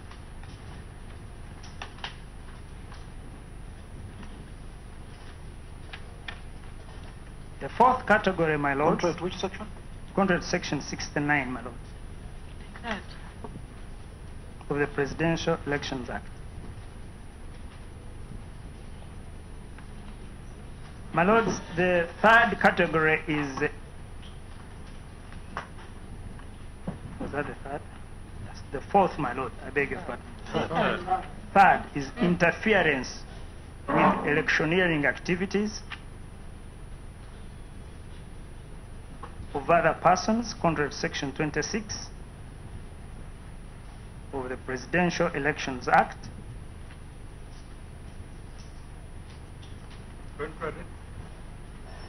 Contrary to section 26, my lord, of the Presidential Elections Act. And fourth, making false statements contrary to section 24 of the Presidential Elections Act.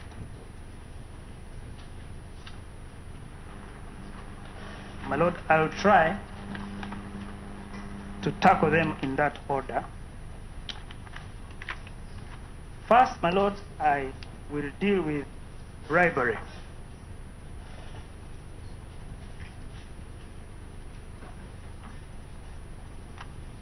My lords, the petitioner contends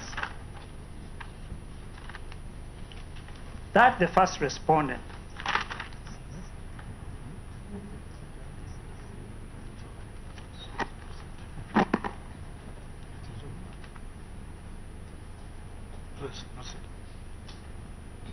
My lords, the petitioner contends that the first respondent committed acts of bribery during the election process.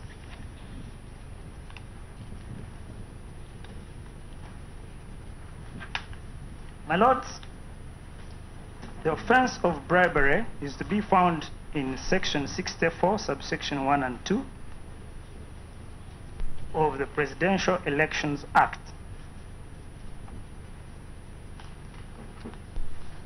My lords, with your permission, I'll just read it very briefly.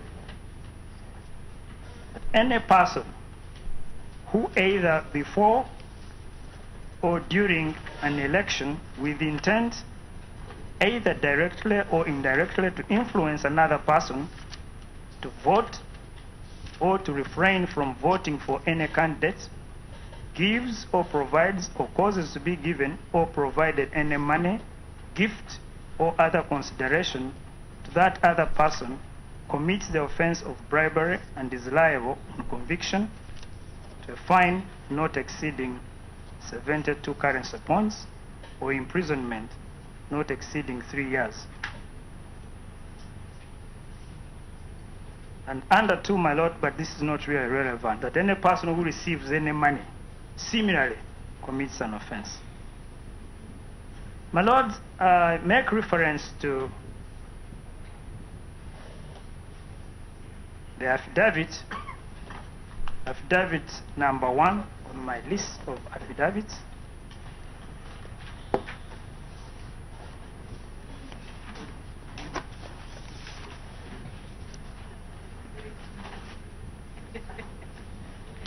My Lord, that is the affidavit of Cheyago Ivan. Number 1. Cheyago. Petitioner's affidavit. Petitioner's affidavit chart, my Lord. Petitioner's list of affidavits.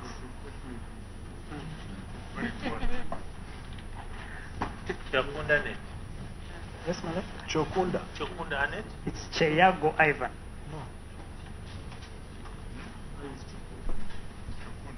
The first affidavit that I have on the petitioner's affidavits, number 1 is Chokunda Anet. Might be looking at a different list. Volume 2, it is Nakafero Monica. Then, where is it?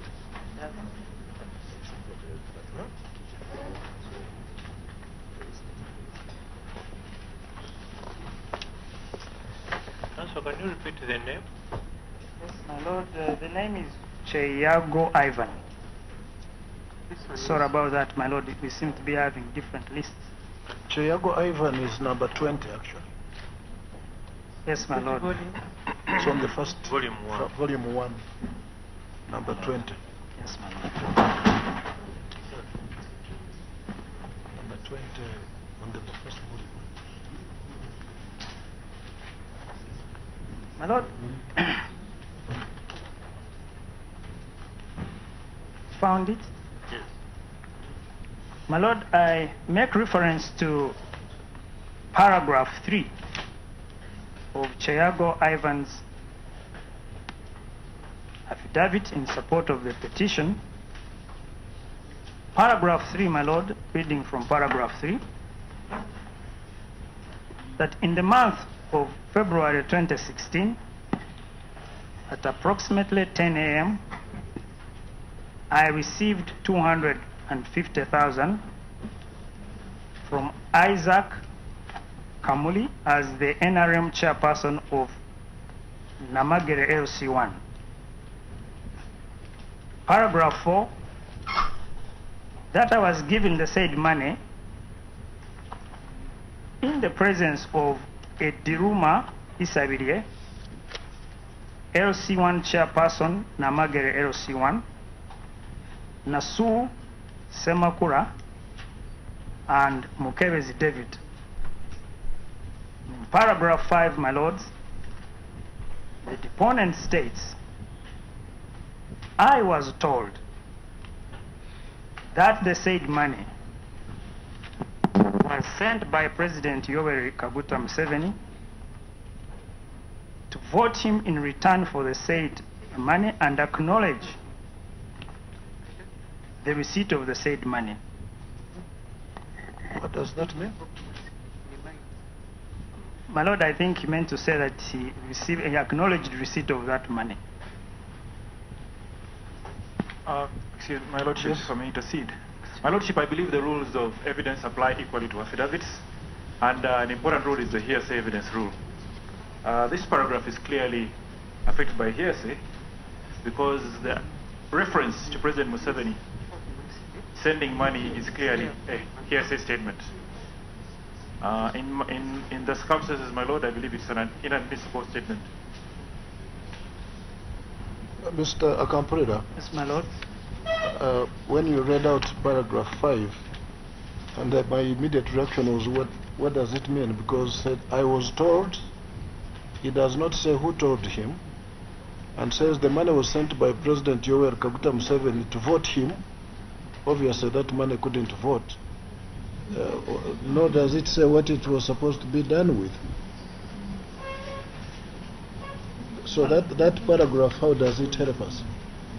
My Lord, the law of affidavits, if we find that there is a paragraph that offends the rules of affidavits, it can always be severed. So are you conceding that we sever this paragraph? Yes, yes, my Lord, because so it's yes. It will be severed of them.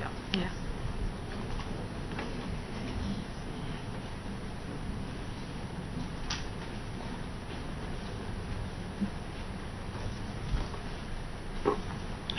My Lords, probably also paragraph 7 will go. Well, let him take us through his, we shall get there. But I think, Councillor Kampulira, it would be better if you first told us which allegation are you trying to prove before you go into the evidence. Yes, my lord. Because you have made allegations in your petition, and now you are trying to prove those allegations. So which one exactly are you driving at? My lord, I said I would tackle bribery first. Yes, but there are specific incidences of bribery that you specified in your petition. Yes, my which lord. one is this one? My lord, this is the specific allegation of 250,000 that was sent to the LC chairpersons of the district. Yeah, but now that you concede this 5 should be severed, so where is it going, this one? My lord, it leaves some paragraphs. To which person is it pointing now? My lord, what is severed is in paragraph 5, he said he was told. That one which goes with hearsay. But my lords, if we look at paragraph 9, in fact, reading from yes, paragraph 9, that the residents were happy for the acquisition of the above items and vowed to vote for President Yoweri Museveni. But that, if you don't link that with paragraph 5, because the section you read, section 64, it's the candidate sending a bribe. The giving of the bribe is by a candidate. Paragraph 9 is talking about the result. Now, once you have severed the paragraph which talks of the candidate giving a bribe, how do you go to the consequences? My lord, if we look at paragraph 3, paragraph 3 seems to be the link. In the month of February 2016 at approximately 10, I received money from Isaac Kamli as the NRM chairman. Yes. Isaac Kamuli is not the candidate. Is not the candidate whom you are accusing of bribery. Yes, my lord. The most important paragraph in this affidavit was the one that you have considered should be severed.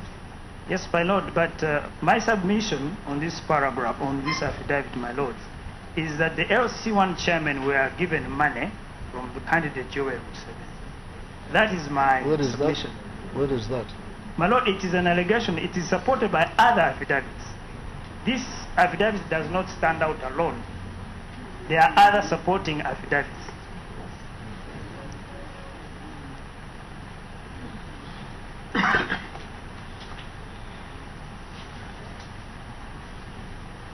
My lords, I take you now to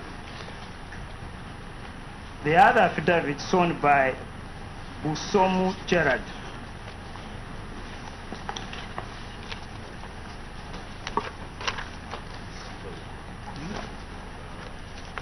Number 10.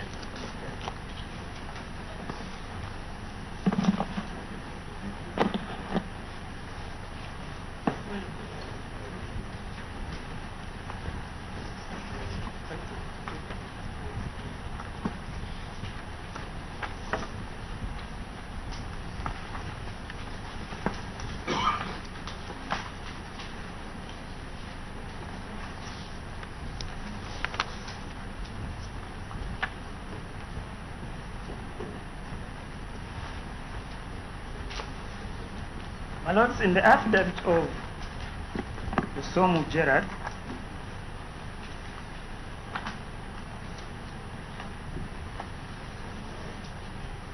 my lords, I make reference to paragraphs 5 and 6.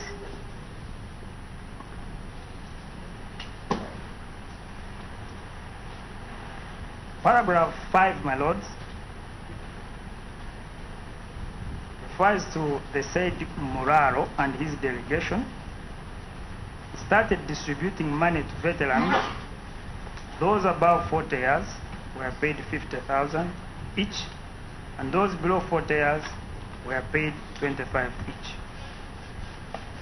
Paragraph 6, my lords, that Moraro promised to pay me and other veterans so as to vote President Yoweri Museveni if we wanted to be paid our gratuity.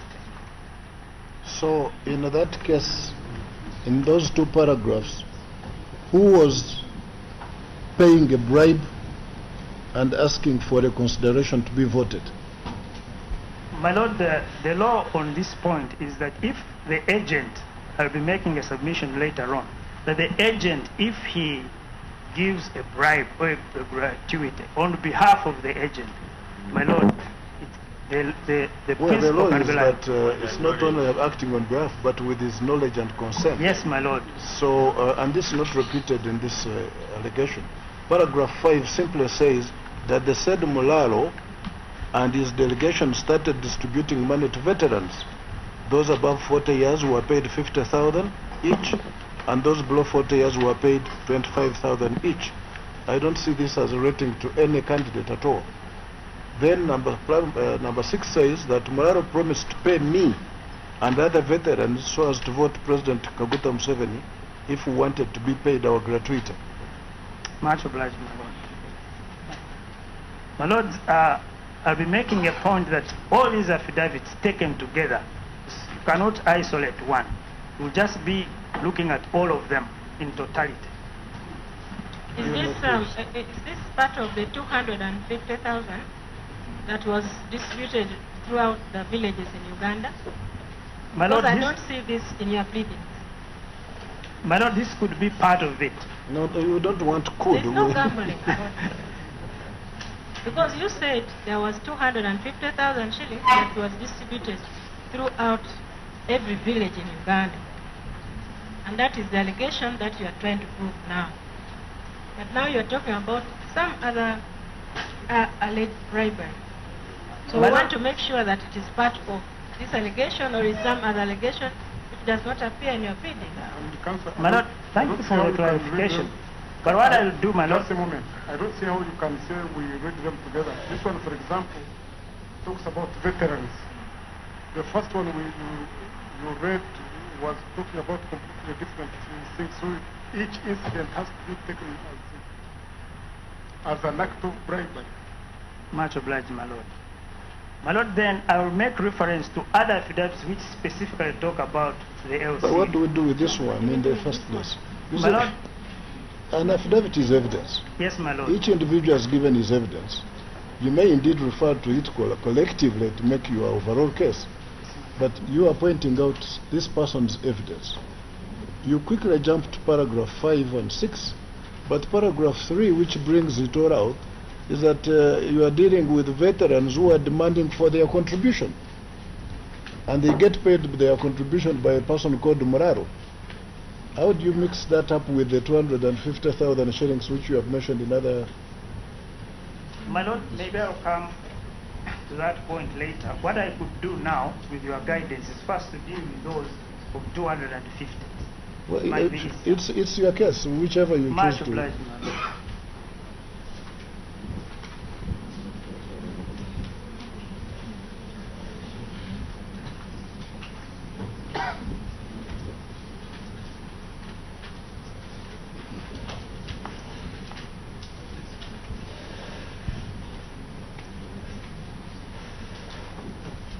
Lord, that takes me to the affidavits of Uganda Samuel.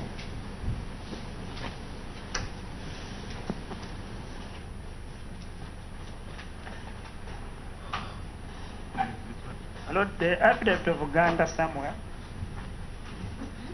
Nganda. Yes, my Lord. Ngandha Samuel. Number? Which number? My Lord, on my list is number 7. We have different lists. In volume 3. Volume 3, number 46. Number 46.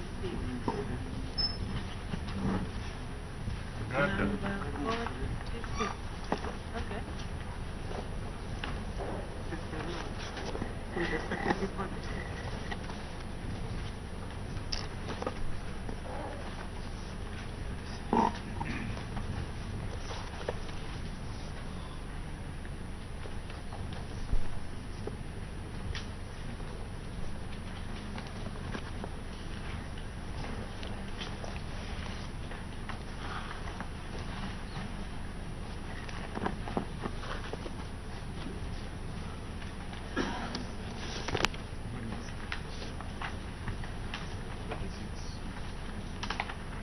Lord, I make reference to paragraph 5 thereof.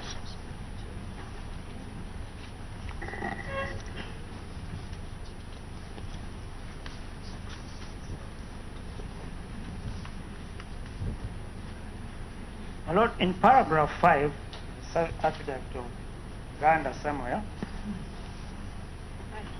he states in paragraph 5 that on the 9th and the 10th of February 2016, I also witnessed chairperson of the NRM Veterans League distributing money to voters amounting to Uganda shillings 270,000, telling them to vote for the first respondent on the 18th of February 2016.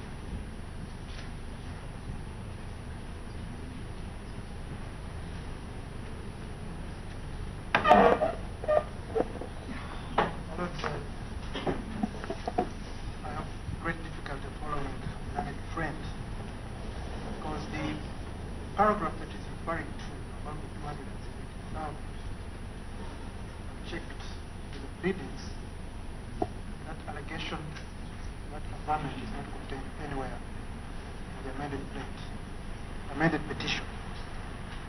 So you cannot definitely refer to evidence that has no reference to the amended petition. I think what was contained in the petition, amended petition, was a reference to 250,000 shillings allegedly sent to every village, isn't it? Yes, ma'am. Now, this affidavit is talking about 270,000 paid to the veterans.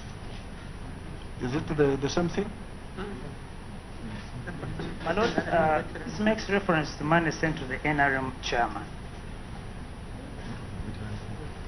And I think what I was trying to prove is that money was sent to the chairman of NRM in various places to distribute. That's really money was sent by who? The first respondent, my Lord. That's what they are. To vote for the first respondent. Where does the affidavit say that? The affidavit that you have just referred to of Uganda Samuel. Just where does it say that the first respondent sent this money? Well, my Lord, it does not specifically say that it was sent by the first respondent. What it says is that whoever gave them money, the chairperson of NRM Veterans League, was distributing money to voters amounting to 270,000, telling them to vote for the first respondent. And my Lord, I'll be making the point that the NRM chairmen were actually agents of the first respondent. They were handling money on behalf of the first respondent. I've been making that point during the submissions. My Lord, the difficulty is that whatever Malane Friend is talking about is not pleaded. If I could read to you, my Lords, what paragraph 3A2 of the amended petition says. Contrary to section 64(1) and 4 of the PEA, Presidential Elections Act, between mid-2015 and the 16th and 18th day of February 2016, the first respondent, through his agents, with the knowledge and consent or approval, gave a bribe of Uganda shillings 250,000 to voters in every village. What Malane Friends is referring to in the affidavit is a completely different story. It has the dates of 9th and 10th February 2016, different from what is pleaded. And he says, the witness says he witnessed the chairperson of the NRM Veterans League distributing a different amount of money, 270,000 shillings. The point simply is that all that is not pleaded, and there's no way this evidence should be relied upon by Malane Friend if it is not pleaded.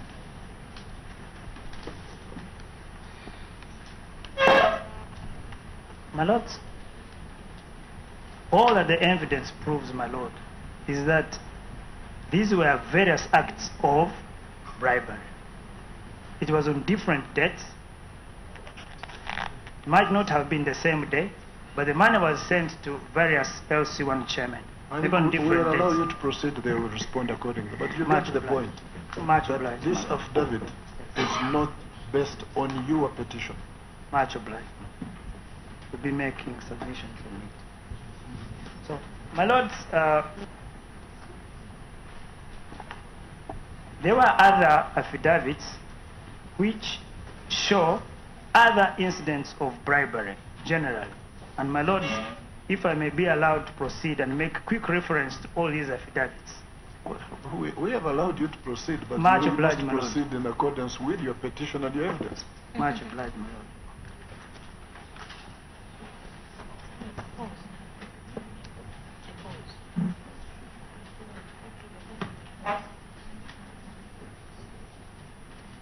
My lord, on the question of 250,000, I'll make reference to the affidavit of Damuruka Faru.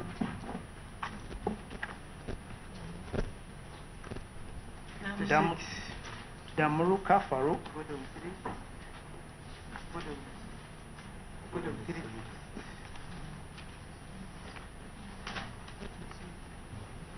Number 56.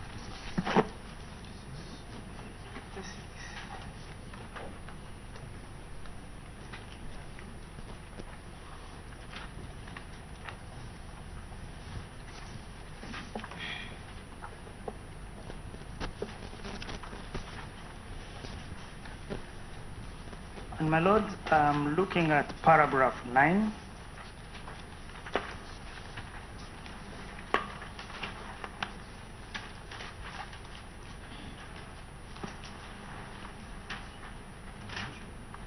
Maybe my lord, reading from paragraph 8, that Ibanda Bosco gave me salt to distribute to people to vote for the first respondent and the NRM, which I did in Nakato. And in paragraph 9, my lords, that Bamore Samuel, chairman NRM, summoned us in a village meeting in Busiti, Kamuli, and reported that the first respondent had sent 250,000 for soda and that he should be voted. The meeting had approximately 100 people and I received 1,700.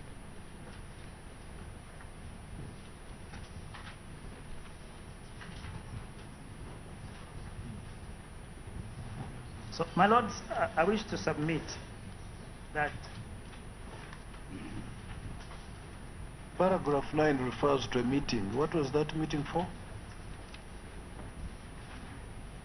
my lord, the meeting was for purposes of distributing the money.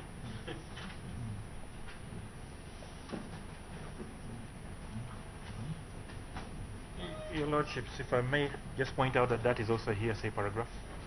The evidence contained that the reference to the first respondent is clearly based on hearsay. And I suppose it should suffer the same fate as the previous one. It was severed.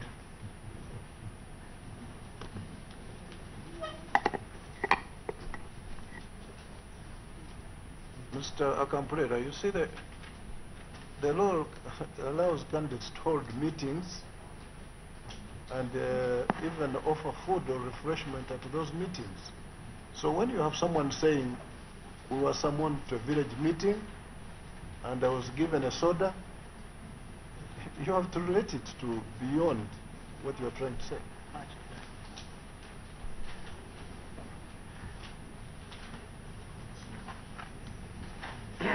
My lord, I would, with your permission, like to proceed to the next electoral offense.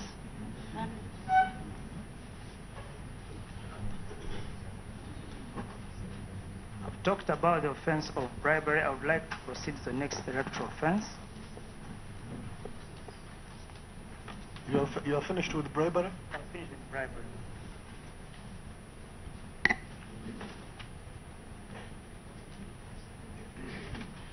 My lord, the next electoral offense was making false statements.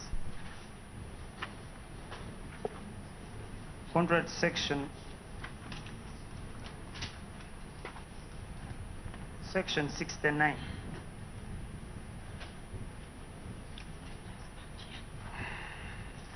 of the Presidential Election Act.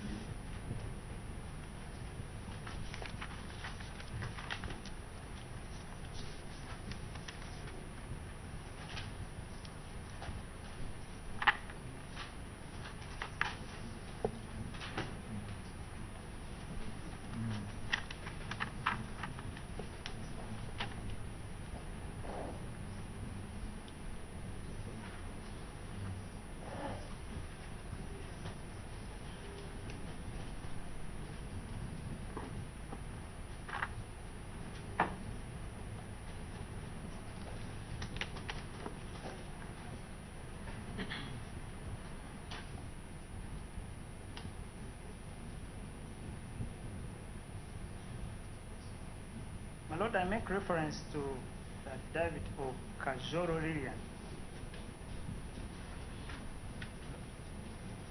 Kajoro Alan.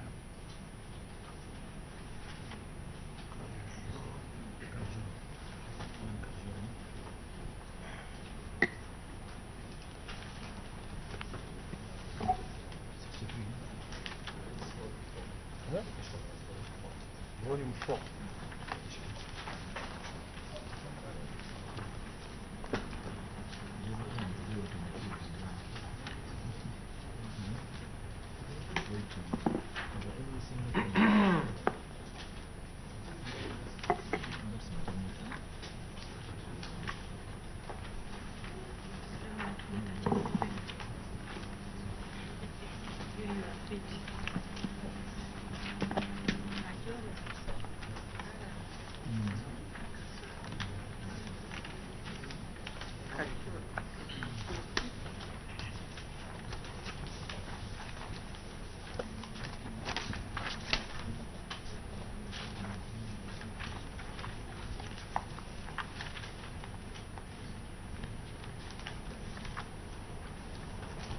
Lord, I beg your pardon. I will deal with interference with the electioneering activities first. I beg your pardon, my Lord. Sorry. Interference with the electioneering activities, contrary to section 26. But Council, it would have been better if you argued the way you do. Yes, my Lord. But the way I had prepared the affidavits. List. Kajoro Alan.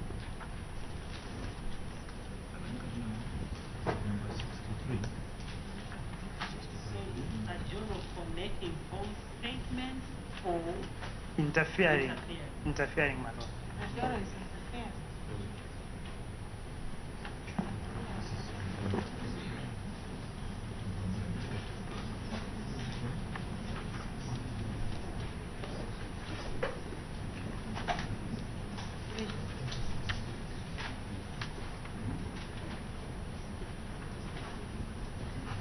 My Lord, in that affidavit, Which affidavit now? the affidavit, my Lord, of Kajoro Alan. The allegation.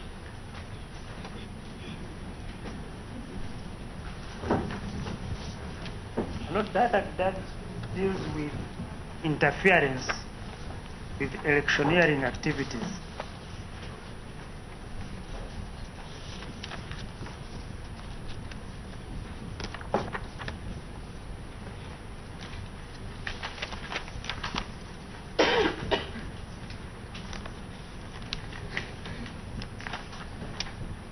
My Lord, begin with paragraph 8.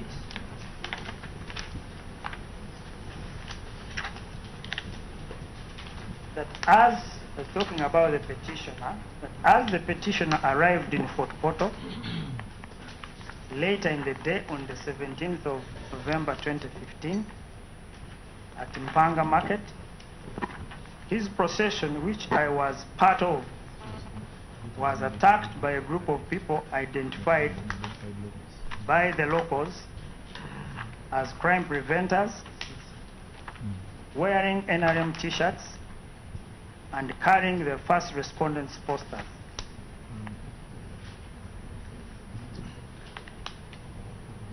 Paragraph 9, my lord, that a fight ensued between the members of a procession and the invading NRM team wearing the first respondents' t-shirts until police intervened. That on arrival at the Boma grounds for the rally, the petitioner's public address system at Boma ground was vandalized by the agents of the first respondent, who were identified by locals as agents of the first respondent.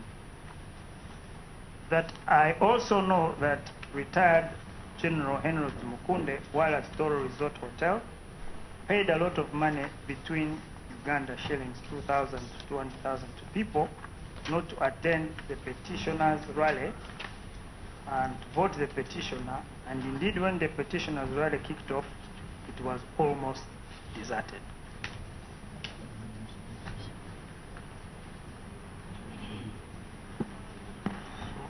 My lord, it is my submission that the respondents, first respondents agents, interfered with election activities of the petitioner. And my lords, that was contrary to section 26B of the Presidential Elections Act.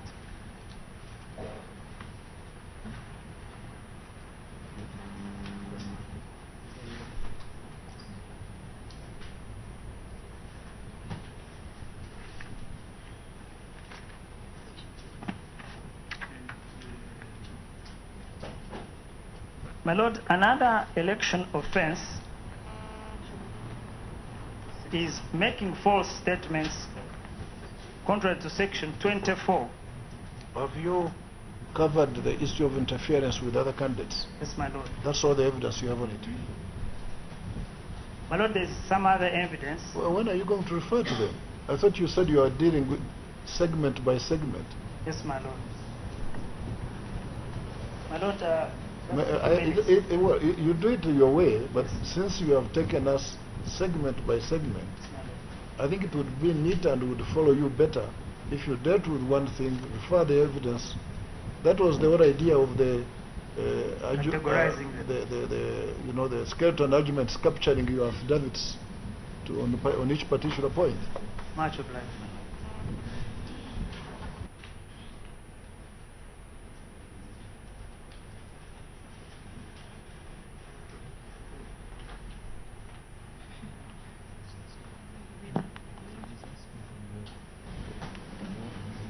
My lord, Hope Messages affidavit.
My lord, Hope Messages affidavit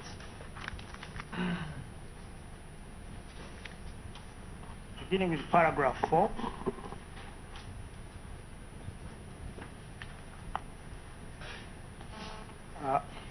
Reading, consequently, our supporters dressed in Amama t-shirts were arrested across the country.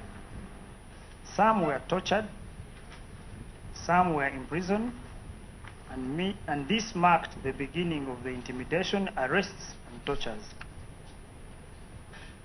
In paragraph 5, my lords, the deponent states The petitioner's supporters became targets of arrest and intimidation in the consultation process. On the 9th of July 2015 in Njeru, the petitioner was blocked from proceeding to Mbare for a consultation meeting, was arrested and taken to Kira. Paragraph 6 thereof, my lord, that the petitioner was arrested with his daughter, Rachel Kichoncho, Musafiri, Matovu, and others, and detained at Gazi police station and released at about 8 p.m. without any charges.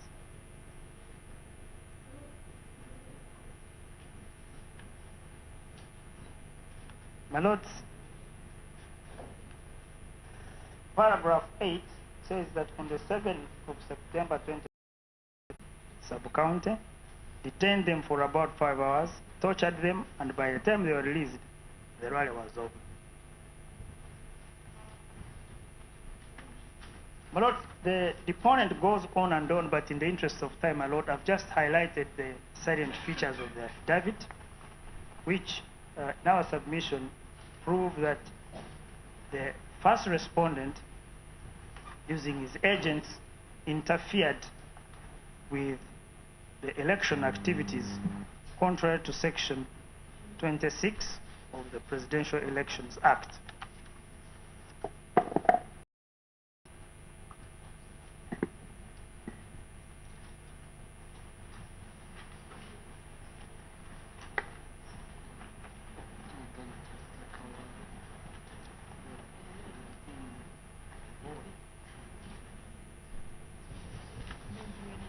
My lords,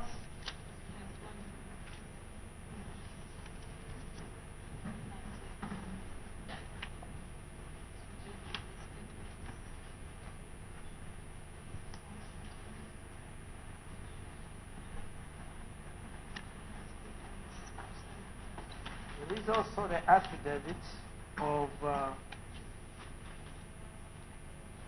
Musina Gerard.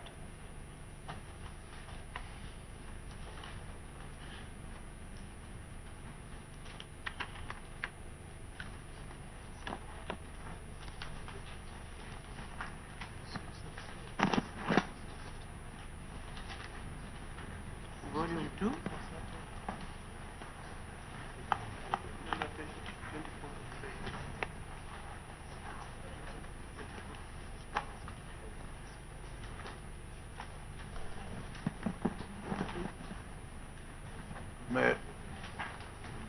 May I suggest we take a break for 30 minutes, and that should enable you to go through your papers and get your documents together. Much. We'll take a break for, we'll get back here at 4:30.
So the court session, the actually second session of court, has just gone for a break for 30 minutes. I think more consultations are going on. But some of the key points from the Supreme Court there that came up, according to what I have here, is the verification machines of course also came into play, and there was talk that they should have been availed to the court, and that the court would have seen the time it takes to record. That's according to the Mbabazi team. And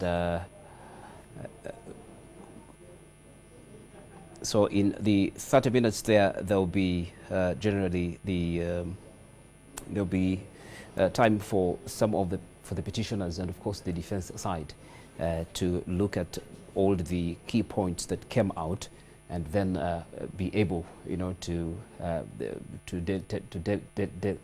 deliberate on all of them and come out with better positions. And the pictures there you can see from court. NTV will definitely be bringing you more of that as we go forward, as our reporter Suhail Mugabi also sends us more updates. Very many key issues that came out. Kampurira was handling the issue of election bribery and the conduct. All those issues came up just in the second session. And Councillor Twinob Sinje, we also saw him there submitting. So after 30 minutes, court comes back. The pictures you can see there are direct from court. I seem to have lost my network here. But going forward, you can stay tuned on NTV as we bring you some of this information. We have our reporter Suhail Mugabi, who is on call to bring us some of the updates from the Supreme Court in Kololo. Yes, Suhail. Yes, Mark. Talk to me. What are some of the key points? Of course, we've been seeing Councillor Kampulira and just a while ago, Severino Twinob Sinje from the petitioners, lawyers, taking the stance. And what are some of the key points that came out for you when you were seated in the courtroom? Okay, what we've seen in the last couple of days is still the lawyers of the Prime Minister Arnold.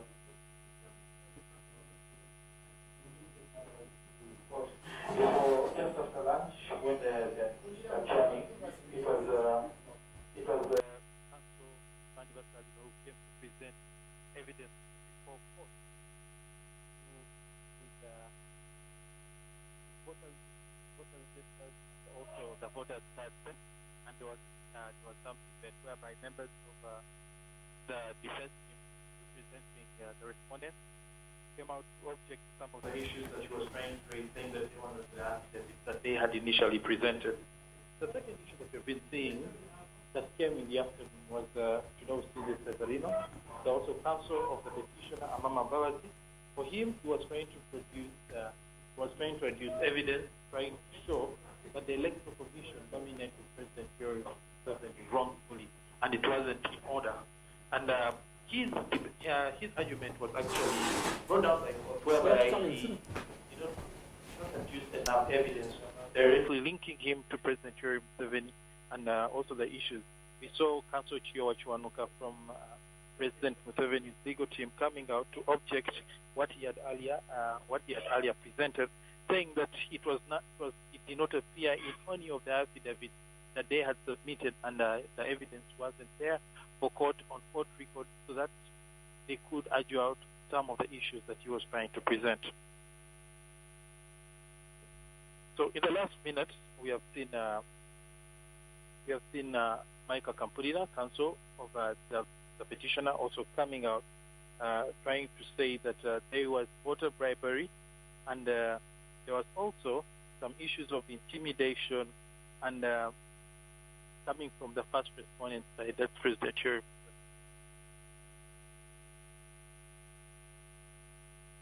Yes, that's what you have heard. That's some of the issues that we have seen this afternoon. Okay, then, so what do we expect in the next session? As of course, I think court will be closing in the next session, but some of the key points, of course, will that be more affidavits being read? No, we don't expect much for now. and we are only going to see probably the petitioners' legal team coming out to present more of their case, trying to argue on some of those issues or presenting more evidence. But I don't think there's much to present right now. What we should expect is tomorrow. The most action that we should expect will take place tomorrow, where we'll see the first respondents coming out to object some of these issues. Okay, Sohail, thank you very much for that information, and we'll be bringing you more pictures from the Supreme Court in Koloro as the petition goes on, and the petitioners and the respondents, of course, are taking on each other in that challenge. And NTV will still bring you those pictures, and let's now go over to Koloro for more.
Then he gives it to me. But this was in 2015 because I anticipated the view of it. But that's why I was specific to give you the wording.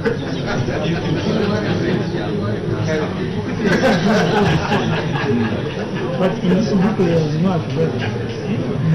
Among my affidavits, you see these are statements.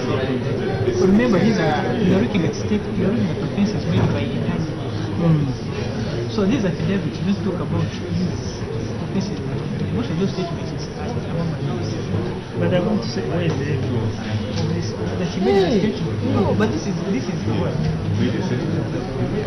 This is, he said that I'm aware that the past responded with several statements. This is something that he said to hand over powers. I want to say, where is the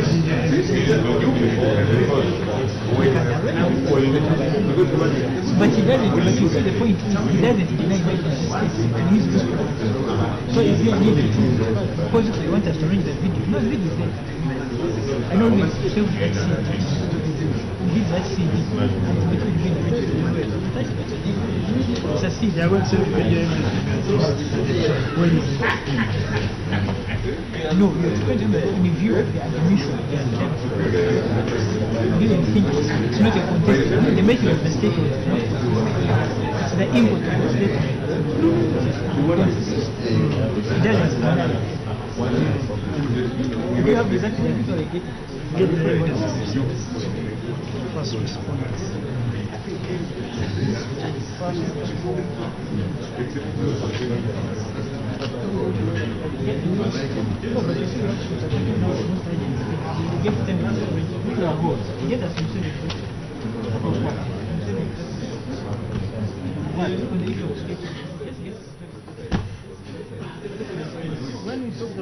Pictures from the Supreme Court there, and Zen TV brings it to you live, and following up on some of the key issues before court comes back. And by the way, key to note is that court has gone into a 30-minute break, and once it comes back, we will also roll it. But some of the key points to keep reminding you, Severino Sinje just a while ago submitting about the legal nomination of President Yoweri Museveni by the Electoral Commission in the previous presidential elections, and there were deliberations there as well. And of course, court was in some bit of silence. There's lawyers drifted through the papers to support the statements regarding the president's illegal nomination. And of course, going forward, we also heard from Severino himself trying to go through some of the submissions about the president's nomination by the EC in previous presidential elections. And of course, going ahead to say, to the best of his knowledge, they all had to amend the documents when the petition amended the original petition, and that was now from the defense side. And the president's Museveni's nomination, in the lawyer's view, was null and void, because the president was nominated by the EC first and then by the NRM, and that's according to the petitioners as well. Another key point that came out was that the nomination should have been vice versa, that the NRM party first, then the Electoral Commission, and that's according to Severino. And then entered Kampurira, whose submission was about electoral malpractices and offences committed during the elections. Then he talked about bribery, false statements concerning the character of other candidates, also handling interference of election activities, making false statements. That was a counsel on Puri. And in more of his submissions, he went ahead to say to handle issues around the electoral malpractices and offences committed during the election.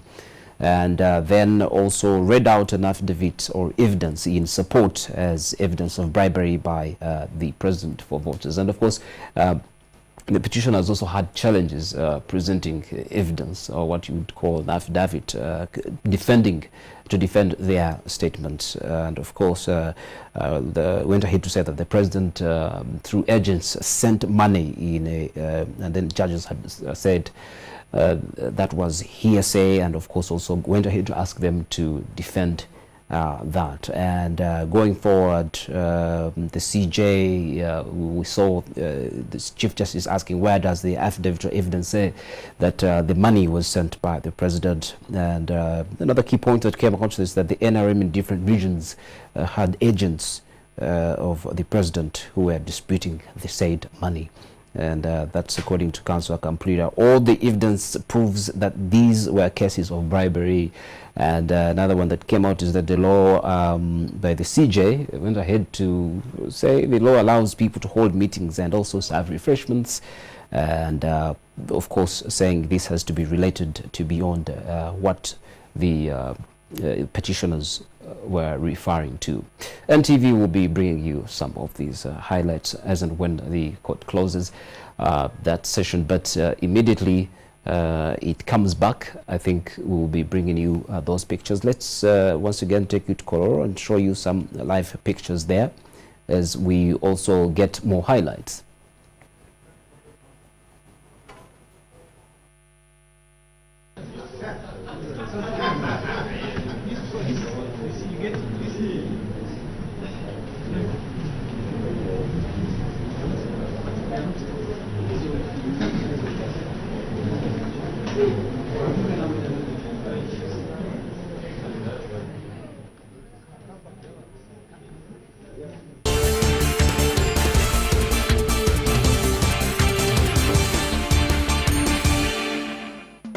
Wanna make some cash? Just dial *185#. I'm called Nsubuga Michael. I'm a medic, and I thank Airtel for this opportunity. I was able to win this. It's 806,000. So I encourage you customers of Airtel to use Airtel Money. Airtel, the smartphone network.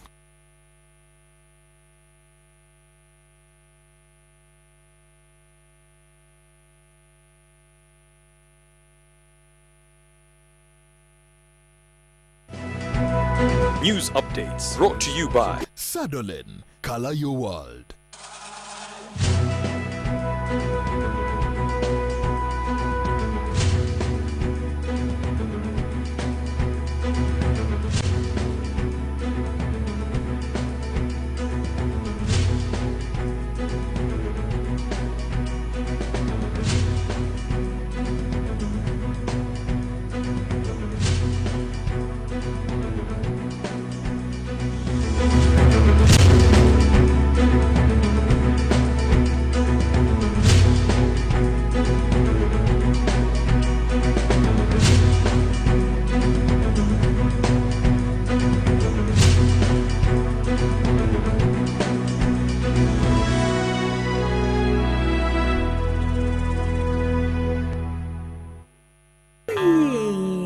Tifa Salida, give your world a Sadolin makeover today. Sadolin, color your world. You know what they say about girls? Who cries more? Girls. Who does the chores? Girls. Who's the shopaholic? Girls. Who's all about selfies? Girls. Who brings the drama? Girls. But we want to show you our real world, where we're more than just girls. Introducing Spark TV, the first female channel in Uganda, made for you to bring out the best in you. Spark TV, it's your time. Wanna make some cash? Just dial *185#. I'm called Nsubuga Michael. I'm a medic, and I thank Airtel for this opportunity. I was able to win this. It's 806,000. So I encourage you customers of Airtel to use Airtel Money. Airtel, the smartphone network.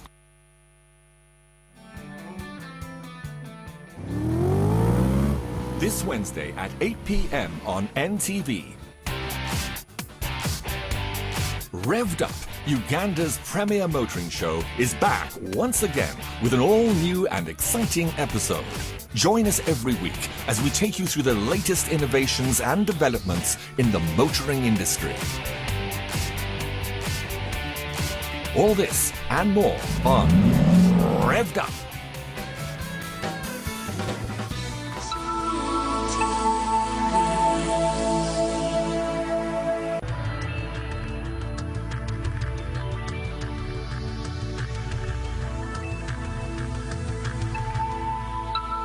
This is NTV. This program is rated PG. It is suitable for children ages 8 and above, but parental guidance is advised as it might contain mild violence and mature situations. A small town nestled in the mountains of northern Miyazaki. This is Takachiho, home to some of Japan's most ancient myths and legends. The natural landscape here has always been especially revered as sacred. Even today, the town has more than 100 shrines.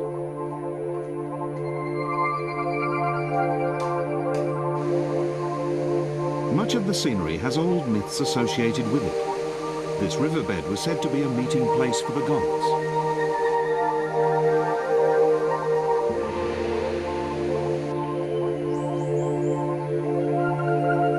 From beneath this 1,300-year-old Zelkova tree, a sacred spring bubbles to the surface, a gift from the gods.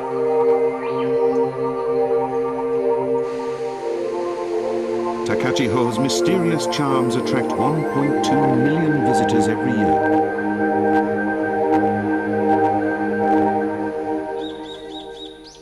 Some of the most mysterious of these charms are to be seen in the Gokasigawa Gorge, a deep narrow valley cutting through dense primeval forest.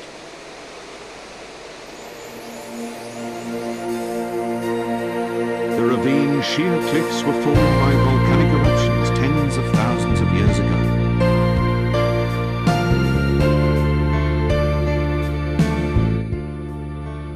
A footpath runs for 800 meters along the river, leading you through the ever-changing scenery.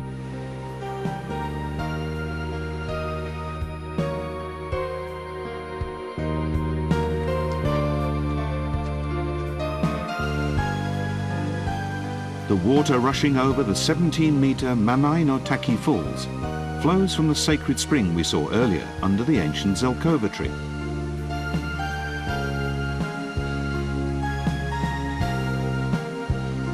You can row right up to the falls, into the spray filling the narrow chasm between towering rock faces.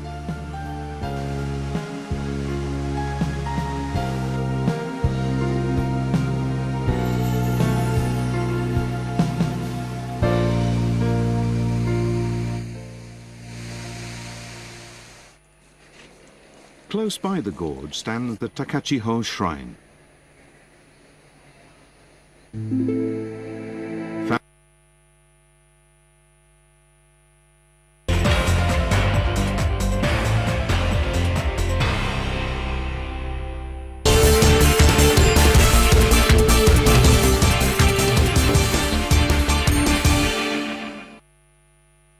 Welcome back, and the Uganda election, general election petition 2016 is back, so we will take you direct to the Supreme Court and of course prepare to give you the highlights as and when the court closes. But for now you can stay tuned to NTV and follow the proceedings from Koloro, that's the Supreme Court. We also have our reporters there, so you are covered. Let's now move over to the Supreme Court.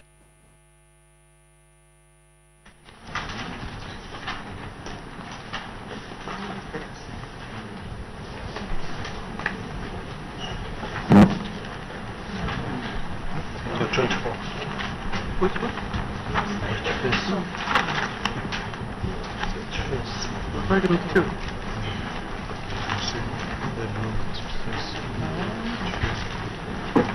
Yes, please proceed.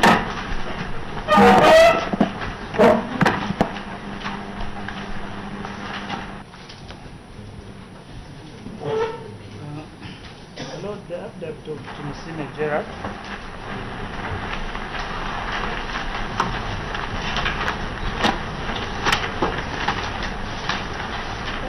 My Lord, reading from the third paragraph. My Lord, the deponent states that he was contacted on the 16th of February 2016 by Tindiebwa, an NRM mobilizer, to help him protect the first respondents' votes at polling stations. In paragraph 4 thereof, my Lord, the deponent states that I would beat and harm anybody who is seemingly against the candidature of the first respondent. In paragraph 5, that nothing would happen to any member of our group since NRM was in power, and that would be paid for our services. Paragraph 6, my lords, that we thoroughly beat opposition supporters in Rugara, Nakrabye, Kawala, and Nansana in full view of the police, but were untouchable. And in paragraph 7, he says that we have never been paid for our services, and the contact person has since disappeared.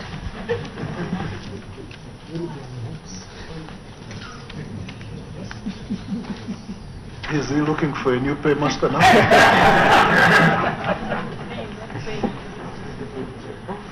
Well, my lords,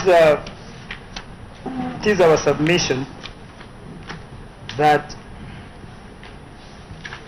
these were acts of the agents of the first respondent, and they intimidated, tortured, and interfered with the electioneering activities contrary to Section 26 of the Presidential Elections Act.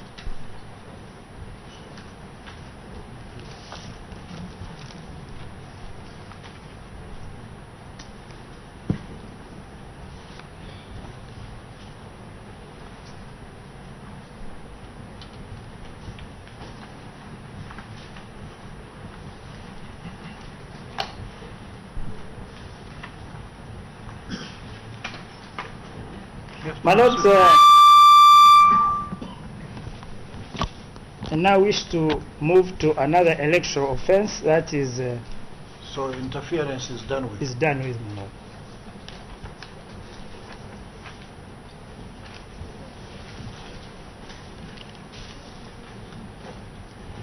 My lords, I wish now to move to making false statements concerning the character of candidates, contrary to Section 69, 1A and B of the Presidential Elections Act. Section what? Contrary to Section 69, my lords, 1A and B of the Presidential Elections Act.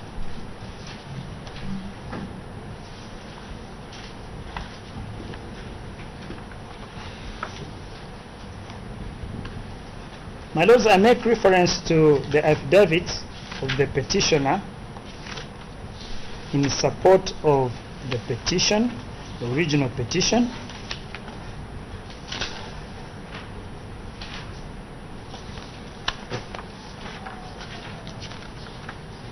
My lords, I make reference specifically to paragraph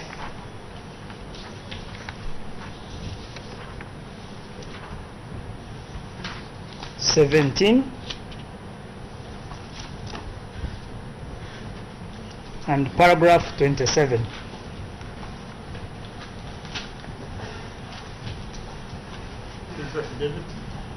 The affidavit of the petitioner, my lord, of the petitioner accompanying the original petition.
Lord, paragraph 27, the petitioner states that I am aware, the first respondent made several reckless statements to the effect that he was not prepared to hand over power to wolves. Emishega in the local language, and that any supporters and those of candidates Chiza Besigye were mad.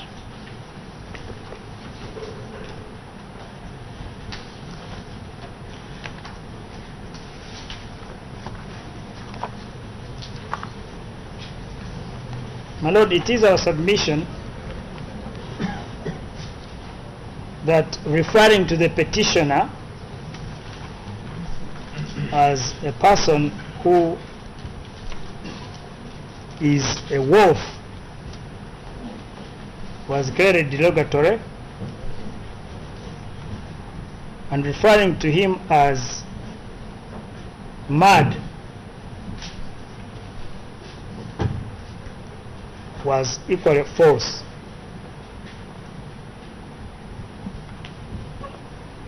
My Lord, I wish to submit that under Section 69(1) of the Presidential Election Act, it prevents a candidate from making derogatory or reckless statements against a fellow candidate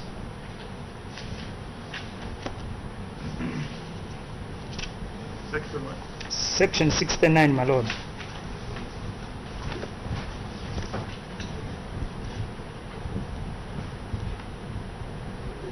And this is our submission, my Lord. The petitioner was neither a wolf nor was he mad.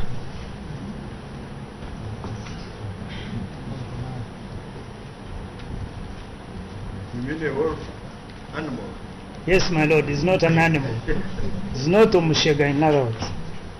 And the making of that statement was for the purpose of effecting or preventing the election of the wolf. Of the petitioner. Yes. Yes, my Lord. That's my submission. The purpose was to ensure that the voters do not elect a person who was considered to be a wolf or mad. The statement was made in Nyankole. Yes, it was, my Lord. The people from Karamoja, Uganda, West Nile, understand the same? Did it affect them? Yeah, my Lord, because it was carried in both electronic and print media. And my Lord, I looked at the affidavit of the first respondent. He admits having made that statement. My Lord, Objection, if we my Lord. Objection, my Lord. I think counsel needs to be more candid in the court. If you want to put words in the mouth of the first respondent, read them. To say that he admits making that statement, he does not admit anywhere referring to the petitioner as a wolf.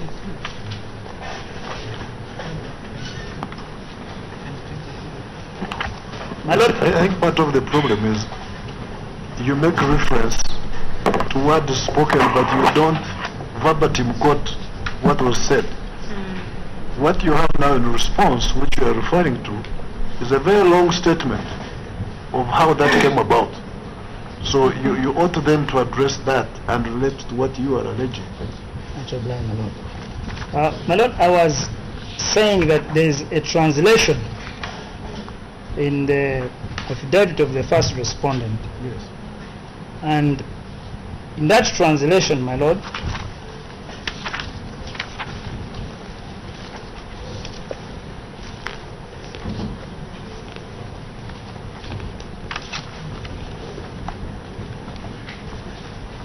at page 24,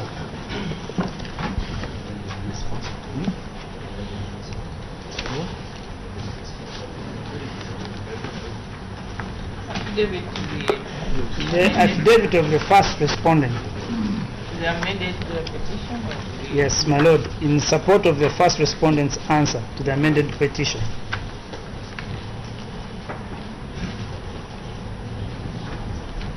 So which paragraph? My Lord, it is on page 24 on the first paragraph, my Lord.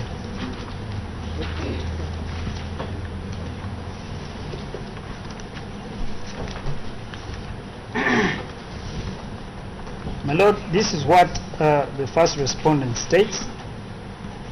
That if I see people intending to rip Uganda apart, and I'm here watching them, yet I'm strong, I have the army, then how can I go and leave Ugandans for these wolves I see around? Yes. Where is the reference to the petitioner?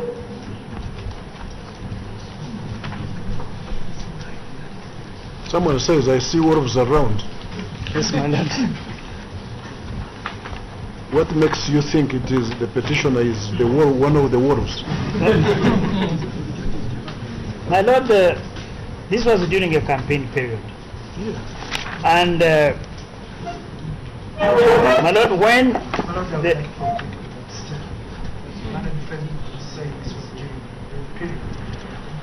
I would like to point this spot where that starts. This was said during my Lord, when was it said? Let's put it in context.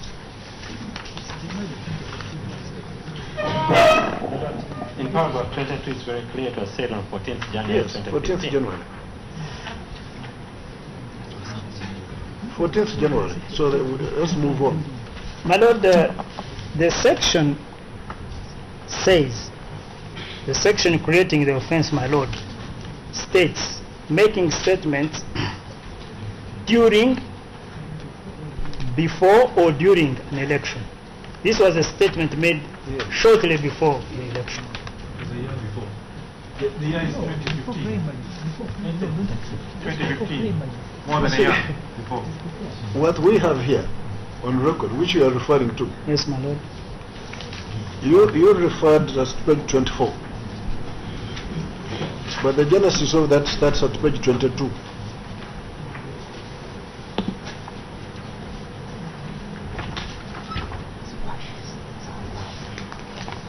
Yes, my Lord. So if you are going to refer to the document, then you might as well look at it as a whole.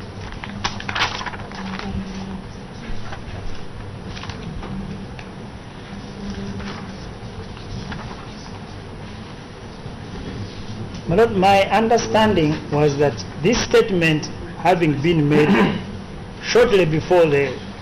No, it is made 14th January 2015. The record that I have. Yes, my Lord. If we are referring to the same affidavit. Yes, my Lord. So was 14th January 2015 within the election period? Yeah. My Lord, it was before the election period. But the section is clear. It says before, during or after. My Lord, this is what the section says.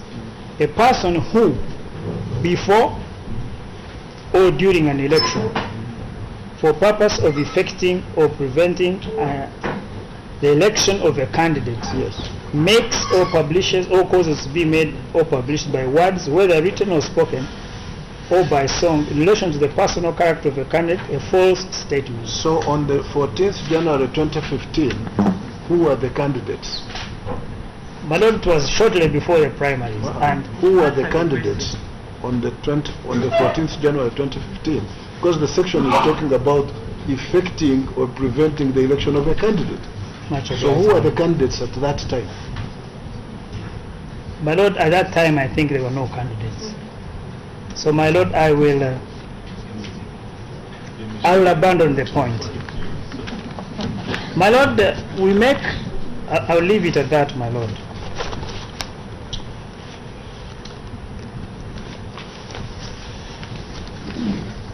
My Lord, I also make reference.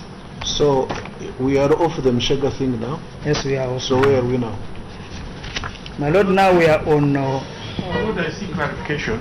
Has he abandoned this alleged offense? Because I have got to decide whether I will address it or not. Yeah, I think he says he has abandoned it. Mr. Kampurera, you have abandoned this reference to Mshega. Yes, my lord, because it was outside the candidate's election period. My lord, I'll refer to paragraph 17. Paragraph what? Paragraph 17 of the petitioner's affidavit. The petitioner's affidavit? Yes, my lord. The first item are you talking about now? My lord, it touches 69 as well.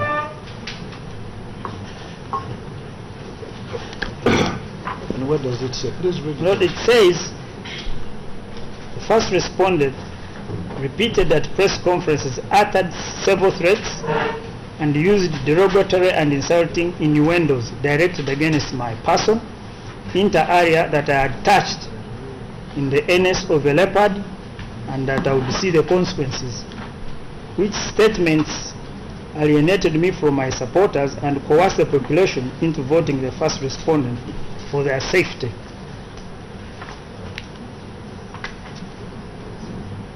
My Lord, it is my submission. My Lord, in his petition, this is pleaded in respect of section 24, subsection 5, and not section 69. So I would like my learned friend to clarify under which provision of the law is he complaining. Paragraph. What does it say? I just don't Paragraph have it. 3D of the amended petition says that contrary to sections 24(5), A, 1, 2, and 7 of the Act, Paragraph. section 20, paragraph D, 3D, at page 4 of the amended petition. 3D. 3D. Please do mention your name in the... Dita Nkurunziza, the first respondent. So what is your objection? My Lord, under paragraph 3D, his complaint about the language... 3D? Yes, 3D. Of the petition, of the amended petition. Amended petition. His complaint about the language concerning a leopard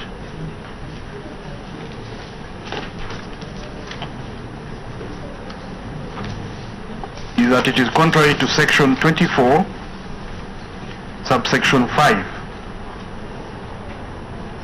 and 7 of the Presidential Elections Act. Section 24? 24, subsection 5. Now in his submissions he's relating it to section 69. And my Lord, those two offenses have different ingredients. So I need to know under which one he is proceeding. Mr. Kampuru, I think you can clarify that. Under what provision of the law do you say somebody committed an offense? My Lord, it is under 24(5)D.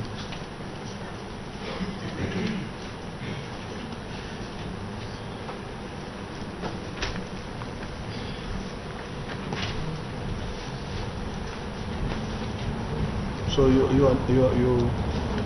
now want to say what was said, what you allege was said, Yes, was contrary to section 24.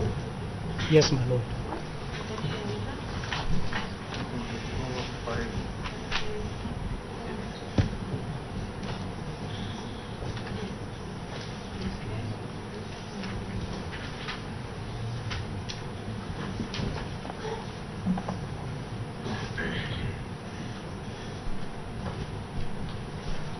Mr. Campria, did you talk about paragraph 17?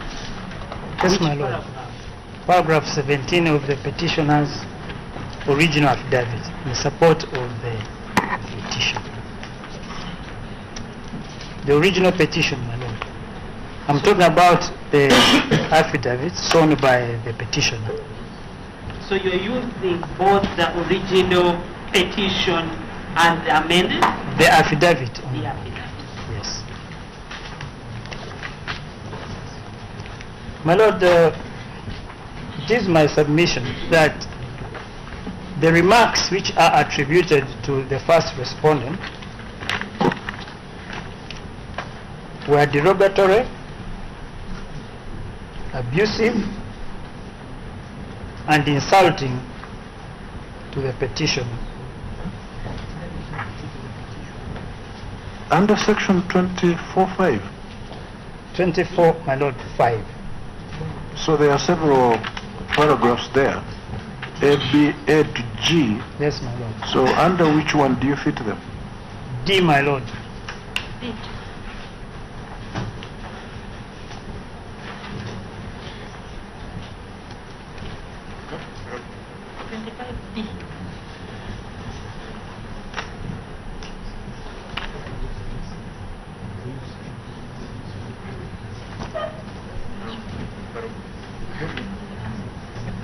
When were those statements made?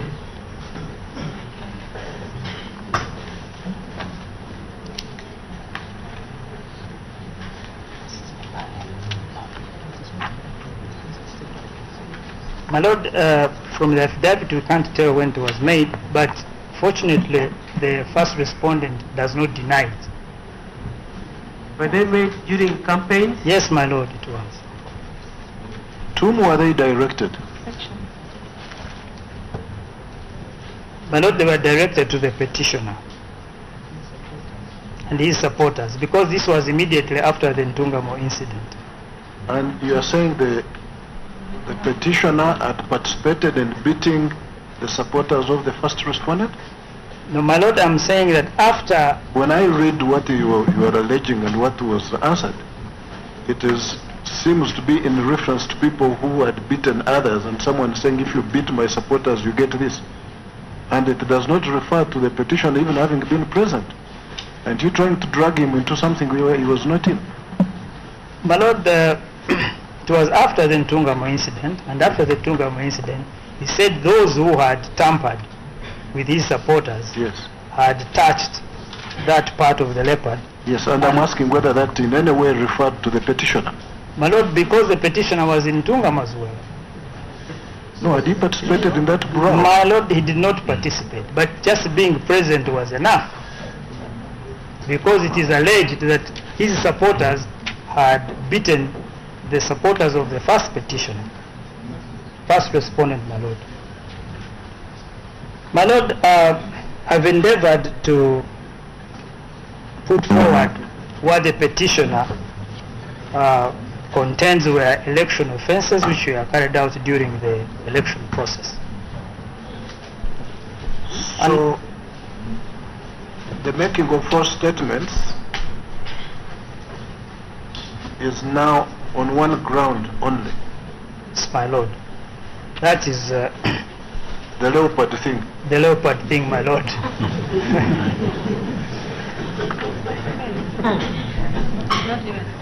My lord, it is my submission that if the petition approves the commission of one electoral offence,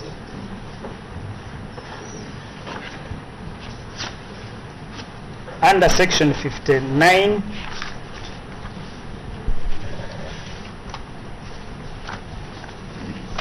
under section 59, my lord, this court has the power to annul. Objection, my lord. A few minutes ago, my learned friend pointed out that he was abandoning section 69 in preference of section 24.5. So he cannot go back to section 69. It's not an election offense. And that was by his admission. I think this would be a point of law to be argued in your response. Much obliged, my lord. My lord, I was submitting that under section 59, I didn't say 69, I said 59.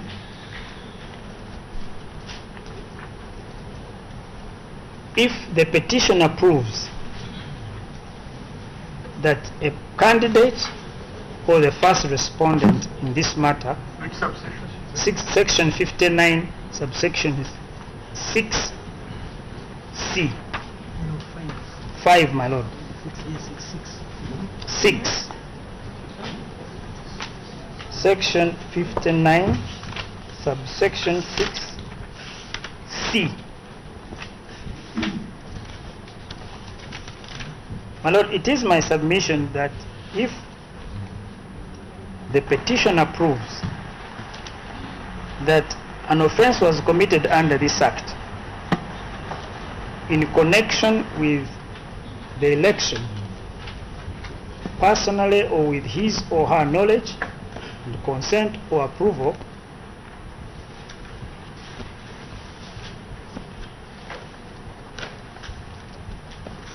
then this court has the power to annul the election.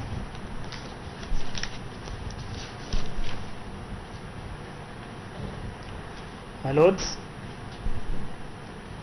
I submit the petitioner has provided before you sufficient evidence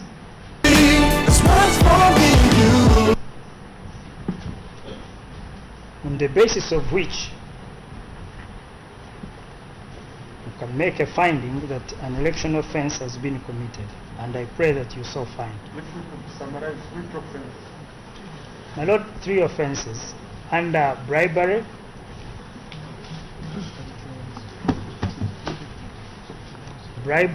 then under section 24, and my lords under section 26. Did you abandon bribery? My lord, I didn't abandon bribery. I did present some affidavits in support of the offense of bribery. What, my lord, we abandoned was 69. The petition, the amended petition, contained so many other allegations of bribery. Yes, my lord. Do we take it you have now abandoned those? No, my lord, we have not abandoned them. Our understanding was the affidavits when filed, we assume they are read under the petitioner, yes. Election petition rules. What I was just doing is to highlight. I could not go through each and every affidavit, my lord. Well, I assume you highlighted what you thought was very important. Yes, my lord. That's what I did. I couldn't go through each and every affidavit. My lords, I rest my case. My lord, before he rests, he has to be clear to the court and to us. Under paragraph 3, there were 3 allegations concerning bribery. One was about hose, the other one was about 250,000 shillings per village, and the third was about a forest reserve. He has only addressed his court on the 250,000 shillings. I would like to know whether he has abandoned the other 2 so that I know how to respond to him. Has he laid evidence on them? No. So you've not, if you made an allegation in your petition, no evidence on it, made no submissions on it. My lord, my colleague, Mr. Severino, is going to address you on the horse.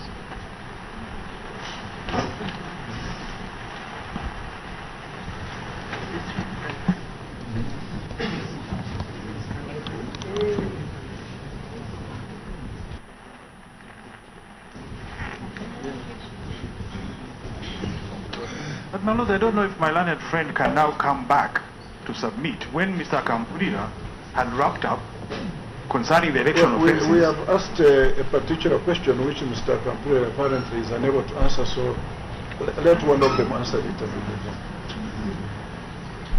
It's not a fresh submission, it is on the question that has been posed. Yes, my lord. May it please you, my lords. I am Twinobu Sinje Severino. My lord, I raise to complete the point in relation to election offences, but specifically about the allegation which was put clear before your lordships in an amended petition on page 2, paragraph 3A. This is specifically about horse. My lords, we read the evidence that David supported both the original petition and this petition, the amended one. And my lords, the first respondent admitted to that charge that was put before him? Mr. Tinopsinje, let's really be clear. The allegation in the petition is of a bribe. Yes, my lord. The reply does not admit to a bribe. I'm going to respond, my lord. That's why I'm here. My lords, the allegation is in respect to presidential candidate Yoweri Kaguta Museveni. My lord, perhaps before I move further, I know that we have His Excellency Yoweri Kaguta Museveni, who is the President of the Republic of Uganda. And that office is created by Article 98 as a head of state, head of government, commander-in-chief, and the fountain of honor. My lords, Article 99 creates the functions of the person who occupies the office of the president. My lords, we are also alive to the fact that there is a difference between presidential candidate Yoweri Museveni. This presidential candidate, my lords, is governed by the Presidential Elections Act. As a candidate, he's at the same level with all the 8 that he stood with. And so, in addressing this particular issue, we were alive to that. My lords, we submit that accordingly, on the allegation of the horse, this accusation of the bribe of the horse was committed by candidate Yoweri Museveni.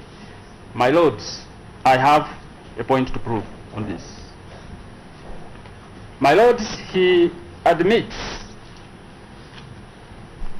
that indeed he was at a campaign rally. He was at a campaign rally, Terego, in the Terego, Arua district, and that he was asked about the horse. My lords, he was at a campaign rally as a candidate, not as a president. We know the difference between the two. And further, there is an affidavit that has been signed by Right Honorable Ruhakana Rugunda, the Prime Minister of the Republic of Uganda. In that affidavit, my lords, which I'm sure is before your lordships, it is an affidavit signed on the 9th of March 2016. My lords, specifically paragraph 7 says, on the 20th day of November 2015, I received a letter from His Excellency, the President of the Republic of Uganda, inquiring as to what had happened to the government program regarding distribution of horse and directing inclusion of the purchase of 18 million horse to be distributed to 6 million households in the financial year 2016-2017. He attaches a copy as Annexure D. My lords, a copy of the letter written by the President is attached. That one is in what capacity? My lords, I'm leading to explain what exactly the point is. The mischief of this letter is what I want to explain to your lordships. My lords, this letter was written on the 20th of November 2015.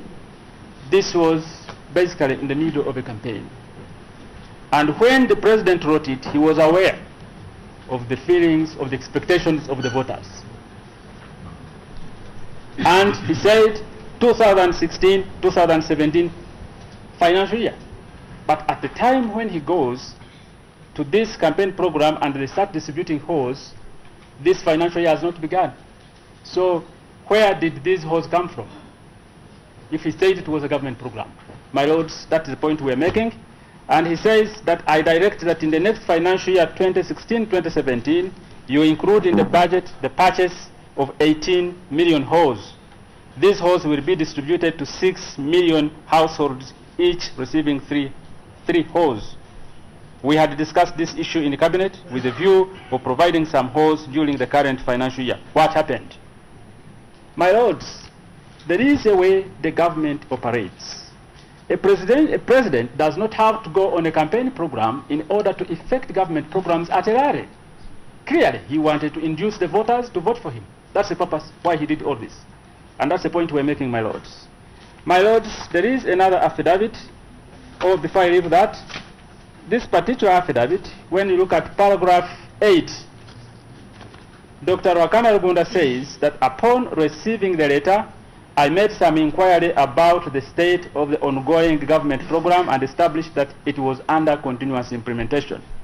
But the letter talks of 2016-2017. So how was it since the financial year had not begun?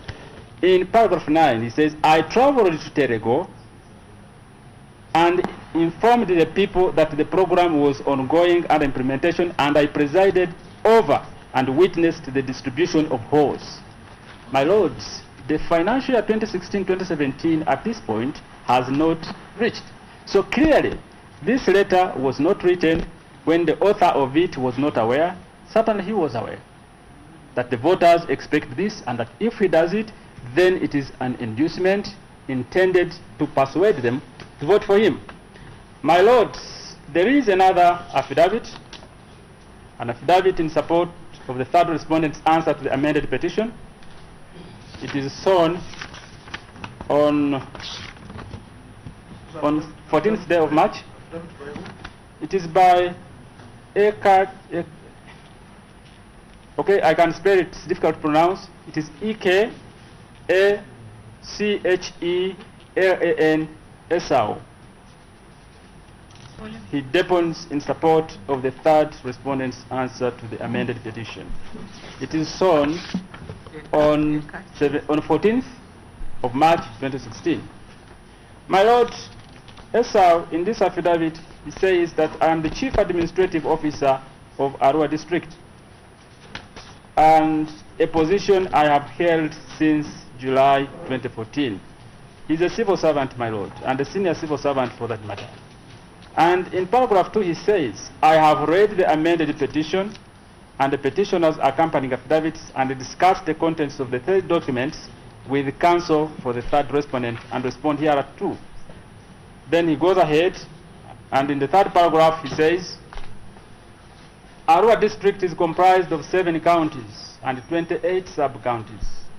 And the counties are Arua municipality, Aivu, Upper Madi Okoro, Lower Madi Okoro, Terego West, Tengo East, and Vura.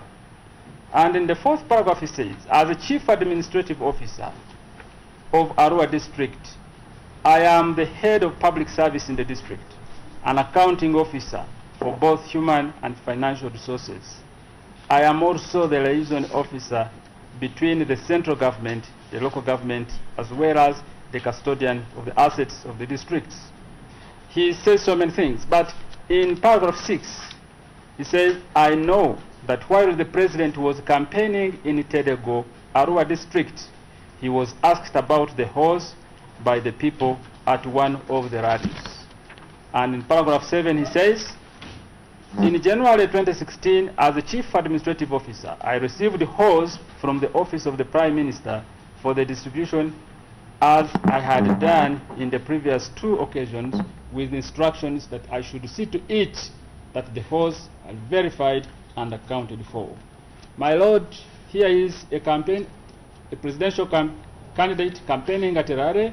He makes promises, he disguises it, and a senior civil servant participates in this in going to distribute hose and telling people that the president has given.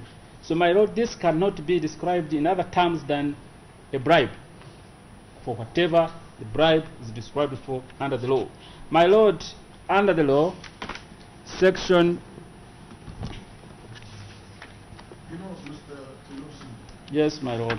What we had asked was what is the evidence that backs up the statement, the allegation? So you are now saying these affidavits you have read back up the allegation. My Lord, it's an admission that he distributed hose. We made this case in our petition. We attached the affidavit in support. He gives an explanation that is totally contrary.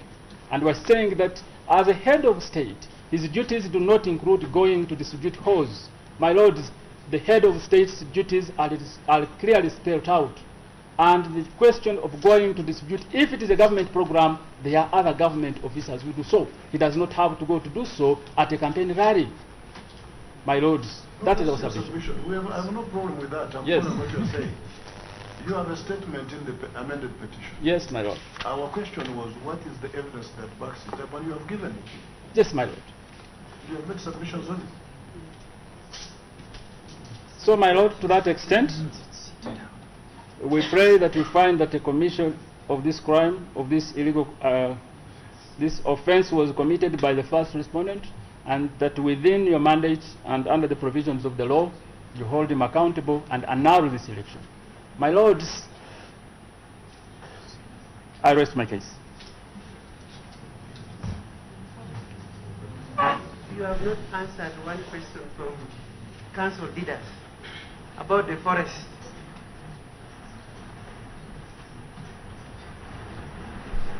My Lord, the question of the forest, my senior colleague.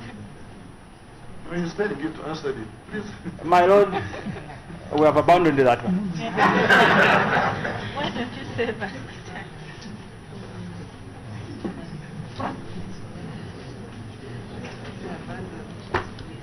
What is that?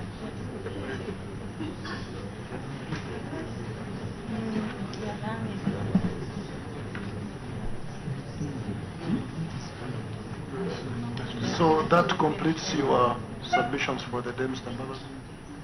No.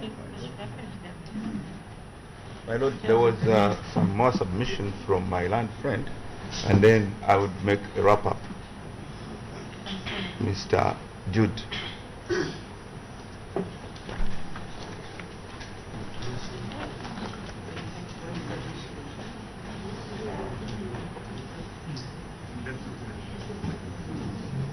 You know, we had suggested at the beginning that we could have these 2 days, 3 days, next 3 days, 2 days for yourselves and 3 days for them, present their evidence and submissions, then we could have a wrap-up 1 day for everybody.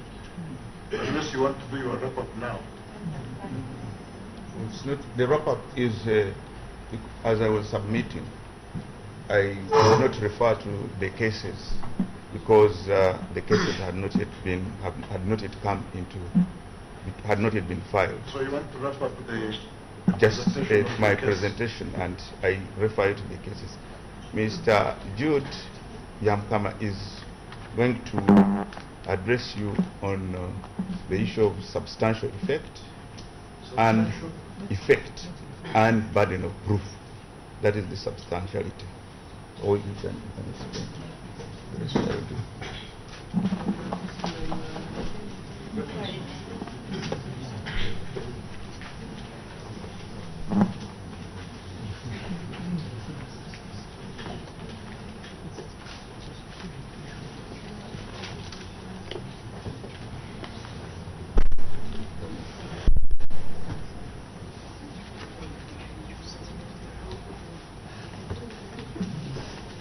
Yes, please submit. Please state your name so that... May it please my lords, I'm Jude Biamukama.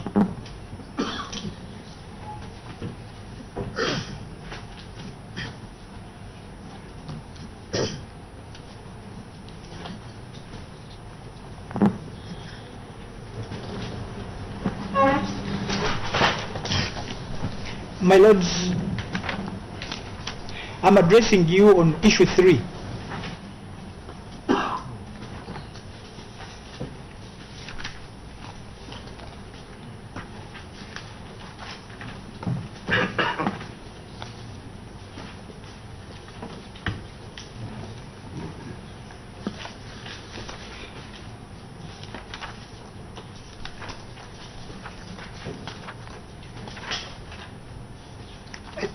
My lords, the import of essentially issue 3, just to phrase it for us, has to do with if issues 1 and 2, that is non-compliance. If acts of non-compliance with the Constitution and the relevant statutes are established, whether such non-compliance affected the result of the presidential election in a substantial manner.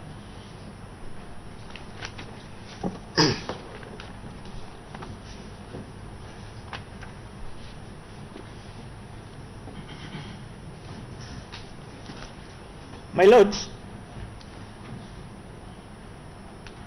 I'll draw your attention to the provisions of the Constitution first.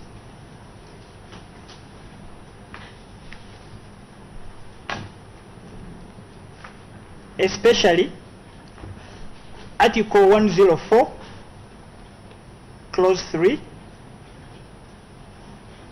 Article 104, Clause 5C, and then Clause 9. All of them are under Article 104.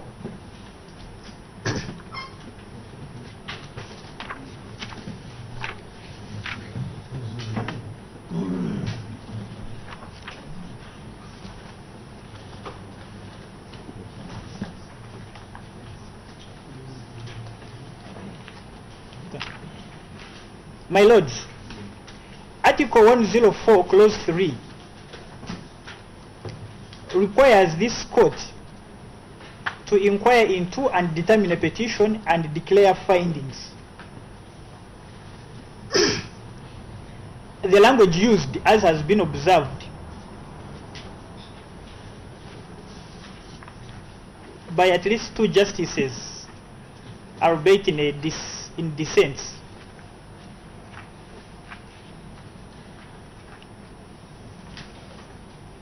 does not seem to envisage that of an ordinary trial followed by a judgment, but rather an inquiry into the conduct of a presidential election.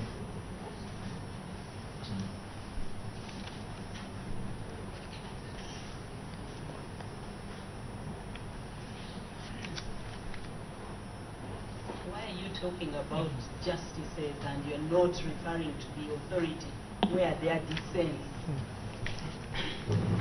Where there are dissents. My lord, I intend to go into that as well. I intend to go into that. I was just trying to give a brief summation. But just to be specific, the dissent I was referring to is for the land justice, as then was Professor Kanyeihamba. The case rather than the judge. The case. Is more important. Kiza Besigye versus Yoweri Museveni and another. That was election petition 1 of 2006.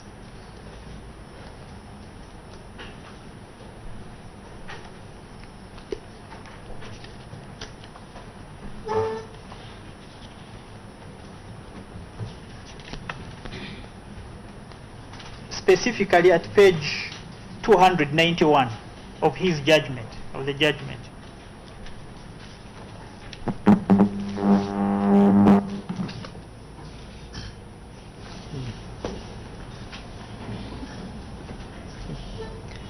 My lords, under Article 104, Clause 9,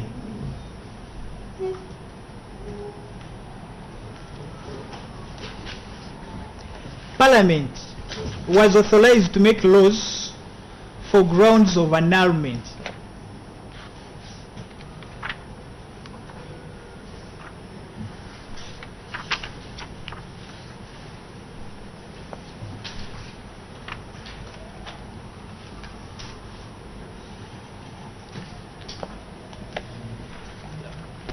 And to read it verbatim, it provides, Parliament shall make such laws as may be necessary for the purposes of this article, including laws for grounds of annulment and rules of procedure. That's Article 104, Clause 9. My lords, in pursuance to that mandate, the Presidential Elections Act was enacted, and specifically Section 59 is what we are interested in.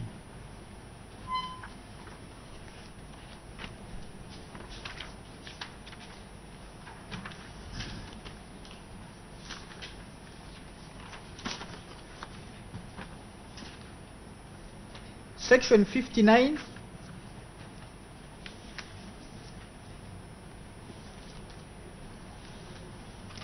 subsection 6A.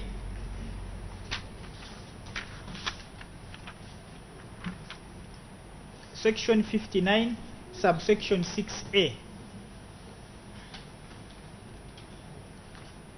which provides that the election of a candidate as president shall only be annulled on any of the following grounds if proved to the satisfaction of court. What we are interested in is A, non-compliance with the provisions of this act. If the court is satisfied that the election was not conducted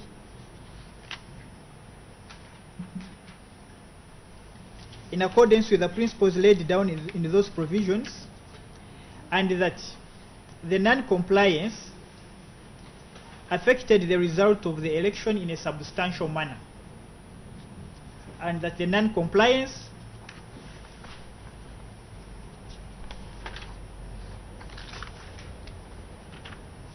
affected the result of the election in a substantial manner.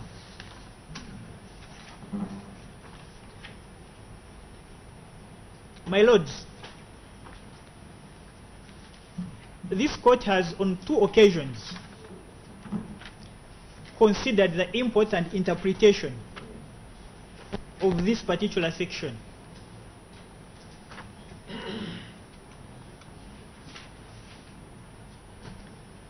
And on both occasions, that is in the 2 previous petitions whose judgments we are availing, that is Base J versus Yoweri Museveni, petition number 1 of 2001,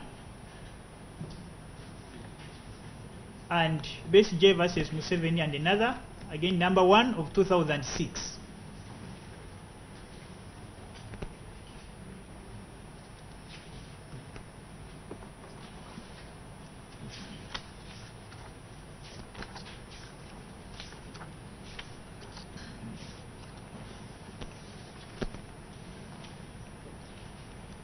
The majority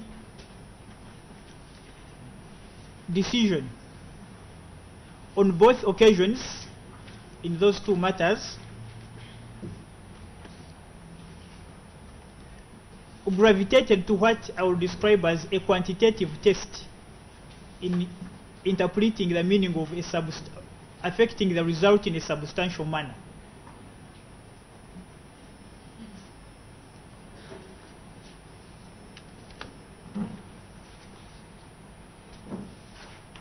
The majority opinion in both decisions gravitated towards a quantitative test in interpreting the phrase affected the result of the election in a substantial manner.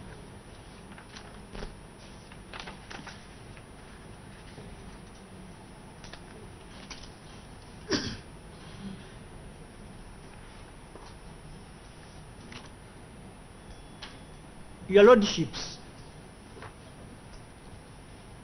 we contend that the majority decisions on that particular point in 2001 and 2006 petitions as indicated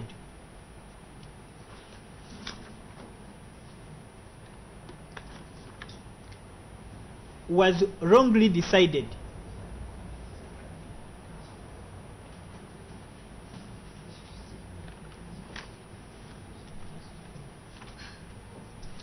insofar as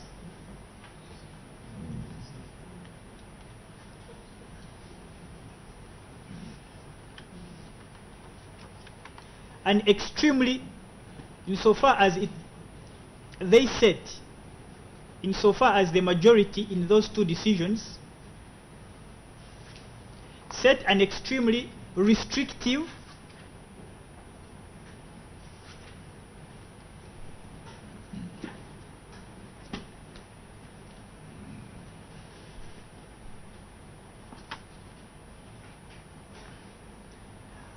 and nearly impossible to meet, set a restrictive and nearly impossible to meet test for interpretation of that phrase.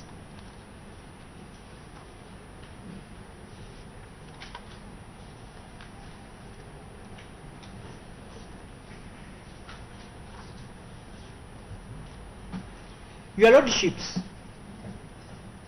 I would like to invite you to reconsider the approach of the majority on the basis of the following.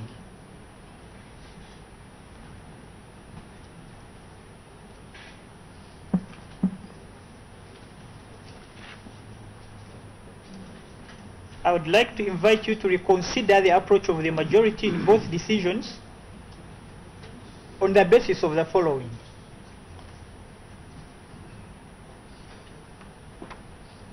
Firstly,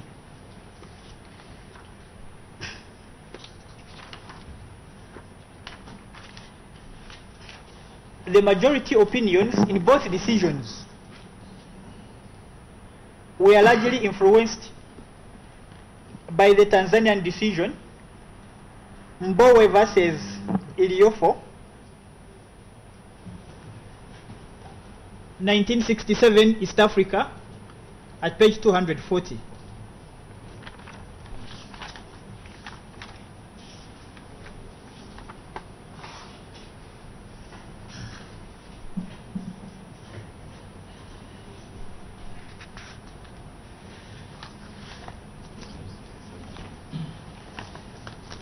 This is evident especially in the lead judgment of the then Chief Justice, His Lordship Benjamin Odoche. Regrettably, I have not indexed the actual page, but I will provide it. But he does cite and rely on this particular decision, Mbowe versus Iliofo. I'm referring to the 2006 decision, where he essentially restated the position as he had again stated it in 2001.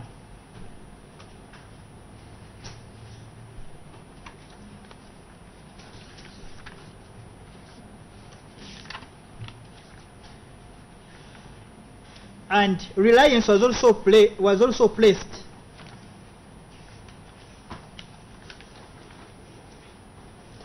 on a Nigerian decision, Ibrahim versus Shagali and others.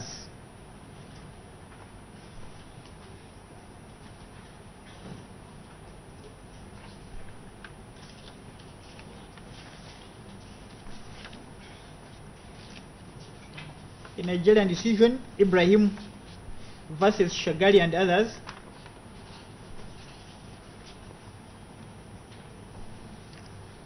As well as an English decision.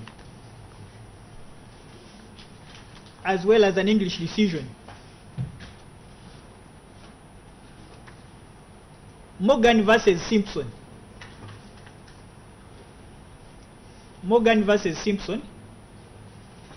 That's 19. My lords, these authorities are being provided and they will be indexed and the relevant portion is highlighted. And it's being done, I'm sure they will be all around before the end of today. Morgan versus Simpson is 1974, volume 3, All England Reports, at page 722.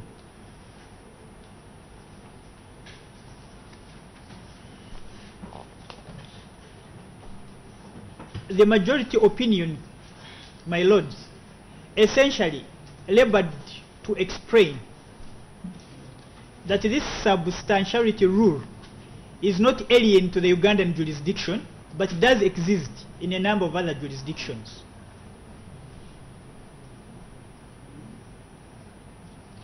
But what was not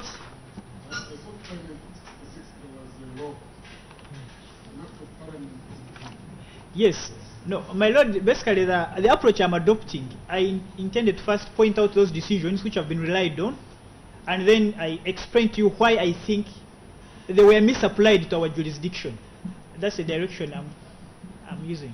And I'll point out to you the particular... But the point I want you to take into account is that while the 2001 was not influenced by an act of parliament, the one of 2006 was a standard set by an act of parliament. So it's not that we were relying, of course we were relying on the previous decision to Yes, yes. I agree, my lord. Both in 2001 and 2006, we have a provision in an act of parliament which is really, it's in pari materia with the section 59, subsection 6C.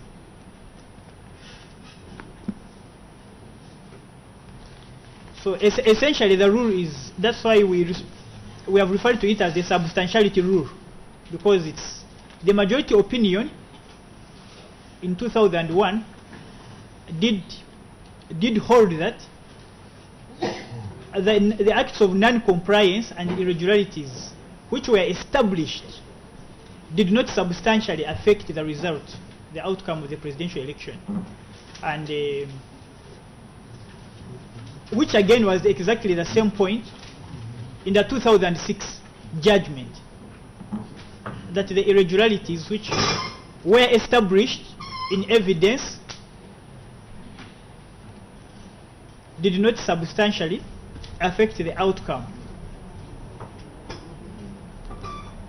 And as indicated, as earlier stated, the majority decisions have essentially turned their interpretation of the substantial rule suggests that it's about numbers.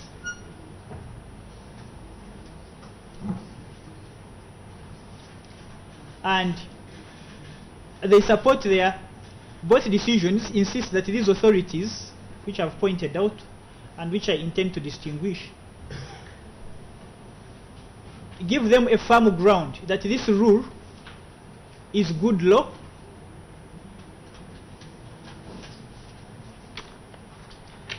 and should be upheld.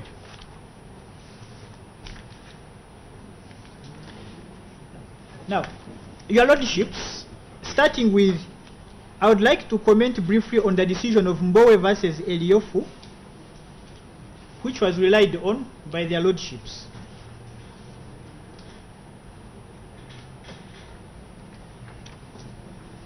And what is missing from the judgment from the majority opinions on both occasions is that that decision, the justices clarified their reasoning in that decision in a subsequent decision of Bura versus Sawat, B-U-R-A, then Sawat is S-A-R-W-A-T-T. Bura versus Sawat, 1967, East Africa, at page 234.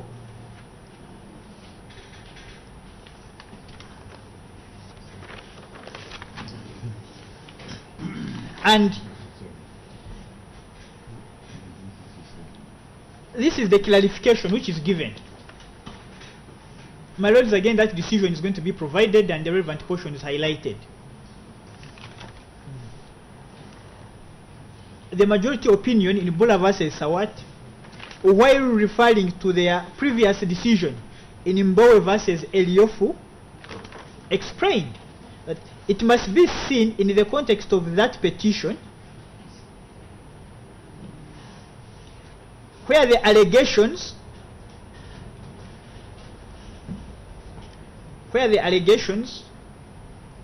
were of unlawful campaigning and undue influence. In such cases, once instance is approved,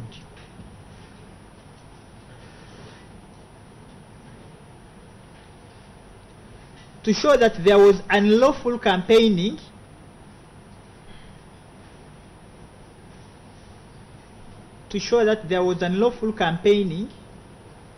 and a substantial number of votes,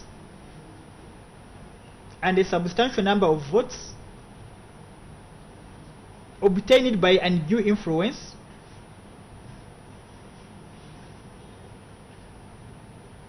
the court may well not need proof. The court may well not need proof of the actual possibility of reversal of the result. The court may well not need proof of the actual possibility of the reversal of the result. If it can be shown that the instance is proved, reduce the majority to a very narrow one. If it can be shown that the instance is proved, reduce the majority to a very narrow one. Briefly, in this particular decision, the lordships were saying it's not correct to argue that for a petition, an election petition, to succeed in annulling an election and in interpreting that on the basis that the irregularities have affected the results in a substantial manner, it does not mean that the respondent needs to show that, look, the winner would actually have lost but for the irregularities. It's even sufficient if it can be demonstrated that actually this massive win, massive in quotes, of the winner could have been a simple bare majority but for the irregularities.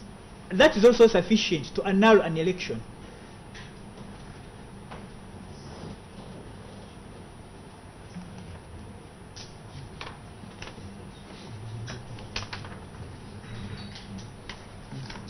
Still be talking about numbers then?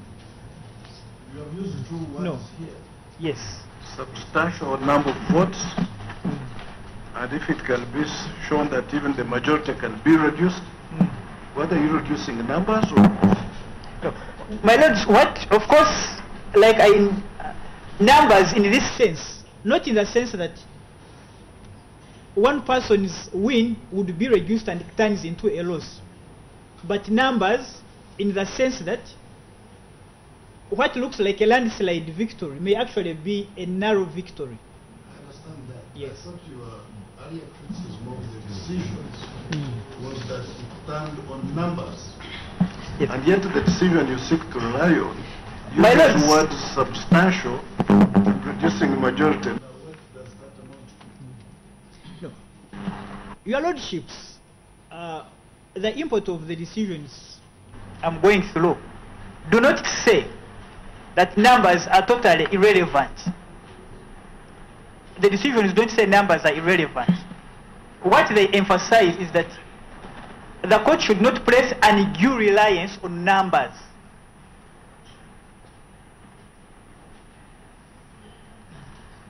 And perhaps my point will become clearer when I move to the second authority I want to look at. We're waiting. Yes. The second decision that has also been looked at in the jurisprudence of this court on petitions is Morgan versus Simpson. And there are three important principles, your lordships, in that decision, in the judgment of Lord Denning, that I would like to bring to your attention for purposes of emphasis as you see them. Lord Denning, addressing the substantiality rule in English law, points out as follows. Just to quote verbatim, I suggest that the law can be stated in these prepositions. 1. If the election was conducted so badly that it was not substantially in accordance with the law as to elections.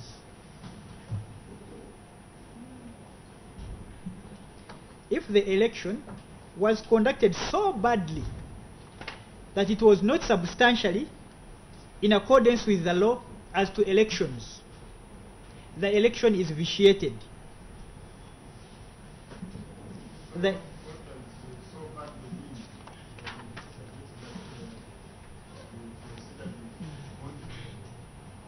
No, so actually so badly looks at quality, not quantity.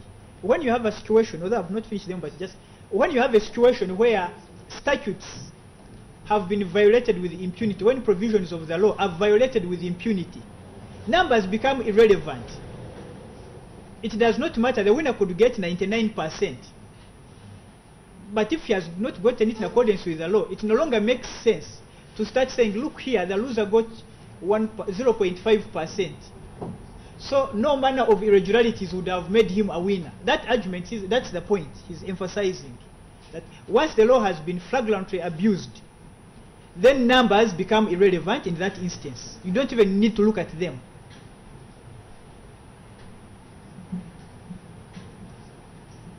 So it is a case-by-case analysis. Absolutely, my lord. In other words, we cannot adopt a position that it should always be about numbers, as the jurisprudence that has come from this court indicates.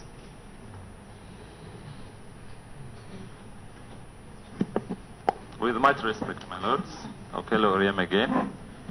My lords, I believe my learned friend is misleading the court when he says that the jurisprudence in this country is about numbers. My lords, in both decisions, 2001 and 2006, the court says it's about numbers as well as quality. And the court did not ever actually say that the numbers must be so that the election result would change. The court actually did say. Let him complete his submission. Obliged, my lord.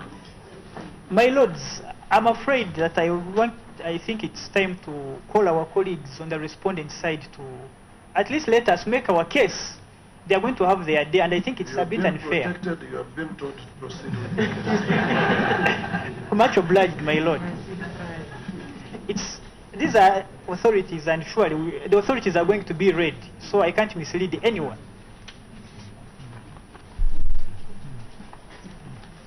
My lords, I was taking you through the principles related to the substantiality rule in the decision of Morgan versus Simpson and another.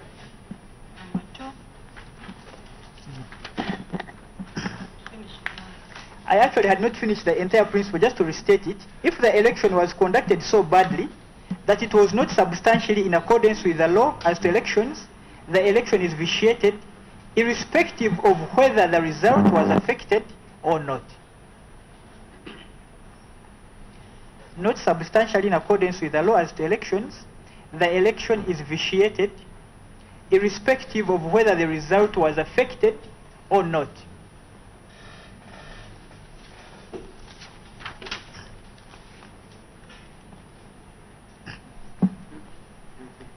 And the second principle,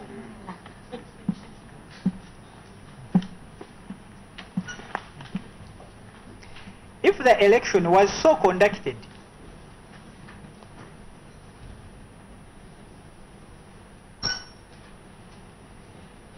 that it was substantially in accordance with the law as to elections,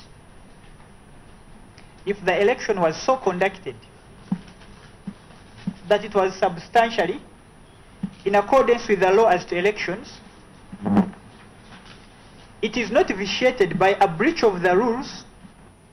It is not vitiated by a breach of the rules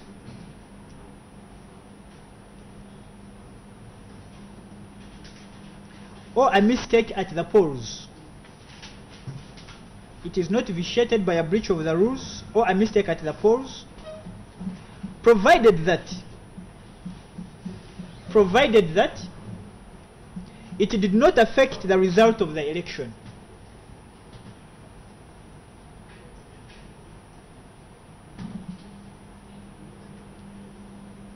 If the election was so conducted that it was substantially in accordance with the law as to elections, it's not vitiated by a breach of the rules or a mistake at the polls, provided that it did not affect the result of the election.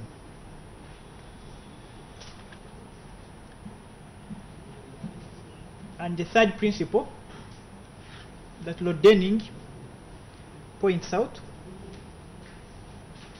but even though the election was conducted substantially,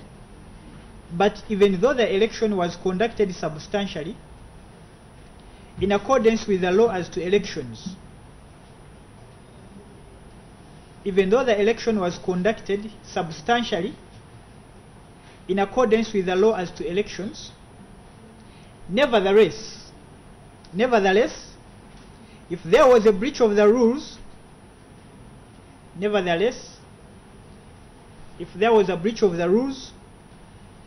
or a mistake at the polls, and it did affect the result,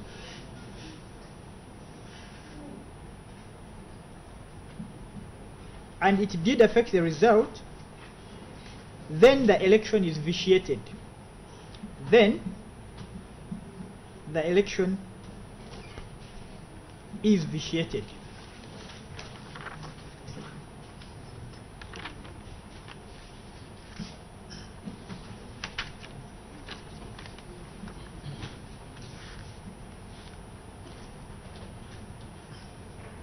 My lords,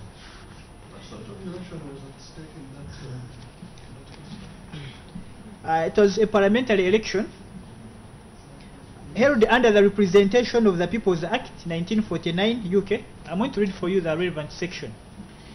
The statute was called the Representation of the People's Act 1949. Okay. Just refer to the section. Yes.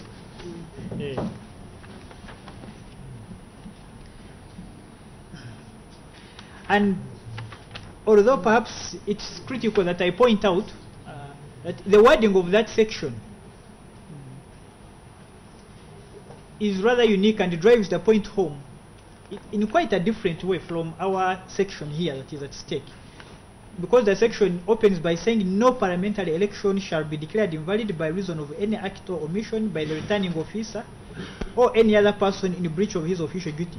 The import of this section basically was trying to protect if a result has been free and fair, but maybe there is carelessness on the part of a returning officer, on the part of a presiding officer, in those normal mistakes that ordinarily could occur, that should not be a ground for annulling an election. That is the import of, it was section 16 subsection 3 of the Representation of People's Act.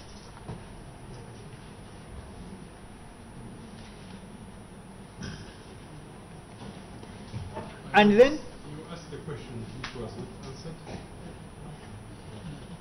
What kind of election was it? That was a parliamentary election. It's not, my lord. It's a local election of one of the civic wards in a borough in the suburbs of London.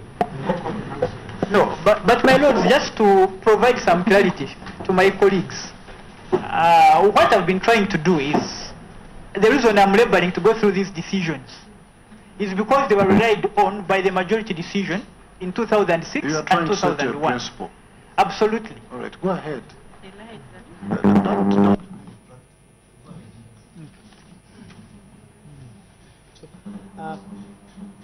My lords, Ibrahim versus Shehu Shagali,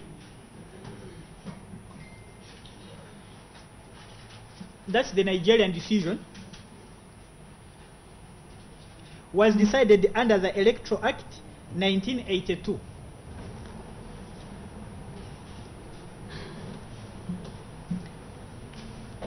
Was decided under the Electoral Act 1982.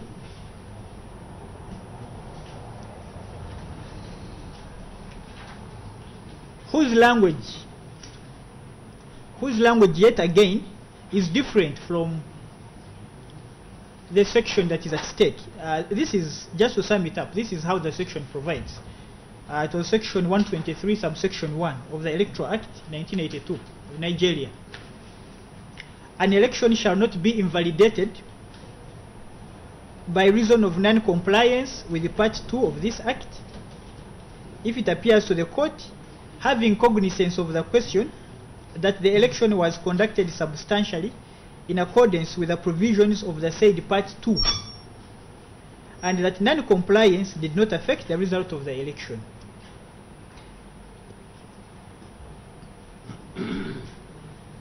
My lords, as you can see, just from those two sections that I've read to you, they are quite different from our section 59. And whereas we can borrow some of these principles, it's clear that we need to fit them in our context. We need to fit them in our context in a much better way.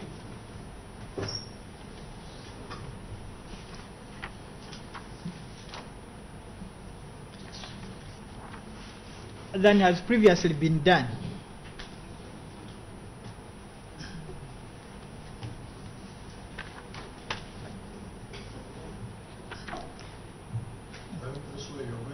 Yes. To give us that better way.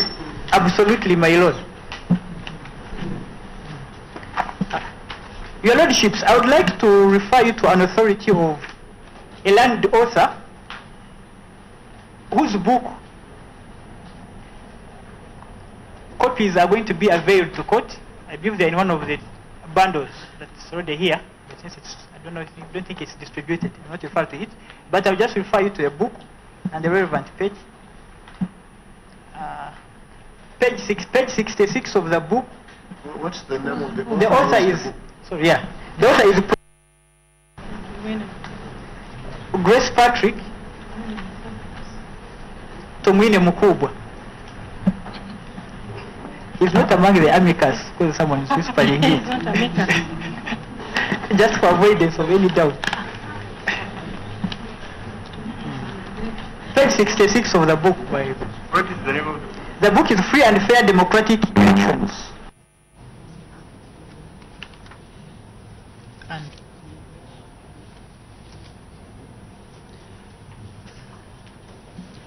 this is what he suggests that your lordships should do. Page 66.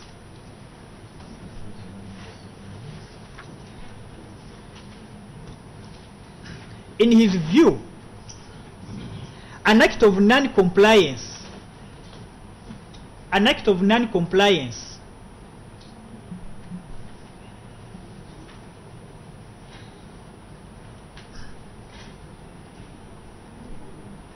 paraphrasing, should be able to nullify an election. An act of non-compliance under the Presidential Elections Act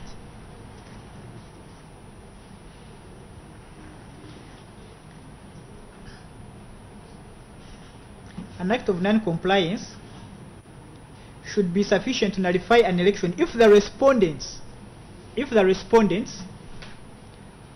do not discharge the burden of proving that it did not affect the result. If the respondents do not discharge the burden of proving that it did not affect the result.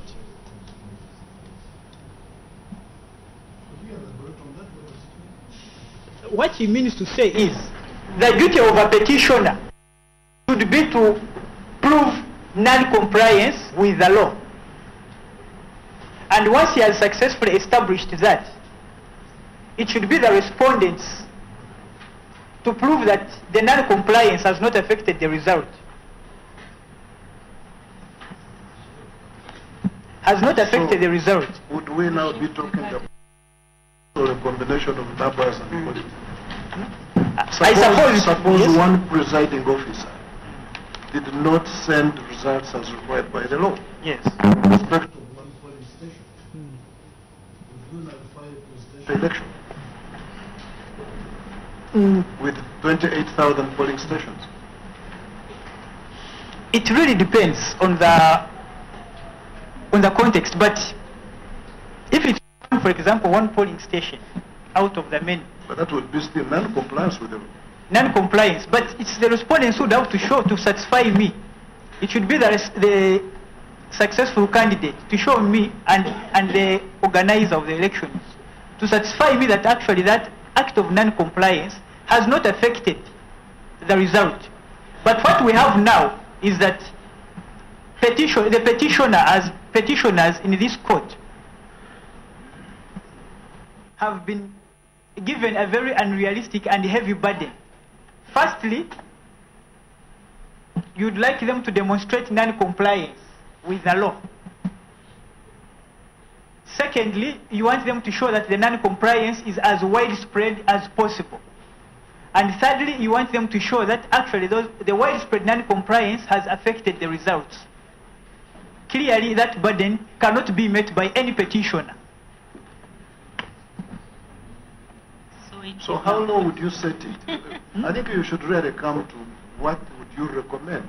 Yes. What are you saying is the better way is the petitioner should prove non-compliance, and the burden to show that it has not affected the result should be on the respondents.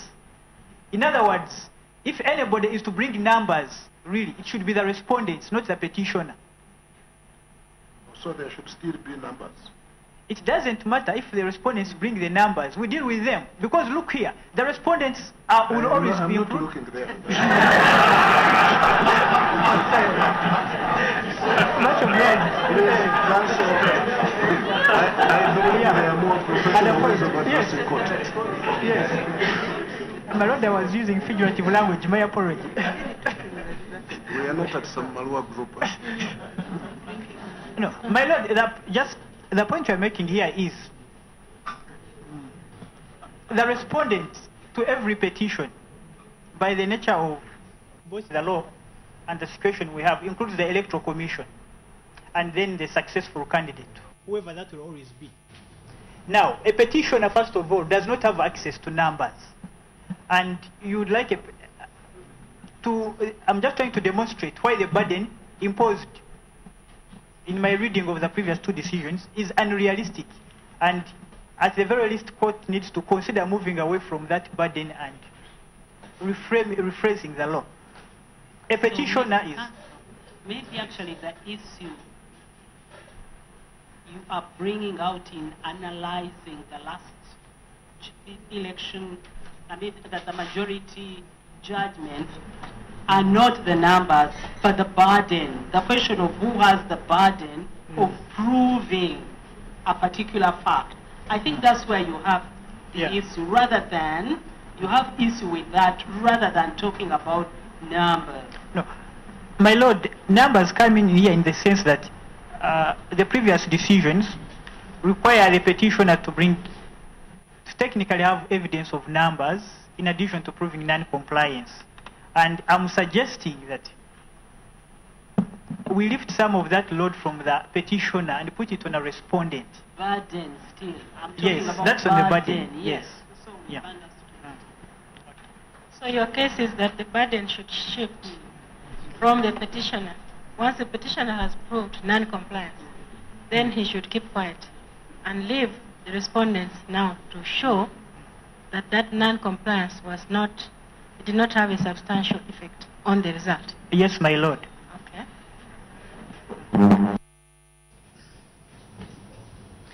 My lord, the second land author I would like to refer you to.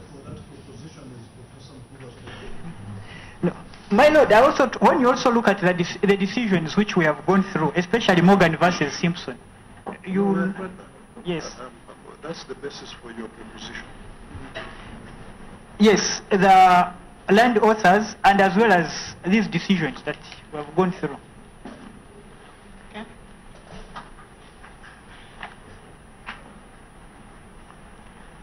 My lords, there is a scholarly article I would like to refer you to as well by O'Brien. O'Brien is O''B''R''I''E''N.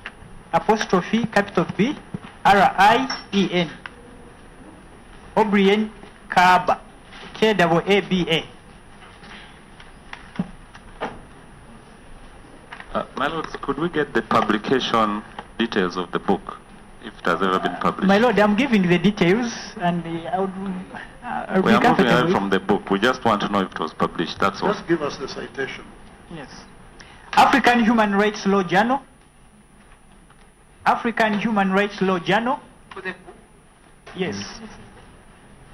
It's an article. You said it's a scholarly article, not a book. Are you talking about O'Brien's article? Yes, I'm talking about O'Brien's article. I thought he was asking about the book. Oh, about the book.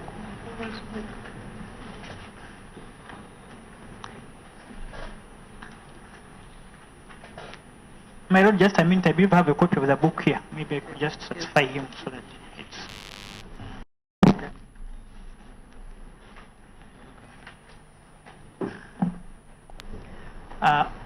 My lords, the book is published by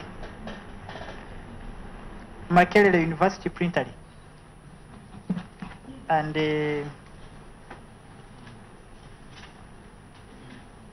it's a 2004 publication. I believe my colleagues will have opportunity to go through it and respond and evaluate its merits for whatever it is worth if they disagree.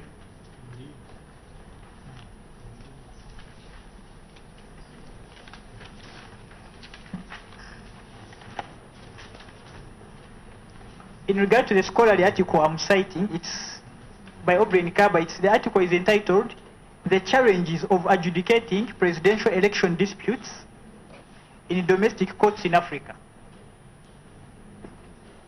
The challenges of adjudicating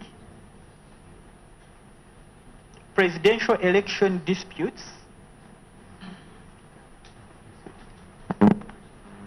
in domestic courts in Africa.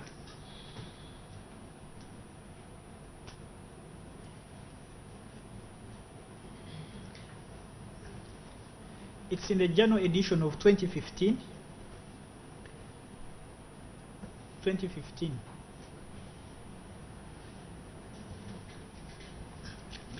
And the crux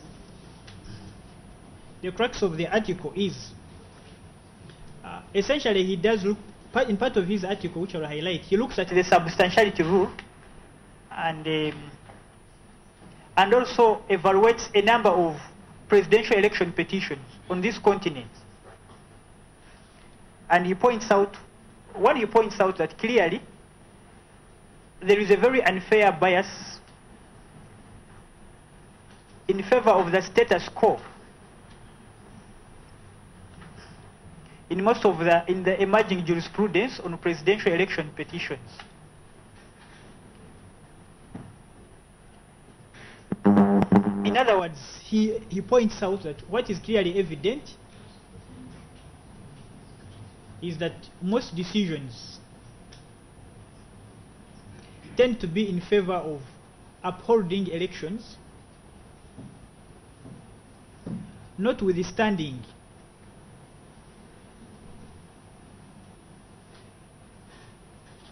the emerging consistent pattern of gross irregularities in elections. And in his view, he thinks this substantiality rule is also to blame in the way in which it is applied. Because the rules and the provision of the law as it is, as interpreted in the previous decisions, seems to suggest that respondents will always get away with very serious irregularities and violations of the law, simply because the result is not affected in a substantial manner.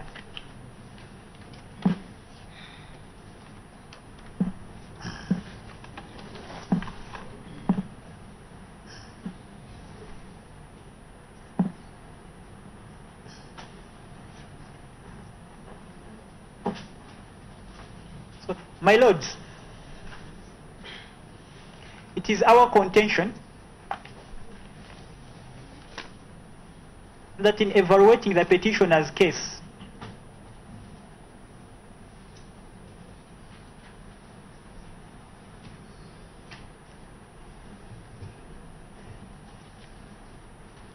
in particular and in determining issue 3 regarding the question of substantiality.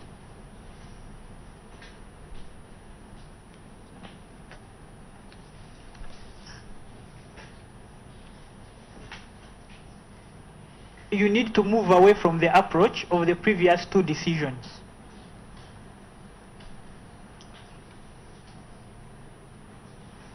You need to move away from the approach of the previous 2 decisions.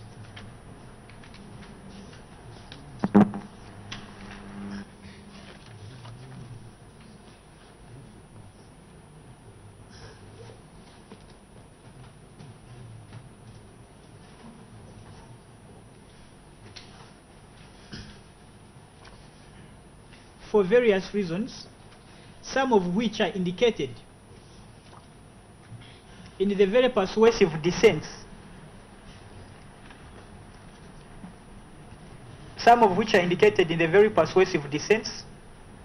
both in the 2001 decision and 2006. My lords, I would like to refer you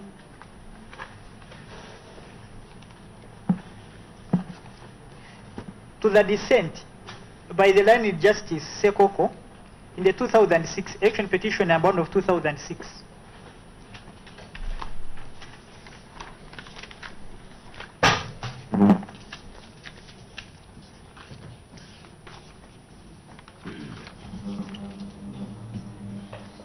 In particular, at page 218 of that decision.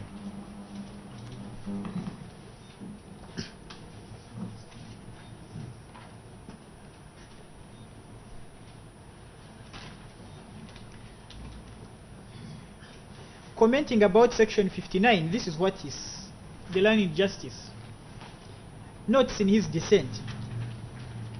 The provision appears to me to imply a license to candidates. The provision appears to me to imply a license to candidates to cheat or flout the law. The provision appears to me to imply a license to candidates to cheat or flout the law, but do it in such a way that the cheating or flouting ought not to be so much as to amount to creating a substantial effect on the election result. The cheating must be such as can be tolerated by the courts.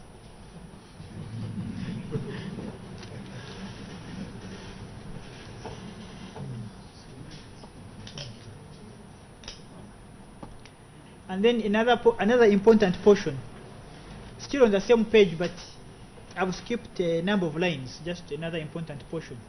It says, but if a presidential election is won through fraud, cheating, or through the flouting of the law and the constitution, but if a presidential election is won through fraud, cheating, or through the flouting of the law and the constitution, dissatisfied candidates and their followers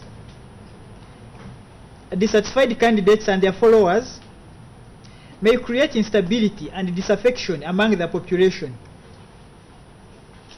Dissatisfied candidates and their followers may create instability and disaffection among the population.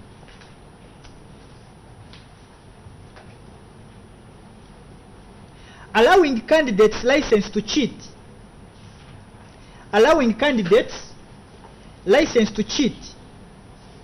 even as little as cannot affect results.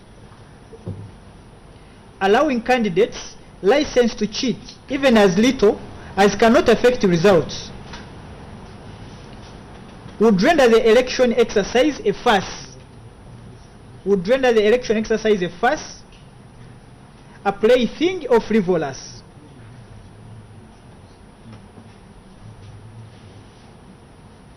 And he adds, indeed, tolerating cheating and fraud in elections can imply that holding elections itself is not desirable or necessary.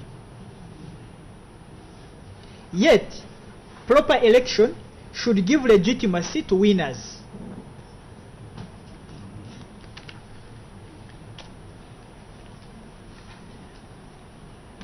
Your Lordships, these, in my view, are very powerful and prophetic words in the descent of the learned justice. This is the 2006 decision that I'm referring to. And in a sense, he expresses unhappiness with this whole notion of how substantiality, how a result should be upheld when there has been a flagrant violation of the Constitution and the Presidential Elections Act.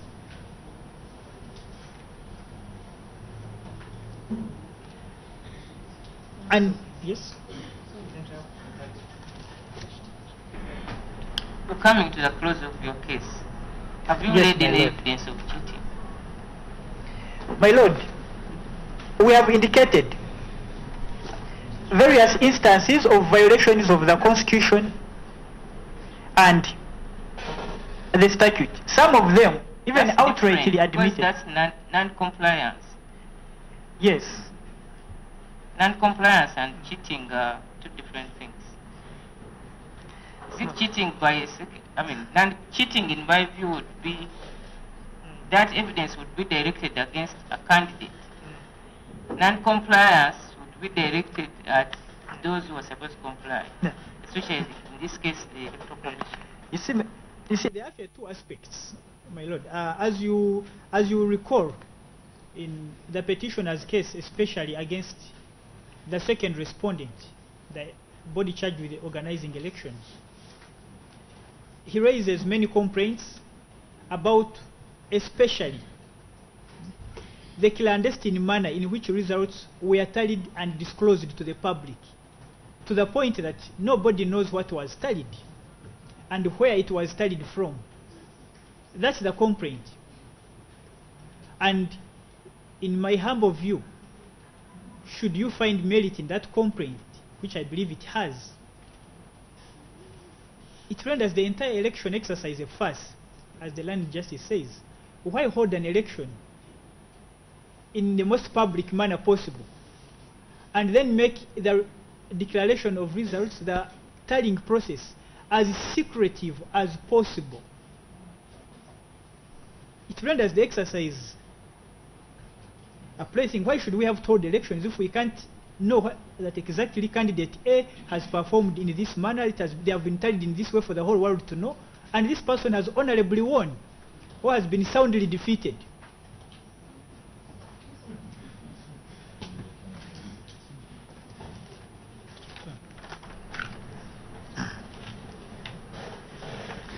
Would you like to wind up your submission?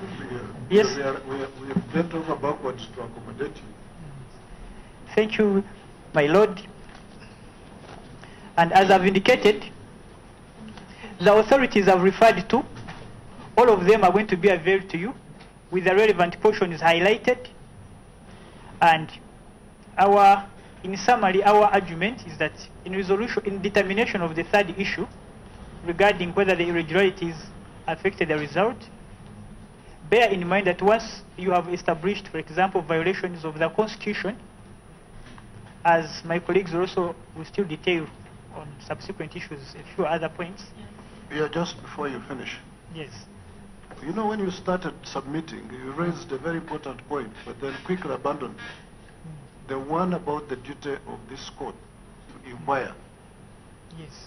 You just said it in passing and jumped off it. No. My Lord, what exactly is the point you're making there? No. What form should the inquiry take? Yes. Because you seem to be dissatisfied with the trial method. Yes. Your Lordships, I do not think the manner adopted in determining and inquiring into a presidential petition is meant to restrict the court. The rules of procedure regarding management of presidential petitions are not meant to take away the court's discretion that is provided in the Constitution to inquire into a petition. How do the rules depart from that? Because the rules that we are using give the court power to call any person and take evidence from him, examine or cross-examine him. So how does that detract from the role of inquiry? You see, the biggest problem that you'll note is, first of all, the rules of procedure provide for 10 days in which to file a petition, and as court is no, the rules of procedure don't provide for that. Not that the Constitution, rather. The Constitution, yes, much obliged, my lord. The Constitution provides for 10 days. But the Constitution talks of inquiring into it. In my considered view, an aggrieved petitioner should be given latitude to put as much material as possible on the table for your lordships to be able to determine whether a presidential election was validly conducted or not. But unfortunately, especially when we have this issue of affidavit evidence, we have got the second respondent, the Electoral Commission. It, in my view, should be incumbent on this court, for example, to require the Electoral Commission to produce all the documents in their possession for this court to be able to properly carry out an inquiry. In fact, well, they did attempt to bring the declaration forms grudgingly, but ideally, we have a situation where we had a complaint on biometric machines which they used, and in the witness stand, the witness says, well, for us, this is what they do, that is all, and we leave it at that. But you know, your lordships could, for example, have asked him, why don't you bring these machines here, and we get a neutral expert to tell us what they actually do. I believe the Constitution was giving you that latitude to be able to carry out an inquiry in the most just way possible for you to be able to determine whether an election was actually properly carried out or not. But now this trial approach, which cannot be done away with, we are getting lost in it to the point where some pieces of evidence are brought and they said, well, this is out of time, expunged from the record. You know, those sorts of things. They create a difficulty on a petitioner's case. And I believe it's also the sort of point which was made, albeit by an individual justice, I believe in the judgment of Land Justice Kanyeihamba, did raise similar concerns in his dissent of 2006, and I would invite you to reconsider again the approach in managing election petitions in this court. You know, the reason I was asking you is, first of all, whether the rules prevent the court from doing exactly what you have done. In the context that the same Constitution provides a time frame within which all this has to be done. If it was an ordinary trial, where you can make adjustments and grant people to come up with evidence and so on, it would be different. So you have to see it in that context. Secondly, that inquiry, would it take the form of the sort of inquiry envisaged under the Commissions of Inquiry Act, or what? No. My Lord, I do not think it would necessarily have to take that form, but for you to inquire into a result, firstly, it means you don't only need to put the burden of bringing materials on the table from the petitioner. Your lordships have the discretion, in my view, to actually require certain evidence to be brought, even if neither the petitioner nor the respondent are complaining about it. That's the mode of an inquiry. And there is another word in that provision, because the Supreme Court does not only inquire, it determines. Yes. That would why. Yeah.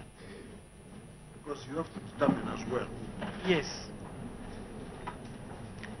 Okay. Much obliged, my Lord. In conclusion, we invite your lordships to determine the question of substantiality purely on the basis of whether the respondents will satisfy you that this election should be upheld in light of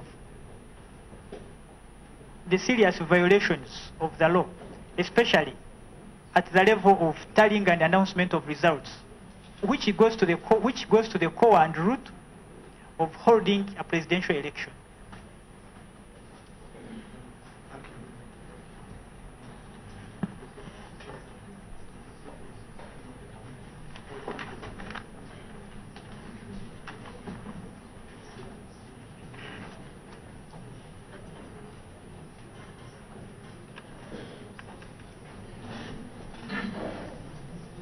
My Lords,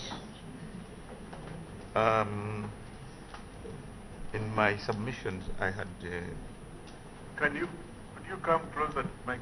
The mic.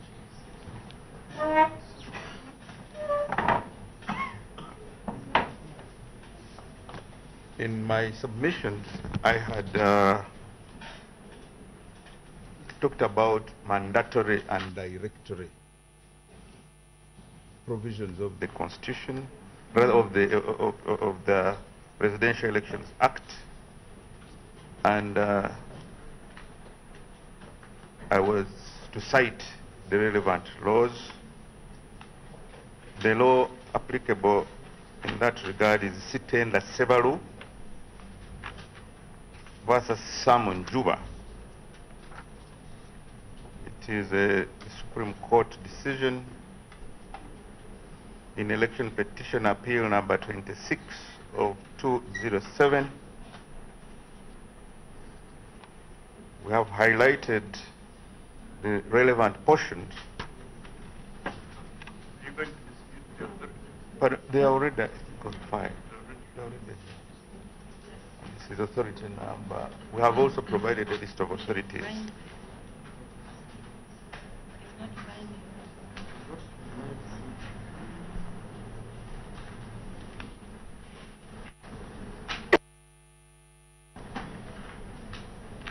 My Lord, as you will note, that judgment relies on before the one which is highlighted, that is page 11, is at page 10, they cite the decision of Project Blue Sky Inc. versus Australian Broadcasting Authority.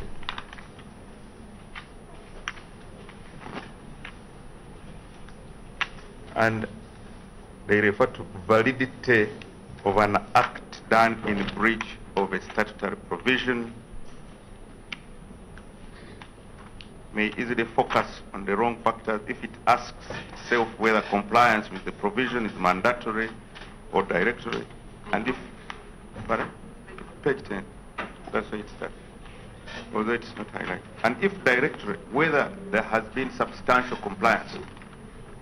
A better test for determining the issue of validity is to ask whether it was the purpose of the legislation that an act done in breach of the provisions should be invalid. In determining the question of purpose, regard must be had to the language of the relevant and the scope of the object of the whole statute.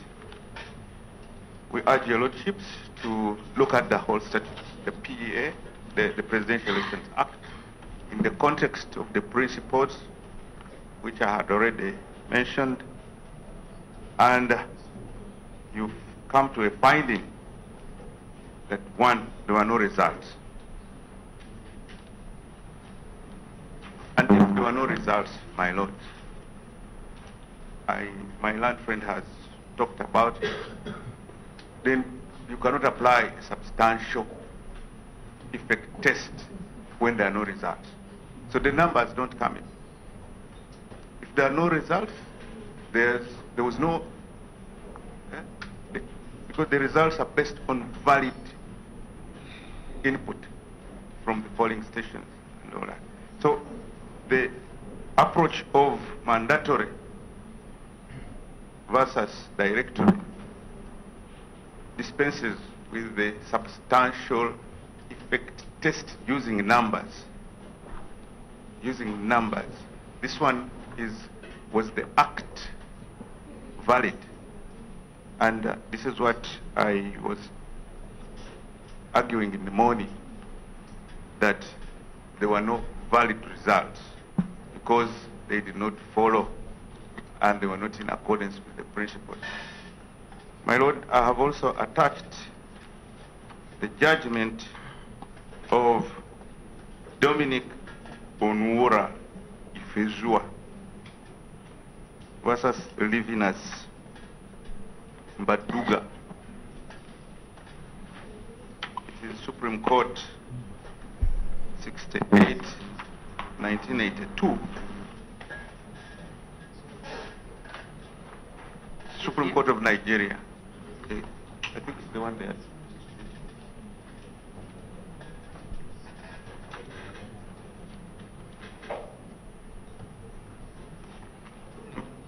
Pardon?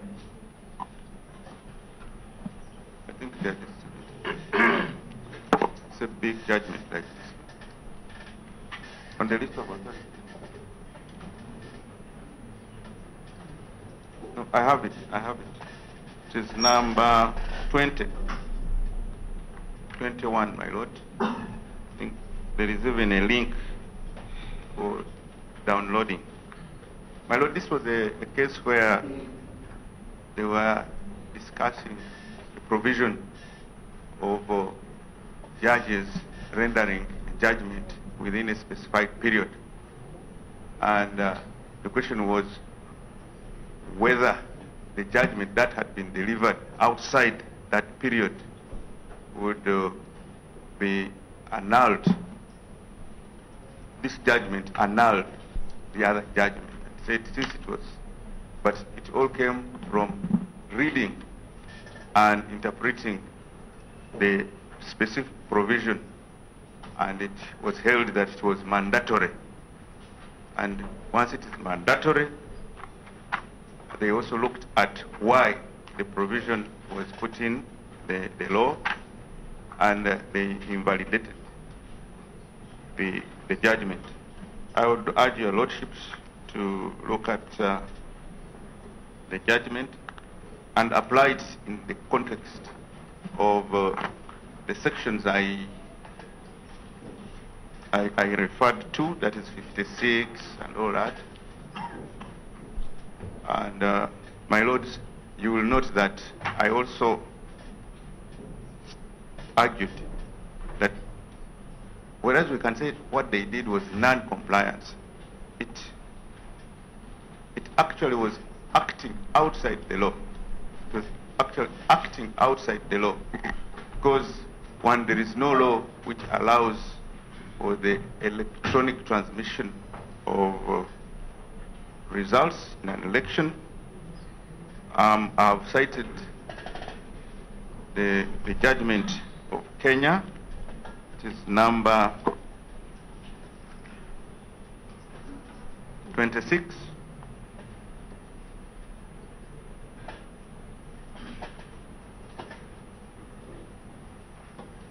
That when you read, my lords, we have provided it and we have highlighted it. I think it's in both files.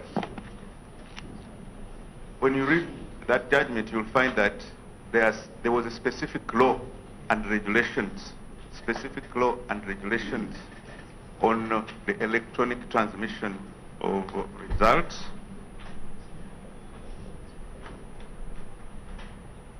But which was not, and which is not here in this case. So how did the second respondent come to use this new technology? Actually, in the next case I will cite, which is 21, the Electoral Commission is given the mandate to use appropriate technology.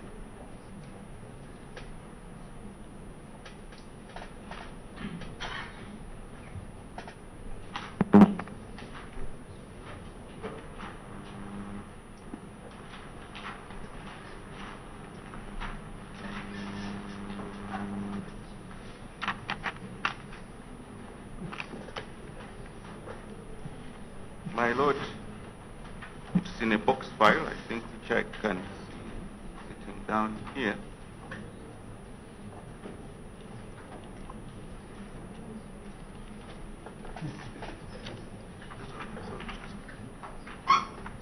It is the one judgment. These are the authorities. That's one judgment. It's one judgment from Ghana. What's the name? The name, if you have the list, it is in the matter of the petition challenge, John Dramani, Nana Ado Dankura Akufo Ado and others versus John Dramani Mahama, Electoral Commission and National Democratic Congress. It's Ghana Supreme Court. It was also an election petition case. I would urge your lordships to read this whole judgment, but I've highlighted a few. One, which the most important ones are in that in Ghana there is a specific law. And actually, even in this judgment, they refer to the evidence of Dr. Afari Gian. He was referred to by engineer Dr. Kigundu, whom he said he relied on so much. And he gives and explains the biometric verification. And whereas in the evidence of engineer Dr. Batu Kigundu, he said that the biometric verification, you cannot have, they could not avail us with the records. In this particular case, unlike here, for us, the electoral commission of that side wanted to submit and tender in the printouts, and the defense, rather the petition, objected to them. And for us here, we pleaded, even in our pleadings, that they were very relevant and they were required to collect the results, or what they call the results, against the people verified. My Lord, they even went to the extent of appointing consultants. Like even in the Kenyan case, they appointed the KPMG. Even in this one, they appointed KPMG. But if you read at page 346, we had machines brought to our headquarters in Accra and verified the information and downloaded the data and made printout of the information on the biometric verification machine.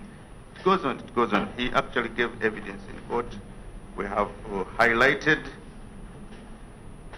the relevant portions at pages 330, 331, and they even define what a BVVK is as a device, what it does, how it is supposed to be done. The same thing as in the Kenyan case, they also have a specific law, which is not here. So we urge your lordships to consider these judgments in your inquiry and grant the petitioner the relief sought in the amended petition. My Lord, the relief sought,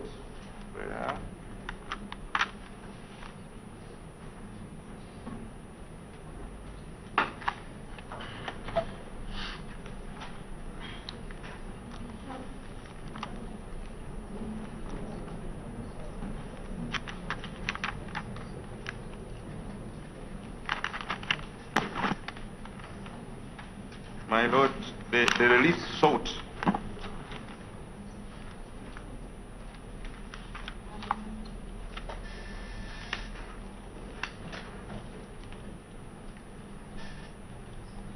are in paragraph 41.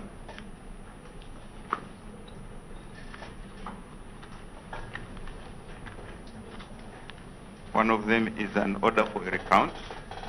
The section in the Presidential Elections Act and the regulations say you can grant this at any stage during the proceeding. We are in the proceeding.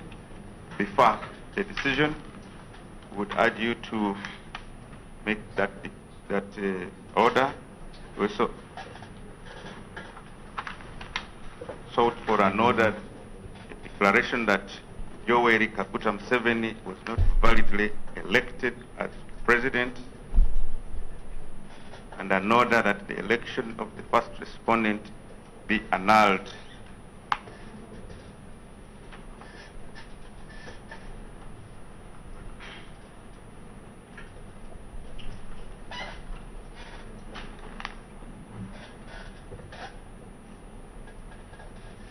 My lords,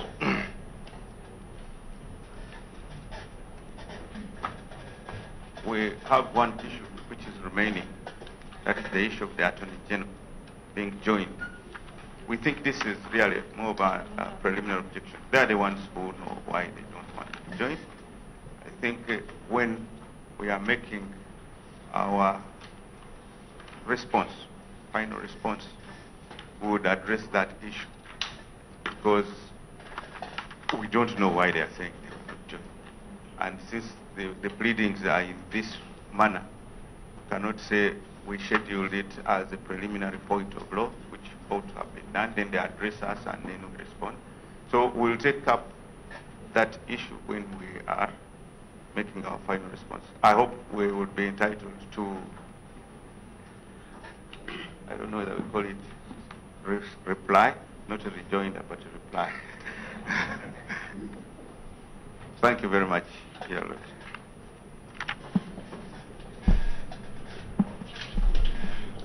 Thank you, and that takes us really, I think we have compensated for the time yesterday we took late. That finishes for now your case, and tomorrow we'll start with the presentation of the case for the respondents. So we adjourn till tomorrow at 9:30.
Live from the Supreme Court, and the judges there are adjourning court till tomorrow 9:30. But some of the key points that came out there: the petitioner seeking that the president-elect, President Yoweri Museveni election be annulled. That is the Mbabazi petition, and of course key points coming up that there was no specific law on the use of the biometric machines.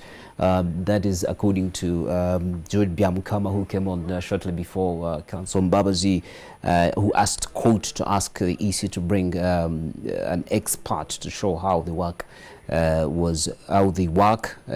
referring to the machines, of course. And then Council Kamkama a while ago also bring out some key points, saying submissions dwelling on whether the non-compliance with the law affected the election's final outcome, and also wrapped up by making the petition as submissions. But till tomorrow 9:30 we cannot really delve much into what a court has been going through because of the sensitivity of these matters. But you know, just to give you short pieces of some of the key issues that came out, and of course things like what looks like a landslide victory may actually be a narrow victory. That's according to some to the petitioners' lawyers, and we will leave it at that and give the court and the lawyers chance to really you know, cut through this case and give it to you. But what we'll do is always bring it to you live. We thank you very much for following, and you can go to our Twitter page, look for at NTV Uganda, and our Facebook pages to be able to follow up on this case. Court has been adjourned to tomorrow 9:30. We will, as usual, definitely bring you this live broadcast. We're now going to take a short break, and we will be coming back with our Kawunga's news at 7. Stay to watch what's been making headlines earlier on in the day.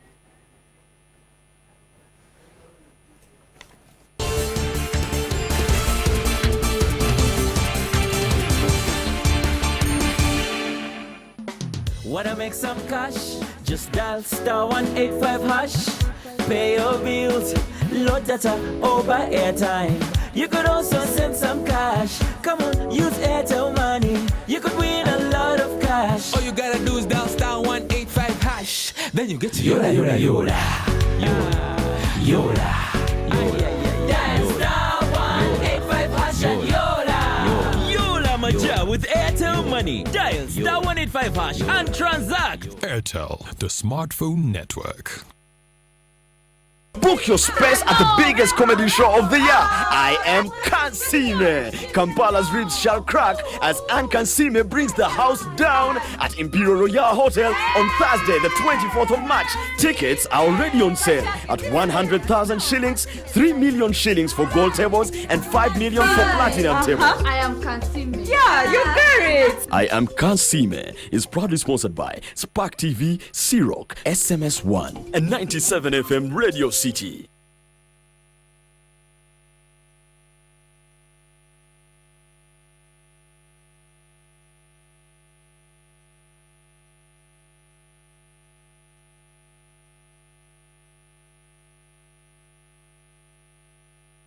I use the 500 shillings daily bundle. I use the monthly bundle with 1 GB data. Wait. Africell has all internet bundles. Really? Yes, all internet bundles from 10 MB to 100 GB from 1 hour to 1 year on the widest coverage at the cheapest price ever. Wow! Dial *133# now and select the bundle you need with the fastest speed and the best quality. So Africell is really the king of the bundles.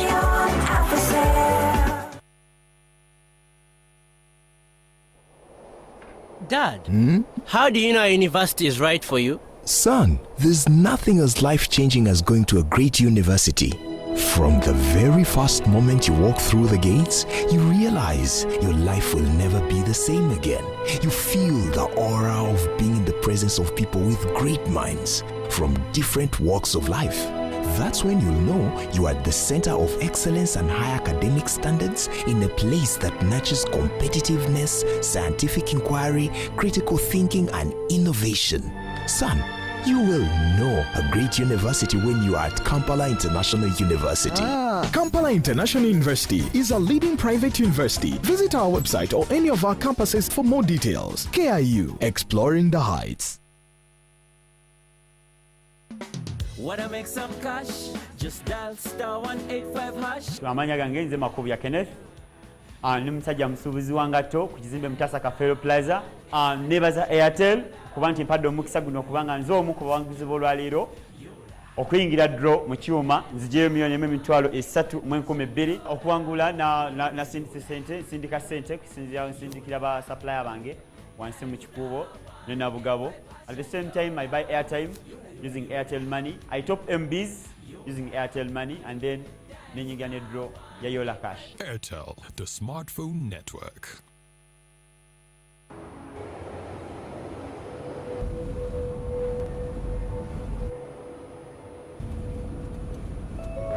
And the change of government won't stop a thing.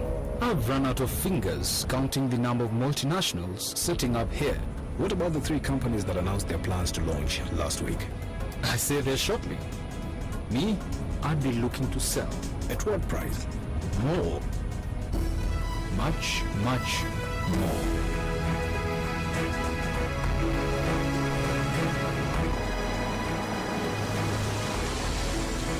I don't know who you are or how you know these things, but one thing I'm sure of, you're in the wrong job.